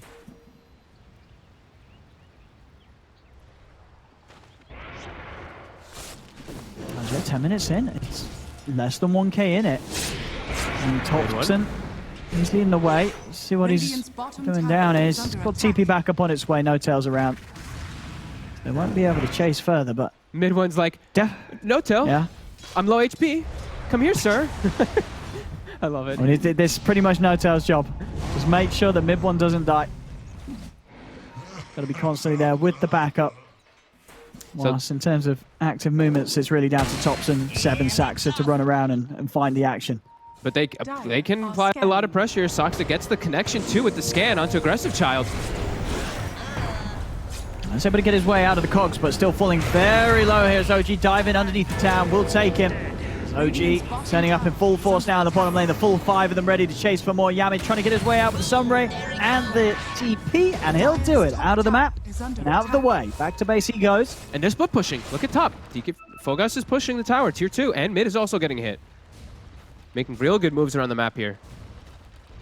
Dire's structures are fortified. Sox is looking to respond to try to find something here. Trying over with the hook shot onto Relbel. Relbel still with a skewer to break himself away from the life drain of Thompson. Seb is going to look for the stomp. Relbel has been found. Just in range of the stomp. The sleep comes in. Relbel will be held back. And they should be able to finish him here. Decrepify slows him down. Thompson comes in and Seb finishes it off with a last hard-hitting punch. Is under attack. Couldn't quite make it away in time there, Rebel. Tried for pretty much the best play that he had for the instant TP in the trees, but Seb just having that huge coverage with the Astral Spirit. Radiant's bottom tower has I wonder if anyone's going to go with Veil on their team on the side OG, because they have the ET plus the Pugna, so that spell damage is already insane from Pugna.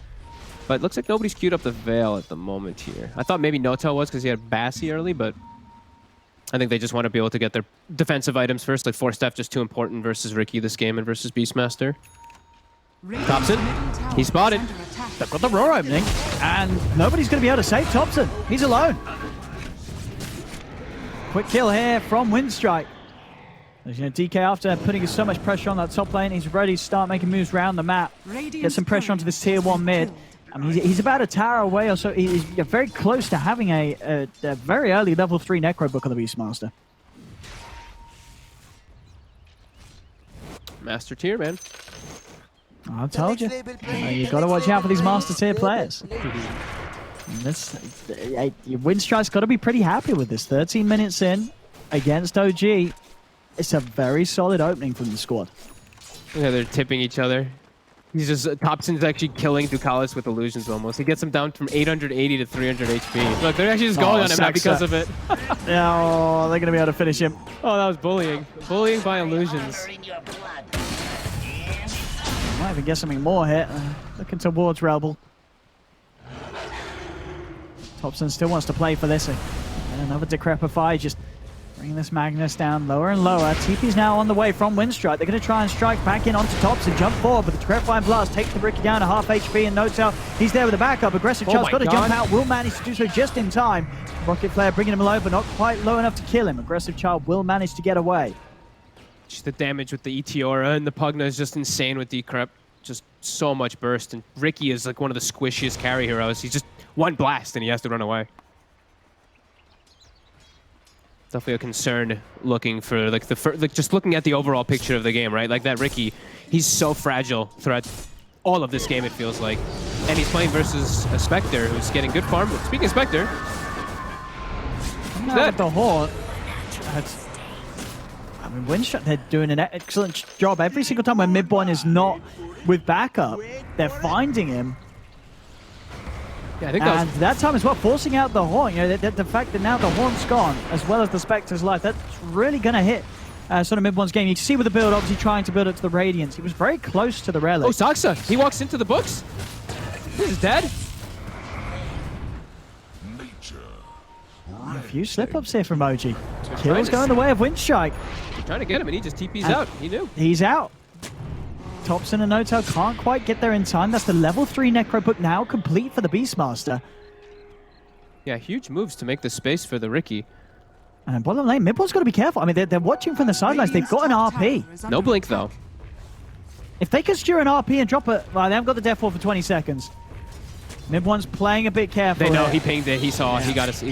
Yeah, flares out as well. Radiant structures are fortified. And he's got to play this cautiously. He's that close towards the Relic. Midborn can't afford to go down now. 3,500 gold into the Relic.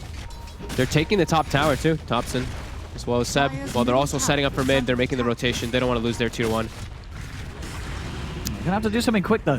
A lot of ults were used though.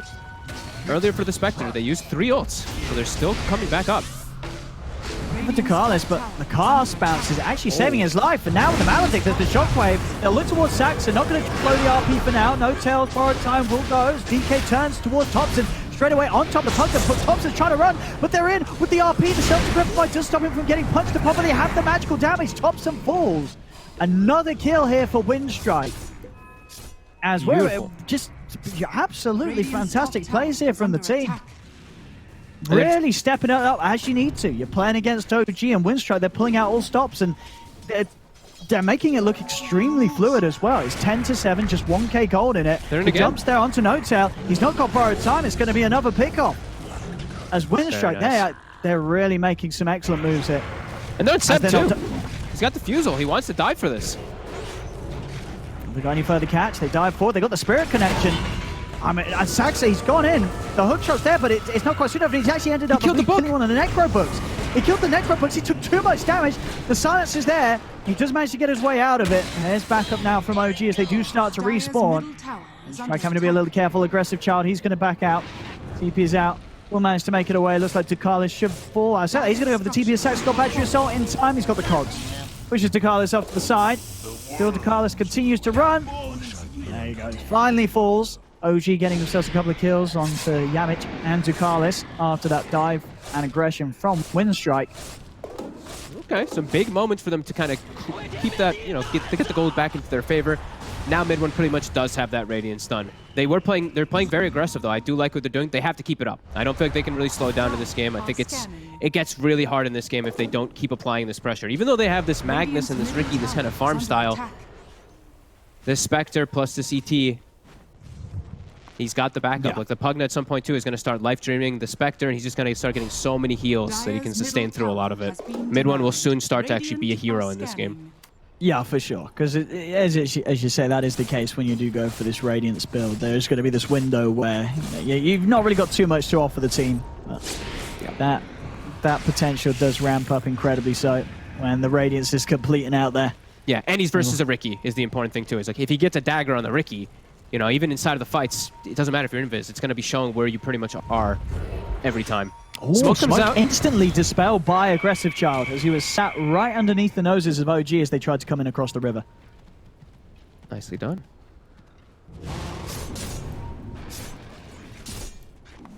Not got long enough left on their own Smoke Windstrike, so not looking to sweep straight back in. And some big items on the way. 100 gold and the Blink will be done on Relbel.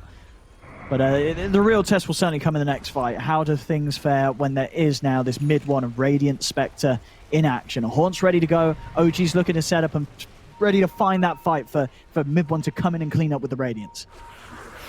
There it is. I'll look for the easy ones first. Onto the Witch Doctor. Carlos will go down. Raw's going to be used in an attempt for DK to TP his way out of there. It's not going to work for him. Stomps there from Seb. They'll clean up a couple. Dire's top tower is under These fights are, it's really going to be a challenge every time that Haunt's up. A true test for Windstrike's capabilities. Yeah, especially like you said, you know, he has the Blink on the Magnus, but Radiant's always going to be able to prevent those type of plays to be able to get the good jumps. And it just gives you so much information. You get to pick and choose who you want to initiate on immediately. Yeah.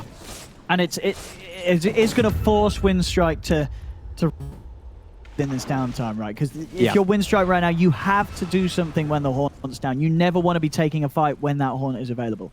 You have to try to take advantage. So the biggest thing you can do is usually smoke to the Spectre. You try to find him, because then his team is usually going to be playing on the opposite side from him, so you can find these setups. But if OG is smart, they'll play around the Spectre. So they'll send him wherever that their team is playing around, like they just did here, where they keep him down bottom while their team is already setting up. So they're playing as this blanket to protect mid one and not give Windstrike a chance to take advantage, because they did just have to use that hard.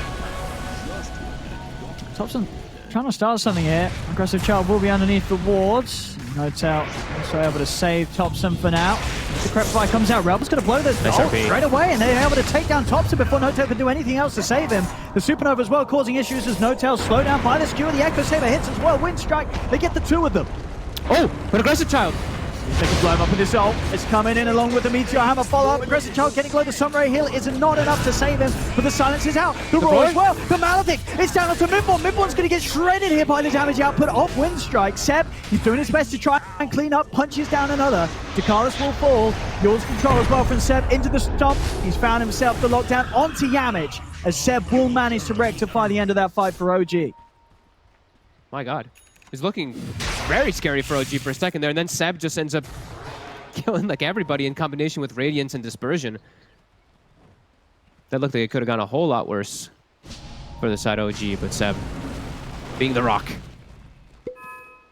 All in all, I mean, compared to pretty much all the games that we've had so far, this one is quite the battle. You know, 16 to 15, 21 minutes in, still less than 1k gold in it. And both teams, they're equally giving it their all. We're not seeing anybody trying to stray away from an opportunity to fight.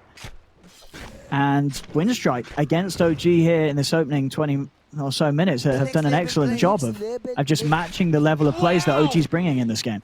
Yeah, and that one, like we said, they're trying to take advantage of the time because the Haunt was on cooldown. They find the perfect kind of kill to kill to kill, which ends up, you know, like you said, OG come out better than we thought they would do, but it was the right idea from Windstrike to go for those type of plays. Also, these Witch Doctor casks have been doing insane work inside of the fight. I think that one is like full bounces. Let's see OG on the hunt. Radiant's middle tower is under attack. Sacks Trying to find the catch with the smoke. DK's into the trees. Gonna find him with a rocket flare, and he goes with a hook shot. Onto the Beastmaster, they're gonna haunt in as well. No save. Oh, and they see Tugalis. Tugalis, he's very far away from anybody else. Oh. Tries to get a fair bit of damage down onto mid one, but not enough damage for mid one to care about at all. Is still the level 1 death ward. Tips between the two of them as well. And with those 2 kills, OG feeling that they can head into this pit. And rightfully so by the looks of it. Unless we see some big plays from Red Bull and Yamish. They do have the Supernova and RP good to go if they want to try around the pit. They're going to buy back onto Carlis. It is half HP there. They're going to have an opportunity to contest this. They've got their team fight good to go. There is no haunt. Windstrikes, they're going to push OG back. OG themselves being a little cautious now with that buyback coming into play. They know that Windstrike want to fight them around the pit. They do see that the book is dying, though. So they know when Beastmaster's up, the resummon will still have some time. They're going to try and continue to look to finish this Roche off. Still doing it ever so tentatively. As Windstrike, they're ready. They're on the high ground. So many vision aspects, though, that OG also has. The rocket plus the ET spirit plus the dagger. So they're always just getting people kind of low, poking and prodding. Ricky does now have BKB. Okay, that's a pretty big pickup there.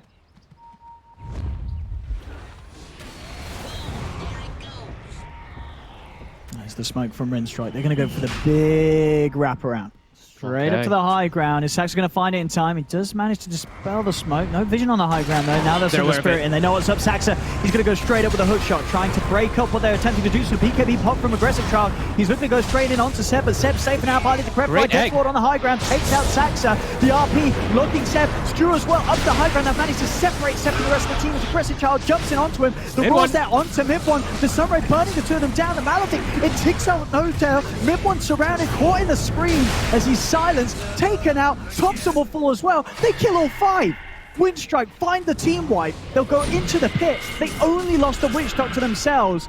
Mid-One's trying to come in. He knows that they're low. He's looking for the big cleanup. Can he find these kills? Smoke screens down. He'll find the Magnus. He's stepping over for more. He's going to get the kill onto the Ricky. He's also going to find Jersey the Sunray. Ooh.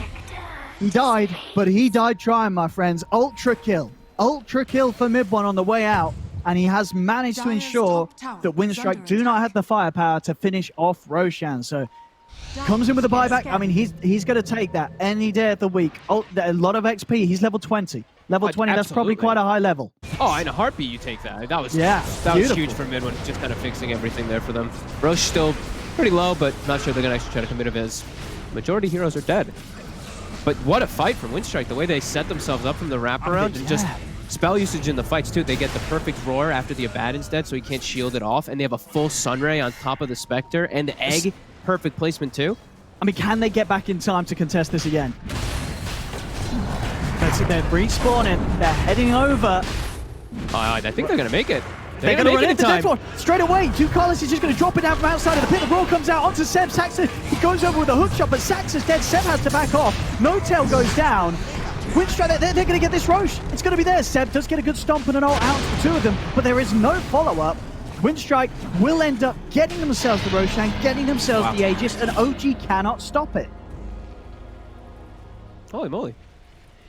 That was interesting last 3 minutes of constant fights and trying to battle over the Roche, but yeah, Windstrike does end up reigning supreme on that one there. That's huge. I mean, it really is. This is, again, just to emphasize, such a great showing from players that I wouldn't be surprised if half of you have never even heard of. You know, these are sort of some new names on the block getting a chance here at ESL 1 Germany. I mean, Relbull, don't recognize him. Yamic, I mean, out of these guys, do you recognize most of them or any of them?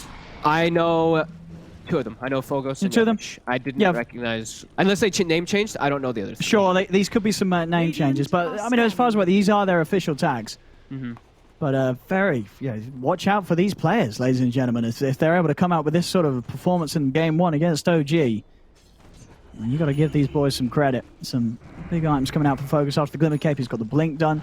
And honestly, we're seeing, this is not an easy Beastmaster game, as you said at the start, because of the Abaddon, but he's still managing to do a lot. There's been some great roars in these fights. He hasn't actually gotten it dispelled in like a bad situation yet. He's gotten the perfect situation every time on the target that he gets because the Abaddon's dead or not in range or something along those lines. But like you said though too, Midwin did buy back and get an ultra kill. So he is level 21 and he does have a Manta. So he's still very, very strong. Incoming. Aggressive Child, he's going in for this. Saxa. He's going to get over to the safety of mid one. Aggressive Child still hanging around. Relbull ready with the BKB and RP. Level 18. Getting the vision here is the Ricky on the front. Scouting out the situation for the Magnus. He's have to start to jump back now as OG do begin to move towards him. Relbull, he's looking for the opportunity. He's going to play the RP. It's just onto No-Tail. No-Tail's able to pop the borrowed time. Horn comes out in response. Big one goes straight over towards Carlos. The Witch Doctor down. Supernova's there on the high ground, and OG won't be able to get into position to take it out. They've got to step to the side of the Supernova for now. So only Carlos going down. Both teams dropping the ults. OG's going to try and chase for more. They do get the sleep onto Aggressive Child. He's still got the Aegis and the BKB. They don't actually have to take him down in this area, so Aggressive Child, he's going to be able to protect both of those. Doesn't need to use either of them. He jumps over to the safety of DK Focus. The stomp will catch onto the DK. Beastmaster. He will fall. Get Aggressive Child out of there. Could certainly gone a whole lot worse for Windstrike because they do protect the Aegis. He did get his teammate killed there a little bit there. From the Ricky jumping up to the Beastmaster. We had a little bit of lack of detection there, but the positioning, OG, they get that sentry down. They see the Ricky Magnus with a very unfortunate RP there, and they know they can lead the charge very easily. Yeah, back on with some pressure in mid, OG. Thompson trying to lay down the blast, but still, as close as this game is, OG's, they've got to be careful. And you can feel it. We've seen many a times games where OG, they just get ahead incredibly early and start to run away with it. This game is quite a test for them. It remains, as you see on all the graphs, the net worth difference is such up and down. Bottom tower is under attack. The closest game I feel that we have seen so far here in the first 2 days of this event. Yeah, and it's like it does feel like OG. Sure, you look at them and they're like, wow, their late game is super strong, but it's the same. It's the same on both sides. It's really going to be up to how those ultis get utilized. Yeah.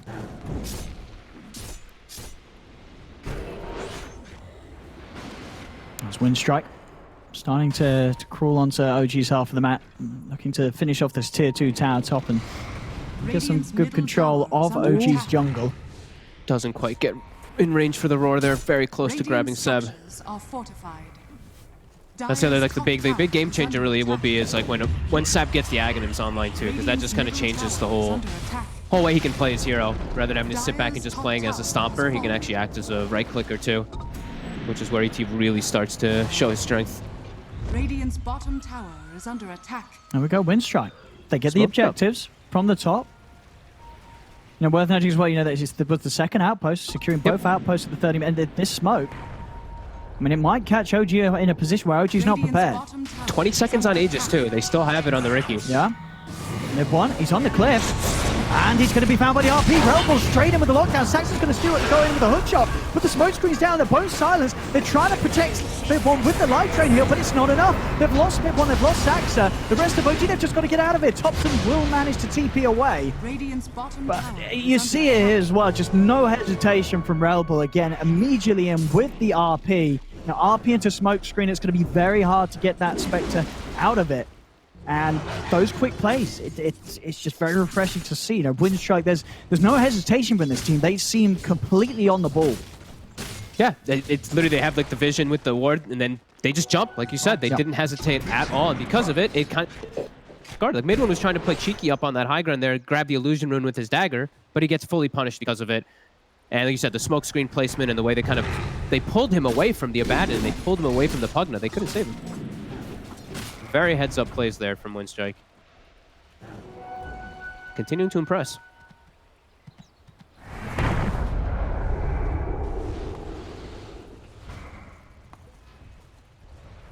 OG, 20 seconds and they'll have Mid one back in with the Haunt. See if they can find something with that, but as it is, 3k lead now for Windstrike.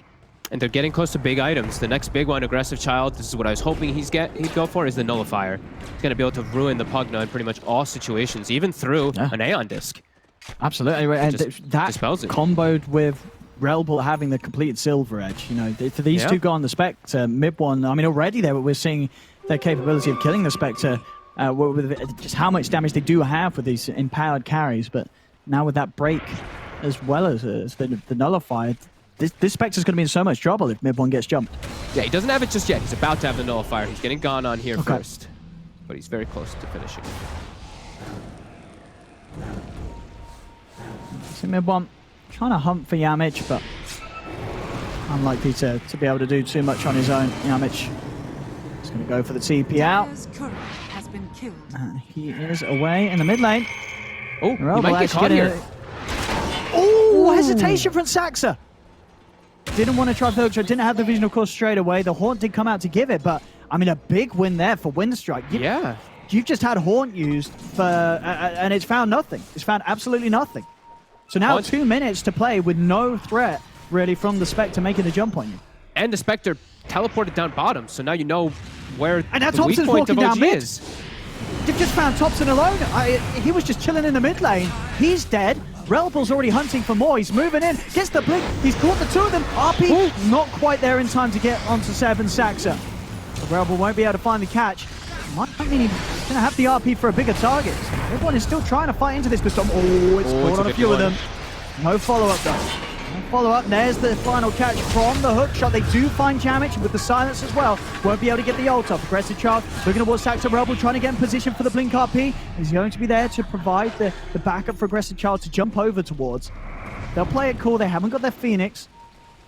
They're happy with the state of this. They've found 2 kills. They've only lost 1 themselves.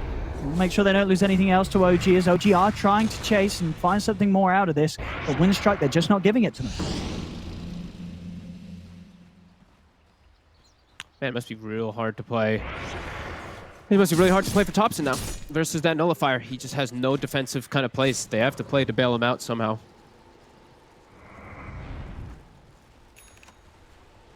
It has to be so careful. I mean, we're seeing the way that he wants to play down mid, aggressive as ever as the Pugner. It's getting punished now. You're falling behind.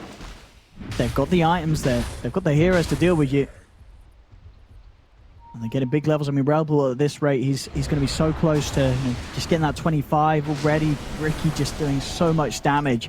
With that boosted in power talent at level 25, it's going to be even more so. Aggressive Child going for that Abyssal next, making sure he has the full combo locked down between the Nullifier and the Abyssal.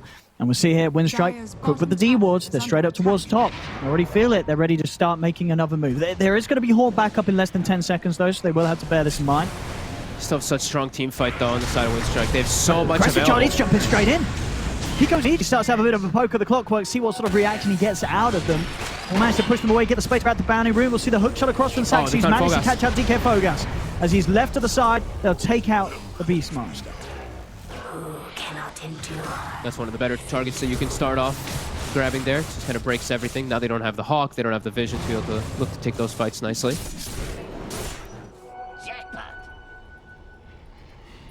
Yeah, it's still gonna be a very close game just of execution. It's still gonna be the same thing.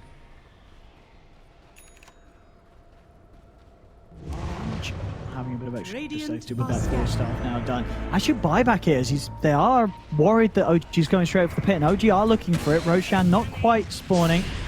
We'll be up in 20 seconds though. But Windstrike again just clearly showing their hands and showing that they will not allow them to go for Roshan. They've found Seb. Are they able to take him out in time? They are. Seb's gone.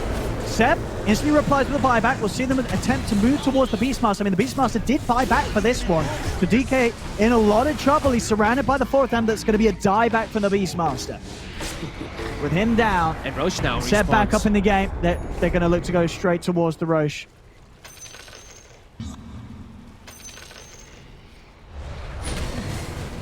And they should be able to get this one for free. I don't see any way that they can contest now. And no RP. That's painful. No, they'll let this one go. So OG, this time round, able to one-up them with that response.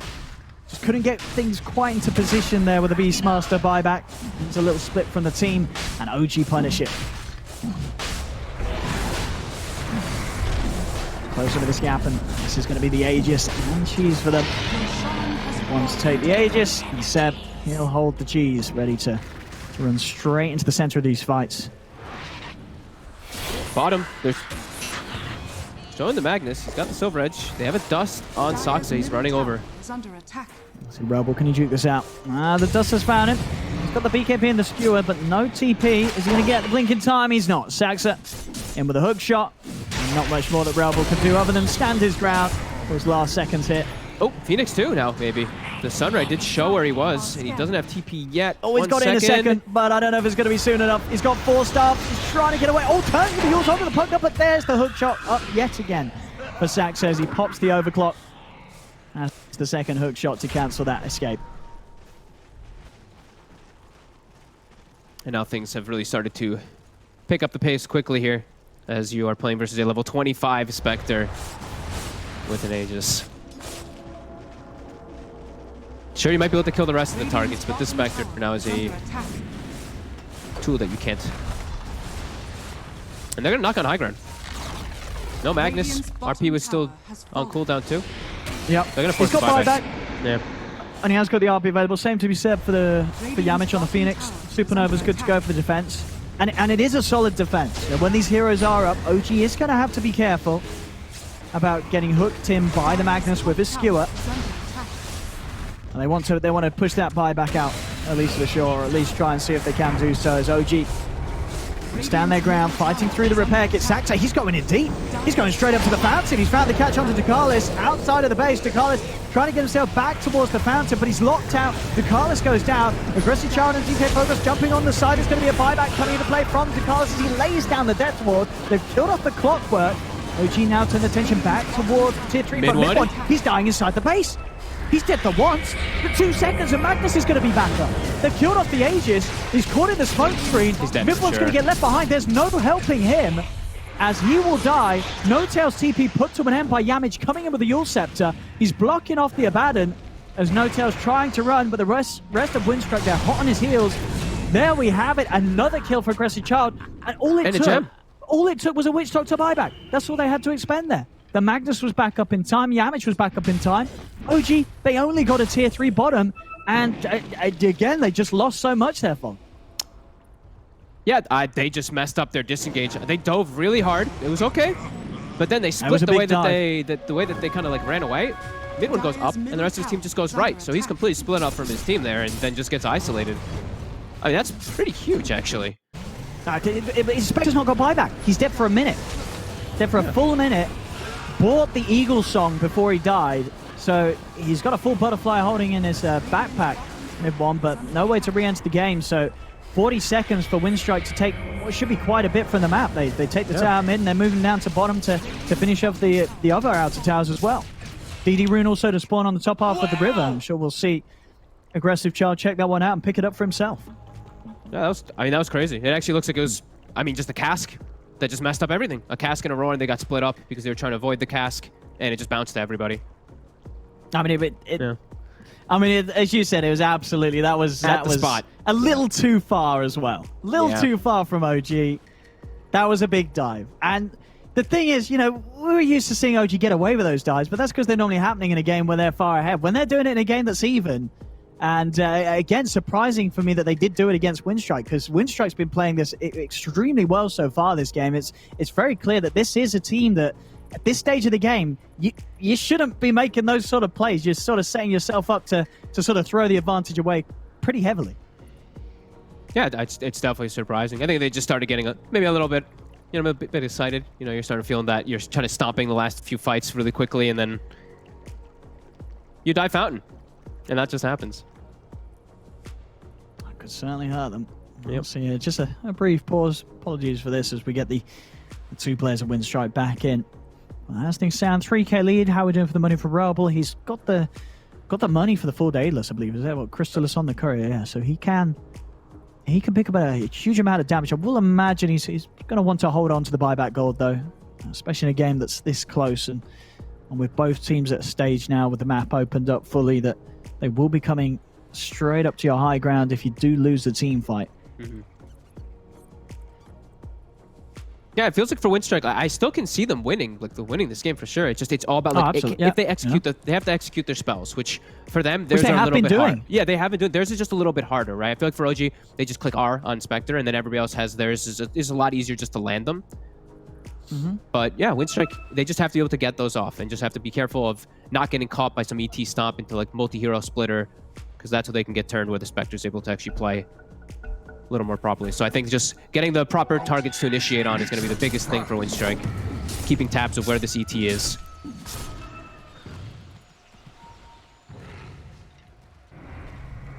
Dire's bottom tower is under attack. Dire's structures are fortified. OG 20 seconds away from getting mid-one back in the action. Maybe see if they can find something to set up a haunt. Saxa hunting for the Ricky. They're pinging him like they knew exactly where he was too. Dire's bottom tower is under attack. Thompson will be able to grab that DD though before any of the right clicking carries of Windstrike are able to pick it up. So something less that OG have to worry about. And mid-one will manage to hold on to this bottom tower for now as Windstrike instantly just leave OG's half of the map as soon as they see the Spectre reviving. Oh, I didn't see it. He got an illusion escape on Spectre too. Oh my god. Every game, I swear. This hero always gets an illusion escape. Oh, look at this, that Windstrike. They're going to go for a smoke straight into the horn. They're not afraid. They want to keep this high tempo up and just look to try and outplay and catch OG in a position where OG might not be quite prepared. Oh, he's almost able to get Seb. I think he lost vision for a second. Yeah, he would have just been on the edge of that blink strike range. Yeah. Just couldn't get the cast animation finished before Seb headed into the fog. And OG's going to hit back, but this was spotted, I believe, by the ball. And the Hawk pings too. Coming out. Yeah, they know that this is coming, and they're out. Ooh, they're out. The Hawk as well, actually. I mean, I wouldn't call anyone anyway, but either way, nice little placement there. Trips up Saxa on his attempt to close in on them. But for what has really been many times this game, another really strong read from Windstrike on how OG wants to play this. I mean, it just feels like Windstrike, they've done their homework and they're just matching the way that OG wants to play these games. Yeah. Doing a great job. And this Ricky, he's huge. Like, he's got this Abyssal now finished up too. He's level 25, so he can sit inside of Trickster Trade longer. Something important is actually dropped down to 6 seconds, so you can be inside that invulnerable form and dealing damage a lot more, so you can avoid dispersion and whatnot. And Rebel is 200 gold away from having the completed Daedalus and the buyback done. Already getting that courier in position at that secret shop up top to grab that for the base defense. All right. The only thing I'm worried about is I'm looking at the Ricky. He doesn't have anything to pierce the Spectre Butterfly. Doesn't have an MKB. And I don't think he's going to be able to get one until like way later, if anything. No. So that Butterfly is going to be pretty effective. I mean, if they could get the jump on, though, what we got? That's an item he could go for instead of MKB. Queued up the Rapier. I mean, I like. Oh no! But he's been found in the mid lane. They get him with a hook shot. Still able to find the BKB. Jumps out to the side. Saxa not able to get him with that second hook shot from the overclock. So, Aggressive Child will manage to get away. Everybody lives. Maybe Takalis. Now he's also fine. To the high ground he goes. Again, though, they're just constantly looking for this fight here. Which is starting to feel their big strength moment, it seems. Oh, do you like this as well? Look at Yamich with his build. He's nearly got a full refresher orb on the Phoenix. Oh, I love that build, actually. Yeah, we don't see it all the time. No. Thompson shows himself on high ground, blasts the creep wave really quickly, and they're actually going for the Rex. Right, let's see what sort of defense they can pull out. They're going to have to do it soon. Rex falling pretty fast here to mid-bomb. Smoke screen will slow him down a little bit. Melee Rax looking to be in a very precarious position. They've got to make a jump if they want to try and stop this. They've got the repair kit and the fortification. Rax will be protected for now.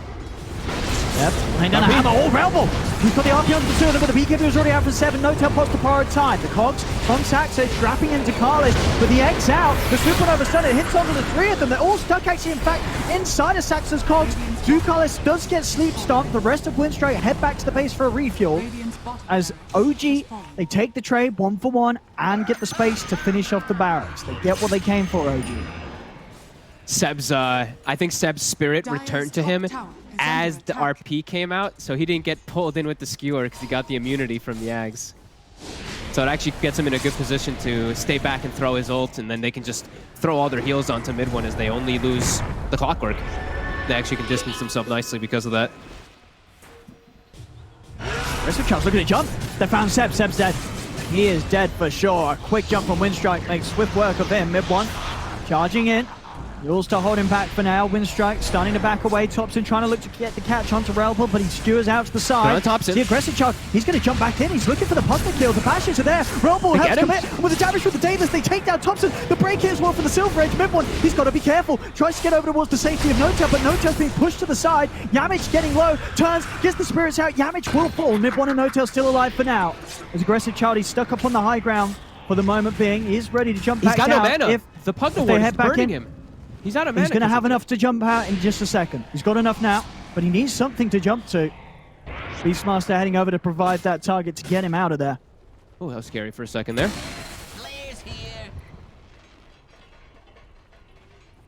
But another solid hit from Windstrike. They step out.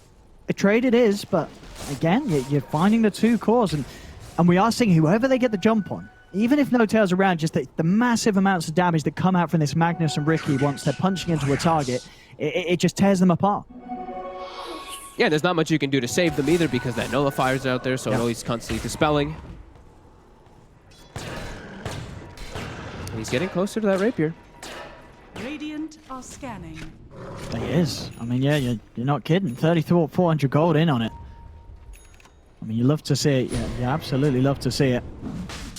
They're actually going to look to set up for the Roche while Pugna and ET are still dead for 30. This is pretty huge. It's not a refresher, it's an Aghanims, which might be a little bit unfortunate for them. Oh, who's taking the Ags here? Ricky's isn't bad, but I could see Witch Doctor even taking it because they've been prioritizing the pallets a lot. Ricky's holding it. Yeah, I imagine he's just going to keep it then. Or is he going to give it to Phoenix? Yet. I mean, you're right. He's not swapping it in. I think you're right. I think they're saving it for the Phoenix. Okay. I guess because he literally has Refresher. I mean, and he's going to be 25, so it's going to make Think of the saves. And already we've seen he's been excellent with the egg placements. I don't think we've seen many failed eggs in this game. I mean, now it's going to be up to 13 hits as well. Yeah. So, yeah, they're doing it. So 13 hits. He's going to hit 25 too if he wants to. It's going to be 16. No way it'll die at that point then. And he's going to have 2 of them. So, okay, cool. No. Yeah, Axe Refresher Phoenix. I mean, yeah, it feels good to be Yamich. And there we have him. It's very high up on the net worth, of course, with that boost from the Axe being added to him. 20k on the Phoenix. As long as he doesn't die before getting either of them off. Yeah, he's got to be able to sit back. Mid one. He's got the full Abyssal now on mid one as well. So an extra way to make that jump happen. On the side, Notel's being caught out. We'll pop the ult. Saxa goes in with a hook shot. Does manage to get the catch on the aggressive Child. They're popping the Hornet. They're looking towards Yamich, but Yamich, he's going to be able to pop the egg. They're disengaging. The RP wasn't used for now, is still held on to, so Rebel's got the RP available. If they do commit onto him, Saxa goes in with a hook shot. Rebel pots the BKB, turns around for Shockwave slow. Mid one, he's on top of aggressive Child, but the Raw's there. TK Focus comes in with the Raw on the Spectre. Mid one's in trouble, the Abyssal comes down as well, they're locking him down. Mid one is dead. They'll jump over, clean up Notel as well, and they're ready to chase for more as Windstrike. They've got their eyes onto Seb, over towards the side. Saxa trying to escape, going to go for the TP out, the Shockwave and the jump ins there from aggressive Child. 3 dead on OG, another very successful fight from Windstrike around this area of the map that they've proven it's very hard for OG to fight around it. Windstrike is constantly prepared, and off the back of that, we're seeing an incredible goal lead now. 14k lead for Windstrike, and OG with mid one Spectre, for as fast as he is, it doesn't seem to be an issue for Windstrike to deal with. They are dealing with it very, very well. Yeah, especially when they can just literally not even take damage from dispersion during it, right? Like Phoenix is inside an egg, so he takes 0 damage to it, and Ricky's just inside a Tricks of Trade with a nullifier placed on him the whole time, so the Spectre can't move, and they're not even taking damage from dispersion during the entirety of it while they're just blasting him. Really huge stuff here from Windstrike. So and that Refresher paying off immediately. Saxa was trying to recover the gem, but Courier falls whilst it had it on it. That's mid. Rebel jumping in. In fact, they've got the Abyssal. They've got a nullify down to Thompson. Thompson, he needs help, and he needs it now. Buyback comes out from Notel. Double spook. Windstrike's the point that they'll jump out to the side. BKB also being popped by aggressive Child to make sure that he can get out without being caught. I mean, he's getting that money fogged. He's got 6k gold. The Rapier is on the horizon for aggressive Child. Maybe now he's thinking he doesn't need it though, right? After the last few fights. I mean, honestly, I kind of feel that. Yeah, it doesn't seem like damage is really a huge issue for Windstrike. They are killing OG. I mean, if anything, the Rapier may be more of a risk, and a risk that might not necessarily need to be taken. But we hope he does so anyway, because it's a Rapier. Yeah, of course. And he does it. Oh, hell he's yeah. doing it. I mean, I've got to be honest, Windstrike this game, they're probably winning over a few fans from home. As I said, I'm sure a lot of these players, a lot of the viewers are seeing for the first time. But here against OG, 15 minutes in, 16k up, an aggressive child wielding the Rapier. With this Empower, let's take a look. All right, yeah, just 670 something damage here. Nice.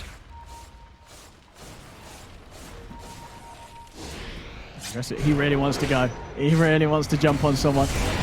Oh, he's getting jumped. Oh no, aggressive child! He's got Aegis still for a moment. He's got the second life. They've got to help him out. They've got to help him out. They can't afford to lose that Rapier. Here we go. Pots the BKB, looks to try and jump in, but already OG are backing away. Oh god, but now your BKB's down and you have a Rapier as Ricky. You're like, oh god, team. He's stuck in the trees for a second too. He's like, please. Got to be very, very cautious. OG. I mean, what can they do with this? There's no BKB on the Ricky for a little bit. The Stomp does catch on to the Witch Docks in the mid. Ducala's kind of dying here. The Vita Restoration will keep him alive, but... Oh, he took the stop threshold, not the Earthquake cooldown. Oh, hey, look at this! Rebel, he's in! He's going to lift the skill back onto Mid-One. Look at the RP down as well, looking him underneath the Supernova. Mid-One's in trouble. He cannot get out of this. Mid-One will fall. Damage popping the refresher. So maybe seeing if they can chase for more of this. DK Focus can't get the lockdown onto them though, so OG's out.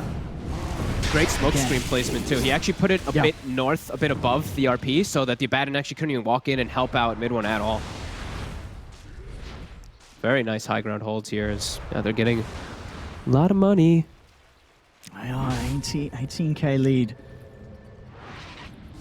And 70 seconds. I mean, the question is, will they be able to force out a buyback from Mid-One, do you think, during this window? Oh, their lanes. Top's pushing, bottoms. I think they... I don't know if they'll be able to thread it. I don't think he'll use the buyback no matter what. Because they have such good ways to stall, right? Pugna plus ET. I think forcing it is just too damn hard still. Even the rocket flare, double rocket flare with overclocking. Yeah. And now we're doing on the roast time. There's still 2 minutes before we see if that is going to be a short or a long spawn. Just done for Yamage, so... Yeah. They're going to look to smoke. Maybe they can catch while he's still dead. I mean, that's always the painful time to hit. If you're able to get a jump whilst he's got like 10 seconds left on the respawn, that's when you're really going to force him to make a decision. Is he going to spend those last few seconds waiting, or is he going to still afford the buyback and come in with the horn? But OG, they know that that's what Windstrike are going to be looking for. They're just waiting on the high ground, just keeping things safe until Mid-One's back in action. Dire's bottom tower has fallen.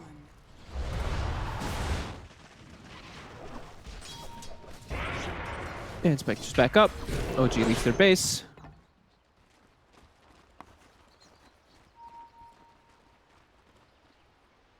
Yeah, these eggs are just, they're such a problem. They can't kill one. They just don't hit the egg on their heroes. The 13 hits is just way too much. Yeah, it's a lot of damage. It's never going to happen. I mean, even if Yamage was sort of just 1v5ing, if he gets a few fire spirits out, it's just not happening. Yeah, so you're going to have to expect it's 2 full duration sun rays that are going to be happening too because of that egg. Yeah, you can't stop them. It's a crazy amount of damage.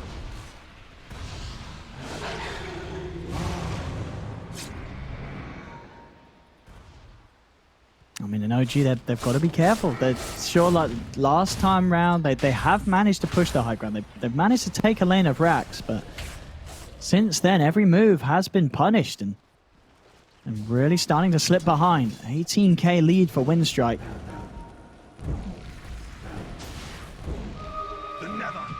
Good fight into a dieback, really from either side. Could spell issues, but definitely for OG as they do fall further and further behind. I think Aggressive Child is still a bit scared just because of the way he died before. He still has the risk of just getting hook-shotted and comboed. Rocket scouts out the Phoenix as well as, I believe, the Glimmer. So they know that there's at least 3 or 4 heroes on that side. OG might look to fight this here. See what they can get. Carlos trying to open things up. They've wrapped the raw. Straight away look towards Seb. The Eon just comes out, but Seb, he just dies anyway. Harpy, it's out on all of them. Mirabel finds the perfect catch underneath the Supernova. The stun's out onto the three. The refresher is put abyssally onto Mid1. He's 3 dead on OG. Another Supernova set in place as No-Tail has to run. Aggressive Charles chases him down. It's a triple kill for him.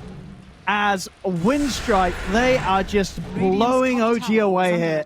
Every single fight from this point onwards just seems to be increasingly more and more difficult for OG. And Windstrike, I mean, what a performance. Game 1 for them in this tournament against OG. They haven't won it yet, but they are getting incredibly close to closing this game 1 up. Yeah, just the way that they're taking the fights too. They know the targets that they need to go for almost every single time, it seems. They get perfect RPs, perfect setups. And Thompson, that whole fight, if you watched, he couldn't walk in. Like he knows, if I walk in, I just get stunned by the egg. So he just actually sat on the side watching his team just get slaughtered. Now they're up to the base. Tier 3's taken. What sort of buybacks are OG going to respond with? They come out with the Saxa. Mid1 has got his. He's down for 40 seconds. Holding on to it, Thompson did do his best to push out that top wave.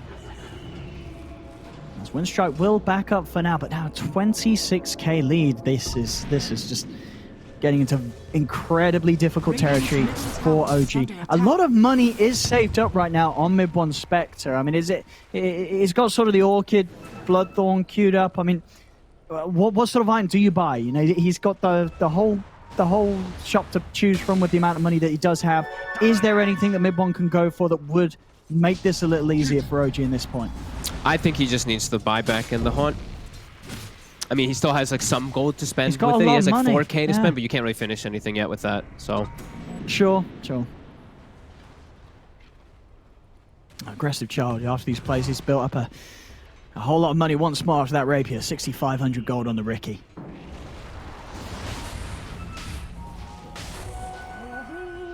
Hawk scouts out all of OG up here.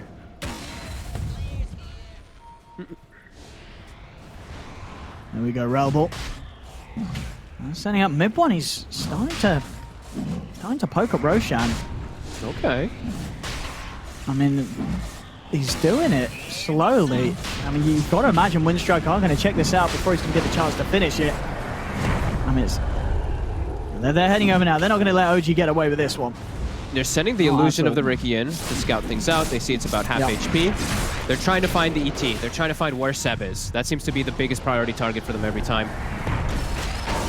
Mid1 setting in, so Saxa. Saxa's able to get the hook shot straight away onto the witch doctor. Oh, Supernova down again. They've managed to catch the RP on a Mid1. They've locked him underneath the egg. Mid1's dead, he's broken. The silver edge hit comes out. He's going to come in with a buyback horn, but the BKB is popped by Rabble. Skewers over towards the side. Mid1 jumps over the Abyssal on towards Dakalis. Aggressive charging damage off towards the side. It's a double buyback coming out from Windstrike. They've got to keep this Ricky safe.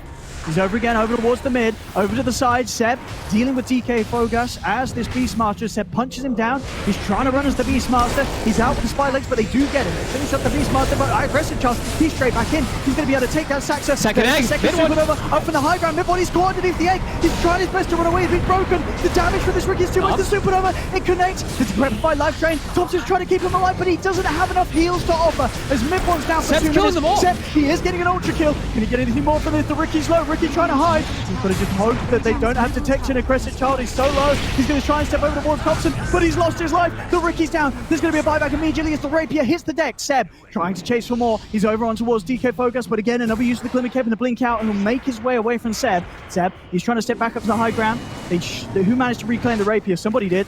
Is it No-Tail? No-Tail's got the rapier. The OG's managed to take the rapier away from Windstrike.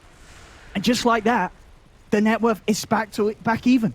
It looked like a fight where Windstrike with a team fight were going to come out on top, but it's the power of the ET. Seb just lived through it all, and he's cleaning up. Yep, he just was able to stand his ground. He had a 4-man spirit, and then a 5-man, I think it was a 4-man stomp, and he's able to just cleave them down afterwards, because they have to focus everything onto the Spectre, who almost doesn't die because of that save from Thompson.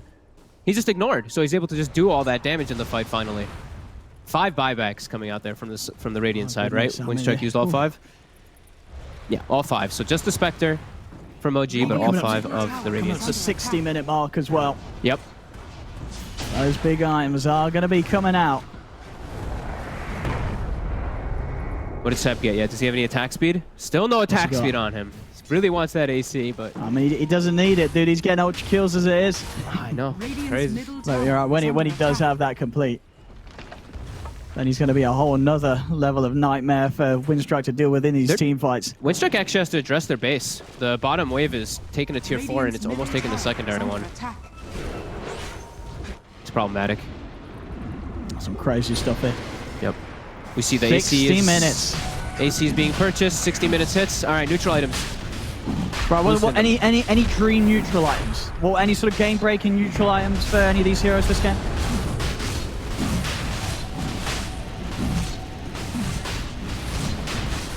They're all really good. The fact that they're getting Roche is the bigger one, though, with the Axe as well as that Refresher Shard. Windstrike actually hasn't even gone out to go hit a neutral yet. Maybe I think they're just afraid. They don't know where OG is yet. I think they're very, very scared now after the way that last fight went. They're trying to decide who takes what. Okay. No tail took the Ags. It's actually pretty good. He can throw a lot of heals with his miscoil with all this damage that's going on in the fights. Oh, and we do see as well, aggressive Chad. He has managed to get that. He's got another rapier. He's got another rapier. All right. He's got another rapier. Any 30s yet? Nobody's 30, right? He's very good. But yeah, we've got some 29s, but a couple 29s. It was high level. Mid one, how's Seb's level doing 28? No, not quite any of that. On on. But I mean, the big thing as well being there's no buybacks available for any of Windstrike, using all of their buybacks in that last fight. Ooh, so. Seb's got his AC finish too. Seb's got attack speed. A Trident. Okay, that's one. It's a pretty good one. Nobody's started to build one though. So no, it's expensive. A lot of money away from that. Thompson, I think he actually might have to go for it. He can buy it. Dude, yeah, dude, buy it. Yeah, Thompson's going to buy it. That's a lot of amp. That's pretty hot. Ooh. Trident on the Pugner. He's gonna be short. Okay, they get Woodland Striders as well.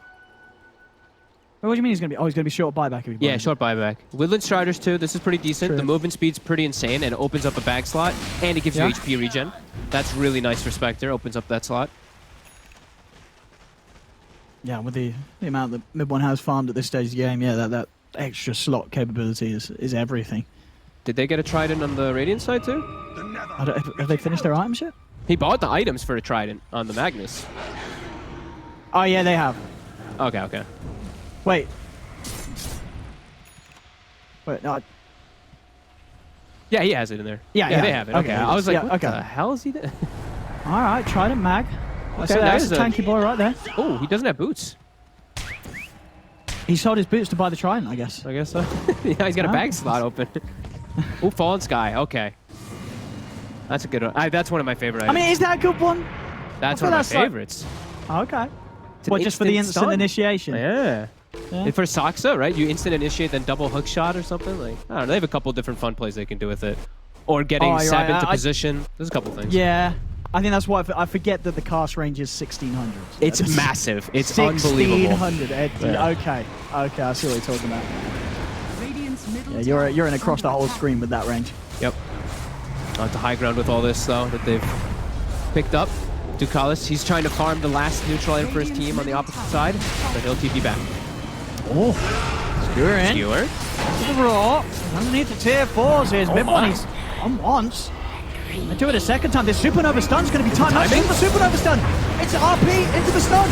It couldn't be any better. Can they save mid-one? They try and force him out to the side. He is able to put the man style set into the BKB. The second Supernova's there. They're trying to take down the 8. Can they do so? They're focusing the 8. They're able to take it down in time. OG will put the Supernova to an end. An aggressive child who's already killed off Thompson. Thompson buys back. Saxa coming in with the BKB, trying to stay on top of the Carlis. Jump over from aggressive child as he's attempting to retreat. Is a little on the man over the Fallen Sky. Saxa, he's in on top of the Ricky. The Ricky pushed back by the Cons. Aggressive child's down. 3 dead on the side of Windstrike. They don't have buyback. GG is called. There's OG. I mean, they'll close this game up, but what a game it was. What a fantastic back and forth game this was to start the series. And I mean, I guess these are the victories that OG likes to win. The victories where you think it's all over for them. You're kind of like, what's going on? They're getting beaten by this team of players that people wouldn't recognize. And then they do manage to close it out in the end. But an excellent match, Fogden. You really do have to definitely give credit to Windstrike for the way they stepped up against OG here in this game 1. Yeah, super fun game. Very smart calls that they were making too, and just the way that they played very aggressive in the early game, playing around those cooldowns was super nice.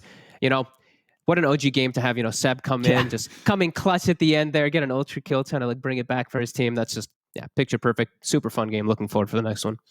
Yeah, a whole lot of fun between these two teams. OG will be the victors of this game one, but hey, it's a best of 3, ladies and gentlemen. We're going to have much more of this to go, so don't go anywhere.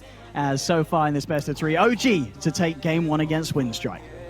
Bring me back from my darkness black, 'cause the soul in me and the heart I yearn for you. It bleeds for you, it beats again. Oh, you bring me to life. Oh, you bring me to life. Oh, you bring me to life.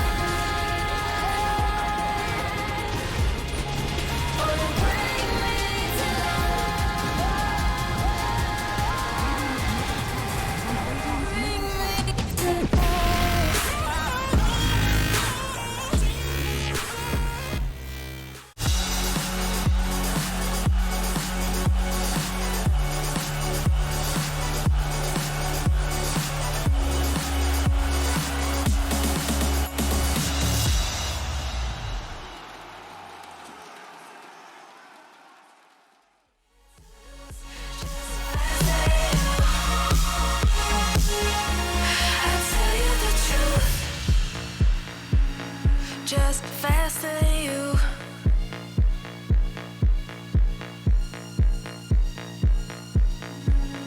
Just faster than you.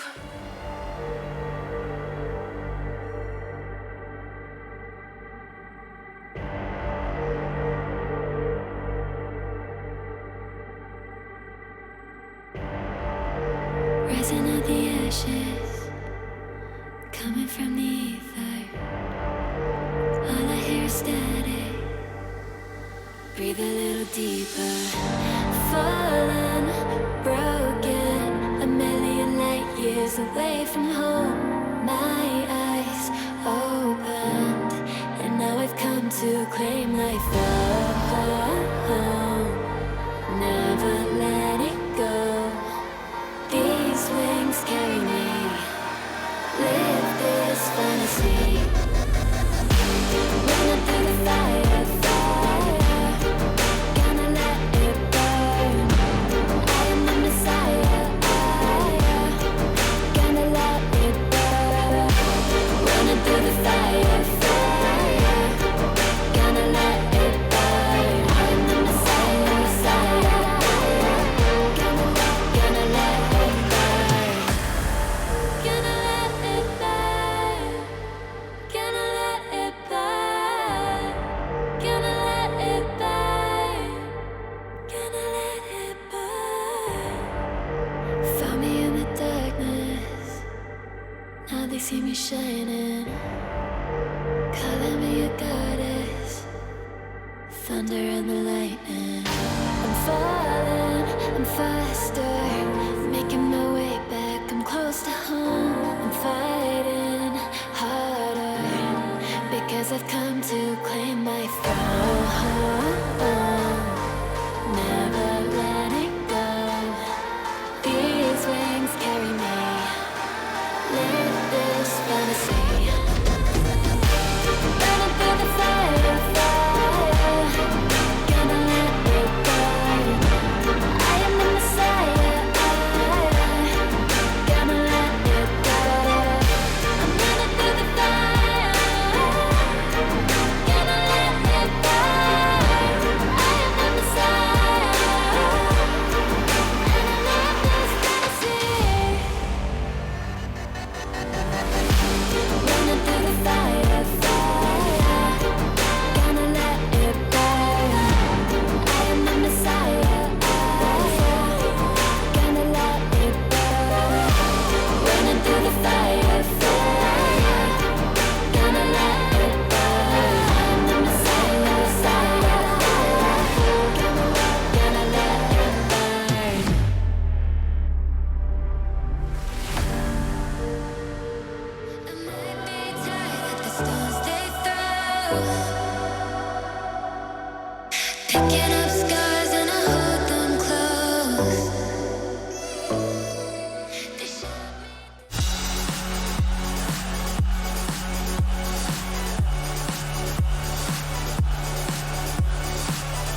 A 60-minute rip terror of a game there between Windstrike and OG cool, calm and collected as they finished that one off in style. Tier 5 items seemed to be all they needed to get that victory up against Windstrike, and now as we come back to the panel, I can tell you guys that that was one of those games where it is an absolute nail-biter. My lads back here on the desk, go.qo.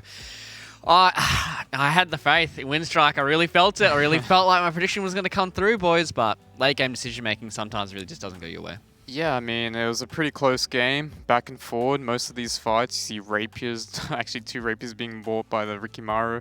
And definitely, I think, a big chance they could have taken this game if they had played the game a little cleaner towards the end. But in the end of the day, as you said, cool, calm, and collected, OG takes the game. Yeah. There was so many moments where OG could just lose. 30 minutes, 40 minutes, 50 minutes, I think that the concentration level that came out from this Thompson and like Sab, I think that turned out this game. Like mid one was continuously do his thing and sacrifice his body and just feed. I'm not sure whether it's a noble death or feed. I don't know what to say about that, but like that Thompson could die so many like times, but he ended up killing the Riki instead. I think that was the big turning point. Yeah, well, there was a few of those team fights, and we'll probably see it in the replay package here a little bit later on, where Seb got that ultra kill, right? Towards that the dire triangle, the radiant triangle up there. There was a lot of situations where potentially that could have been the game ender, as QO said. You know, mid one dying, die backing, being dead for over 100 seconds. Seb being able to put the team on his back on that Elder Titan, really carrying it through. And as we said, you know, a little bit of that late game decision making. You know, a few times aggressive Child just went a little bit too ham there with the Divine Rapier. He dropped it, gave it to No-Tail, was able to buy one back straight away. But that last team fight in the base is where it really started to fall apart for Windstrike. That Yamich, with that second egg that he had, he force-stuffed into the entire team of OG, and then the egg instantly died. And I think that was the first time in probably about 20 minutes that egg had died. So it goes to show that sometimes it really does, you know, fall down to just one of these mistakes for kind of losing you the game. Yeah, I mean, to be fair though, he had a really amazing game. From just the beginning of the game, laning phase, he solo killed No-Tail a couple of times. He applied a lot of pressure on the Spectre as well with the addition of the DK Phobos as well, playing the Beastmaster. But all in all, I mean, he got a lot of eggs out. The Sunray just chunking on mid one Spectre. Dispersion, no dispersion. The health percentage of the Sunray just did so much work in this game. Here we go. Here's the ultra kill from Seb. Be able to bonk through everyone. Almost got the rampage there. Unfortunately for him, a few of those kills were stolen from him. So this is basically where the game started to turn a little bit here for OG, right? You know, a few diebacks coming in from Windstrike, and they dropped the rapier there on aggressive Child as well. And finally that last team fight where it really kind of fell apart for Windstrike in their base as well. But, you know, bit of composure there from OG. There was a lot of situations there where they could have lost that. But, you know, now coming into that second game, do you think that Windstrike are going to be a little bit hurt? Their egos might be hurt? Or do you think this kind of given them the confidence to show that they've made OG bleed? Well, I think just coming in from that first game, expectations, surely they might have felt confident coming into this game because they're just playing their own game. They're not really thinking too much about the enemy team, but more so about their own team. But, I mean, they know that they can take OG. They just really needed to play a little more crisper and towards the end just capitalize on less mistakes as well and just kind of play the game for the later stages where I think they kind of needed to adjust a little bit more. I agree with Darcy about like Windstrike will get more confidence, but what's scary with OG is like unlike like other team, when they are in the top form or like a top tier like sort of tag with their team name, often the teams play passive, like they wanna keep their throne. But OG, they're different. Like they probably think same thing as like Winstrike. Oh, we're like the one, you know, who's getting confidence through these like team fights and stuff. So I think both teams like probably got the confidence out of this game, even though like the Windstrike is the underdog. All right, well, it was a super exciting game one here between OG and Windstrike. We're going to go to a short break, and on the other side of this is going to be game number 2 between OG and Windstrike. We'll see you then. We rise up from the dust and claim our throne. With the right CPU, you can turn any game from familiar to phenomenal. Unleash the potential in all your gaming with Intel 10th Gen processors.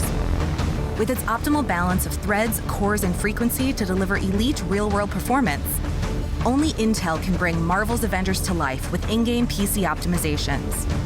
Supercharge your Marvel's Avengers experience with Intel Core i5, i7, and i9 processors. My name is Jordan Gilbert, aka Nothing. Hi, my name is Sue Lee. My handle is Smix. I think it's important for these initiatives to happen. Empathy really, really goes a long way, and it always means so much to us, and I think that's where initiatives like this really help. I encourage everyone in the community, anytime they see bullying, anytime they see someone getting called names, I encourage you to step up and say something. Good luck, have fun. Good luck, have fun.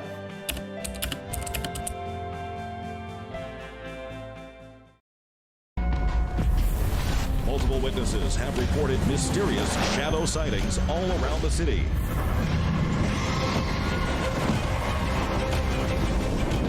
According to experts, the origin of these shadows is still unclear.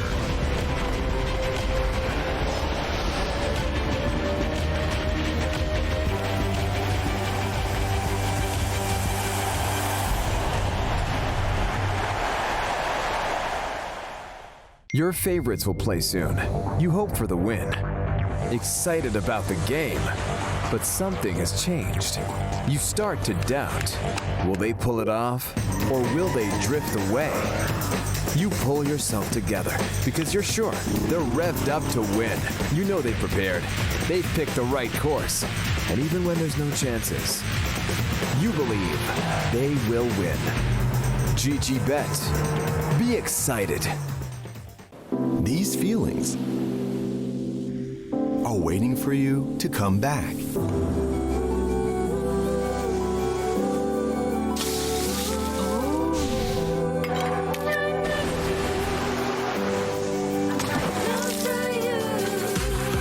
Amazing feelings are waiting for you to explore again once the world is ready.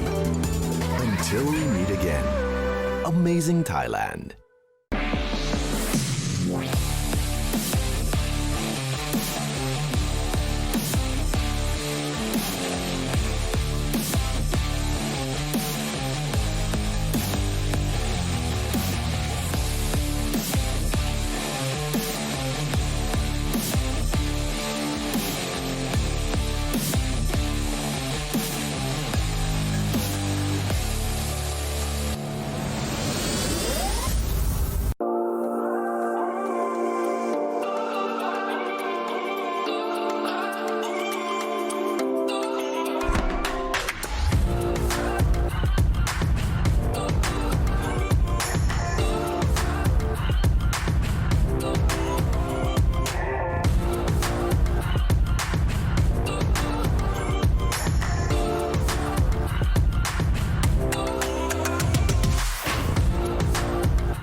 Sitting on a bench, waiting for the time to pass, dreaming of what happens next. I do what I wanna be, questioning my destiny, only knowing what I see. I don't even realize I've already made a path, and I can change it anytime. I can't take it back. I know what I want, but it seems so damn far away. I know I sound crazy to the ones who said I know I empower those who dream like me. I know I sound crazy to the ones who said I know I empower those who dream like me. And you say you wanna be somebody.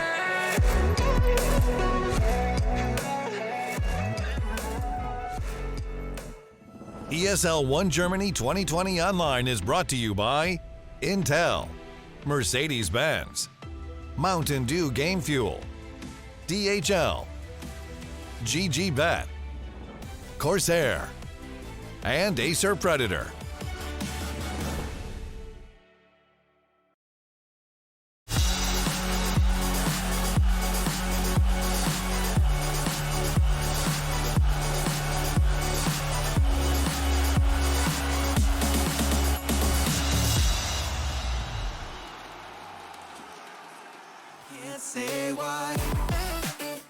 And for the potential final time today, I'd like to welcome you guys back here to ESL 1 Germany. Windstrike versus OG, game number 2, just around the corner, getting very, very close to this second game draft. We had 60 minutes of Dota just before in game number 1, and now we're looking for another exciting game here.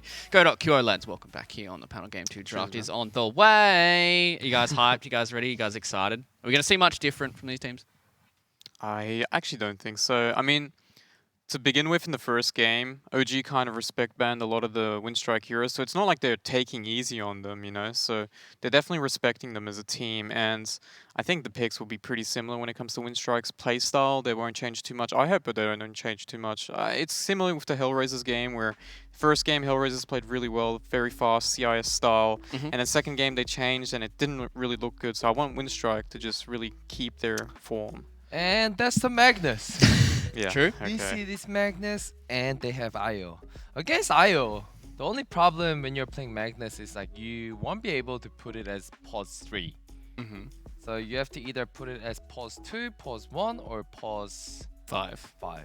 But we saw last game, Rebel first picked this Magnus and he played extremely well. Like, obviously the mid lane was a little bit iffy for him, but he was able to get off a lot of clutch RPs. They really did enable aggressive child on that Ricky Maru as well. So maybe coming into this draft, they're like, Rebel's like, I can do it this time, guys. Now, obviously, it wasn't his fault they lost that game. I don't think it was anybody's fault on Windstrike, but it just goes into one of those games where you're like, you know, I'm feeling confident, I'm feeling hot. Let's see if we can get in and get it done. It was Battle of Mans. Yeah. The last game, like Battle of Mans, like... You know, no what, retreat. Seb with the briefcase or Ricky Maru hiding in the shadows? Yeah, yeah, both. Well, I do like OG's opener here. They're taking No Tails IO. Well, it could actually be mid 1, but I mean, they're picking the Luna here, so it's very likely it's just the No Tail IO here to pair up mid 1s here. And these guys actually been playing together with this IO synergies. Generally, they've been playing IO Sven in most cases, but IO Luna here is pretty good as well. And I'm just wondering how they're going to change their draft according to what they experienced in the last game, because obviously they were pushed pretty heavily by Windstrike, so they have to try and figure out what's actually the best ideal strat to come up with this aggressive Windstrike playstyle. Yeah. Luna, I haven't seen IO Luna for a while. I haven't seen Luna for a long time either. I think it was really popular Liquid. Like 6 months ago. Yeah. Yeah. I think Liquid's the primary team that's been using it on Mikkei's timings, but not really with IO either. Is it more like kind of sitting in that position 4 role, you know, when, you know, Sniper position 4 was kind of the thing? Luna was kind of in the same boat, right? Like, just rush ags and just try this annoying hero. I don't know. I just remember like No Tail like pushing these heroes like when he came to Australia, you know, like for the Convictus. He loved this IO Luna. Is it still kind of the same idea? You know, you just have this Luna Blessing aura and the IO just kind of buffs her up, she buffs him up, and they just have this kind of really strong lane. Is it that strong of a lane these days though? Like, that's the real question. I think it's just mainly because IO's been not necessarily for the relocate itself. It's more about as a backup support as well as the farming efficiency. You can just stack, Luna clear stacks really quickly. You got overcharge as well to help out in that regard. One problem here is obviously you got the Ancient Apparition to kind of take into effect, so you can't really heal up as effectively as you would normally. But, I mean, it's just going to be more of a sieging approach. I don't think he'll build up the Ags, or I don't think so. It's so hot though. Every single time that I've played Luna, it feels good. You know, you get like maybe Manta, BKB, you know, you drop down an Axe, you drop it on top of this Ancient Apparition's head. The Ice Cone's gonna melt, dude. I'm telling you, he just goes, see you later. Once you get level 25, feels really good. But, you know, it all comes down to whether or not they're going to stick to the same style of draft as what they did in Game 1, right? Where they just basically put mid 1 on this hyper carry, and they have 4 heroes that kind of back him up and enable him in that way. That's just generally OG's playstyle as well, just having mid 1 on a hard carry and Thompson playing really fast. Obviously, last game is playing Pugna as well.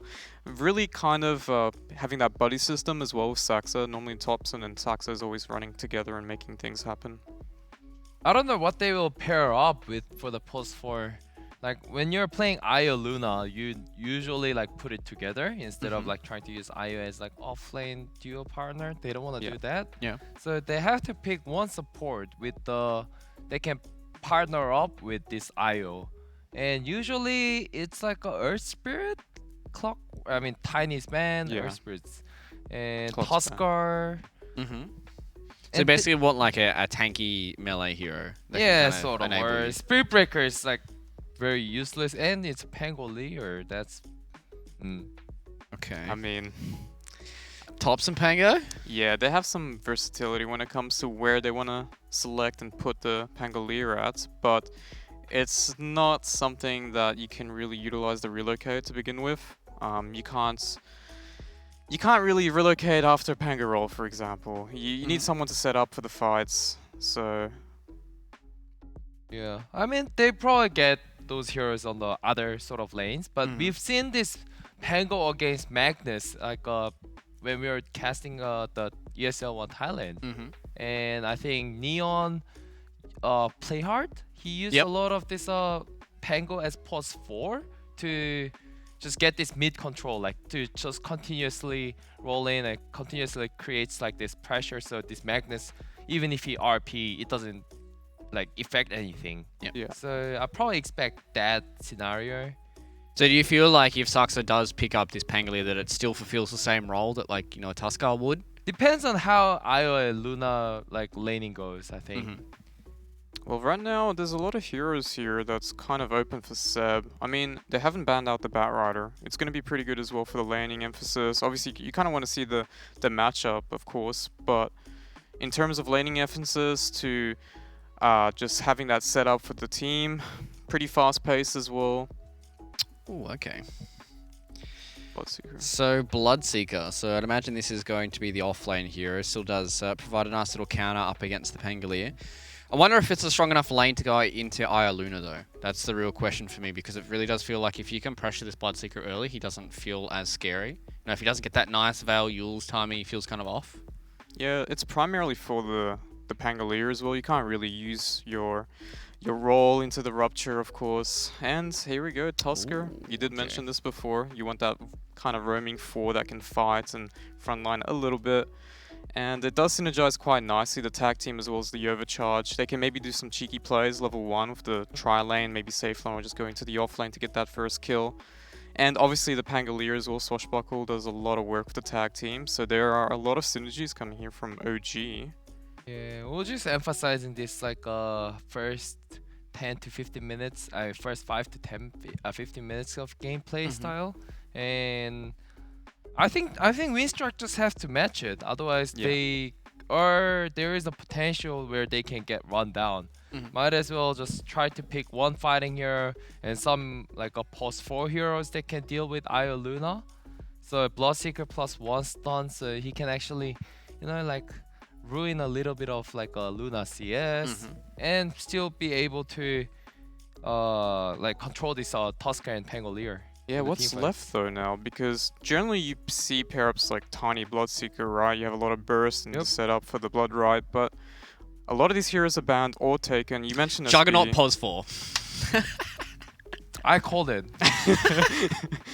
Well, unfortunately for QO, I don't think this will be a Juggernaut pos 4. But leaving your position 4 till the end of the draft here for Windstrike is a little bit interesting. Yeah. It's not really what we see a lot. But these two combo is very popular these Yeah. days. Yeah. In pubs, in tournaments, just because of that Blood Rage into Omni Slash or Blood Rage into the spin. Yeah. I think you just get so much damage out of it. And we talked about this in the first game during the draft. Magnus, Juggernaut, they actually had banned the Juggernaut in the second phase for OG in the previous game, but they actually left it open this game here, which is quite interesting because they don't really have the best heroes to deal with Juggernaut either.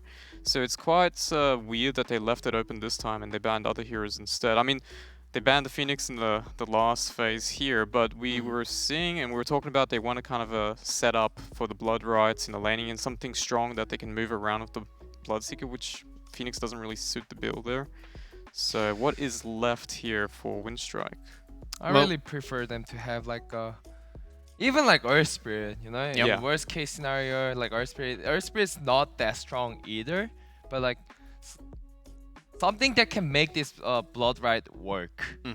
That's what they need. Well, we saw Team Secret do it yesterday with the Ember Spirit for Yapsol. So maybe Windstrike can bust that bad boy out.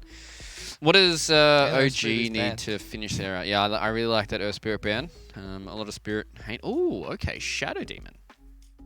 It used to be a lot stronger when the disruption illusions used to be good.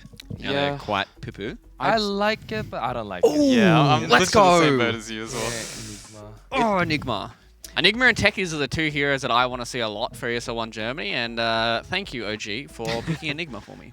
Yeah, I just don't really like the SD pick. I mean, it's good against the Luna, but you don't have those synergies as Kyo was mentioning with the Bloodseeker. You don't have that aggressive approach because normally Windstrike plays very fast. You can't really utilize Yeah, the like SD in the there. mid game. Mid game is like the issue where who's gonna be opening the fights? Like AA and like Shadow Demon, like they both have to stay behind. Magnus needs someone to go in.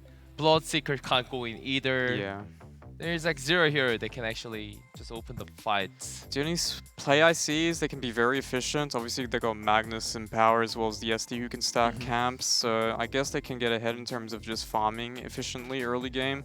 But as you said, mid game seems pretty rough. I mean, if they lose one fight with the lead of farming efficiency during the jungle phase, it can really just snowball from there on out. All right, boys, where are we sitting for predictions? You guys got it right last time. Unfortunately for me, I went for the underdog and I didn't get it done. So where are you guys sitting with this one? OG again? I'm going for OG. Yeah, of course you are, Kyo. I What about you, think Darcy? last game, Windstrike had a better draft, so that's why I thought they had a better chance. Although I still went for OG regardless. I think this game is even harder for them, just because of the drafting for OG looks so good. All right, well, unfortunately for my panel, they're going to go with OG once again. I don't think I can go past the big purple man himself, so I'm going to have to go with OG as well here. So we're going to leave it with our casters for potentially the last time. It's going to be OD Pixel and Fogged.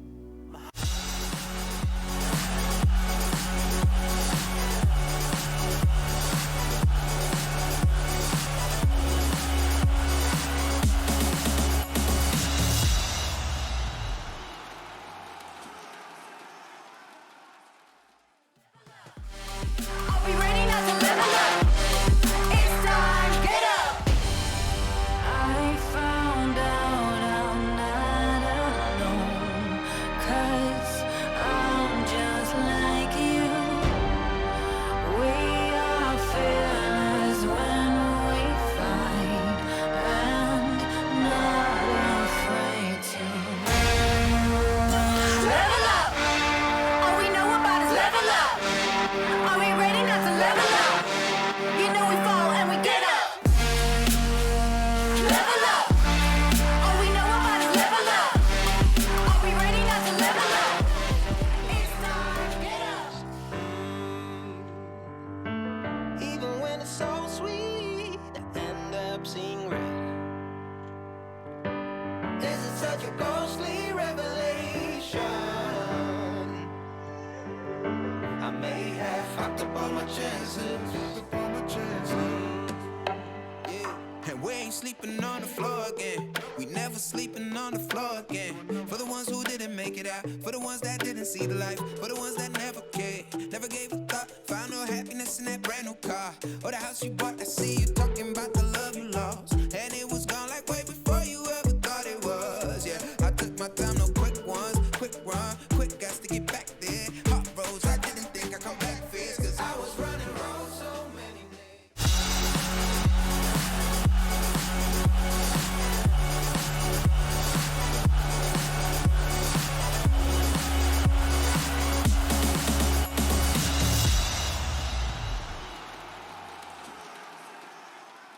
Start over.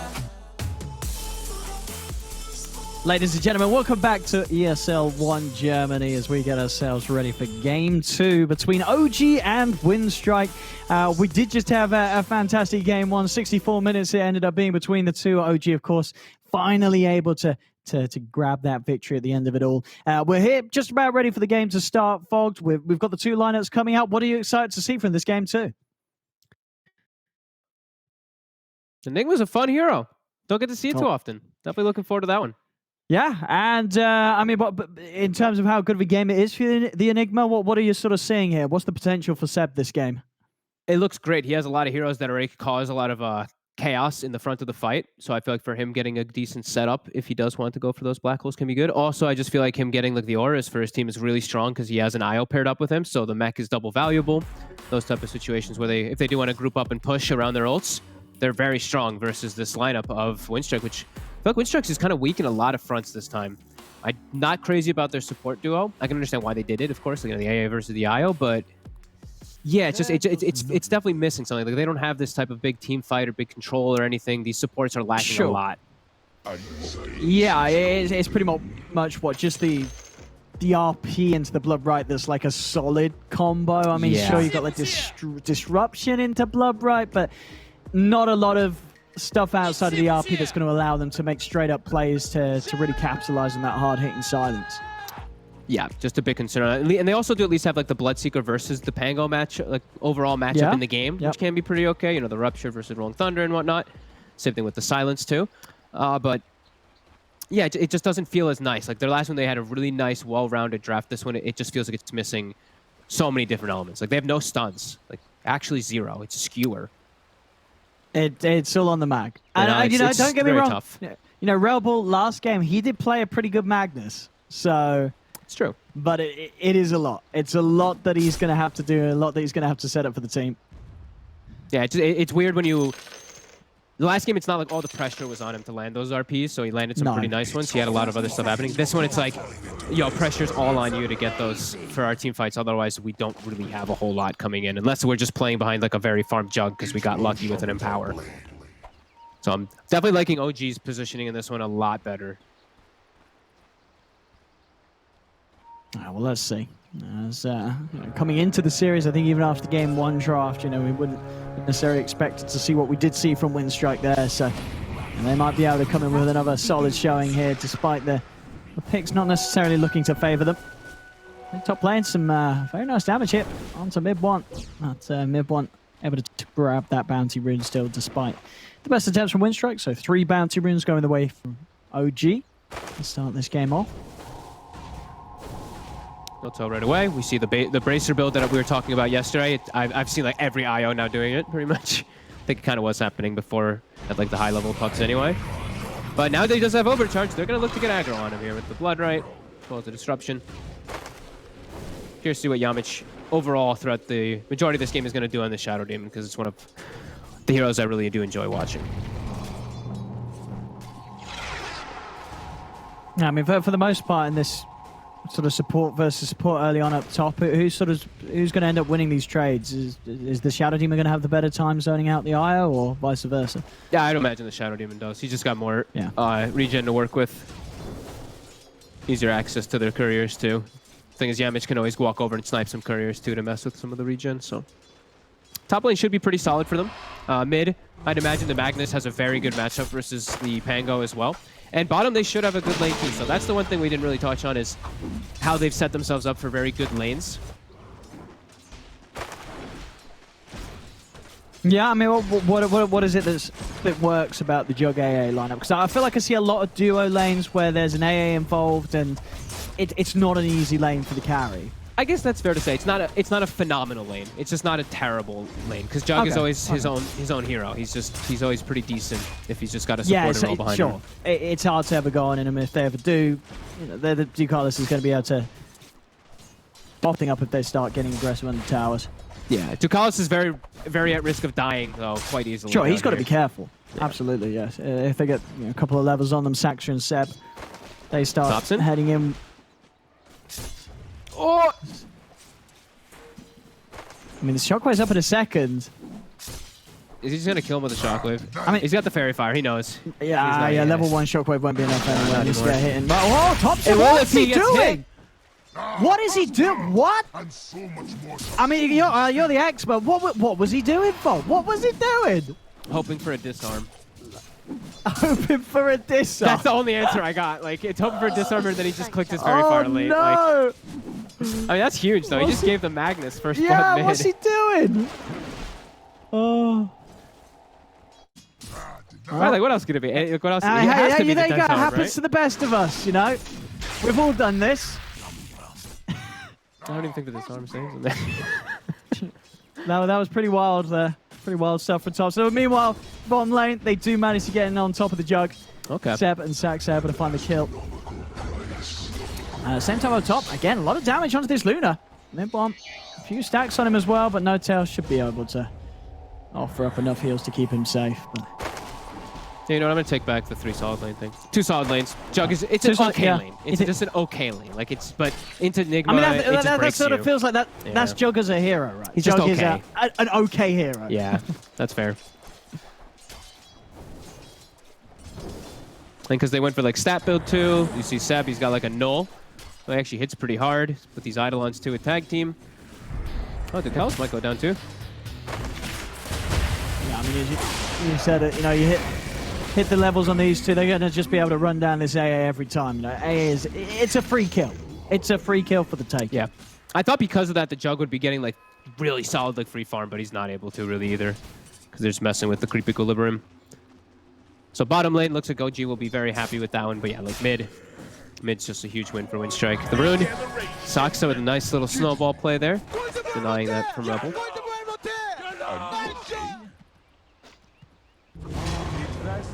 Top. Everyone just taking a lot of damage from Yamich and DK. This time they'll be able to turn, chasing down the Shadow Demon. They'll get in. The Bloodbright does hit onto mid one, but not enough damage from the Blood Seeker. Well, it's close. Nice little 9 HP there on mid one. We did the mass salve ready as well, so they'll be able to keep mid one in lane. And yeah, very interesting to see. I mean, I think, you know, something you got to remember as well, you know, Rebel was able to have a very solid showing on the Magnus last game, in a game where he was off to a tough start. It was against Thompson Pugner. He was losing his tower at 7 minutes. This time we're going to get to see Rebel really kick things off with a fantastic beginning in the mid matchup. Yeah, he's just doing super well. Like already level 6, it's 5 minutes in. Yeah, I mean, you get this level advantage. You have the level 3 in power. Yeah, that death from Thompson really did just make this lane incredibly difficult with him. As now Magnus he could trade too reliably. Very hard for the Pango to step up without taking a huge amount of damage from the cleave. Yeah, not that many lanes that, you know, Pango really just like, man, Pango smashes this lane matchup, right? So, not the worst position to be in as Thompson. Bottom lane, it's going to happen again. I mean, it's a hard life for the AA. It's a very hard life for Ducalis. I mean, they went Arcane Boots on Seb too, so it's just all-out aggression here. And because they have a hero like Tusk, you can't actually spin ever. You can't actually go for the aggressive play on him because you can just snowball away. Yep. Trying to get in onto aggressive Child, but not quite able to get in on top of him. I mean, he's still farming. I mean, as you said, sure, he's not getting free farm. It's not like the AA's deaths are creating a whole lot of space, but he's himself isn't getting totally zoned out by these two. Yeah. He's just never ever. I feel like whenever you have like a Jug in a game. I like this rotation here. Raubel coming in with the TP. He's got level 6. He's going to look to lock down mid one. Actually hesitates with the RP now user. Make sure the mid one does not manage to escape. Thompson going to try for a kill and return himself. Comes in with the Rolling Thunder over towards Yamich. Yamich looking for the juice. He's also got the salve going, but no tails able to tether across. Cancel the salve. Yamich should fall here. Thompson's got one more swashbuckle to do it. The neutral. But the neutral! Oh, as if the neutral gets that. The swashbuckles didn't get the last hit. It was the neutral. So there we have it. Both mids making a move. Relbort gets himself involved in a kill on the Luna, but Thompson doesn't find anything. That neutral creep deny. Very nicely played by Yamich. With Fogos putting that blood right there. They just played that one perfectly there to keep him dead. Bottom, I believe the Tusk sucks. It did it survive. They tried to commit a spin to kill him. And I was in the meanwhile of saying that I feel like whenever you do pick Jug, you want to be able to have kill threat in lane almost always. I think that's the only thing that really enables the hero just to be good in any way. Yeah, but I mean, because that's the thing then. If that's sort of the ideology you want to get behind, you know, is AA really the support that's going to do it for you? No, not so much. Because Yeah, sure, he does have the enable of the Magnus in the later stages, but I feel like you want to be ahead as a Jug always in a game.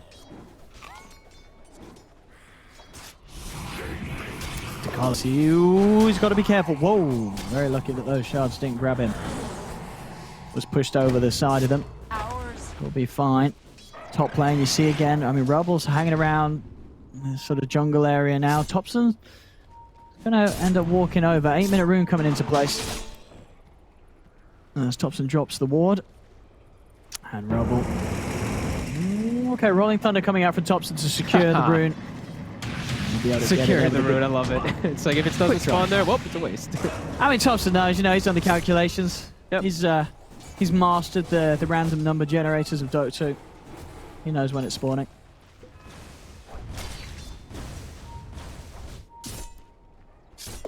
All right, so Jug looks like he's going to jungle a bit. They're going to give Ducalis the lane. He's going to be playing near the area, though. Say that he goes back to the lane. I thought he was actually just going to give Ducalis experience, but... All right, never mind. Oh, well, he's going to get the spear back onto Saxa. Saxa is going to be able to continue. He's got another shockwave in a second, but I think Saxa is just a little too fast. The AA, though, is going to get in range. Oh, yeah, okay, with Ducalis coming in, this is a kill for sure. Saxa buys a little bit of time with the snowball, but they'll chase him. And Relball will claim another kill. I mean, this Magnus, 9 minutes in, 3 kills to Relball's name. Brilliant start for him this game.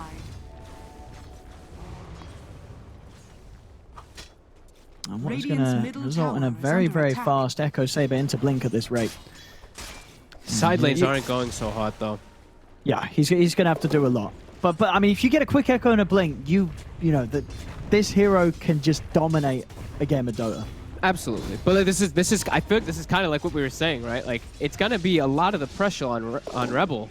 Oh, it is. The entirety of this game, and now it's like it really is the full pressure onto him there because those side lanes didn't go as well as I kind of thought they would. I thought top would go a little bit better. At least he's able to just keep empowering the Jug, but they have to send the rest of the heroes bottom to try to defend, and they're gonna get set up on. Straight away, they're going in onto the Bloodseeker. And it's just so much damage. The Malefice and the tag team just leaving no opportunities for escape. It's getting the Bloodseeker out of the lane. We'll set this up for some damage to be put onto the tier 1 tower. Bounty runes. Looks like OG again will manage to secure themselves the 3 of them. And Topson gets the power rune top. He gets himself a haste. And again, poor Ducalis. This duo, it's just not a safe place for the AA. That's a third time that he's been run down on this bottom lane. The space is there for them to take this tower. Windstrike are going to try and respond to Topson. Topson, ooh, he's dead. The Rupture leaving no opportunities for him to run away. What is he even doing up there? It's so crazy. What was he trying to find? I think he was trying to kill the support Yamich or something, and then TPs came in. Yeah, you're right. Yamich did TP. Yeah, Yamich was like... It's just like such crazy moves because it's like the space making that he's making in that move. It's, you know, mid one's already jungling and Seb's already hitting tower bottom. So it's like he wasn't really like peeling anyone to get like too far away or anything like that from his carry. It was just a Topson move of being I mean, a little crazy. And it does hurt, right? You're a Pangolier. He's 0-2-0 and a couple of deaths. It really does slow down his game. He's got to be a little careful, Topson. Another death or so like that, and his impact's it's gonna fall off. I think they probably have a little Seb whispering in their ears saying, guys, this is the freest Enigma game I've ever seen. And he's getting the most free start ever. 11 minutes, he's already got the mech and arcanes. They've got like no real Enigma, like good counters. It's like, it's just such a good Enigma game. I mean, that's very true. Seb. He's got Greaves even. All right. He's got full Greaves at 11 minutes. This is, could not have been an easier start for Seb. And they've got the Epico Saber, like you said, for Rebel, but who starts the fight is my real question when I look at this. It's all on Rebel. He's got to get that blink. I think until he has a blink, they're not doing anything. Yeah, they're not I don't think they doing can. I think they have to kind of just like, if they can get Topson overplaying his hand and they catch him with like ruptures and stuff, sure, but if it's just OG grouped up looking for a fight, Windstrike just can't, unless OG just messes up and oversteps their bounds. Let's see what they could go for with the smoke. I mean, they're opening it. It's a rupture. It's a rupture. That's going to be what starts the fight right now. And yeah, not going to happen. Walk into OG. They don't have the initiation right now. Windstrike. As I say, it's just all eyes on the Magnus. Rebel, he's got to farm that Blink Dagger, and then he's going to be the one to try and start the party. OG knows this, right? Like, look at the way they're playing. They're all playing on the bottom side, playing kind of relatively close to the Enigma. Mid one and Notel are pressuring down bottom. Notel kind of playing behind him in case of a relocate needed.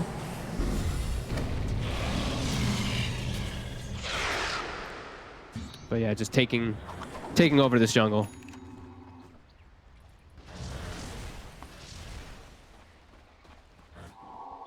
Rebel. Again, a little bit scared. Anytime that OG do show their faces down here. Seb halfway towards the blink on top of the Greaves. He's continuing to stay right up there at the top alongside the farm that Mid One's picked up as the Luna. Can they catch Seb here? Rebel's going to try. It's a little too far, maybe with the shockwave. Lovebright will hit. Seb's fine. And indeed, they're able to blow up the AA yet again. Notes out, trying to take them out. There's the ultimate coming out to Mid One. Aggressive Child able to find the Luna separate from anyone else. And now the run down onto No-Tail. Blade Fury as well. They are going to be able to chase this. Seb and Saxa are coming in looking for potential cleanup. There's still a black hole available for Seb. He's in. The RP's down. Can they burst Seb in time before he can get the ult up? But there's the 10 for the heals. The black hole comes out from Seb. Locks down the 2 cores as Relpul's getting low, but he still finds the skewer over to Seb. Gets the kill on the Enigma, but will lose his life. As Yamich tries for a TP out. Successful just in time. A battle to kick off between the two. Both teams getting the ultimates out. I think all things said and done, the fact that at the end of it all, it is OG cleaning up the Jug and the Magnus there. Seb able to hold his ground, get his black hole off long enough to allow OG to get those big kills and keep themselves in the lead. And Mid One did die so early in the fight that he's actually back up already, hitting the tower while the Jug and the Magnus is dead. So it doesn't actually, I mean, it definitely hurts him quite a bit dying that early, but the fact that he's up so quick is nice. Yamich, he's stepping up pretty far. Saxon's going to be able to get him in the shards. Swashbuckle over as well. Ice Blast off the mark as OG's able to step to the side. Yamich in trouble. As he goes down, Tower falls as well. Thompson chasing in. Lucid Beam onto Dakalis. The SAA continue to have a very tough time this game. Another death on Dakalis. Just not an easy game for the AA to play in at all. Nope. And OG, although they use their black hole and everything, it's not like they need that to be able to play aggressive. Well, I feel like on the side of Windstrike, they absolutely need RP. They absolutely need Omni Slash in order to actually play a match. OG's team overall. So like I said, very concerned. Rebel almost has his blink, which is going to be great, but it's really just him. It's so hard for him to play this game because of the 2 supports that he has behind him.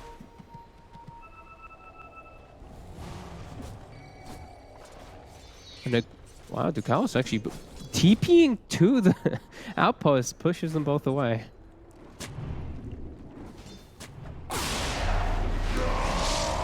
Aggressive charge. Let's go Omni Slash again in 10 seconds. Oh, Ducalis is found. And they're coming in with the relocators as well. Aggressive Child's got to get out of there. This Jug's got to run. Will they be able to get the catch on him? Doesn't look like it. The relocate not quite bringing him Mid One deep enough to catch Aggressive Child on the retreat. Dire's middle tower is under attack. Oh, is this what, Fogged? Is this the... I don't think I've seen this before. Is this the new hot thing on the Jug? Mask of Madness Desolator? Precious bounty. I've seen the mask a lot. No, I'm sure the mask. I mean, it's more the Desolator. Under attack. Was it Nico Baby who did that one game? Scanning. Okay. I think I remember seeing. You're right. It's all just about your focus firing and killing someone one else target. did do it. Yeah. Yeah, but like I can see when it's like Luna in a vacuum, right? He's trying to just get that big explosive kind of thing. But I really feel like OG's gonna be toying with their food at this point. This game feels so damn hard for Windstrike.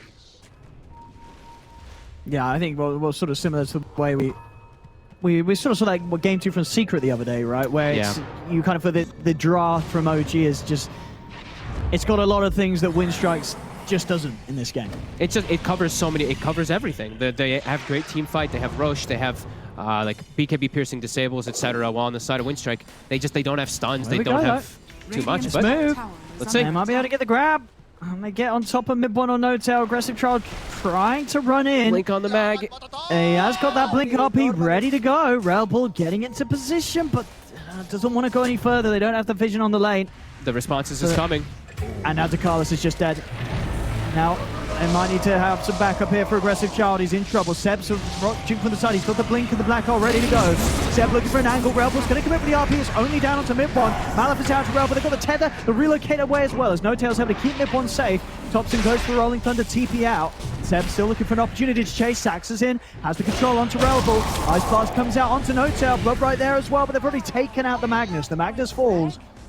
Windstrike, fully in their best interest to just continue to run. Another blink forward from Seb, holding on for the Black Hole for now. They've got the Omni Slash, but they're grouping up. Black Hole's going to be popped by Seb, trying to catch him after it, but it doesn't actually get him within range of it. There's Windstrike. They've taken down the Enigma. Blade Fury as well from Aggressive Child as he looks to chase down Mid1. They're buying time as they disrupt him. Mid1 nice snowball. Picked up by the snowball. The Sax is able to grab him after the disruption ends and gets him up to the safety of the high ground. So OG will be able to keep Mid1 alive, but Aggressive Child able to plan something nicely there with that Omni Slash and get at least the kill onto the Enigma. Still though, it's OG cleaning up. Mid1 finds the triple over towards Dakalis. There you go. Dakalis is juking. He messed up. He blinked in the trees. He's stuck in those trees too. He actually can't get out. They're missing out on a free kill probably on the AA there. But Aggressive Child still pushing top. And there's a Tusk. He can't spin. TP. Oh! He's just gonna get punched. Oh no. A little too aggressive Child there. As, yeah. I mean, I guess he just didn't expect Saxa to TP over to the outpost. I mean, he knows that he was sort of in the trees, but... Yeah. I mean, he did see Saxa like playing in the trees on the left side, so maybe he thought he went to base and he wasn't going to make it there, so... Yeah, just gets caught off guard and... OG still, even though they whiffed the Black Hole, in a pretty comfortable spot. In a very comfortable one. And they're hunting for Seb. Seb's been found. Robble's able to clean out the trees with the skewer. Seb. Relocate. He's got Greaves to pop.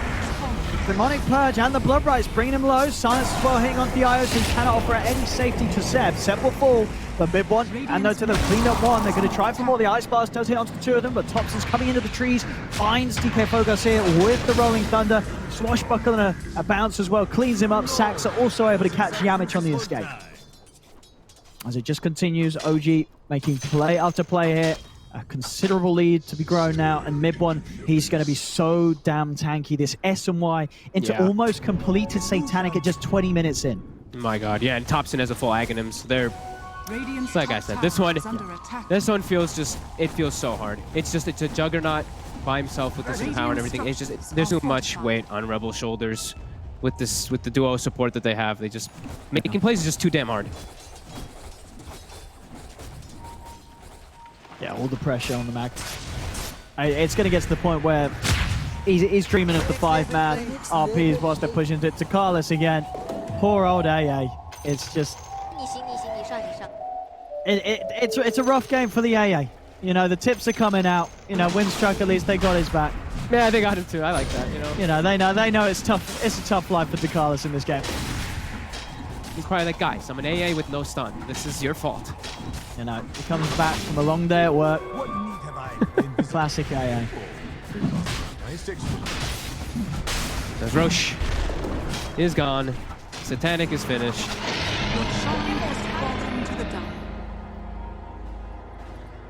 There we go. I mean, this game, 21 minutes in. I mean, you could already feel that the OG might be gearing up for an early finishing blow in this game. I've got an incredible strength already amassed. And Windstrike, it's... We say it's all on Relbel. That's the man you got to be looking towards if you're holding on for Windstrike right now. And he's been found, but he gets the skewer. Snowball will buy some time, and TP's out coming in. The relocate as well, bring in the Luna. Will be disrupted for now, but Mid1, he's out of the disruption. Pops the Eclipse. Relbel is dead. Seb used the Black Hole to hold back Aggressive Child through the Blade Fury. As finding the two cores at the top of the board for Windstrike right now. Our highest two value players out of the game just like that. As OG certainly making this one look a lot easier than they did game one. Yeah, you know, there's... You know when you're playing these types of games, you're like, you know what, let's give them IO. We'll pick AA. Oh, AA. But then you realize you're playing versus OG, and IO is like their best hero. And they play so damn well around it and how aggressive they can play. That it doesn't matter that you have an AA to counteract the healing. Yeah, I mean, you're right. They absolutely put this game onto, you know, insane difficulty for them with that draft decision. Yeah. And it didn't work out. Or at least it doesn't look to. You know, crazy things can happen. This is going to take something incredibly crazy to turn around. But Relbel's going to try. He's in. Gets the grab onto Mid1. Mid1. But the Satanic has also got the save. Snowball Saxa comes in, buys time for Mid1 to live. Pop the Satanic. The RP comes out into the Omni Slash, so they've killed off Mid1 the once, and they do it a second time. Fogar straight with the buyback as the Bloodseeker. They are diving in. This is where we saw OG throw it a little bit before. Are they going to throw it again? Thompson does go down, but OG this time, they may be diving, but they've still got their eyes focused on the objectives. The top racks has been taken away. They don't lose mid-1 a second time. He's more than fine. In fact, he just continues to head over and just try and keep them held in the base with the lucid beam span. I mean, all these tips, I hope it's in good faith. I'm sure it is. I'm sure they're having a laugh. You know what it probably is? I actually think it's probably like, dude, you said we could beat IO. I mean, who's the drafter? Is it Dakalis? Gave them the IO, right? I was going to say, if Dakalis drafted himself AA, you're absolutely right. They're definitely doing it for that reason. Because they're probably having fun, because they know there's no way back in this game. So they're probably just like, maybe we shouldn't give IO to one of the best IO teams. Oh, here we go. Okay. It's in. Again, though, these snowballs, they're buying time every single time, but is it enough? Mid-1's getting low, they're taking him out. Saxon's going to go down as well. Okay. Oh, ladies and gentlemen, don't turn your tellies off yet. There could be a turnaround to happen. Aggressive Child gets a triple kill. This game ain't over yet, boys and girls. It's That's not why over they yet. him. They wanted to make OG feel like they were out of it. And there's the mind games right here coming up from Windstrike. This is some next level tipping game. You know, they're just sort of it's just a message to OG. We don't care if you use the tips, you know, sort of the psychological warfare, because we just tip our own supports. We've tipped Dakalis right out of this game. He is prepared for anything you throw at us, and now we're ready for a comeback. As they're still down 17k gold, but Windstrike showing that they've still got some solid fight in them. Oh god, I just heard that as 70k. I was like, wait, what? 70k. I was like, that's the most I've ever heard. He's got the desert. What you got? So, I mean, what's this new age build then, Fog? You know, you've been keeping up with the kids nowadays. They got this Master Madness Desolator. Then what do you do? I saw a couple of times just different forms of it, but I did see I saw Master Madness into SNY into Deso. I saw Master Madness Deso into SNY, and then I saw a couple games where he just went like Scotty, but it was like a very specific Scotty game. Well, can you go full minus armor, go Deso AC? Is that sort of a thing? All Deso MKB or Deso? Well, Daedalus or MKB? What's he going for here? Rapier. Daedalus with the crit. Daedalus with the cleave could be nice. Rapier. No. Is he? I mean, you're right. This abs. You know, last time round he did it in a game where it was kind of even. This time round you're down 17k. You're right. You say you go full in. Yeah, he's so weak though. Yeah. Like he's so squishy. Master Madness Deso If he Rapier. does it, that would be so cool. He's got to. I think you're right. He's absolutely going to do it. He's going to do it. Oh, he queued up MKB. Ah, get him out of here. He saw the Eagle song on mid one. Get him out of here. But the Rapier's is better. It's real Rapier. true strike. Think of the comeback. Well, here we go. Relvo, he's in. To mid-1. It's a solid Ice Blast. RP, mid-1's dead.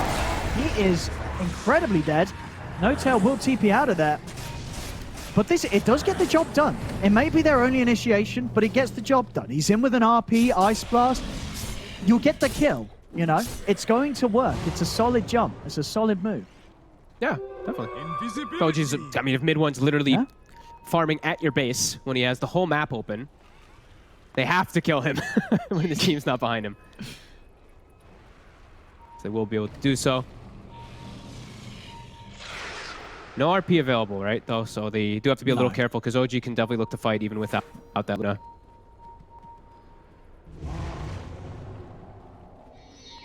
There's the joke. I think he's rethinking things. Well, we'll hold that thought out for as now they'll look to set up the BKB. Oh, the reload. During the Take him out to the side. New focus now as he looks towards the Bloodseeker. The Bloodseeker's going to live. DK focus is more than fine. Thompson does finally finish him off, though, with the swashbuckle. Relbrook tries to chase over towards the Aya, but he's over towards the side to Carlos. Ice blast the floor. Now he's in trouble himself. Saxa running him down. It's double kill for Thompson as Thompson is bullying Aggressive Child right back to the base. There'll be a buyback. Relbrook, his skewers in. No RP still for 50 seconds, a very long time as Thompson, he's got the triple. He's looking for more. Jumps in with the axe. He might just find the Shadow Demon with the defensive disruption. Keeps the Shadow Demon alive. He's back out though. They're keeping Thompson healed up here. No-Tail with the tether gets Thompson back up to a decent amount of HP. Aggressive Child, he bought back for this one. He will go down. It's a dieback. It's GG. The game is over. OG will get this game too. with that, the series is theirs 2-0. This game 2, a lot quicker than game 1. Things just flowed a lot smoother for OG, and I think, as you said, Fog, it just really did feel like a very good draw for OG to turn up with against what Windstrike had. Yeah, I don't think I've seen such a good last pick like Enigma in a very long time. Especially when these two supports and you have your AA, SD, and your Bloodseeker as your 3 big playmakers in this game, and then you have your Jug and your Mag. You have no way to set up kills. Like, you're fully relying on the Magnus just being able to do everything, and maybe you're fully relying on the Bloodseeker having a better time top so he can set stuff up with like a Yules, but it just wasn't the case this game. OG, they get a last pick Enigma with a really well-rounded draft. Yeah, I mean, as you said, I'm sure Seb was smiling all the way through that game from the moment that he picked it to right up to the very end. He knew it was going to be a good time on the Enigma. But yeah, all things said and done, 2-0 for OG. But definitely looking forward to seeing more from Windstrike in the future, especially after what they're able to show us in game 1. But there we go, ladies and gentlemen. This series ends for a victory for OG. 2-0 as they take out Windstrike.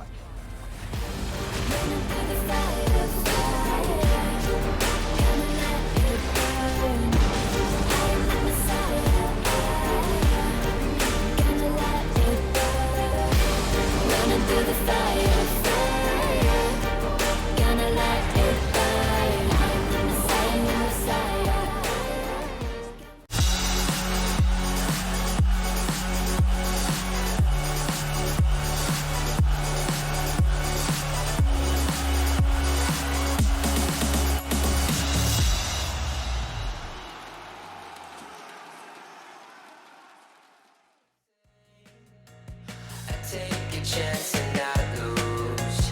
I can't pretend to like you. It's just I never thought you were sitting next to me. I don't understand. It's just I never seen you smile. You wanna make out, give me a second. It's just you never talk, I never listen. When do we fall in love? Make up your mind, honey, 'cause I can't pretend to like you. I hope you feel the same. I take a chance and not lose. I can't pretend to like you. I can't pretend to like you. I hope you feel the same. I take a chance and not lose. I can't pretend to like you.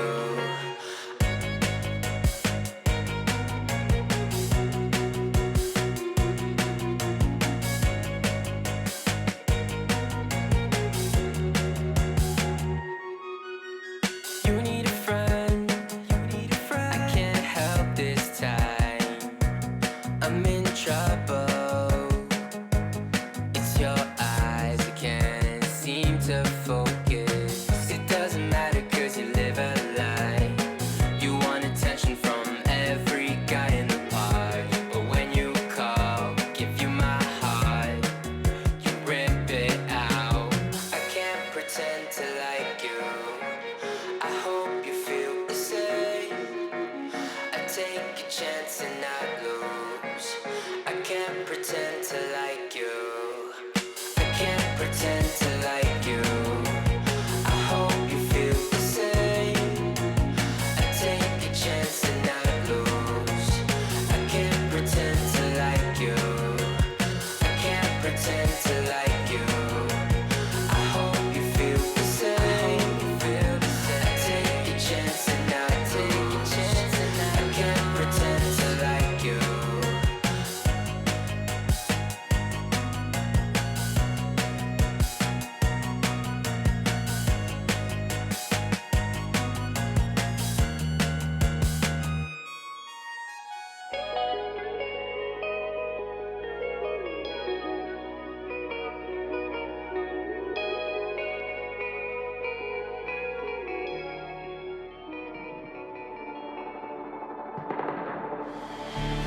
I don't want your empathy. I just want another enemy. I'm not gonna change a thing for you. I'm over middle ground, and I really wanna burn it down. I'm not your friend, and I won't pretend I am. So don't reach out and I mean that. I'm under siege and I need you to see that. You're on one side, I'm on another, and we will wage war upon each other. I'm no angel, you're not either. I'm not a favorite bitch, you're at a leisurely pace. I'm unscathed, I'm unafraid.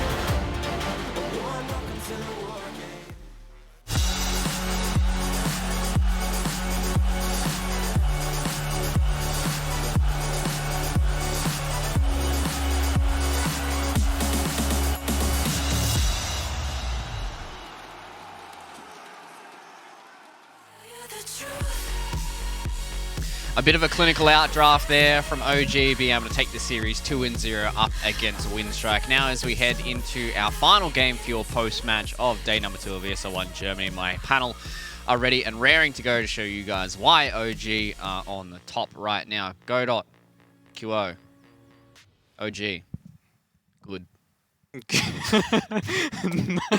Why are they good, boys? Why did they come into that second game and look so strong? Why? I mean, we were trolling you in the room as well. Like, yeah. We were just talking about just Thompson God, like just Yeah. no, whatever he do, like nobody could ever done it. Like he even gave him a free kill at mid.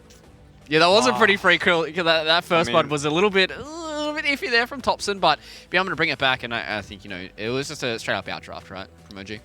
Yeah, I just feel like their lineup just had too many synergies. Windstrike can't really keep up. They want to play this Empower farming efficiency game, but OG's lineup is too quick. They take all the towers, and then you can't fight into it. They choke you out, and then it just becomes a game of attrition, which you can't really keep up with. Yeah? Yeah.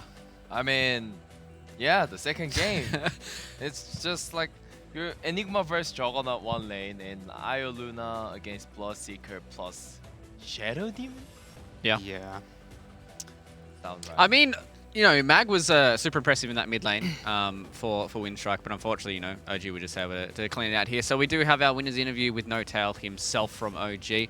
NoTail, mate, congratulations on your first series victory here for ESL 1 Germany. Obviously, it's no surprise to you guys, no surprise to everyone at home that you guys are going to come out the victors here. So I want to start with something a little bit interesting. I want to talk about game number 1. Were you guys sweating a little bit as it starts getting towards that 60-minute mark in game number 1?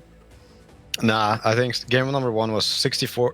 It was 64 minutes, right? 64 minutes of pure, clean gameplay. Nothing went wrong. Everything was done correctly, and it was played out to a perfect theory. Yeah. Yeah, especially once Seb gets that ultra kill on Elder Titan, you guys are like, yeah, this is an easy game. Easy game. Yeah, the game was under control. Everything was normal. Everything seemed right. Yeah. Nah, I mean, it was a chaotic game, of course. It was. Both teams, it was up for grabs for a long time, for many stages of the game. So exciting. I mean, nice game to watch. Not so smooth from our end. Like a lot of lack of discipline, I would say. But it was, in the end, we won. A win is a win. So just happy that the game was also good to watch. Well, okay, I got a question for you. So when you're getting rid of Agent M and getting Agent Q over here. Agent Q. Agent Q.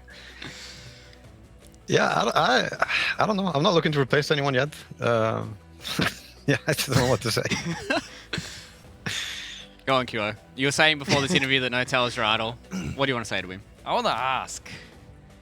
But he admitted before, like, I wanted to ask. Like, as soon as, like, NoTail say, like, it was all planned, I wanted to ask, where was all your confidence coming out from, NoTail? You know, but where does that come from? Wait, what? You talking about the confidence in game 1? Yeah, like the 64 minutes of the planned games. Like you said, that was like all like part of the draft and part of the gameplay. And I wanted to know, like, how does people actually like follow that sort of like, you know, master brain thing? I think Dota is a lot like life, right? Shit happens and you just have to deal with it. So, yeah, when games look like this, you just one step at a time. It doesn't work to think about the whole picture. Look at that guy in the back. Oh, wrong. He did it on side. purpose. I know mid one. He's so attention whore as well. All right, well, he deserves all the attention he gets, man. He's perfect. That's an interesting interview that we've had so far. So I want to ask you a little bit of question about a few of these other teams in the tournament so far. Do you guys have like a little bit of a dark horse pick here for ESL One Germany, especially over the games you guys have seen so far? I would like to see Liquid have a better month. I would say, like they're a really good team. Saw them play today. Yeah, when they bring their A game, I think they're a very interesting and fun team to watch. So, I'm all for Liquid. You're not worried about Secret or Nigma or anything? But they wouldn't be dark horses. I'm expecting them to do really well. Yeah, because they've been doing well for a long time. So you know, Secret's the favorite for sure. Nigma always a team to be thinking about, like looking at, focusing on. But they're not as good as Secret. That's what you're saying. Well, nobody is as good as Secret right now. Yeah. Like so Dota is a lot about your best performance, like your team on their best performance. 'Cause I think that's a big part of your talent cap and so on. Like these things, you need to have that in order to win a tournament, to win TI, to win anything big. You need to your best performance has to be very good. What's really interesting about some teams is that they're better at having a steady performance, and then some teams have really incredible performances, and then they're not able to maintain it and keep it. I would say Virtus Pro is an example in the past of being a team that was very, very good at times. And then at other times, like they were not, but that a lot of Dota teams go through that. Secret is also one of the teams that are consistently very hard to beat. So yeah, it's inspiring. They're very good. They're the team to beat. And where would you place your team in that aspect? I would think that right now we're the second highest in Europe, trying to be objective. Like in terms of just everything, in terms of recent performance, Secret is the team we're looking at, we're learning from. I think everybody is looking at this team and taking stuff from them. And then with other teams, I would say we always learn, we always try to learn, but Secret is definitely the gold mine. They're above everybody else, and then I don't know. I like to think that we can beat everybody else like much easier, and over 50%. So. Well, I'm sure nobody would argue with you, Notel, but before I let you go, mate, I've asked everybody so far in these interviews, are you guys going to pick techies for me here? ESL One Germany? Techies for you? Yeah. Not just for me, how about for the fans? I would do it for Slacks. All right, do it for Slacks. Yeah, he also has to do something for me. Oh. Okay. Ooh. I think we can try and arrange that. I'm going to see if I can arrange something special for you, Notel, and hopefully we get a techies pick here. But congratulations once again on your series victory, mate, and I'm sure that we're going to see you a little bit further on in ESL One Germany as well. Thank you. Have a good one. No, you too, mate. Oh, such a well-spoken player. It's always like I think that's one of the biggest things when like we do these player interviews with these European players. A lot of them are extremely well-spoken, and Notel, that is some of the most philosophical answers that I've had to some of these questions before. And that guy's an amazing player in game, and obviously amazing outside of the game as well. I like how he's providing this coaching-related, services. Just like look at his answer. Like look at the way he talks. Like he deserves like he's the captain. He's called the flower of the Dota scene for a reason, right? Like that was actually one of the best interviews I've had for a long time. But lads, OG here. First game, as Notel said, it was a little bit of a wishy-washy one from them, but they certainly tightened it up for game number 2. The draft was a lot stronger from them, and it really did feel like Windstrike kind of put themselves in a bit of a corner. But I think the biggest takeaway here for us is, when we were talking about this, was the fact that this Magnus looks so strong for Windstrike. So I'd be interested to see whether or not, if they don't get the Magnus, that Rebel looks as strong in that mid lane. But, it's always a good start to potentially take a map off OG for your first series of a tournament, right? Yeah, these guys haven't really been playing for long either. It's very similar to Hellraisers, where they've had maybe 2 or 3 players who have been consistently playing in this lineup, but they've been getting a lot of other experimental players who've been trying out for them, and this is the result so far. And they did pretty well. I mean, they did a very good job in the first game, definitely surpassing expectations for most of us and also the viewers, I'm sure. And I'm sure they can grow. Just this is a learning experience for them, and obviously there's a lot for them to learn in this tournament, and I'm sure they'll apply it for the next few games as well. What about you, Kuo? Are you expecting big things from Windstrike here? Maybe not to take the tournament, but certainly take a few series, right? Maybe I want them to spend a little bit more time in the drafting wise, and I don't want the mid laner of the the Windstrike to like not feel like too demotivated, because he played like Magnus like very well in my perspective. No crossing the line, like not too less. I think he was doing his job, but I think some draft related issues. I think they just have to fix these minor things and discuss with the teammates. Yeah, well, it really does feel like the Windstrike, they have the right pieces there, but just sometimes it kind of fell apart there, especially in that second game. It really just did feel like that they put themselves in a position, and, you know, we've talked about this, you know, ad finem right now, the fact that drafts are 50% of the game for Dota. And if you have a bad draft, then a lot of the time you don't really give yourselves good indicators to win these games. But, you know, today we had a fairly long day. We had a full 3-mapper to start off today. So how are you guys feeling about day number 2 here of ESL 1 Germany? Is there anybody who's surprised you guys so far? Anybody who's not living up to expectations? I mean, the first series, Hellraisers taking a game, and obviously this one as well, with the first game of OG as well as Windstrike. I think it was the main surprises for me. What about you, QO? How are you feeling about the days so far? Covered 2 days so far. Mod Golem, was it Mod Golem? Yeah. Yeah, it was Mod. Oh, the team name sounds so weird, but a bit disappointing performance that I saw.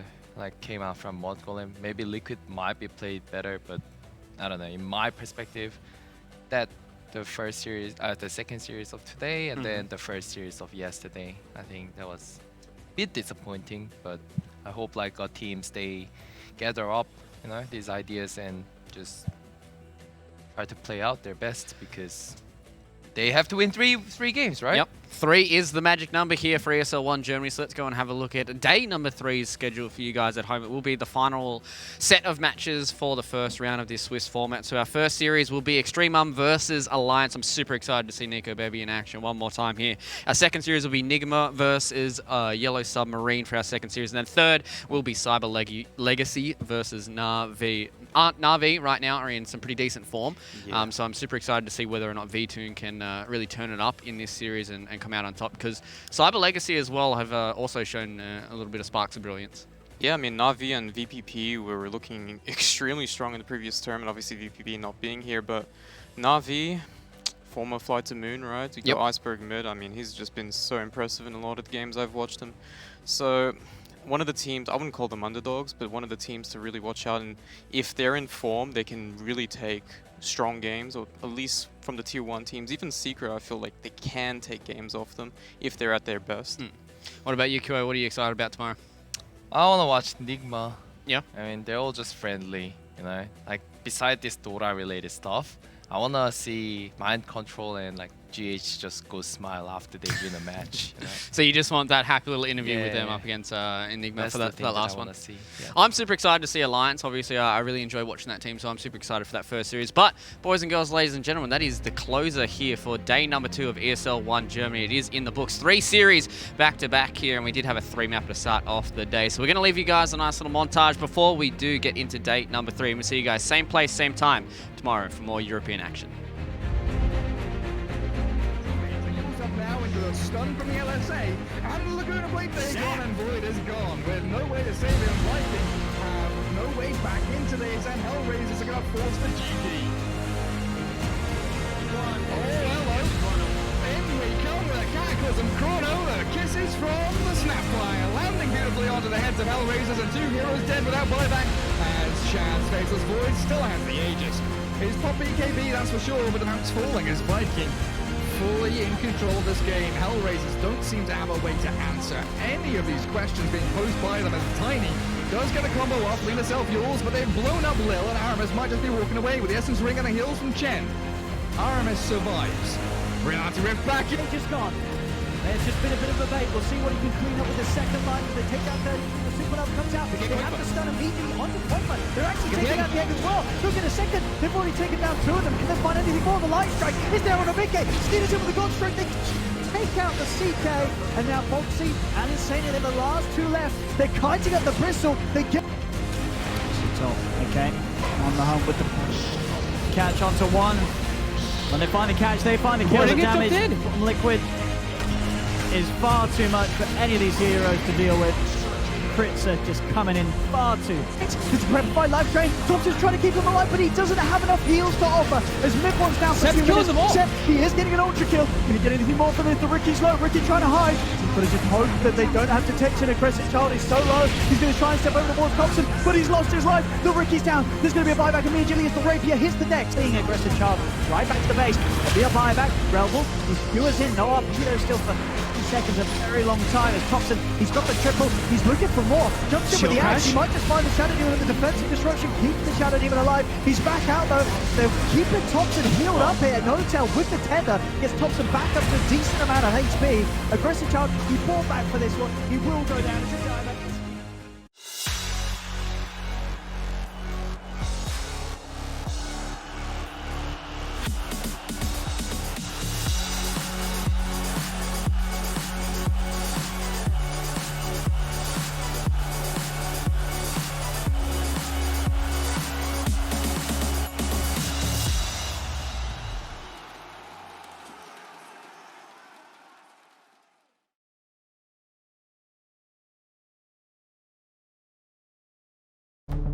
With the right CPU, you can turn any game from familiar to phenomenal.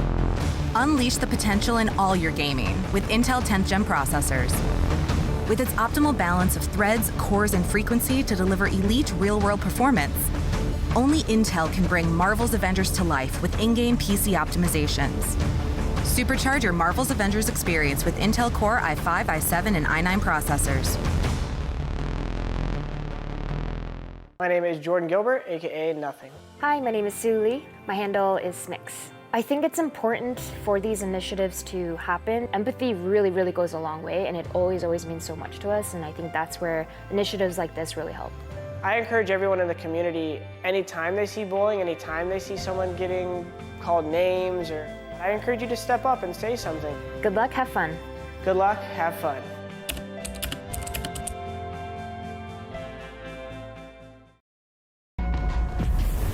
Multiple witnesses have reported mysterious shadow sightings all around the city.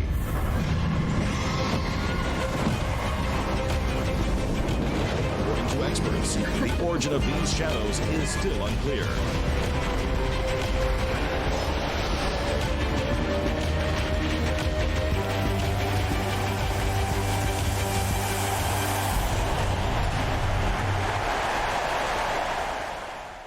Your favorites will play soon.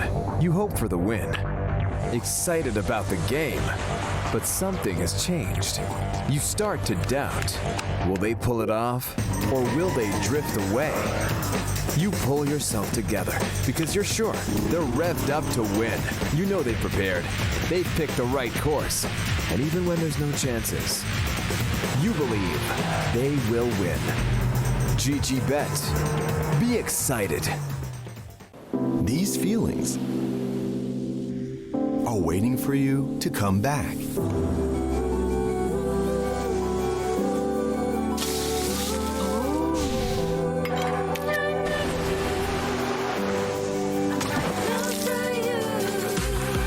Amazing feelings are waiting for you to explore again.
what you want.